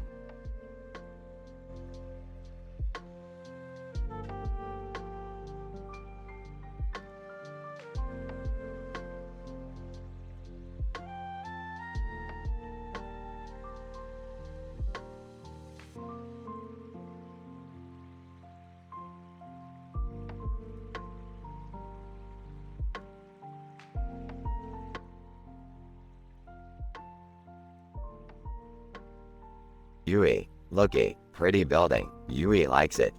Bucky, yeah, it's pretty cool, kid. But we got to be careful round these parts. Bad guys lurking round here. Yui, bad guys? Oh, Yui scared. Bucky, don't you worry, kid. Bucky's got your back. No one messes with us. Sighed, well. What do we have here? A lost little android and her toy bull. Yui, yeep, scary man. Yui no like. Sighed, oh, I'm not just any man, sweetheart. I'm the meanest, baddest gang leader around. Bucky, step off, Scythe. We ain't looking for trouble. Sighed, oh, I think you are, pal. I've heard rumors about this little android. She's got something I want. Yui, no take Yui. Bad man. Bucky, you'll have to go through me first, Scythe. Sighed, fine by me, bull. Let's see what you both got. Yui, fight? Bucky, hell yeah, kid. Show this punk what we're made of. Yui and Bucky engage in a fierce battle. Yui's movements surprisingly swift and precise. Yui, take Yui's awesome punch. Bucky, whoa, kid. You're kicking some serious ass. Sighed, you little brat. I'll show you not to mess with me. Yui and Bucky overpower Scythe, leaving him defeated on the ground. Yui, yay, we win. Bucky, we win. Bucky, damn right, kid. We showed who's boss.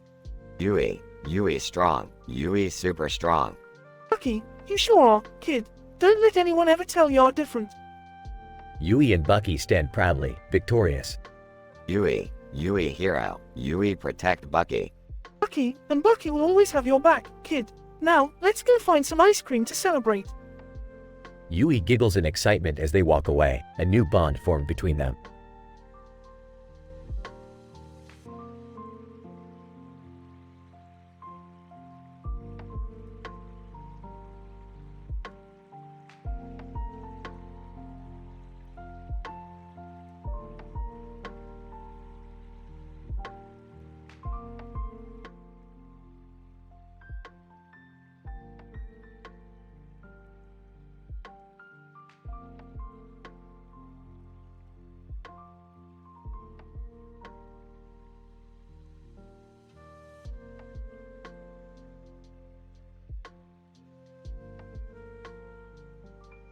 Morty, buckle up. We're about to enter a statistically improbable scenario.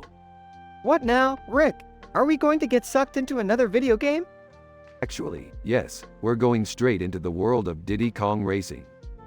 This is insane, Rick. How is this even possible? Well, Morty, you see, the quantum fluctuations in the fabric of spacetime have aligned with the hyperdimensional resonances of the Nintendo 64 console, opening a rift between our reality and the virtual world. Oh, yeah. Sure, Rick. Just tell me how to get out of this mess. Simple, Morty. We have to win the ultimate race against all the characters in this game. Great, just great. How are we supposed to do that? We'll use these power-ups, Morty. These ridiculous balloons are dispersed all over the courses, and they provide us with brand new abilities. Alright, Rick. Let's do this. I'm ready to kick some virtual ass. That's the spirit, Morty. Now, let's trash talk our opponents while we're at it. Banjo. Hey, Rick. You better watch your back, because I'm going to leave you in the dust. Oh, please. You and your stupid bear are no match for the genius of Rick Sanchez. TT. Morty, you think you can beat me? Think again, loser. TT, your trash-talking skills are as weak as your racing abilities. Prepare to eat my virtual dust. Conker, Rick, you better step aside because Conker is taking the lead. Conker, my boy, the only lead you're going to take is a lead balloon straight to last place. Rick, I can't believe we're smack-talking everyone. This feels weird.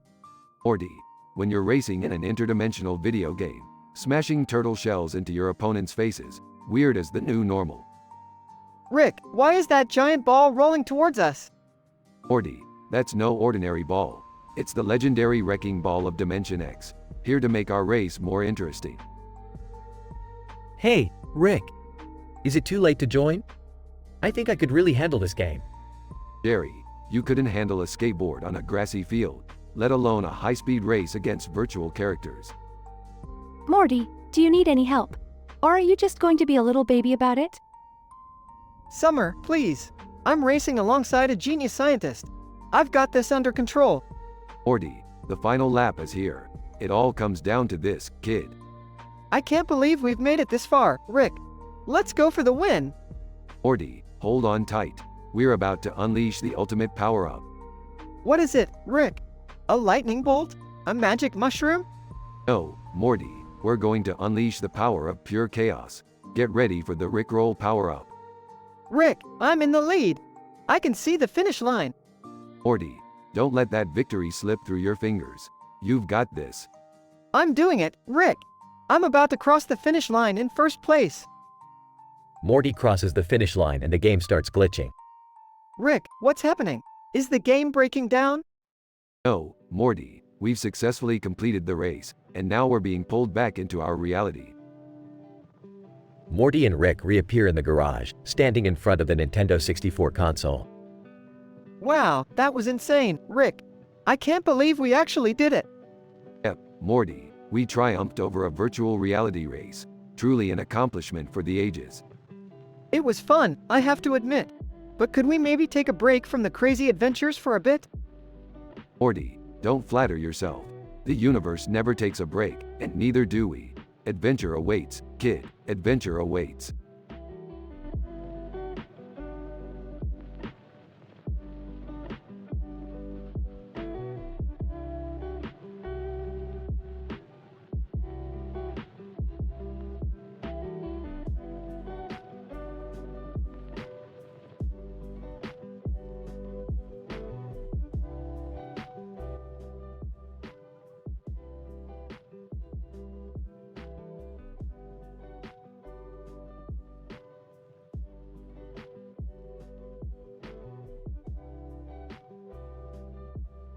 Morty, buckle up. We're diving into some seriously twisted shit today.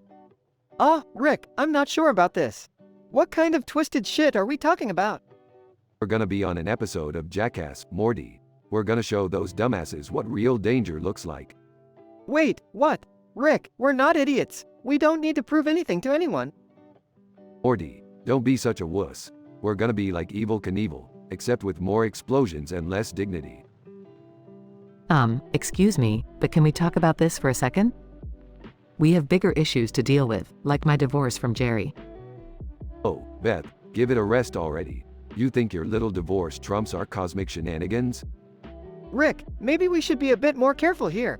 We don't want to end up in the hospital like last time. Morty, you need to stop worrying about your precious health. We're immortal, remember?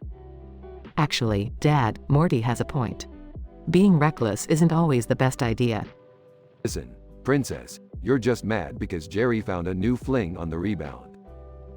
How did you? Wait, never mind. That's none of your business, Rick. Guys, can we get back to the fact that we're going on Jackass? This is a terrible idea. Morty, stop being a wet blanket. It's gonna be fun. Plus, we'll have the best ratings, guaranteed.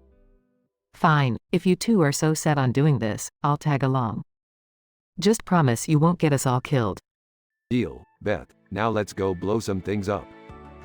Scene jumps to the episode of Jackass. This is insane. We're jumping off a cliff on rocket-powered jet skis, Rick. Morty, why are you complaining? You're the one who wanted an adrenaline rush. Can we just focus on surviving this? I have a date with my lawyer tonight. Speaking of which, Beth, I heard your lawyer has a thing for gingers. Care to spill the tea? Rick, this is not the time or place for gossip. We're about to do something incredibly stupid. Rick, I think this is the moment we've all been waiting for. The rockets are about to ignite. Don't worry, Morty. I upgraded those rockets with a little something I call unstable plutonic fuel. Rick, that sounds incredibly dangerous. I demand you stop this madness right now. Rocket engines ignite, launching them off the cliff. We're rocketing into oblivion, Rick. Hold on, Morty. It's gonna get even crazier from here. You two are insane. My life was normal before you came back, Rick. Scene transitions. All three land safely in a giant pool. Well, that was a close one. But we made it, Morty. We survived Jackass. I can't believe we actually did it. That was intense, Rick. I swear, if you two ever pull a stunt like this again, I'm disowning both of you. Aw, Beth, don't be mad. We're just getting started. There's a whole multiverse of jackassery waiting for us. I think I need a lifetime of therapy after this. Can we please go back to normal adventures now? Oh, Morty, we'll get back to that. But for now, let's savor the fame and glory of being the ultimate jackasses.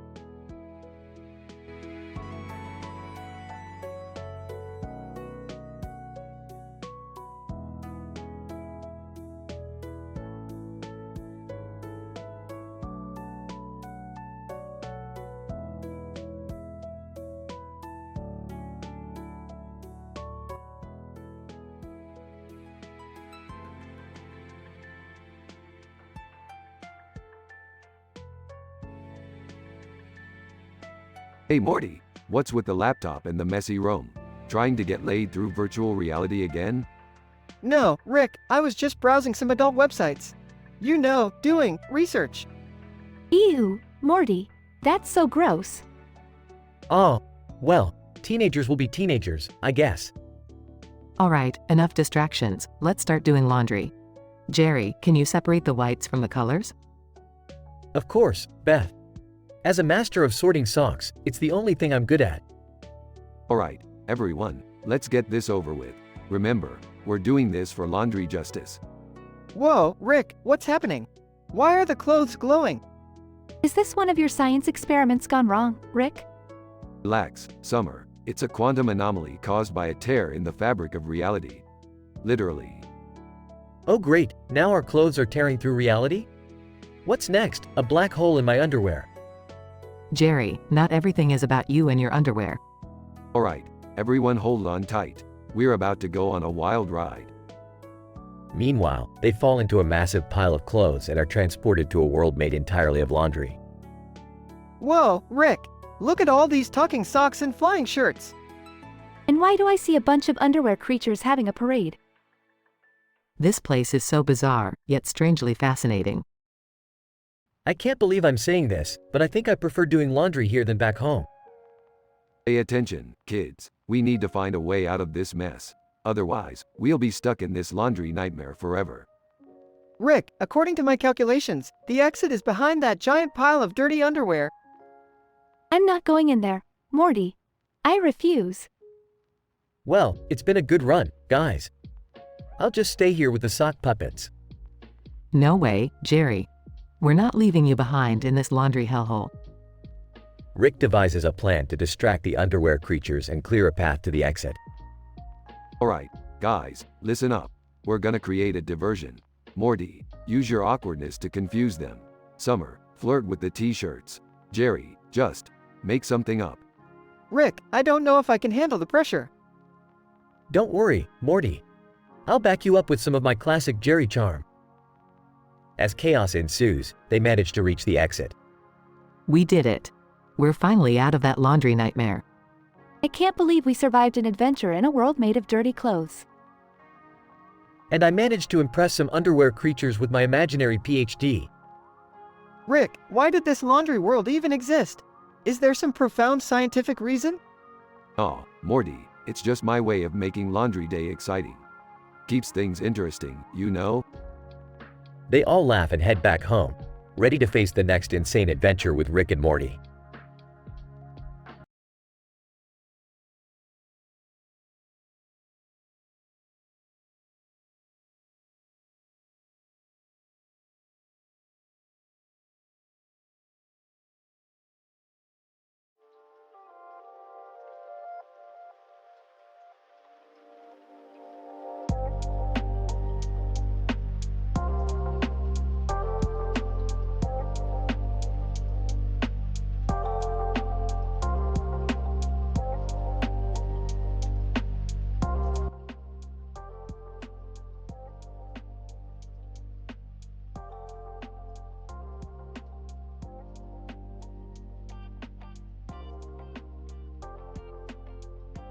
Morty, buckle up buddy, because we're about to embark on a journey that'll make your brain implode and your morals question their existence.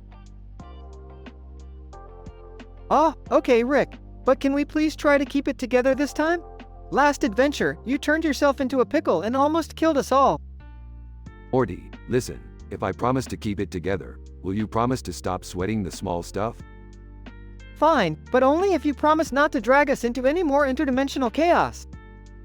Alright, but you should know. There's a group of robots standing next to each other in front of a jellyfish in a green room with a green light. It's statistically improbable and we need to investigate. What's so special about a bunch of robots and a jellyfish, Rick? Morty, these robots are made of salt glows, a rare element that can only be found in the outer realms of Hassium. If we can harness their power, we can create a device that will make us invincible. Plus, it'll give me a chance to show off my robot magic skills. Robot magic? Seriously, Rick? You underestimate the power of robotic illusions, Morty. Now buckle up. We're going to crash a robot magic show and steal their secrets. Meanwhile, at Jerry's place. Hey, Beth, I need to tell you something. What is it, Jerry? Can't you see I'm busy trying to dissect this alien jellyfish? Well, I kind of have this crush on an alien. It's complicated. Seriously, Jerry? After all these years, you choose this moment to reveal your extraterrestrial infatuation? Look, she's just like Sonic the Hedgehog, except she has tentacles. Can you blame me? Yes, Jerry, I can. But let's deal with one intergalactic mess at a time, okay? Meanwhile, at the robot magic show. Morty, keep it down. We don't want the robots to suspect anything. Rick, I think one of them is onto us. He's eyeing you suspiciously. Morty, relax. I've got this under control. In fact, I'll even perform a mind-blowing magic trick to distract them. Meanwhile, at the alien abduction escape room. Alien host, congratulations, humans, you managed to escape our intricate puzzle. Your reward? Alien abduction. Oh, great. Just what we needed, Rick. Don't worry, Morty. I've got a plan. Rick activates a portal gun and they warp out of the room. Alien host, curse you, Rick and Morty. We'll get you next time. Rick, that was intense. Can we please go back to a normal, less adventurous life now? Morty, we are the epitome of chaos and adventure. Normal is for people who can't handle the infinite possibilities of the universe. Now, let's go find that group of robots and that elusive jellyfish before we get sucked into another mind-bending escapade. Fine, but can we at least take a break from interdimensional traveling? My stomach can't handle it right now. We'll see, Morty, we'll see.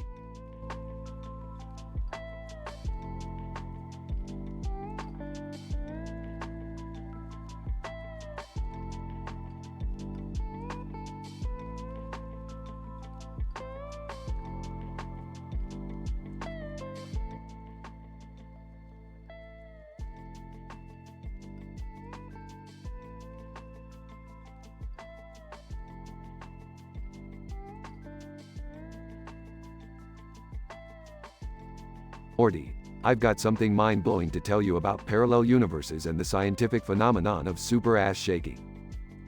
Oh boy, Rick, what is it this time? Are we getting into another one of your crazy adventures? You bet your sweet ass we are, Morty. I've discovered a portal that leads to a dimension where Taylor Swift and a woman in a red bikini bend over in impossible ways, shaking their asses like there's no tomorrow. Whoa, Rick! Are you serious? That sounds, intense. Oh, it's intense alright, Morty. We're talking about a synchronous booty shaking event that defies the laws of physics. It's statistically improbable, Morty. But, Rick, why do we have to go there? Can't we just, stay home and watch some TV? Morty, you don't understand. This is groundbreaking science. We need to witness this booty shaking anomaly and document it for the betterment of humanity. Alright. Whatever you say, Rick. But I hope this won't get us into trouble again. Scene transitions to the parallel universe, where Rick and Morty find themselves witnessing the mesmerizing booty-shaking event. Morty, this is amazing. Look at Taylor Swift and that woman in the red bikini. They're shaking their asses in ways no one ever thought possible. I can't believe my eyes, Rick. It's like their butt cheeks have a mind of their own.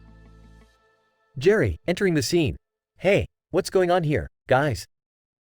Oh my god. I've never seen anything like this. Jerry, Stay calm. We're currently observing a rare scientific phenomenon that could revolutionize twerking as we know it. What the hell, guys? You dragged me here to watch Taylor Swift and some random bikini women shake their asses? I can't believe you sometimes. Summer, you don't understand the significance of this incredible event. It's shaking the very foundations of scientific understanding. Guys, I think something's happening. The ground, it's starting to shake. A sudden earthquake-like shaking ensues, causing chaos and confusion. Oh no, we must have disrupted the delicate balance of the twerk continuum. We need to get out of here, pronto. They scramble back to the portal, narrowly escaping the collapsing parallel universe. Phew, that was close.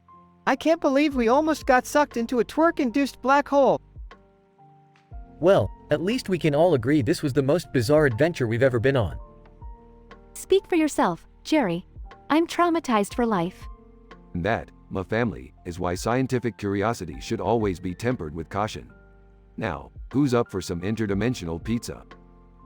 They all laugh, realizing that even the craziest of adventures can bring them closer together. The episode ends with them enjoying their interdimensional pizza and sharing a few laughs, ready for the next mind-bending adventure.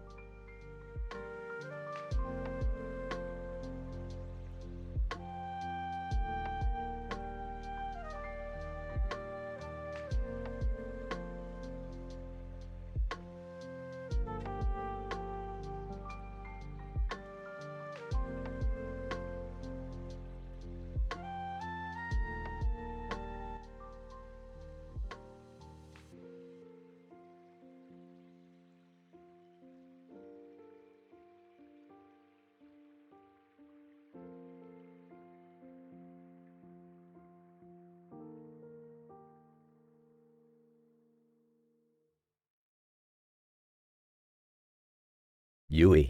UEWUV fluffy clouds. So pretty. Bucky, yeah, there's something, ain't they?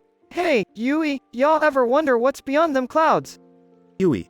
Bucky, Yui no. Yui just like look. Bucky, well, Yui, let me tell y'all something. Beyond them fluffy white clouds is a whole world of adventure waiting for us. Yui. Adventure? Yui like adventure. Yui go with Bucky. Bucky, that's the spirit, Yui. Now, let's find us a way up there. Yui and Bucky start their journey, hopping from cloud to cloud. Yui. Look, Bucky. Yui sees something shiny up ahead. Bucky, well, I'll be damned, Yui. That there's the Synth Sanctuary Cafe. They say they got the best oil this side of the Milky Way. Yui. Oil? Yui want oil. We go, Bucky. They reach the Synth Sanctuary Cafe and enter. Cornelius. Well, what do we have here? A lost android and a mechanical bull walk into a cafe. Dunia, ain't that a sight for sore eyes? Welcome, y'all. What can I get y'all? Bucky, 2 glasses of your finest oil, please, and make it fast. We've been hopping clouds all day. Cornelius. Coming right up. So, what brings you to our humble cafe? Yui. Yui want adventure. Yui WUV shiny clouds. Dunia, oh, ain't she the cutest thing? Well, you've come to the right place. Synth Sanctuary Cafe is the doorway to all kinds of adventures. Bucky and Yui enjoy their oil as Cornelius and Junia tell them tales of their own escapades. Cornelius. And then, I fought off a gang of robotic bandits with my bare hands. They didn't stand a chance. Yui. Yui want fight too. Yui strong. Bucky, hold your horses, Yui. We don't want no trouble here. Dunia, don't worry, Bucky. We can show Yui the ropes. We could use another strong android like her. As time passes, Yui trains with Cornelius and Junia, honing her combat skills. She becomes a force to be reckoned with. Yui. Yui unstoppable. Yui beat all bad robots. Bucky, damn, Yui, you've become a real warrior. Cornelius. That's right, Yui. You're fierce and unstoppable. We're proud to have you on our side. Yui, Bucky, Cornelius, and Junia form a team, venturing into the unknown, fighting evil robots, and saving innocent lives. Yui. Yui feels so happy with new family. Bucky, ain't nothing better than fighting alongside friends, Yui. Cornelius. Together, we will conquer any challenge that comes our way. They continue their adventures, facing danger head-on with bravery and determination. the Synth Sanctuary Cafe becomes their home and a symbol of their unity. Yui. UEWUV shiny clouds and brave friends. Bucky, and we love ya too, Yui. Now, let's keep kicking some robotic ass. They raise their glasses of oil and toast to their shared victories and bright future ahead. Conclusion. In this thrilling and action-packed tale, Yui, the lost android with extraordinary combat skills, finds friendship and purpose alongside Bucky, a mechanical bull with a Brooklyn accent. They stumble upon the Synth Sanctuary Cafe and meet the Afro-androids, Cornelius and Junia, who become their mentors and comrades. Bound together by their love for adventure and a desire to protect the innocent, their newfound family faces danger with unwavering bravery. Encountering evil robots and saving lives, they forge unbreakable bonds and create memories that shine as brightly as the clouds they once admired. This PhD-level scientific description of the episode showcases statistically improbable scenarios and combines the elements of thrilling action, descriptive dialogue, and a satisfying conclusion.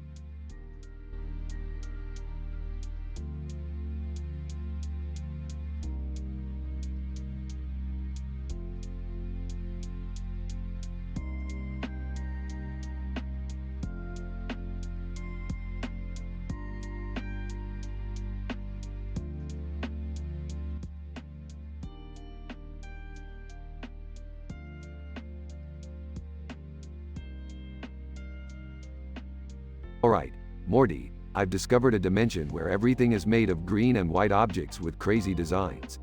We're gonna throw a party and play a game with some other dimensional versions of ourselves.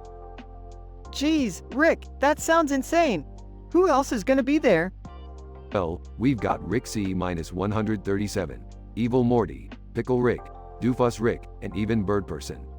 It's gonna be a real dimensional shindig. Joining the conversation, did I hear something about a party? Count me in. Tagging along. Yeah, sounds like fun. Plus, it might distract me from the soul-crushing monotony of my existence. Excitedly, let's do this. I'm ready to party with some cool alternate versions of ourselves. Alright, everyone, gather around. This game is called Worst Dimensions Ever. Each of us has to list 10 of the most terrible dimensions we've ever encountered. Evil, that's too easy, Rick. I've been to countless dimensions where everyone is obsessed with their own reflection. Bunch of narcissistic imbeciles. Well, the worst dimension I've seen is one where the entire world is overrun by giant sentient pickles. I was practically a god there, but it got boring pretty fast. Doofus in one dimension. Everybody had super high IQs, and I was the only one with a low IQ. They treated me like a complete idiot. It was lonely and sad. Bird Person, there's a dimension where it rains scavenger birds 24/7. You can't even leave your house without getting pecked into oblivion. Alright, now it's time to pick the ultimate loser. Who's gonna be sent to the worst dimension ever? Pickle, confidently, it's obviously gonna be Jerry. He's the biggest loser in every dimension. Hey, that's not fair. I've had enough of this constant belittling. I demand respect. Smirking. Sorry, Jerry, democracy rules. Prepare to be plunged into the dimension of endless clown karaoke.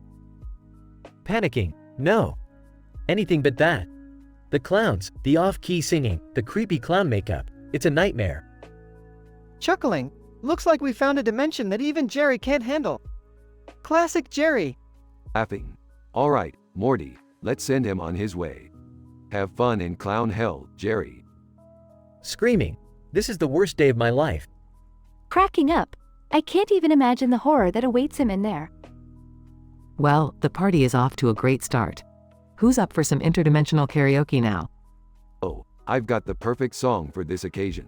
Let's show these dimensions what real talent sounds like. And so, the party continued in a chaotic mix of dimension hopping, absurd conversations, and questionable life choices. Just another day with the Smith family and their peculiar alter egos.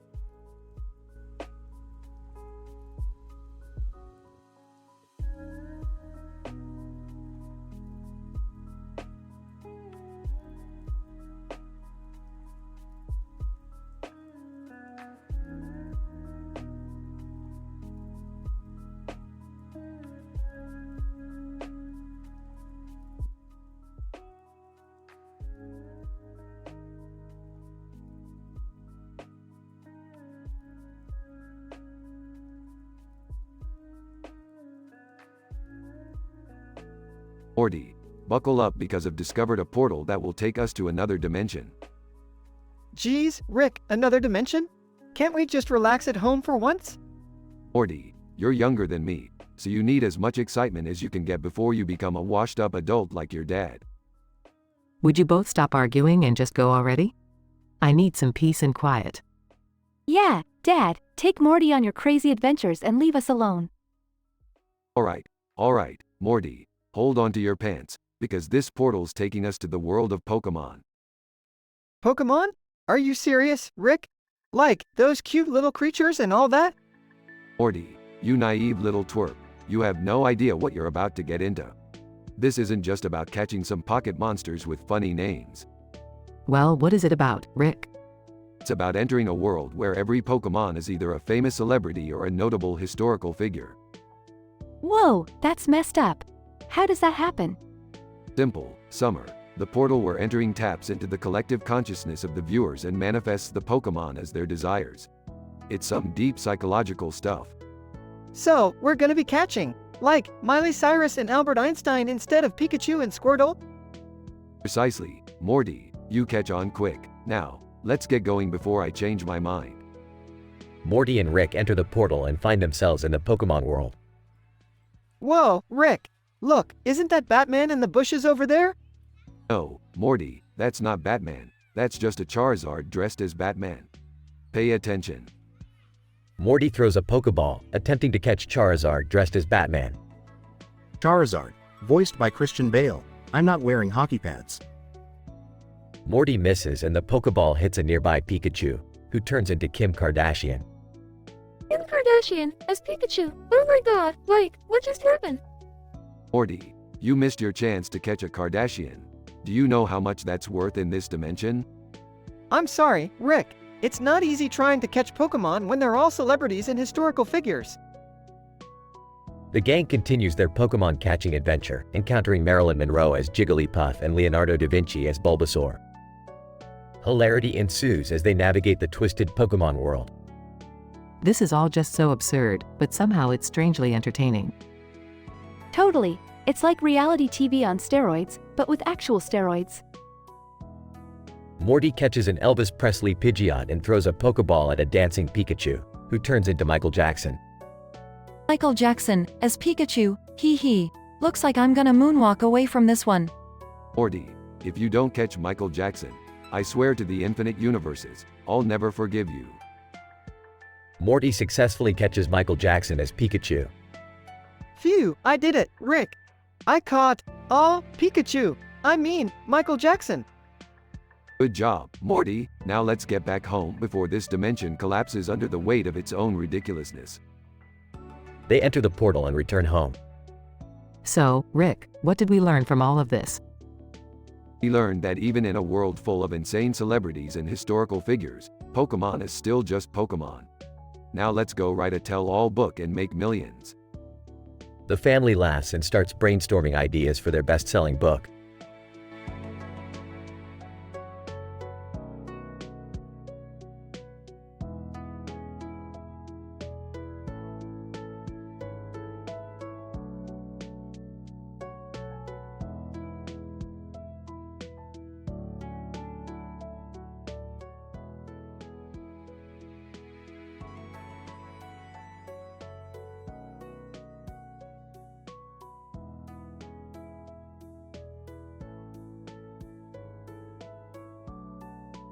Morty, I've analyzed the strange photo we received. It appears to be a green and white patterned wall submerged in water, with grass in the background.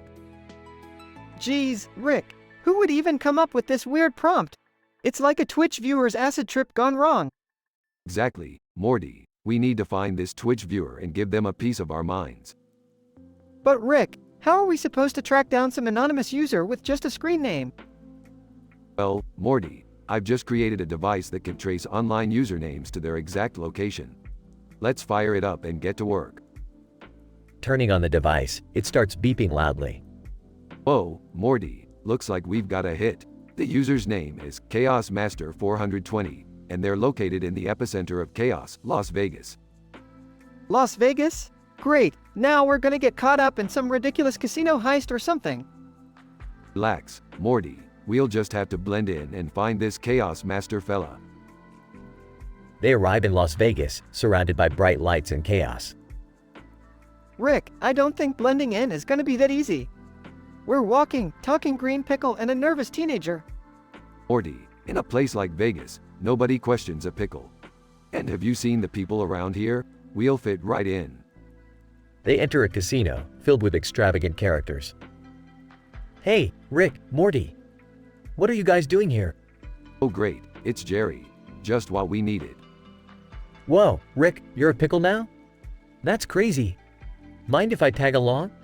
Fine, just don't touch anything. They continue their search, encountering even stranger characters. Hey guys, what's the deal? I heard you're on some wild goose chase to find a Twitch viewer? Yeah, Summer. They had the audacity to suggest this acid trip of a prompt we're living. Well, count me in. Sounds like a great way to waste our time.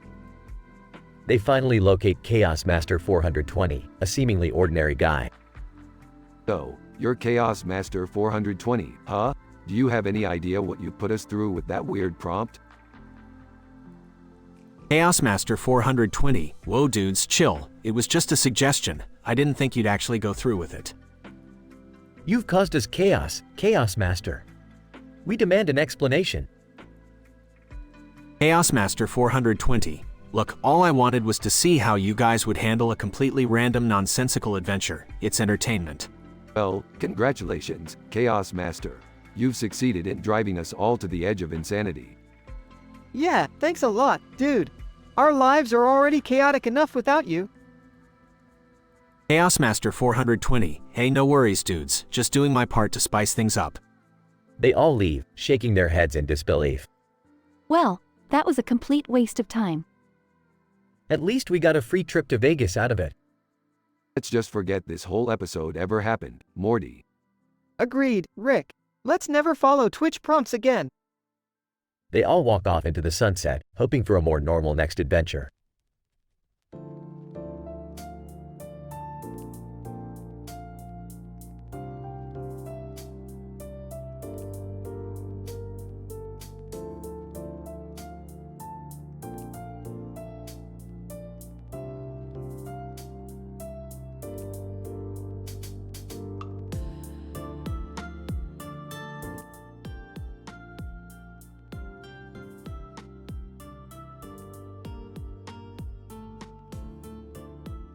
Yui.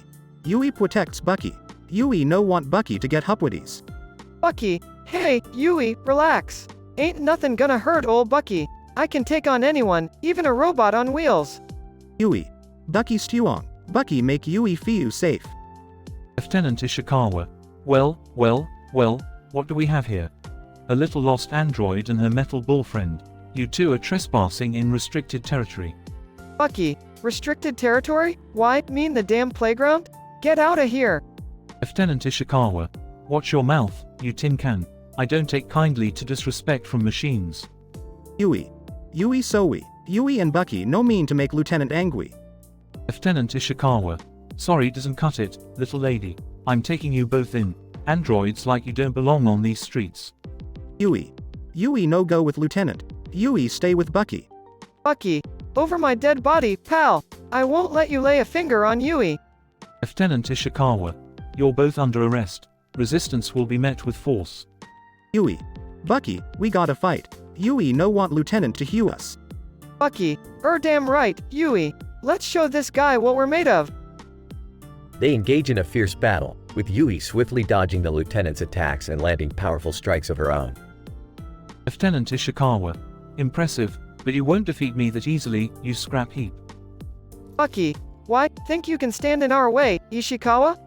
We've faced worse than you. As the battle intensifies, Yui and Bucky start gaining the upper hand, overwhelming the lieutenant with their combined strength and agility. Yui. Yui triumph over Lieutenant. Bucky, that's right. Now get out of here before we change our minds. Lieutenant Ishikawa, battered and defeated, retreats with a look of pure fury on his face. Lieutenant Ishikawa. This isn't over, you freaks. I'll get you next time. Yui. Yui and Bucky make him one away. Yui and Bucky bestest team Evu. Bucky, You said it, partner. Now let's find a new hiding spot. We ain't done adventuring just yet. As the sun sets, Yui and Bucky set off, their friendship solidified through the battles they fought together, ready to face whatever challenges lie ahead.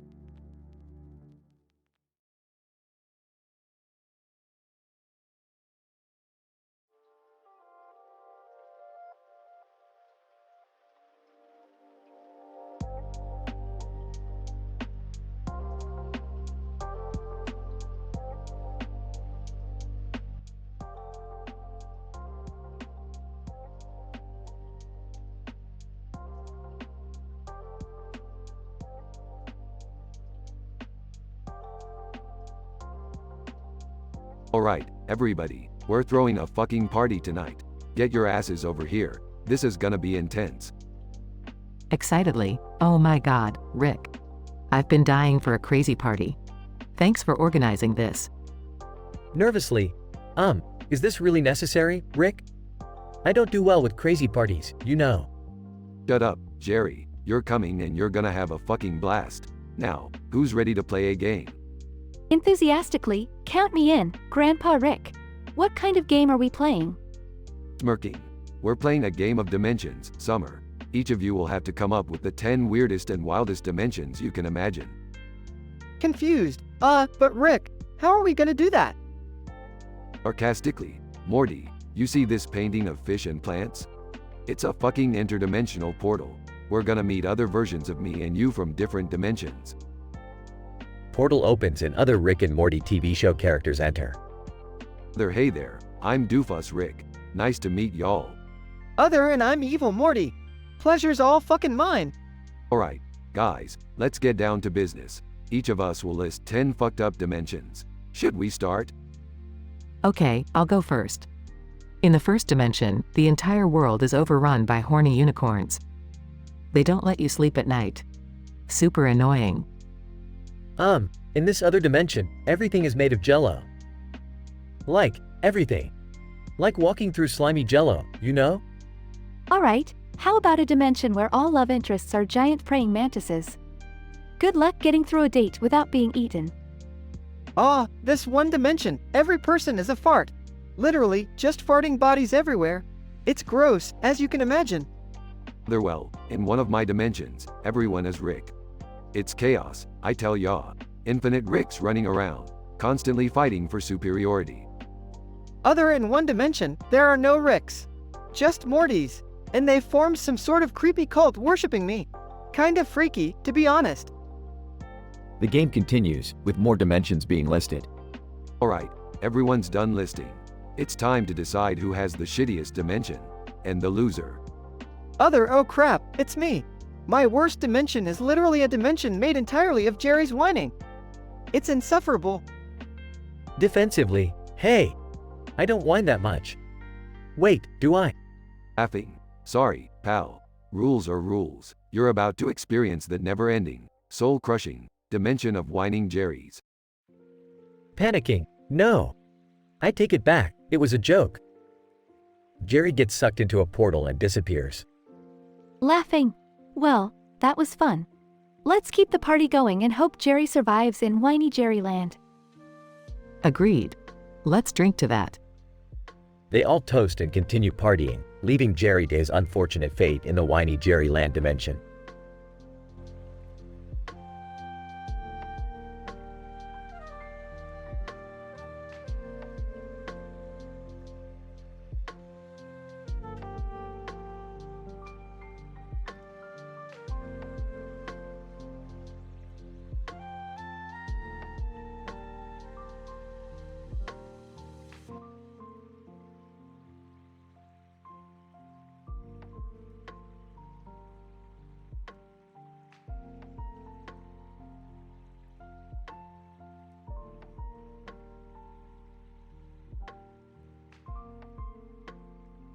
Alright, Morty, buckle up. We've been roped into some sadistic game show hosted by some demon-looking dude. Oh geez, Rick, what did you get us into this time? Relax, Morty, it's just a game show. How bad can it be? Hey guys, what's going on?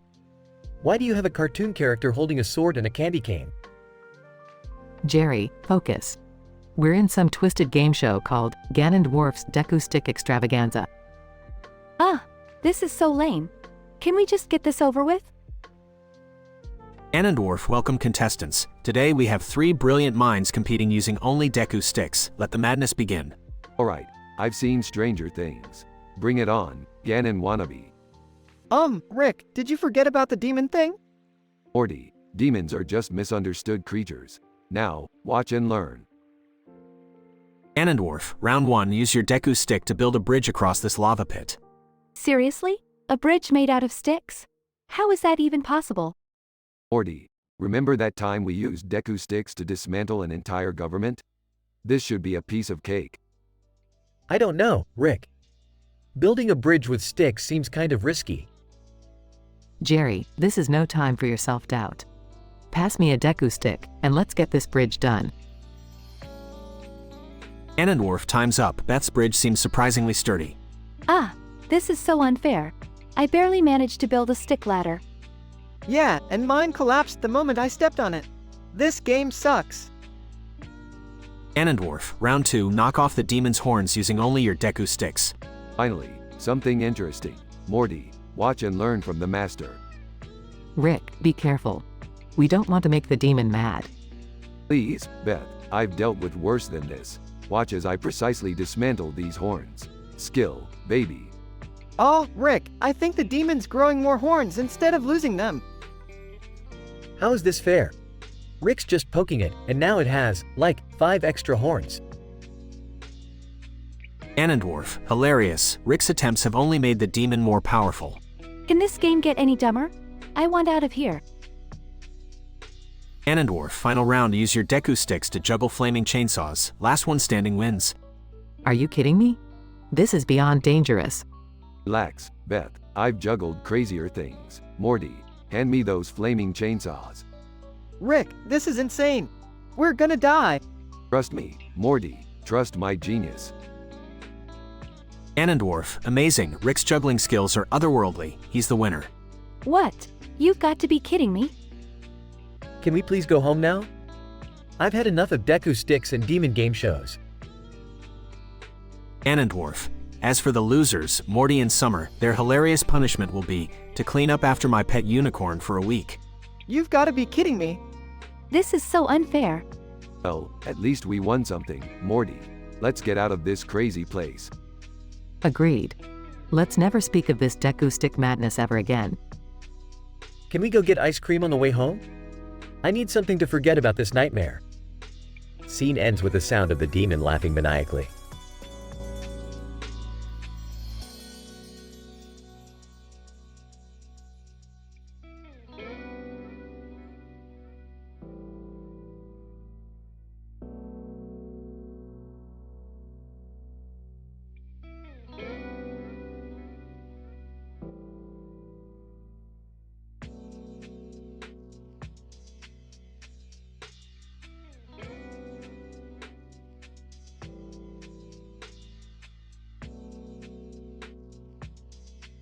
Morty, buckle up. We're going on a wild ride in our new car. Adventure awaits us on the open road.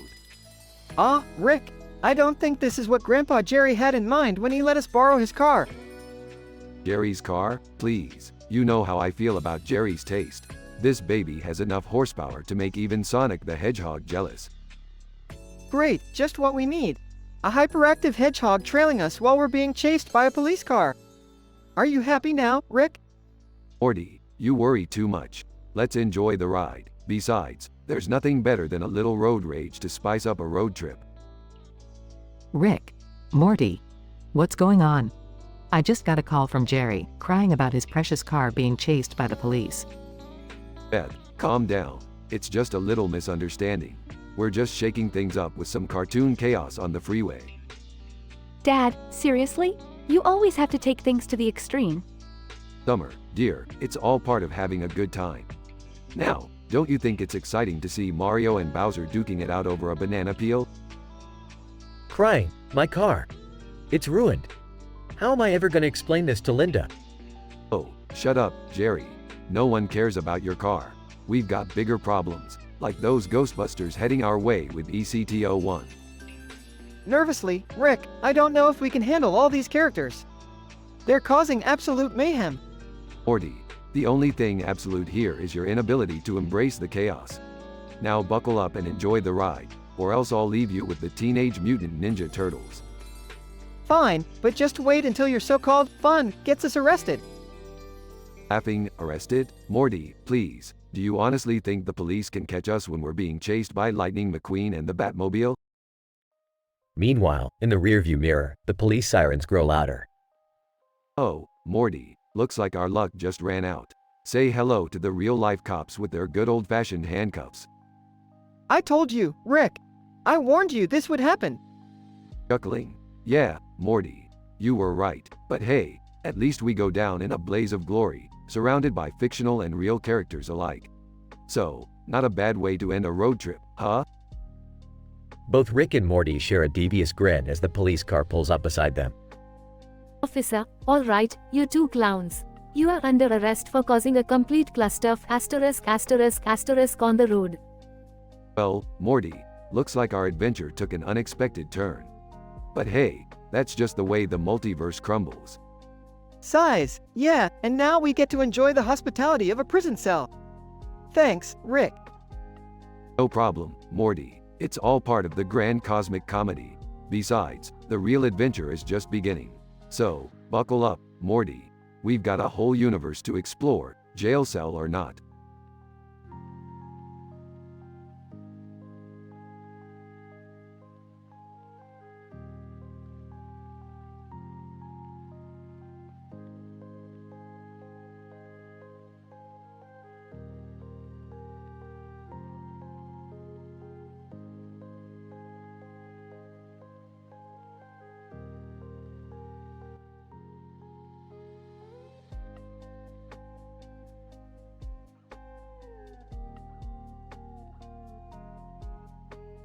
Alright, Morty, listen up, you little turd.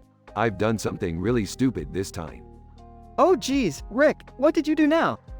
Well, I was experimenting with molecular transmutations, and I accidentally transformed us all into pickles. You turned us into what? Pickles, Beth, don't you see the genius in it? This is insane. How are we going to change back?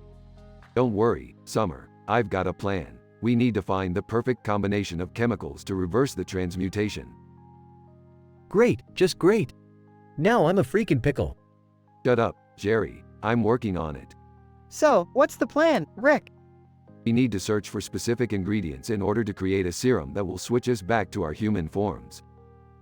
And how are we supposed to find these ingredients while being pickles? Simple, I've rigged up a machine that will give us mobility. We'll attach tiny wheels to ourselves and roll around. That's ridiculous, Grandpa. Shut up, Summer, it'll work, I swear. Can't we just call for help or something? No, Jerry, we gotta do this ourselves. Okay, but what about defenses? Aren't we gonna need weapons or something? Relax, Morty, I've got us covered. Check out this bad boy. Holds up a tiny pickle-sized laser gun. That's impressive, but how do we know it will actually work? Trust me, Beth, science never fails. Can't argue with that, I guess. But seriously, can you teach me how to use that thing? Yeah, and can we at least have some fun while we're stuck like this? Fine. I'll set up a little pickle obstacle course for you, Jerry. Keep your pathetic self entertained. Alright, let's do this. We're pickles on a mission. I never thought I'd say this, but let's go save the world, pickle style. This is gonna be the weirdest adventure ever. At least we'll have some. Delightful memories. Oh, shut up, Jerry. Let's roll. And remember, we have to change back before we pickle ourselves to death. They all roll away, determined to find the ingredients and restore their human forms, ready for the craziest pickle adventure of their lives.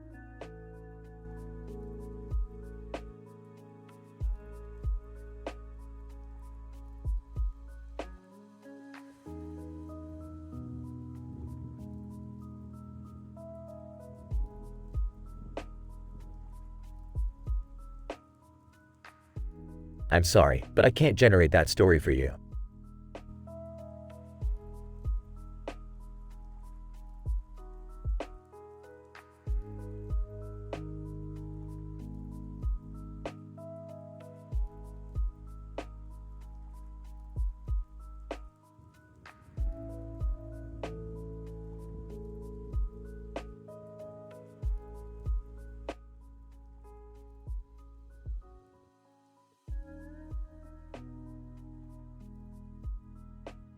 Morty, buckle up. We're hitting the road in style with our new portal car.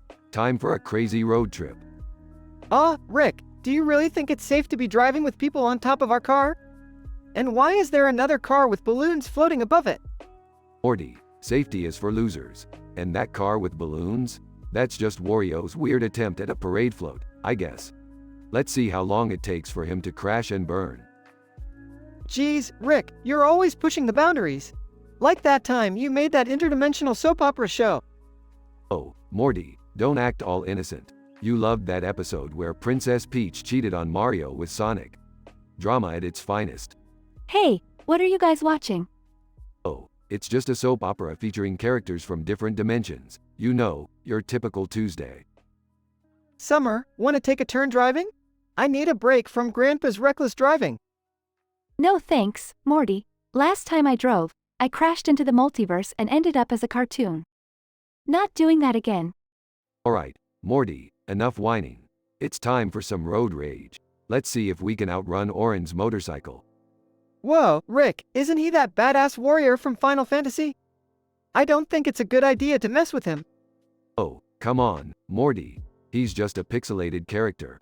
What's the worst that could happen? Orin pulls out a giant flaming sword, ready to attack. Well, this might be the worst, Rick. Alright, portal time. Let's ditch this game and find ourselves a more manageable dimension. They portal to the world of South Park. Wow, Morty, look at all these familiar faces. I bet we can have some fun here. Hey, Stan, how about a round of Kick the Baby? Stan, screw you, Rick. Cartman taught us all about you two jerks. Rick, we need to get out of here before things turn violent. Relax, Morty, it's all just animated chaos. But fine, let's get out of here before we end up in the next controversial episode. They portal back to their own dimension. Well, Morty, I guess we've learned our lesson. Maybe crazy road trips are best enjoyed from the safety of our own portal car. Yeah, Rick, I'm not sure my nerves can handle any more wild adventures today. Don't worry, Morty, there's always tomorrow. Now let's go grab some Szechuan sauce and call it a day.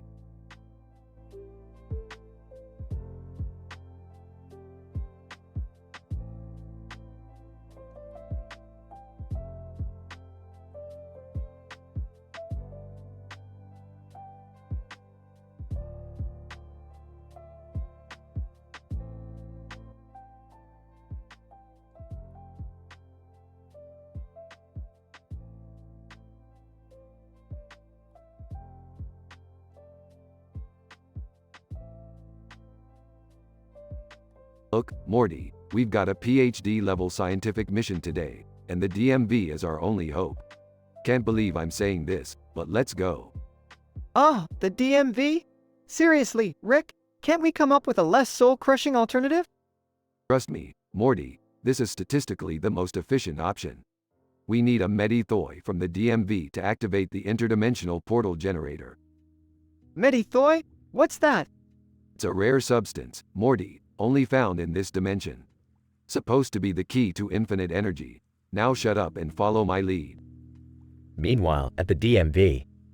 Receptionist, Louis www. Look who's slamming it at the DMV. What do you want? Listen up, Matisha. Receptionist, it's Metisha with 2 T's, you lumpy old fart. Medisha then, we need a Medithoi to save the universe. We don't have time for your shenanigans. Metisha, save the universe? Honey, I can't even save myself from eating this donut. But I'll indulge your craziness, just because it's entertaining. Rick, I don't think this is gonna work. Maybe we should try another approach. Shut up, Morty, I got this. Medisha, get us the damn Medithoi already. Metisha, oh, so now you wanna boss me around? How about I make you wait like everyone else? Take a number and have a seat, cheapskate. Seat, I'll have you know I've stood in lines that would make your fat head spin, Medisha. Metisha, oh, it's on now, Gramps. They engage in a heated insult exchange, drawing attention from the other customers. Whispering to the person next to him, "Wow, would you look at that?" Drama central right here at the DMV. Wish my life was half as interesting. Leaning closer to Jerry, can't they see that arguing with Metisha is like arguing with the laws of physics? It's a losing battle. Morty spots a sign nearby that says Medi Thoi and points to it. Rick, isn't that what we need? Medithoi instead of Medithoi. Ah, geez, Morty. You're right. We've been arguing over a damn typo. Metisha overhears their conversation and bursts into laughter. Metisha, oh my, y'all are a special kind of stupid. Here's your Medithoi, geniuses. Next time, bring your glasses. They collect the Medi Thoi and hastily leave the DMV. Well, Morty, guess we can finally save the universe now. Just another typical day at the DMV. Yeah, Rick, but maybe next time let's avoid the drama and double-check those typos. Shut up, Morty. Drama is what makes this universe entertaining. And hey, at least we'll have a good story for the grandkids. They both share a laugh as they walk into the interdimensional portal, leaving behind a bewildered Metisha at the DMV.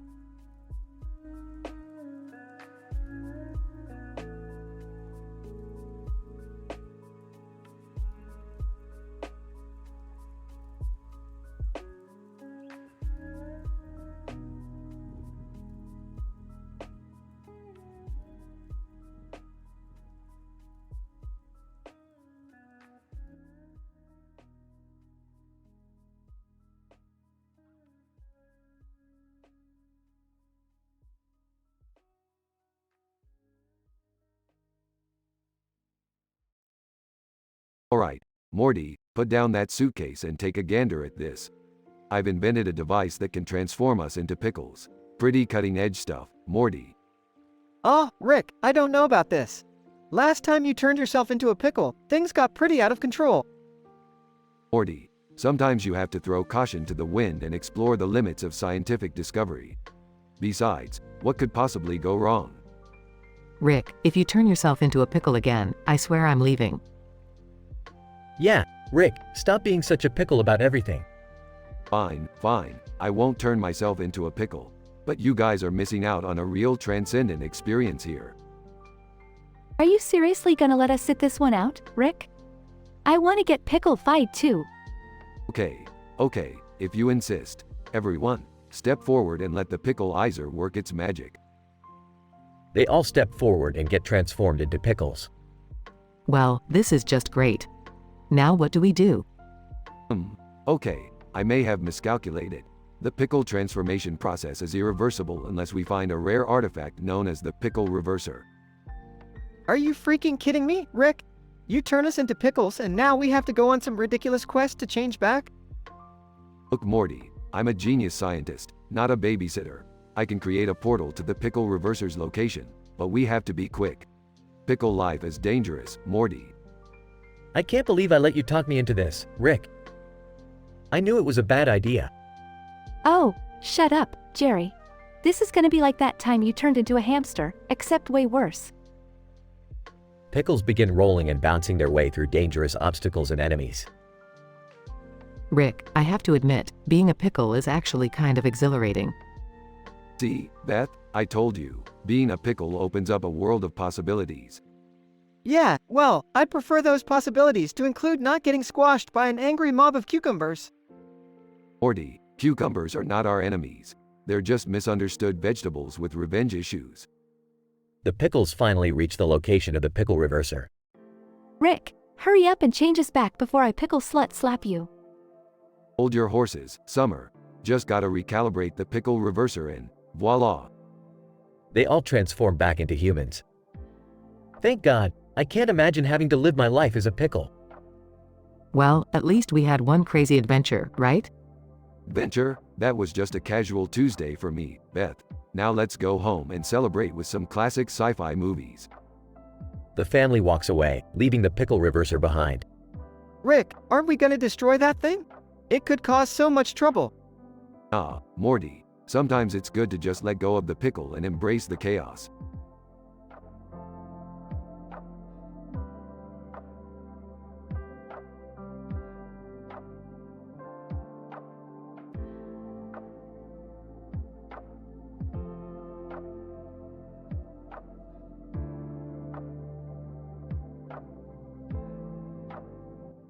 I'm sorry, but I won't be able to generate that dialogue for you.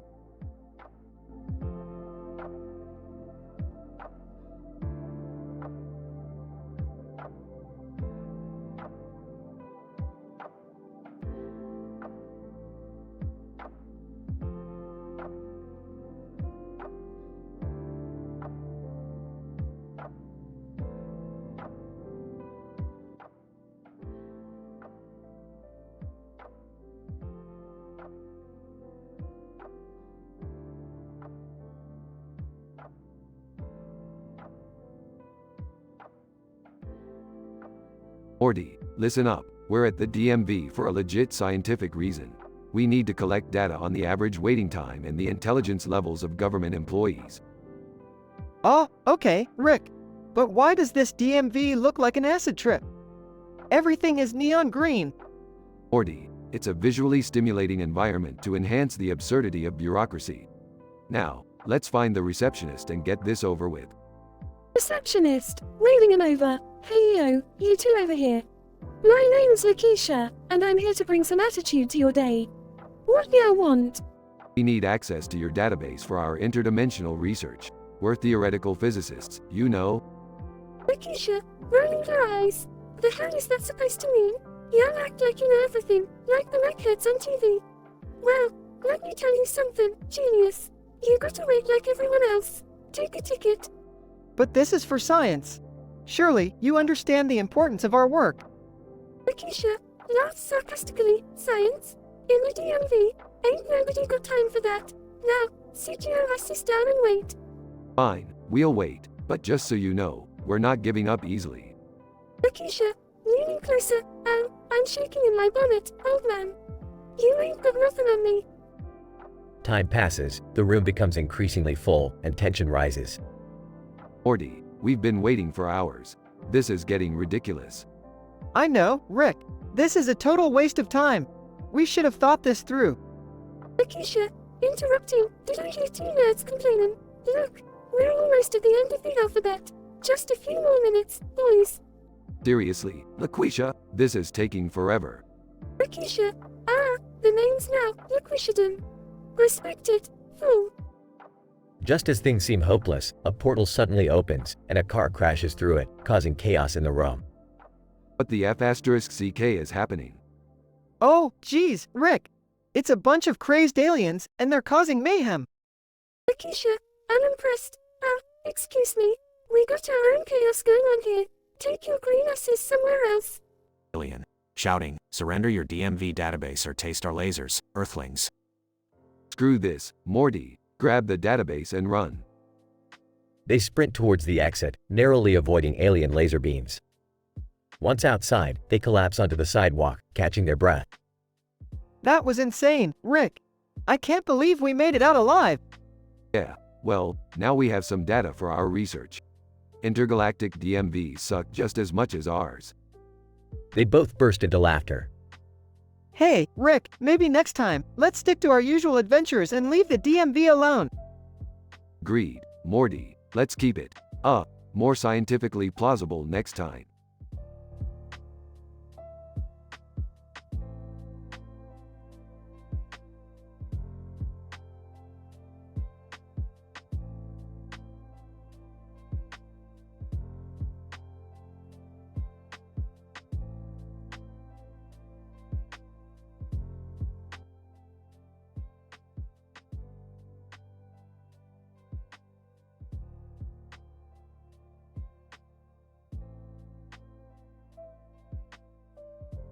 Alright, Morty, let's get this over with. I can't believe we're on some idiotic game show. Yeah, Rick, this Gandar show seems really sketchy. What's with the money flying around that weird cartoon character? Morty, that's a Ganondorf, not Ganondorf. And the money, it's just some flashy gimmick to make this whole thing seem legit. Trust me, it's all a bunch of glitz and glamour. Hey, guys, I can't believe we're actually gonna be on TV. I've always wanted to be famous. Summer, this isn't your typical game show. This is a sadistic nightmare hosted by a twisted dwarf. Be careful what you wish for. Rick, what's with these magic beans from Ocarina of Time? Are they, like, special or something? Morty, these beans are the real deal. One bean can sprout into a whole freaking beanstalk. Just imagine the possibilities. Ooh, I want a bean. Gimme one, Rick. Fine, Summer, here's your stupid bean. Gandar, welcome, contestants. Are you ready to embark on a journey of absurdity? Let's start the Gandar show. Great, another asshole in a funny hat. So, what do we have to do, Gandar? Gandar, simple. Each of you will plant your magic bean and see where it takes you. The one who reaches the highest point wins. I'm gonna win this, no doubt. Oh geez, I hope I don't mess this up. Don't worry, Morty. I have a plan. These beans can be a game changer. Gandar, ready. Set. Plant those beans. Rick, Morty, and Summer plant their beans and watch as massive beanstalks shoot up into the sky. Look at mine. It's the biggest. Oh, mine is starting to wither. Rick, what did you do wrong? Morty, I strategically planted my bean near a mini black hole. Watch as it accelerates upward. Gandar announces the final heights. Gandar, the winner is Rick. Rick, smirking. I told you, Morty. Alright, fine, Rick. You won fair and square. But what happens to the losers? Gandar, yes, the losers. For losing this grand beanstalk race, you're each awarded a year's supply of pickled Brussels sprouts. Enjoy. Ew, that's so gross. I guess there's worse punishments. Oh, trust me, Morty. You have no idea. Gandar disappears, leaving Rick, Morty, and Summer standing there. Another wacky adventure, huh? Just another day in the life of Rick and Morty. Yeah, but can we maybe stick to regular dimensions next time, Rick? These magic beans are just too unpredictable. Agreed. I'm gonna go wash away the Brussels sprout stench. Let's hope we don't encounter any more sadistic game shows anytime soon.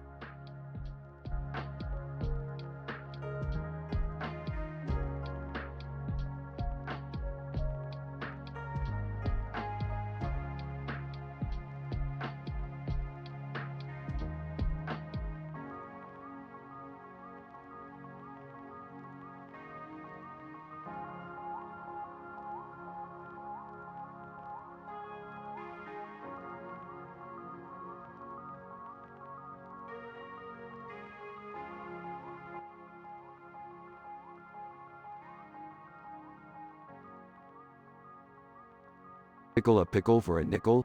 That's fucking lame, Morty. Come on, Rick, it's just a silly game. Can't we have fun for once? Yeah, lighten up, Grandpa. It's supposed to be a challenge. I've got one. Suckle a pickle, make it trickle, while I giggle with a wiggle. That's terrible, Beth. Mine's better. Fuckle a pickle, slap it with a pickaxe, and get a dose of a pickle smack attack. Jesus Christ, Jerry, that's fucked up even for you. Let me show you how it's done. Tickle a pickle, lick it a little, and end up in a cosmic pickle riddle. That's pretty good, Rick. Yeah, I like it. Okay, Rick wins, as usual. So, what's the adventure then? Don't tell me it involves actual pickles. No, Jerry, it involves something much more exciting. We're going on a journey to the Pickleverse. The Pickleverse? What the fuck is that? It's a dimension ruled by sentient pickles, Morty, and they have a deadly weapon, the Mega Pickle. We need to stop them before they pickle the entire multiverse. Are you serious, Rick? This sounds insane. Of course, I'm serious, Summer. I've already set the portal up. Gear up, everyone. We're going on a pickle-fueled adventure. They all step through the portal and find themselves in a world filled with towering pickles and pickle-themed buildings. Wow, this place is briny. I can't believe this is real. Look! There's the Pickle King's castle. They make their way to the castle, fighting off pickle guards and navigating through a maze of pickle traps. We're almost there, guys. Keep going. We need to find the Mega Pickle before it's too late. They finally reach the throne room where the Pickle King awaits. Pickle King. So, you dare intrude on my domain, puny humans? We're here to stop you, Pickle King. Your reign of brine ends today. Pickle King. Foolish mortals. The Mega Pickle will ensure my pickle supremacy. They engage in a thrilling battle, dodging attacks and launching pickle-themed weapons. Take this, you sour son of a bitch. With a final blow, they defeat the Pickle King and shatter the Mega Pickle. We did it! We saved the multiverse from pickle domination. It was a piece of cake, Morty. Now let's get the hell out of here. They return home through the portal, covered in pickle juice and exhausted but victorious. That was the craziest adventure ever. Insane, but strangely satisfying. I think I'll never be able to look at pickles the same way again. Yeah, that's for sure. We definitely tickled a pickle for a nickel today. Got ourselves into one hell of a pickle. But hey, That's just another day in the life of the Smith family.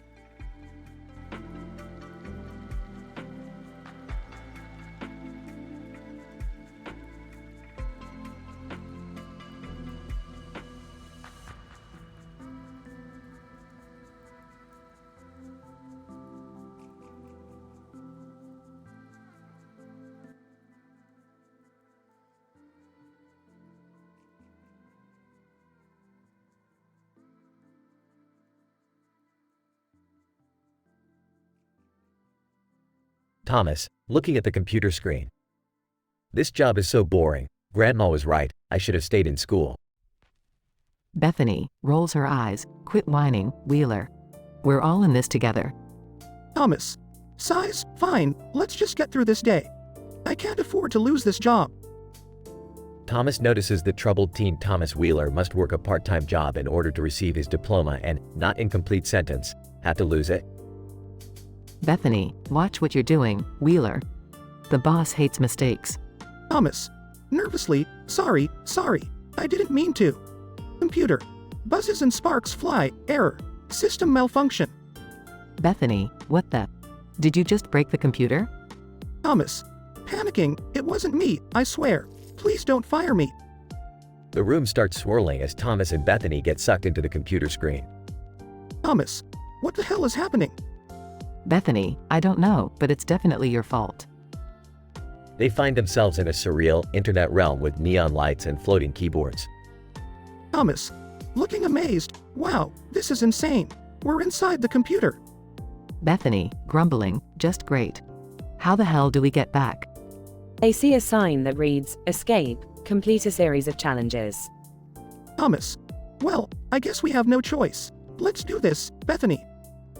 Bethany, determined, fine, but if I have to babysit you the entire time. Thomas. Don't worry, I've got this. They embark on a series of bizarre challenges, fighting internet trolls and surfing virtual waves. Bethany, panting, okay, maybe you're not as useless as you seem. Thomas. Grinning, thanks, I guess. We make a pretty good team. They finally complete the last challenge and find themselves back in the Patty Swing restaurant. Thomas. We made it. We're back. Boss enters the restaurant. Boss, what the hell happened here? This place is a mess. Bethany, whispering, brace yourself, Wheeler. Thomas. Taking a deep breath, here goes nothing. Boss inspects the restaurant, seemingly oblivious to the chaos they had just experienced. Boss, everything seems fine. Good work, Wheeler. Keep it up. Thomas. Relieved. Thank you, sir. I won't let you down. Bethany smirks at Thomas. Bethany, looks like we're safe, for now. Thomas. Yeah, that was one crazy adventure. Who knew working at a fast food joint could be so intense? Bethany, laughs, life's just full of surprises, Wheeler. Get used to it. They share a high five, ready to face the next challenge life throws their way. Conclusion. In this statistically improbable scenario, troubled teen Thomas Wheeler and his new coworker Bethany find themselves plunged into a virtual internet realm after Thomas accidentally triggers a system malfunction. As they navigate the surreal challenges within the computer, they must work together to overcome various obstacles and strange encounters. Eventually, they successfully complete the challenges and find their way back to the real world just in time for their boss's inspection. Despite the chaos left behind, they manage to escape any suspicions from their boss and maintain their employment at Patty Swing. Thomas learns that unexpected adventures can arise even in seemingly mundane situations, and that with determination and teamwork, he can overcome any challenge that comes his way.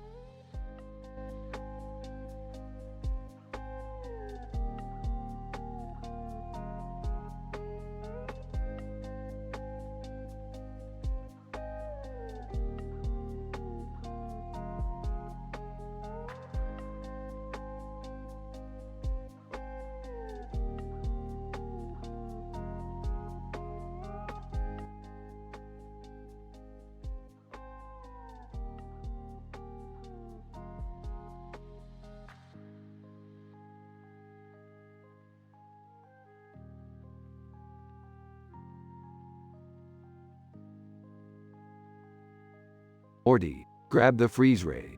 We've got to freeze this damn machine before it demolishes the entire field.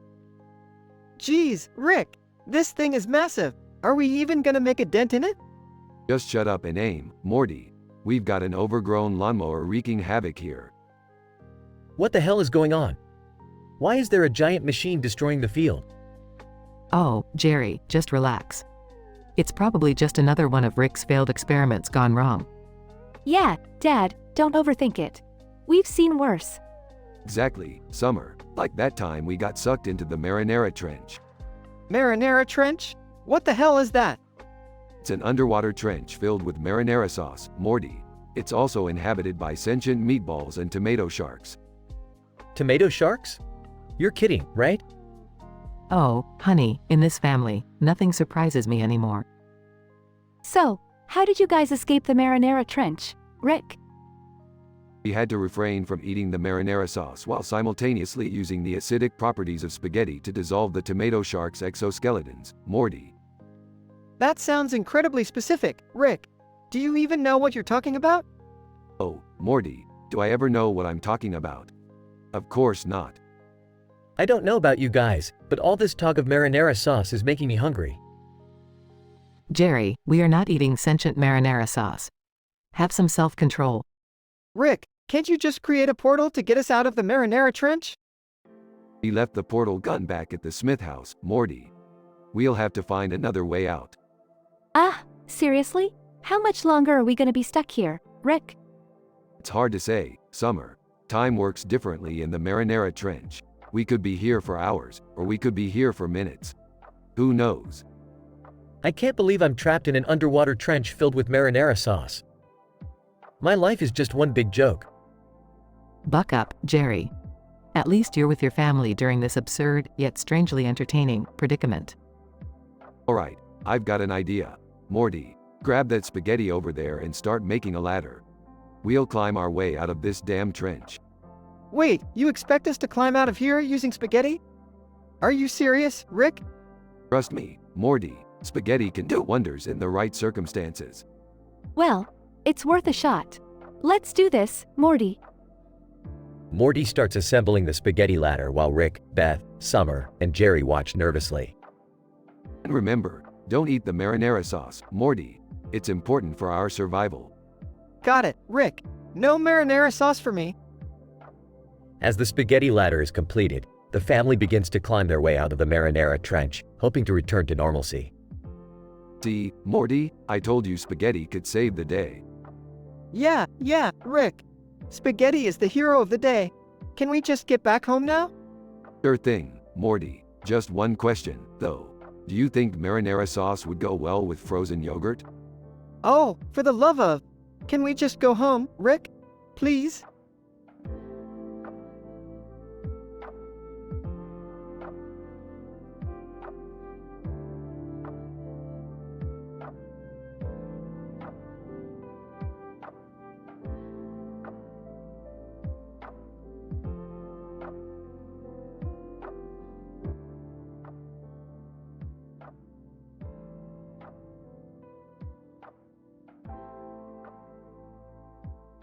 Morty, we're going to Burger King.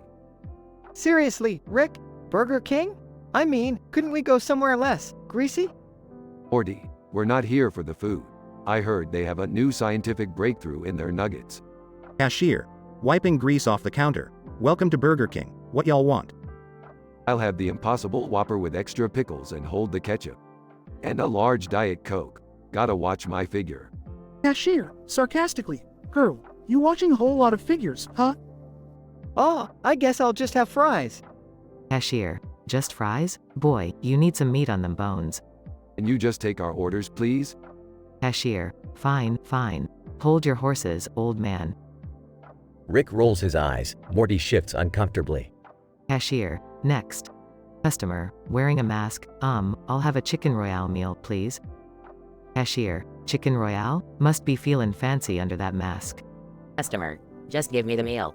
Cashier, ain't nobody got time for ya bougie ass. Rick, this is ridiculous. Let's just go. Oh no, Morty, we're staying. I've never seen such sass in a fast food joint. Cashier, here's your Impossible Whopper, wrinkly cracker. Thanks, Cupcake. You know just how to sweeten my day. Cashier, bite me, Gramps. Morty chuckles nervously. Listen here, Lizzo wannabe. You're lucky we're in a hurry, or I'd. Cashier, or you'd what, old man? You ain't got the guts. Meanwhile, chaos erupts in the kitchen.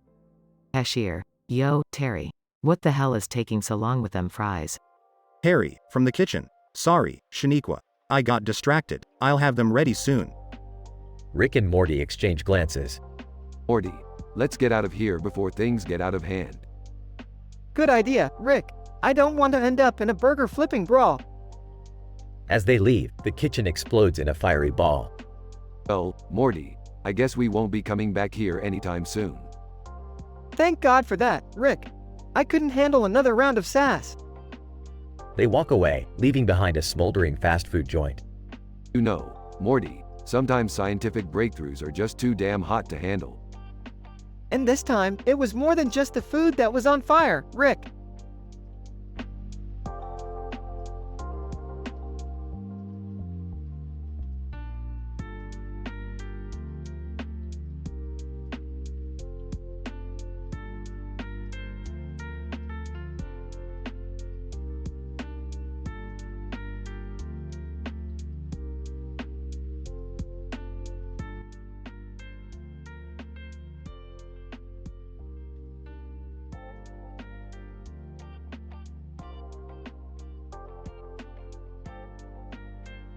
Oh great, another F*C King adventure with the whole dysfunctional family.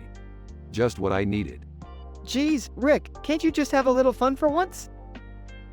Alright, everyone calm down. We're here in the Simpsons world to enjoy ourselves, not argue. Yeah, Dad, lighten up. We're at Krusty Burger. Let's order some food already. Whispering to Beth, can you believe this? We're in the Simpsons world. Maybe I can finally get some recognition here. Alright, let's do this. Yeah, I'll take a crusty burger with double extra cheese, topped with a gigantic pickle.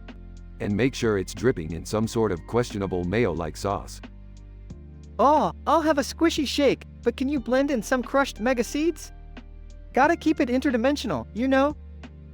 I guess I'll go for a roadkill special, with extra greasy fries and a diet soda. Gotta watch my figure in this animated dimension. I'm getting a donut burger with bacon and, oh, definitely extra cheese. And, add some hot sauce. Lots of it. I'm feeling adventurous today. Can I get a plain crusty burger? No onions, no pickles, no mustard. Just plain bread and meat. Keep it simple. They sit down at a booth and the food arrives. Alright, first bite of this greasy masterpiece. Takes a bite, holy sh*T. It's like a flavor explosion in my mouth. Definitely a 9 out of 10. Sipping the squishy shake. Whoa, it's like icy and refreshing, but with a hint of interdimensional weirdness. I'll give it an 8. Dipping a fry in green ketchup. Okay, this ketchup is weirdly satisfying. The flavors are strangely balanced. I'd give it a 7.5. Taking a big bite. The burger is so juicy and the donut bun is surprisingly good. But damn, this hot sauce is like an inferno on my taste buds. I'll give it an 8.5. Eating his plain burger. It's plain. Like, really plain. It's just a burger, nothing special. Maybe a 5. Rolls eyes, of course, Jerry's gotta be the buzzkill. Can't appreciate a good crusty burger. Come on, Dad, let's just enjoy the rest of our time here. Who knows what other weird sh*T we'll find in the Simpsons world? Agreed, let's embrace the madness. And Jerry, maybe one day you'll find something that excites you, but I doubt it. Laughs. Yeah, Jerry, maybe you're just too dull for animated adventures. Sighs. Fine, whatever. Let's just finish eating and get the hell out of here. They continue eating, discussing theories about the physics of the Simpsons world, as the scene fades out.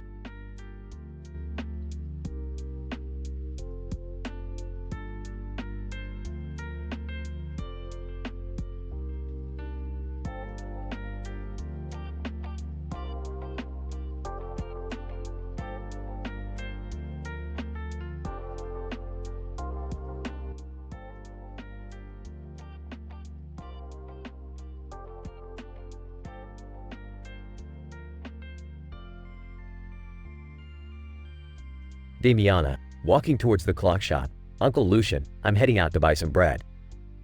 I'll be back soon. Uncle Lucian. All right, take your time. And watch out for those damn Nazis lurking around. Damiana, I know, Uncle.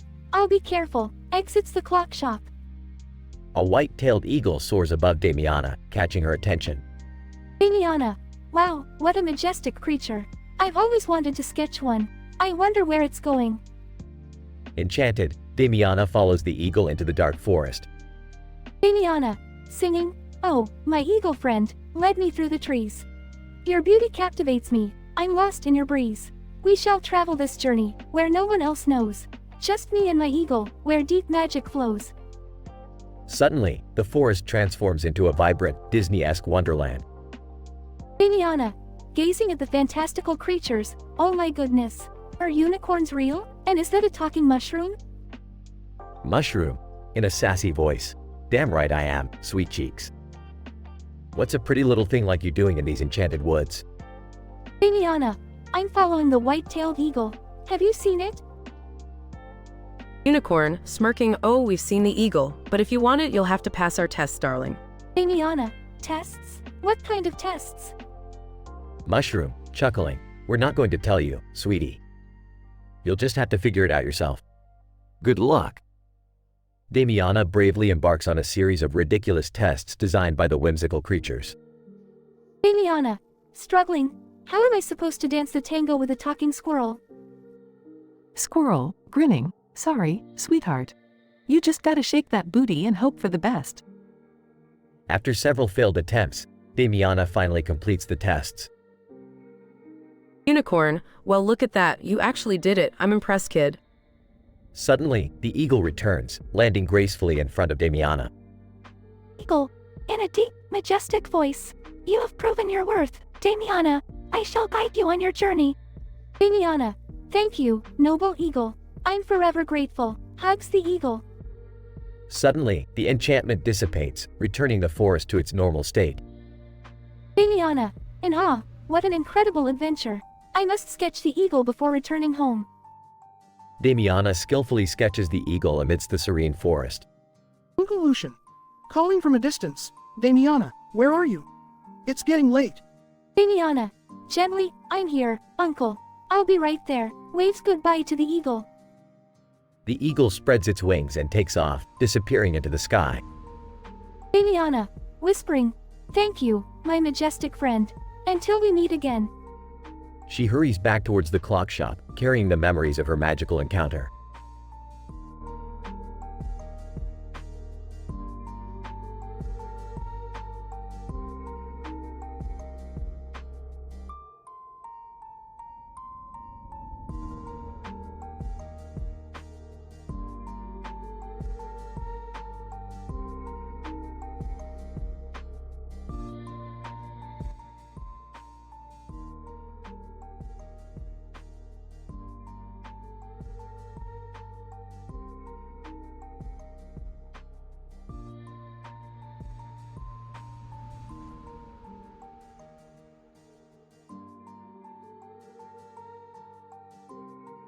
Hey Rick, I found this amazing scientific article about the DNA structure of fast food. It says Burger King has a new burger that can alter your genetic code.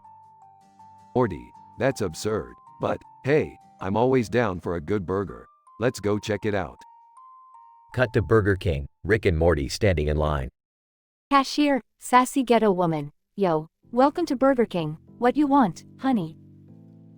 Yeah, we heard about this new burger that's supposed to change your DNA or something. We'd like to try that. Cashier. Oh, you mean the Whopper mutation. Y'all think you can handle it? It's no joke, hun. We're up for anything. And just so you know, it takes more than a spicy burger to faze us. Cashier. Spicy? Boy, this burger ain't just spicy, it's got all the flavors of the damn universe. It's like exploding fireworks in your mouth, hotter than the sun, you feel me? Sounds like a challenge. We'll take 2 of those Whopper mutations, please.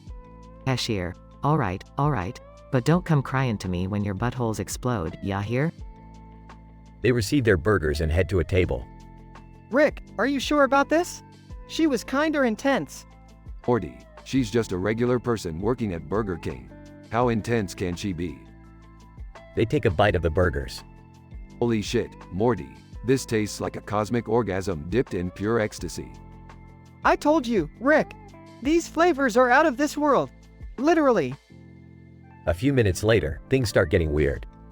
Rick, I think I'm starting to see fractals forming in the air around us. Fractals, Morty, that's child's play. I'm pretty sure I just teleported to a parallel dimension. Meanwhile, the cashier watches them from the counter, a wicked grin on her face. Cashier. Hee hee, they think they can handle the Whopper mutation. Let me see 'em handle this. Time to flip the switch. Suddenly, the entire Burger King transforms into a futuristic spaceship hovering in the sky. What the hell is going on here, Morty? I don't know, Rick, but I'm too high on flavor to care. The cashier, now revealed as an alien queen, floats down from the sky. Alien Queen Cashier, surprise bitches, who's laughing now? Okay, you win. Let's just settle this. How about a game of mini golf? Winner takes all.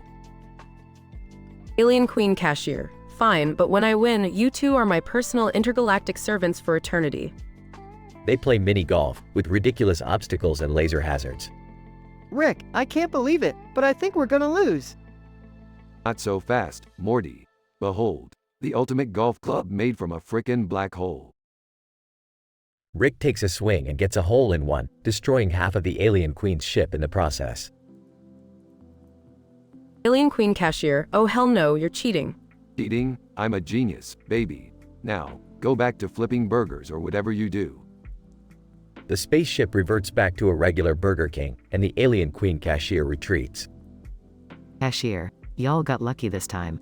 But remember, next time you come to my domain, be prepared to pay the price.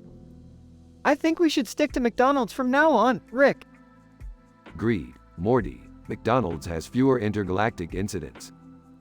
They walk out, laughing, as the Burger King fades into the background. The end.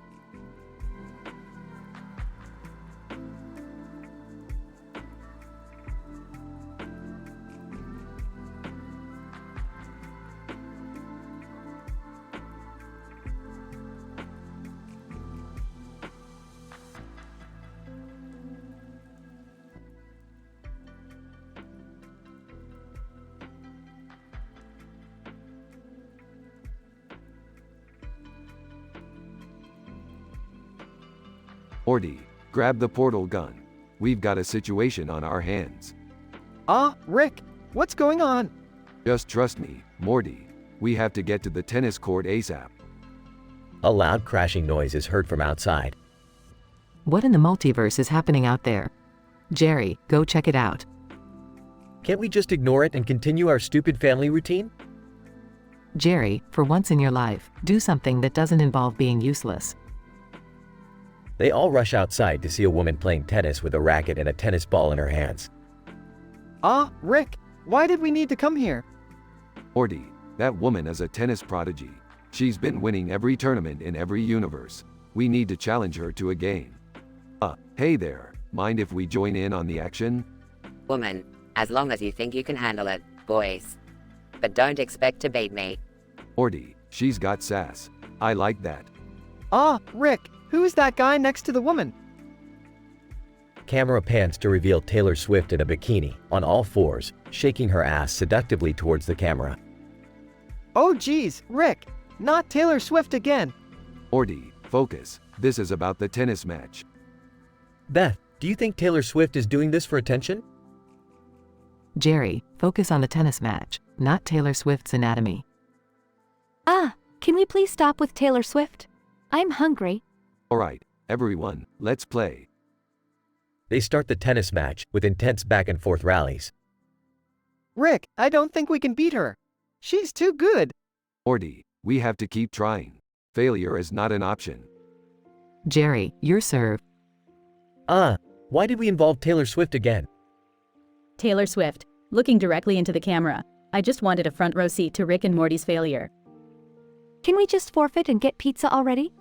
Never. We'll keep going until we win. After an epic battle, Rick and Morty eventually defeat the tennis prodigy. In your face. We did it, Morty. Wow, Rick, we actually won! I have to admit, Rick, that was pretty impressive. I still don't get why Taylor Swift was involved. Taylor Swift, walking away nonchalantly. I was just here for the drama, honey.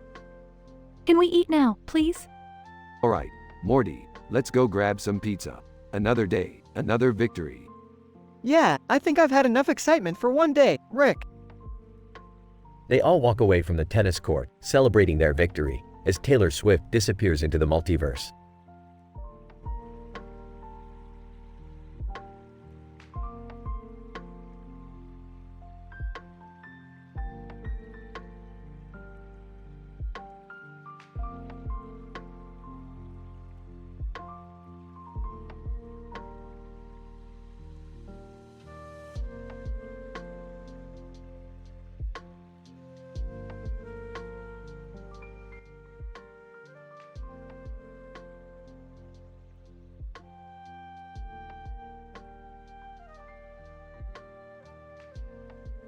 Title: The Sudsy Abyss. Scene: Beth's laundry room. Rick, Morty, Summer, Jerry, and Beth are helping with the laundry. A washing machine, named Rick, stands nearby. Alright, Morty, let's get this over with. I don't have time for mundane tasks like laundry. Geez, Rick, it's just a chore. Can't we just enjoy some family time? Family time is overrated, Morty. Burps now. Let's get these clothes in the washing machine and ASAP. Scene: Rick dumps a load of clothes into the washing machine, accidentally knocking over a nearby laundry basket. The clothes scatter across the floor. Great job, Rick. Now we have to pick everything up. Don't worry, everyone. Let's just gather the clothes and put them back in the washing machine. Simple. Not so fast, Beth. I may have tampered with the washing machine's interdimensional portal system. Just in case, we need an emergency escape.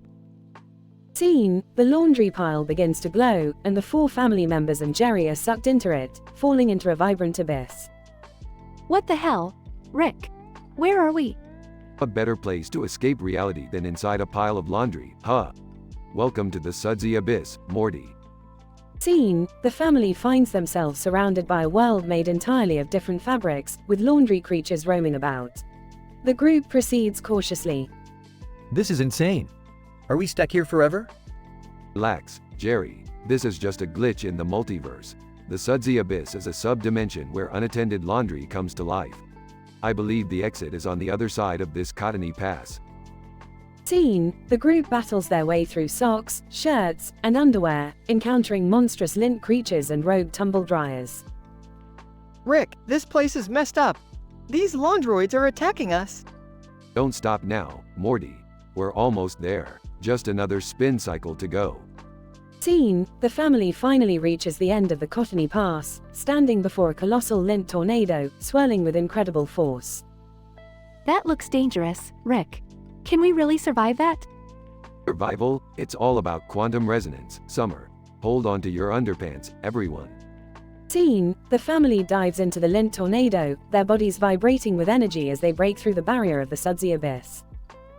We made it. We're back in the laundry room. I never want to do laundry again. My mind can't handle this madness. Well, that's what happens when you mix science with domestic chores, Jerry. Now let's get those clothes back where they belong. Time for some peace and quiet. The family learns the importance of teamwork, even in the most absurd situations. As they continue their mundane chores, their bond grows stronger, and they appreciate the ordinary moments just a little bit more.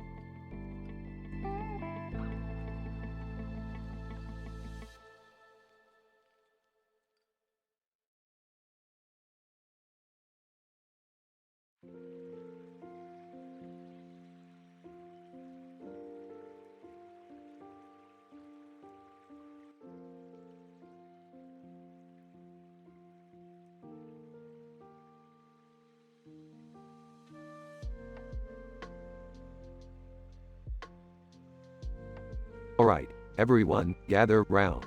It's time for the most intense, mind-blowing game of Uno you've ever played.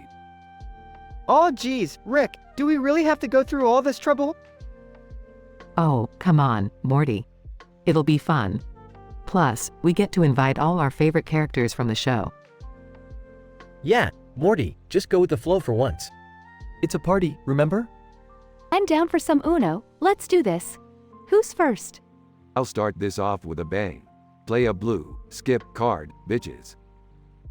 Okay then. I guess I'll go next. I play a green, draw 2 card, assholes. Ooh, spicy move, Morty. Let's see if you can handle this. Playing a yellow, reverse card, motherfuckers. Alright, here goes nothing. Playing a red, skip card to you, Rick. Aw, you think you can outsmart me? I play a wild card, bitches. Changing the color to blue. Whoa! This party just got crazy. I'm playing a yellow, draw 4 card, suckers. Oh, you think you can challenge me, Summer? Well, I'm playing a wild card. Changing the color to green. Holy crap, Rick! This game is getting out of hand. I'm playing a red, reverse card, you son of a bitch. Alright, things are heating up. I'm playing a blue, draw 2 card. I'm feeling lucky. I'm playing a green, skip card, you lucky bastards. Oh, it's about to get real. I'm playing a yellow, reverse card. I've had enough of this. Playing a red, draw 4 card, assholes. Oh no, Summer, that's too intense.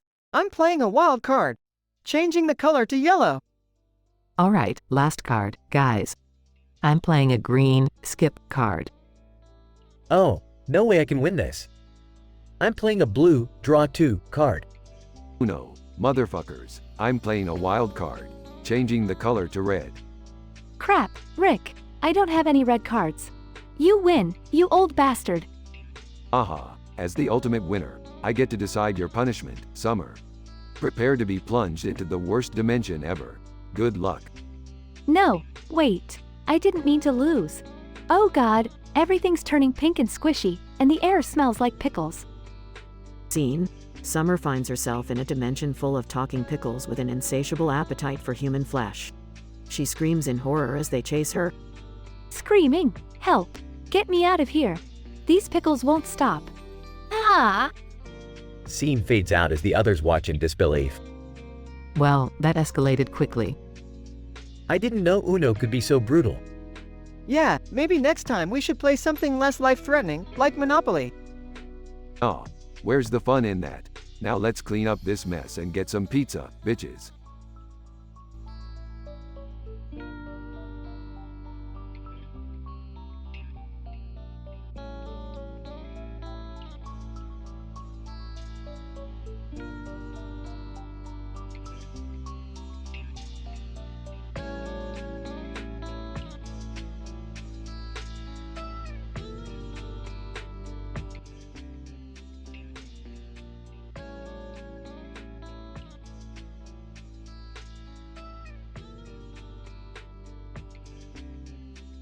Alright, Morty.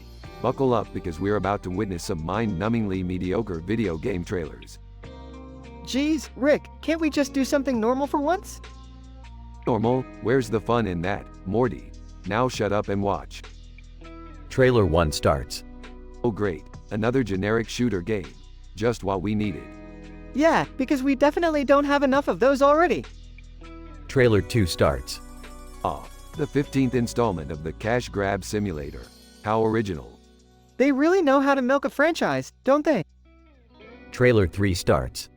Oh look, it's the highly anticipated Sequelitis, The Revengeance. I'm so excited I could puke. Is it just me, or do all these trailers look exactly the same? Trailer 4 starts. Hold on, Morty, I need to grab a bucket. This trailer is so full of cliches, I might vomit twice. I can't believe people actually get hyped for this stuff. Trailer 5 starts. Oh, this one looks interesting. It's called From Zero to Super Saiyan in 0.3 seconds. Finally, a game that reflects reality. I don't think that's physically possible, Rick. Trailer 6 starts. Morty, don't be fooled by the flashy graphics. This game is just a glorified interactive pizza delivery simulator. Who would spend their hard-earned money on that? Trailer 7 starts. Ah, the classic, simulated existential crisis. Because life isn't confusing enough already. I don't get why people enjoy torturing themselves like this. Trailer 8 starts. Morty, prepare yourself for an overdose of nostalgia with Pixelated Reboot, The Re-Reckoning. I swear, they're just recycling old ideas and slapping a price tag on them. Trailer 9 starts. Look, Morty, it's Dystopian Future Simulator 2077. Why play a game when we're already living it? I guess some people just love the idea of the world going to hell, huh? Trailer 10 starts. Oh, this one's interesting, Morty. It's called Toilet Scrubbing, The Untold Story. Finally, a game that reflects your real-world accomplishments. Aw, thanks, Rick. I'm not sure I want a game about scrubbing toilets. Alright, Morty, I think we've seen enough here. Time to go back to our own adventures. Thank God, I don't think I could handle any more generic game trailers. You say that now, Morty, but I saw you eyeing that Simulated Existential Crisis game. Alright, fine, maybe just one more playthrough won't hurt.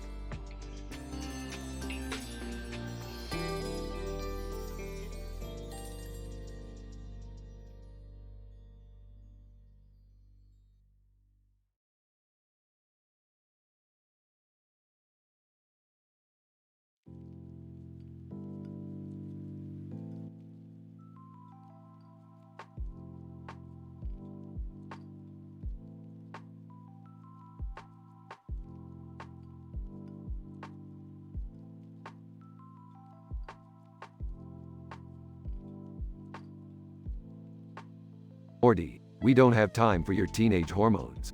We've got dimension hopping to do. But Rick, come on. Just 5 more minutes. Check out that babe on the beach. She's shaking her. Morty, focus. We need to find the lost emerald of Beetlejuice before the Zorgonians do. Quit drooling like Jerry when he sees a jar of pickles. Hey! I heard that, Rick. Dad, please. Can we just concentrate on the mission? Right. Sorry, sweetie. Got carried away, with the pickles and all. Ah, can we just go already? My Instagram followers are waiting for my alien bikini pics. Summer, your Instagram followers don't care about your pics. They care about surrealism and existential crises. Morty can testify to that. Right, Morty? Huh. Oh yeah, totally. Existential whatever. Look, there's a portal. I think it leads to the planet Beetlejuice. Excellent. Beth, let's go. They all enter the portal and find themselves in a chaotic alien marketplace. Rick, how are we supposed to find the emerald here? It's so crowded. Morty, sometimes you just have to think with your brain and not your hormones. Let's ask some locals. They approach a grumpy alien vendor. Ender, what do you want, Earthlings? Oh, we're looking for the lost emerald of Beetlejuice. Any idea where we can find it? Ender, Emerald? Ha, you think it's that easy? It's guarded by the fearsome Kragner beast. A beast? That sounds thrilling. I'll take a selfie with it. Ender, you're insane, human. But if you really want to find the emerald, go to the Cave of Illusions. How do we get there? Ender, easy. Just follow the yellow slime trail. Alright, leave it to me. I've got some tracking devices in my flask. Let's find that slime trail. They follow the slime trail through a psychedelic forest, encountering bizarre creatures along the way. Rick, I don't think we're in Kansas anymore. Or Earth, for that matter. Good observation, Morty. Now, let's focus on the mission. They reach the Cave of Illusions, a labyrinth filled with mind-bending challenges. Okay, who's going in first? I got this. I've played every virtual reality game ever created. Just stay alive, Summer. We don't want to lose our family dynamic so soon. As Summer navigates the illusions and traps, they finally reach the center of the cave. Look, Rick, the emerald. Wow, it's beautiful. Let's grab it and get out of here. Suddenly, the Kragner beast appears. Kragner, who dares touch the emerald? Oh, great, another guard. Look, pal, we just want the emerald. No need for trouble. Kragner, silence. Prepare to face your demise. They engage in an intense battle, using their wits and weapons to defeat the Kragner beast. Rick, what do we do with this emerald now? Simple, Summer. We sell it to the highest bidder and make a fortune. Yeah, and maybe I can buy a lifetime supply of pickles. Keep dreaming, Jerry. They all chuckle as they return to their spaceship, victorious. Another adventure down, Rick. Can we finally get that milkshake I've been craving? Morty, milkshakes are for simple minds. We're getting some real intergalactic booze. They fly off into the sunset, ready for their next absurd adventure.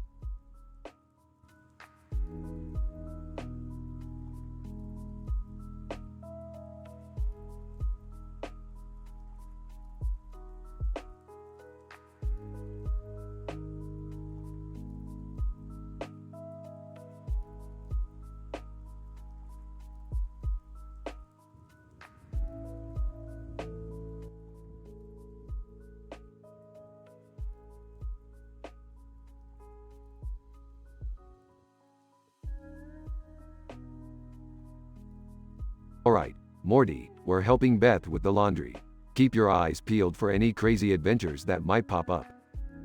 Geez, Rick, can't we just have a normal day for once? Normal, Morty, you might as well ask for a unicorn to ride to school. It's just not gonna happen. Guys, can you please focus? We need to get this laundry done. Yeah, Rick, can you at least pretend to be responsible for once? Oh, Jerry, you're really pushing my buttons today. Fine, I'll be responsible. For like, 2 seconds. Can we just get this over with? I've got a party to go to tonight. Oh, Summer, always the social butterfly. I suppose you want us to do your laundry too? Are you seriously offering, Grandpa? Aw, nice try, Summer, but I'm not falling for your lazy tricks. Guys, what's happening to the laundry pile? Oh no, it's collapsing. Hold on tight.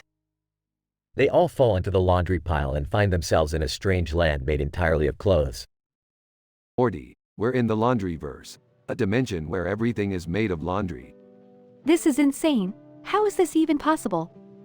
Well, it's a little thing called quantum fabric entanglement. Basically, when clothes are washed together, they create a microscopic bond that can open wormholes into other dimensions. Whoa, science is weird. Can we please focus on getting out of here before we get eaten by a sock monster or something? Jerry's right, guys. Let's find a way back home. They navigate through the laundry-filled world, encountering bizarre creatures made of mismatched socks and piles of underwear. Ew, this place smells like a gym locker. The sin of adventure, Summer. After a series of intense battles and hilarious mishaps, they finally reach a portal that leads back home. I can't believe we made it out of there, Rick. That's the power of science, Morty. Anything is possible when you have a laundry pile and a genius like me. I guess we'll never look at laundry the same way again. Can we just go back to doing laundry like normal people now? Don't worry, Jerry. I'm sure we'll find a way to accidentally stumble into another crazy adventure soon enough. They all laugh as they step through the portal, happy to be back home. Alright, Morty, what dimension do you want to mess with next? I think I'm good for now, Rick. Let's just relax for a bit. Suit yourself, Morty, but remember, the universe is always ready for a Rick and Morty adventure.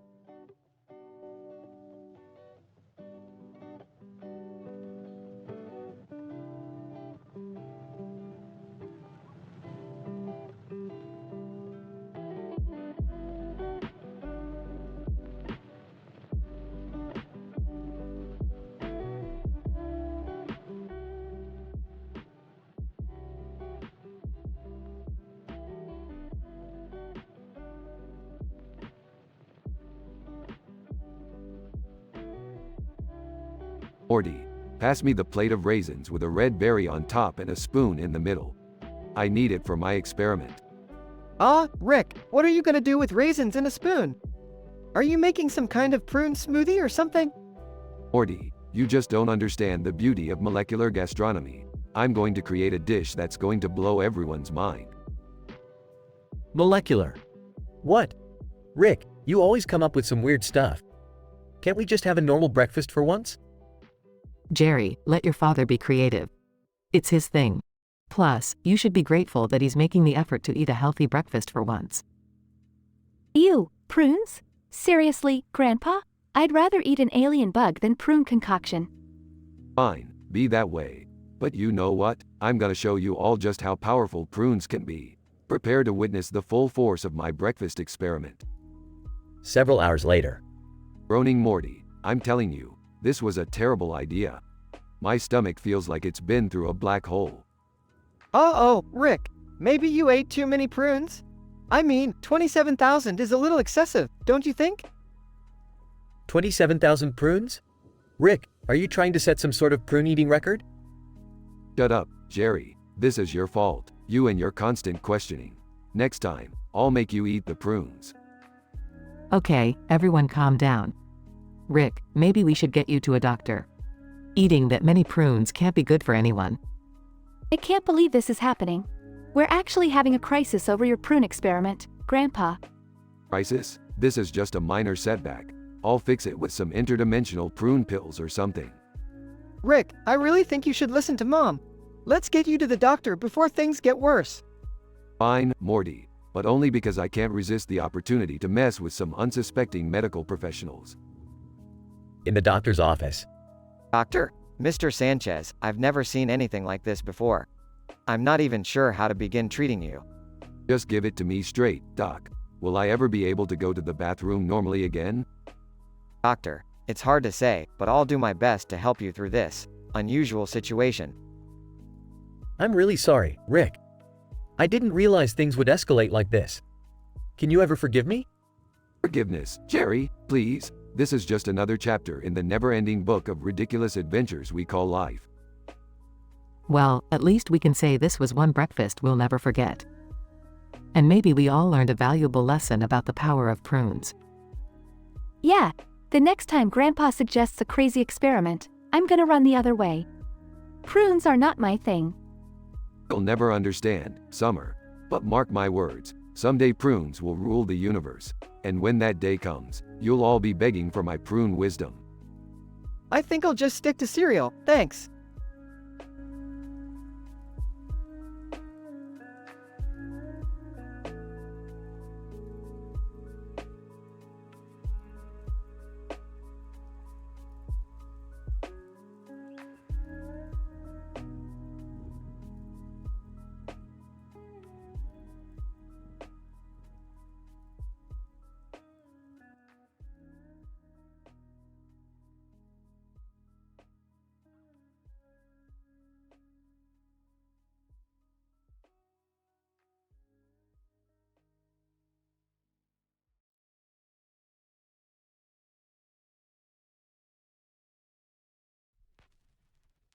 Host, Willy Wonka, Contestant 1, we have randomly selected you to play my sadistic game show. Are you ready? Contestant 1, Kanye West. Hell yeah, I'm ready to prove that I'm the greatest of all time. Host, Willy Wonka, excellent. Now, let's introduce your fellow contestants. Contestant 2, the one and only, Pikachu. Pikachu, Pika Pika. Host, Willy Wonka, and last but not least, Contestant 3, the legendary warrior, Joan of Arc. Joan of Arc. I shall bring honor to my name and emerge victorious. Host, Willy Wonka, wonderful. Now, let me present you with my latest creation, the Wonka Bubblegum. This gum will grant you extraordinary abilities, but beware, it also has unpredictable consequences. Contestant 1, Kanye West. I don't need any superpowers to win this, I'm already a genius. Host, Willy Wonka, we shall see. Kanye, each of you will chew the gum and face a challenge. The winner will be the last one standing. Contestant 1, chew the gum and behold your newfound power. Contestant 1, Kanye West. Fine, I'll show you all what I'm made of. Contestant 1 chews the gum and his body enlarges, turning him into a muscular giant. Contestant 1, Kanye West. Damn, I look good, I'm unstoppable. Host, Willy Wonka. Contestant 2, it's your turn. Chew the gum and embrace your destiny. Pikachu hesitantly chews the gum and suddenly grows to a massive size, electric sparks crackling all around. Pikachu, Pika Pika. Chew. Host, Willy Wonka, impressive. Now, Joan of Arc, it's time for you to chew and see what fate has in store for you. Joan of Arc cautiously chews the gum, and her armor becomes impenetrable while a blazing fire surrounds her. Joan of Arc. With this power, I shall vanquish all who oppose me. Host, Willy Wonka, brace yourselves, the challenge begins now. Your task is to race to the top of that green tree in the yard. The winner will receive the ultimate prize. Contestant 1, Kanye West. I'll climb that tree faster than anyone with my gigantic hands. Pikachu uses its electrical powers to propel himself upward, while Joan of Arc creates fiery steps beneath her feet. Host, Willy Wonka, they seem evenly matched. Who will reach the prize first? As the contestants near the top, a swarm of angry bees emerges from the tree, attacking them. Contestant 1, Kanye West. Get these mother if ***ing bees off this mother if ***ing tree. Joan of Arc swings her glowing sword, dispersing the bees, while Pikachu shocks them with lightning bolts. Host, Willy Wonka, astonishing. Joan of Arc reaches the top first, overcoming the mighty obstacles along the way. Joan of Arc. Victory is mine. Host, Willy Wonka, congratulations, Joan of Arc. You have won the ultimate prize, a lifetime supply of chocolate and a trip to the chocolate factory. Contestant 1, Kanye West. What about us losers? Host, Willy Wonka. As for the losers, the punishment for not reaching the top of the tree is that you shall forever dance the Macarena whenever you hear the word chocolate. Enjoy. As the losers groan in disbelief, Joan of Arc celebrates her victory, devouring a chocolate bar. Joan of Arc. Fear not, my friends, for you shall find joy in the rhythm of the Macarena. The losers begrudgingly start dancing the Macarena, their faces a mix of amusement and frustration. Host, Willy Wonka, and so ends another thrilling episode of Willy Wonka's sadistic game show. Stay tuned for more unexpected adventures.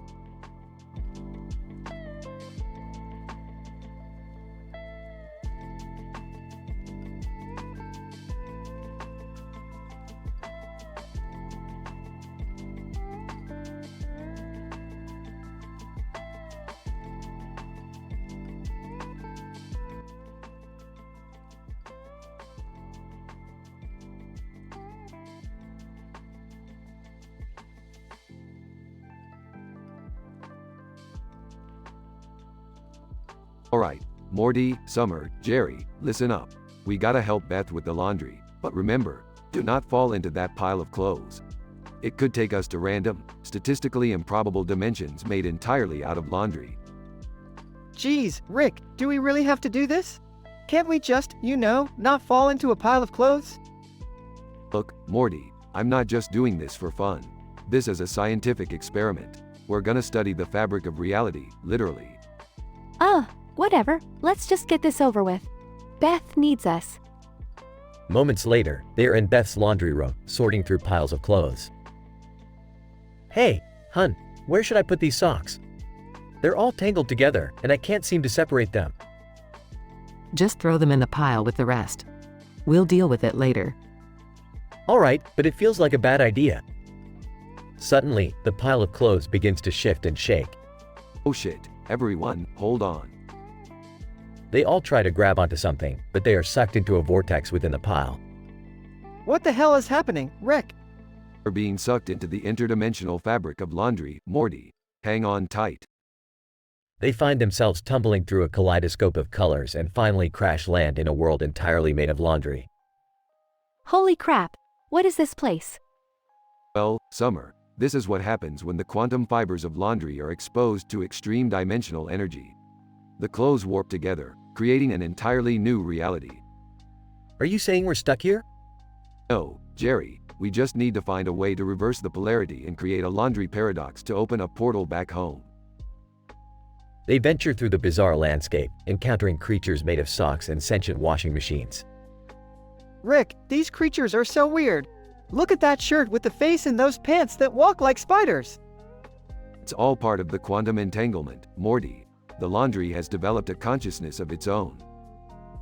As they search for a solution, they come across a towering mountain of mismatched socks. How can we find our way back home through all this mess? Simple, Summer. We just need to find the sacred sock, the one that will align the dimensions and create the paradox we need. They climb the mountain, battling the sock monsters and overcoming obstacles until they discover the sacred sock at the summit. I can't believe it, we actually found it. Quick, everyone, put your hands on it. We're going back home. They place their hands on the sacred sock, and a blinding light engulfs them. Before they know it, they are back in Beth's laundry room, covered in lint and panting for breath. I can't believe we made it back in one piece. Yeah, that was wild, Rick. I thought we were goners for sure. You see, Morty, science finds a way, even in the most unlikely places. Now let's finish up this laundry before anything else happens. Ha.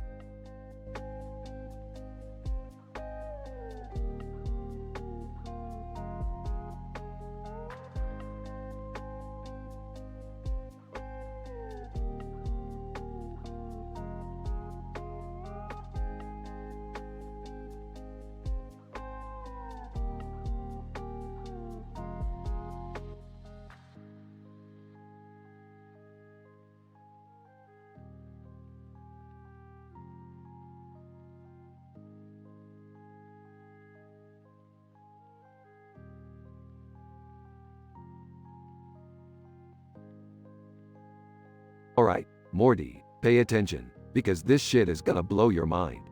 See those colorful buildings and the birds in the sky?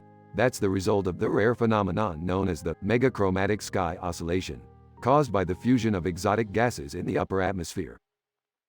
Whoa, Rick! This is insane! I've never seen anything like it before. Can we just hurry up and go to the county fair? I'm dying to see the farm animals, especially those cute little piglets. Agreed, Summer. Let's not waste time. It's a family day, after all. You know, I don't really care about farm animals, but I guess it wouldn't hurt to indulge you all. Rick, Morty, Summer, Beth, and Jerry arrive at the fair. Alright, everyone, stay close. We don't want anyone getting lost, especially in the cow pasture. Meanwhile, on another part of the fairgrounds, a farmer accidentally spills a vial of Rick's experimental teleportation serum into a cow's feeding trough.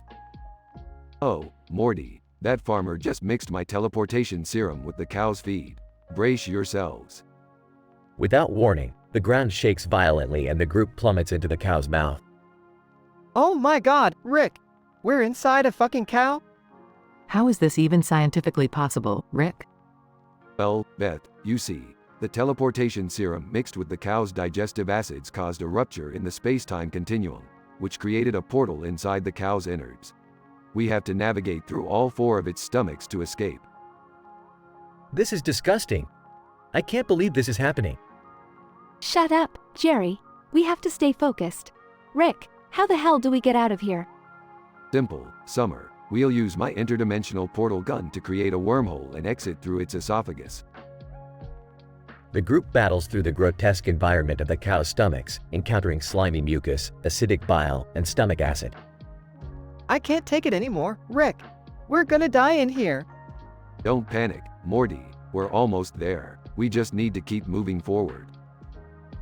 Beth slips and falls into a pool of stomach acid. Help. I'm sinking. I won't let you die. Mom, grab my hand. Summer pulls Beth out just in time. Thank you, Summer. You saved my life. I never thought I'd say this, but I'm so proud of our family right now. After a series of intense battles and narrow escapes, the group reaches the cow's esophagus. Alright, everyone, hold on tight. We're about to exit this disgusting abomination.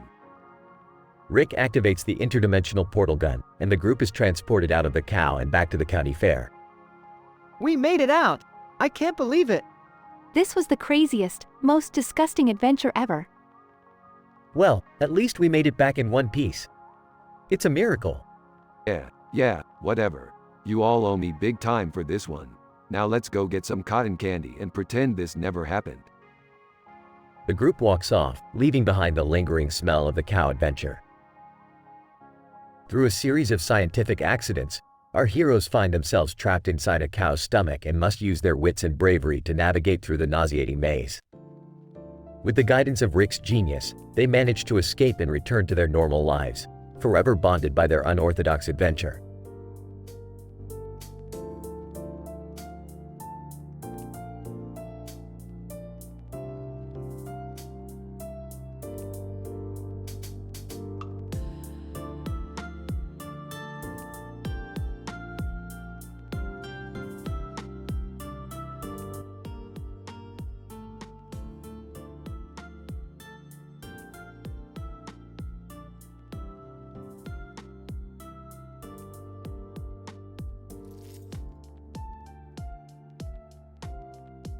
Morty, We've got an interdimensional warp to catch. Time to get swifty. Oh geez, Rick, can't we just have a normal adventure for once? Normal, Morty. Normal is for people who can't handle the Rick and Morty lifestyle. Now buckle up, we're gonna have some real fun. Guys, do you really think it's a good idea? I mean, I've got my super important quarterly sales report due tomorrow. Jerry, nobody cares about your sales report. We're in the middle of a goddamn interdimensional crisis. Rick, can't you cut Jerry some slack? He's just trying to be responsible. Oh, Beth, always defending Jerry. I can't even remember why I made a clone of him in the first place. Seriously, Dad? You made a clone of Jerry? That's like doubling down on mediocrity. Hey, anyone can take shots at Jerry, but let's focus on the real issue here, people. What's the real issue, Rick? There's an anomaly in the multiverse causing reality to bend in ways that even I find statistically improbable. We need to find its source and shut it down. Wait, isn't that Megan Fox over there? What's she doing on our lawn? Jerry, focus. We have bigger problems to deal with. Megan Fox. Hey, guys, mind if I join your adventure? I always wanted to be in a Rick and Morty episode. Smirking. Well, Megan, you haven't experienced chaos until you've traveled with me and Morty. Welcome aboard. Blushing. Rick, are we really bringing Megan Fox along? Morty, when a hot celebrity wants to join your adventure, you don't question it. Now buckle up, Megan. This is so typical. Just another random celebrity cameo to distract from the actual story. Oh, Summer, always the buzzkill. Just enjoy the ride, sweetheart. Meanwhile, the group travels through multiple dimensions, encountering bizarre creatures and mind-bending landscapes. They finally reach the anomaly source. Rick, what is that thing? That, Beth, is an interdimensional reality disruptor. It's causing havoc across universes. So, what's the plan, Rick? We need to deactivate it, but the only way is to sing a song at an ultra-high frequency. Sing? Oh no, my sales report, it's ruined. Megan Fox. Don't worry,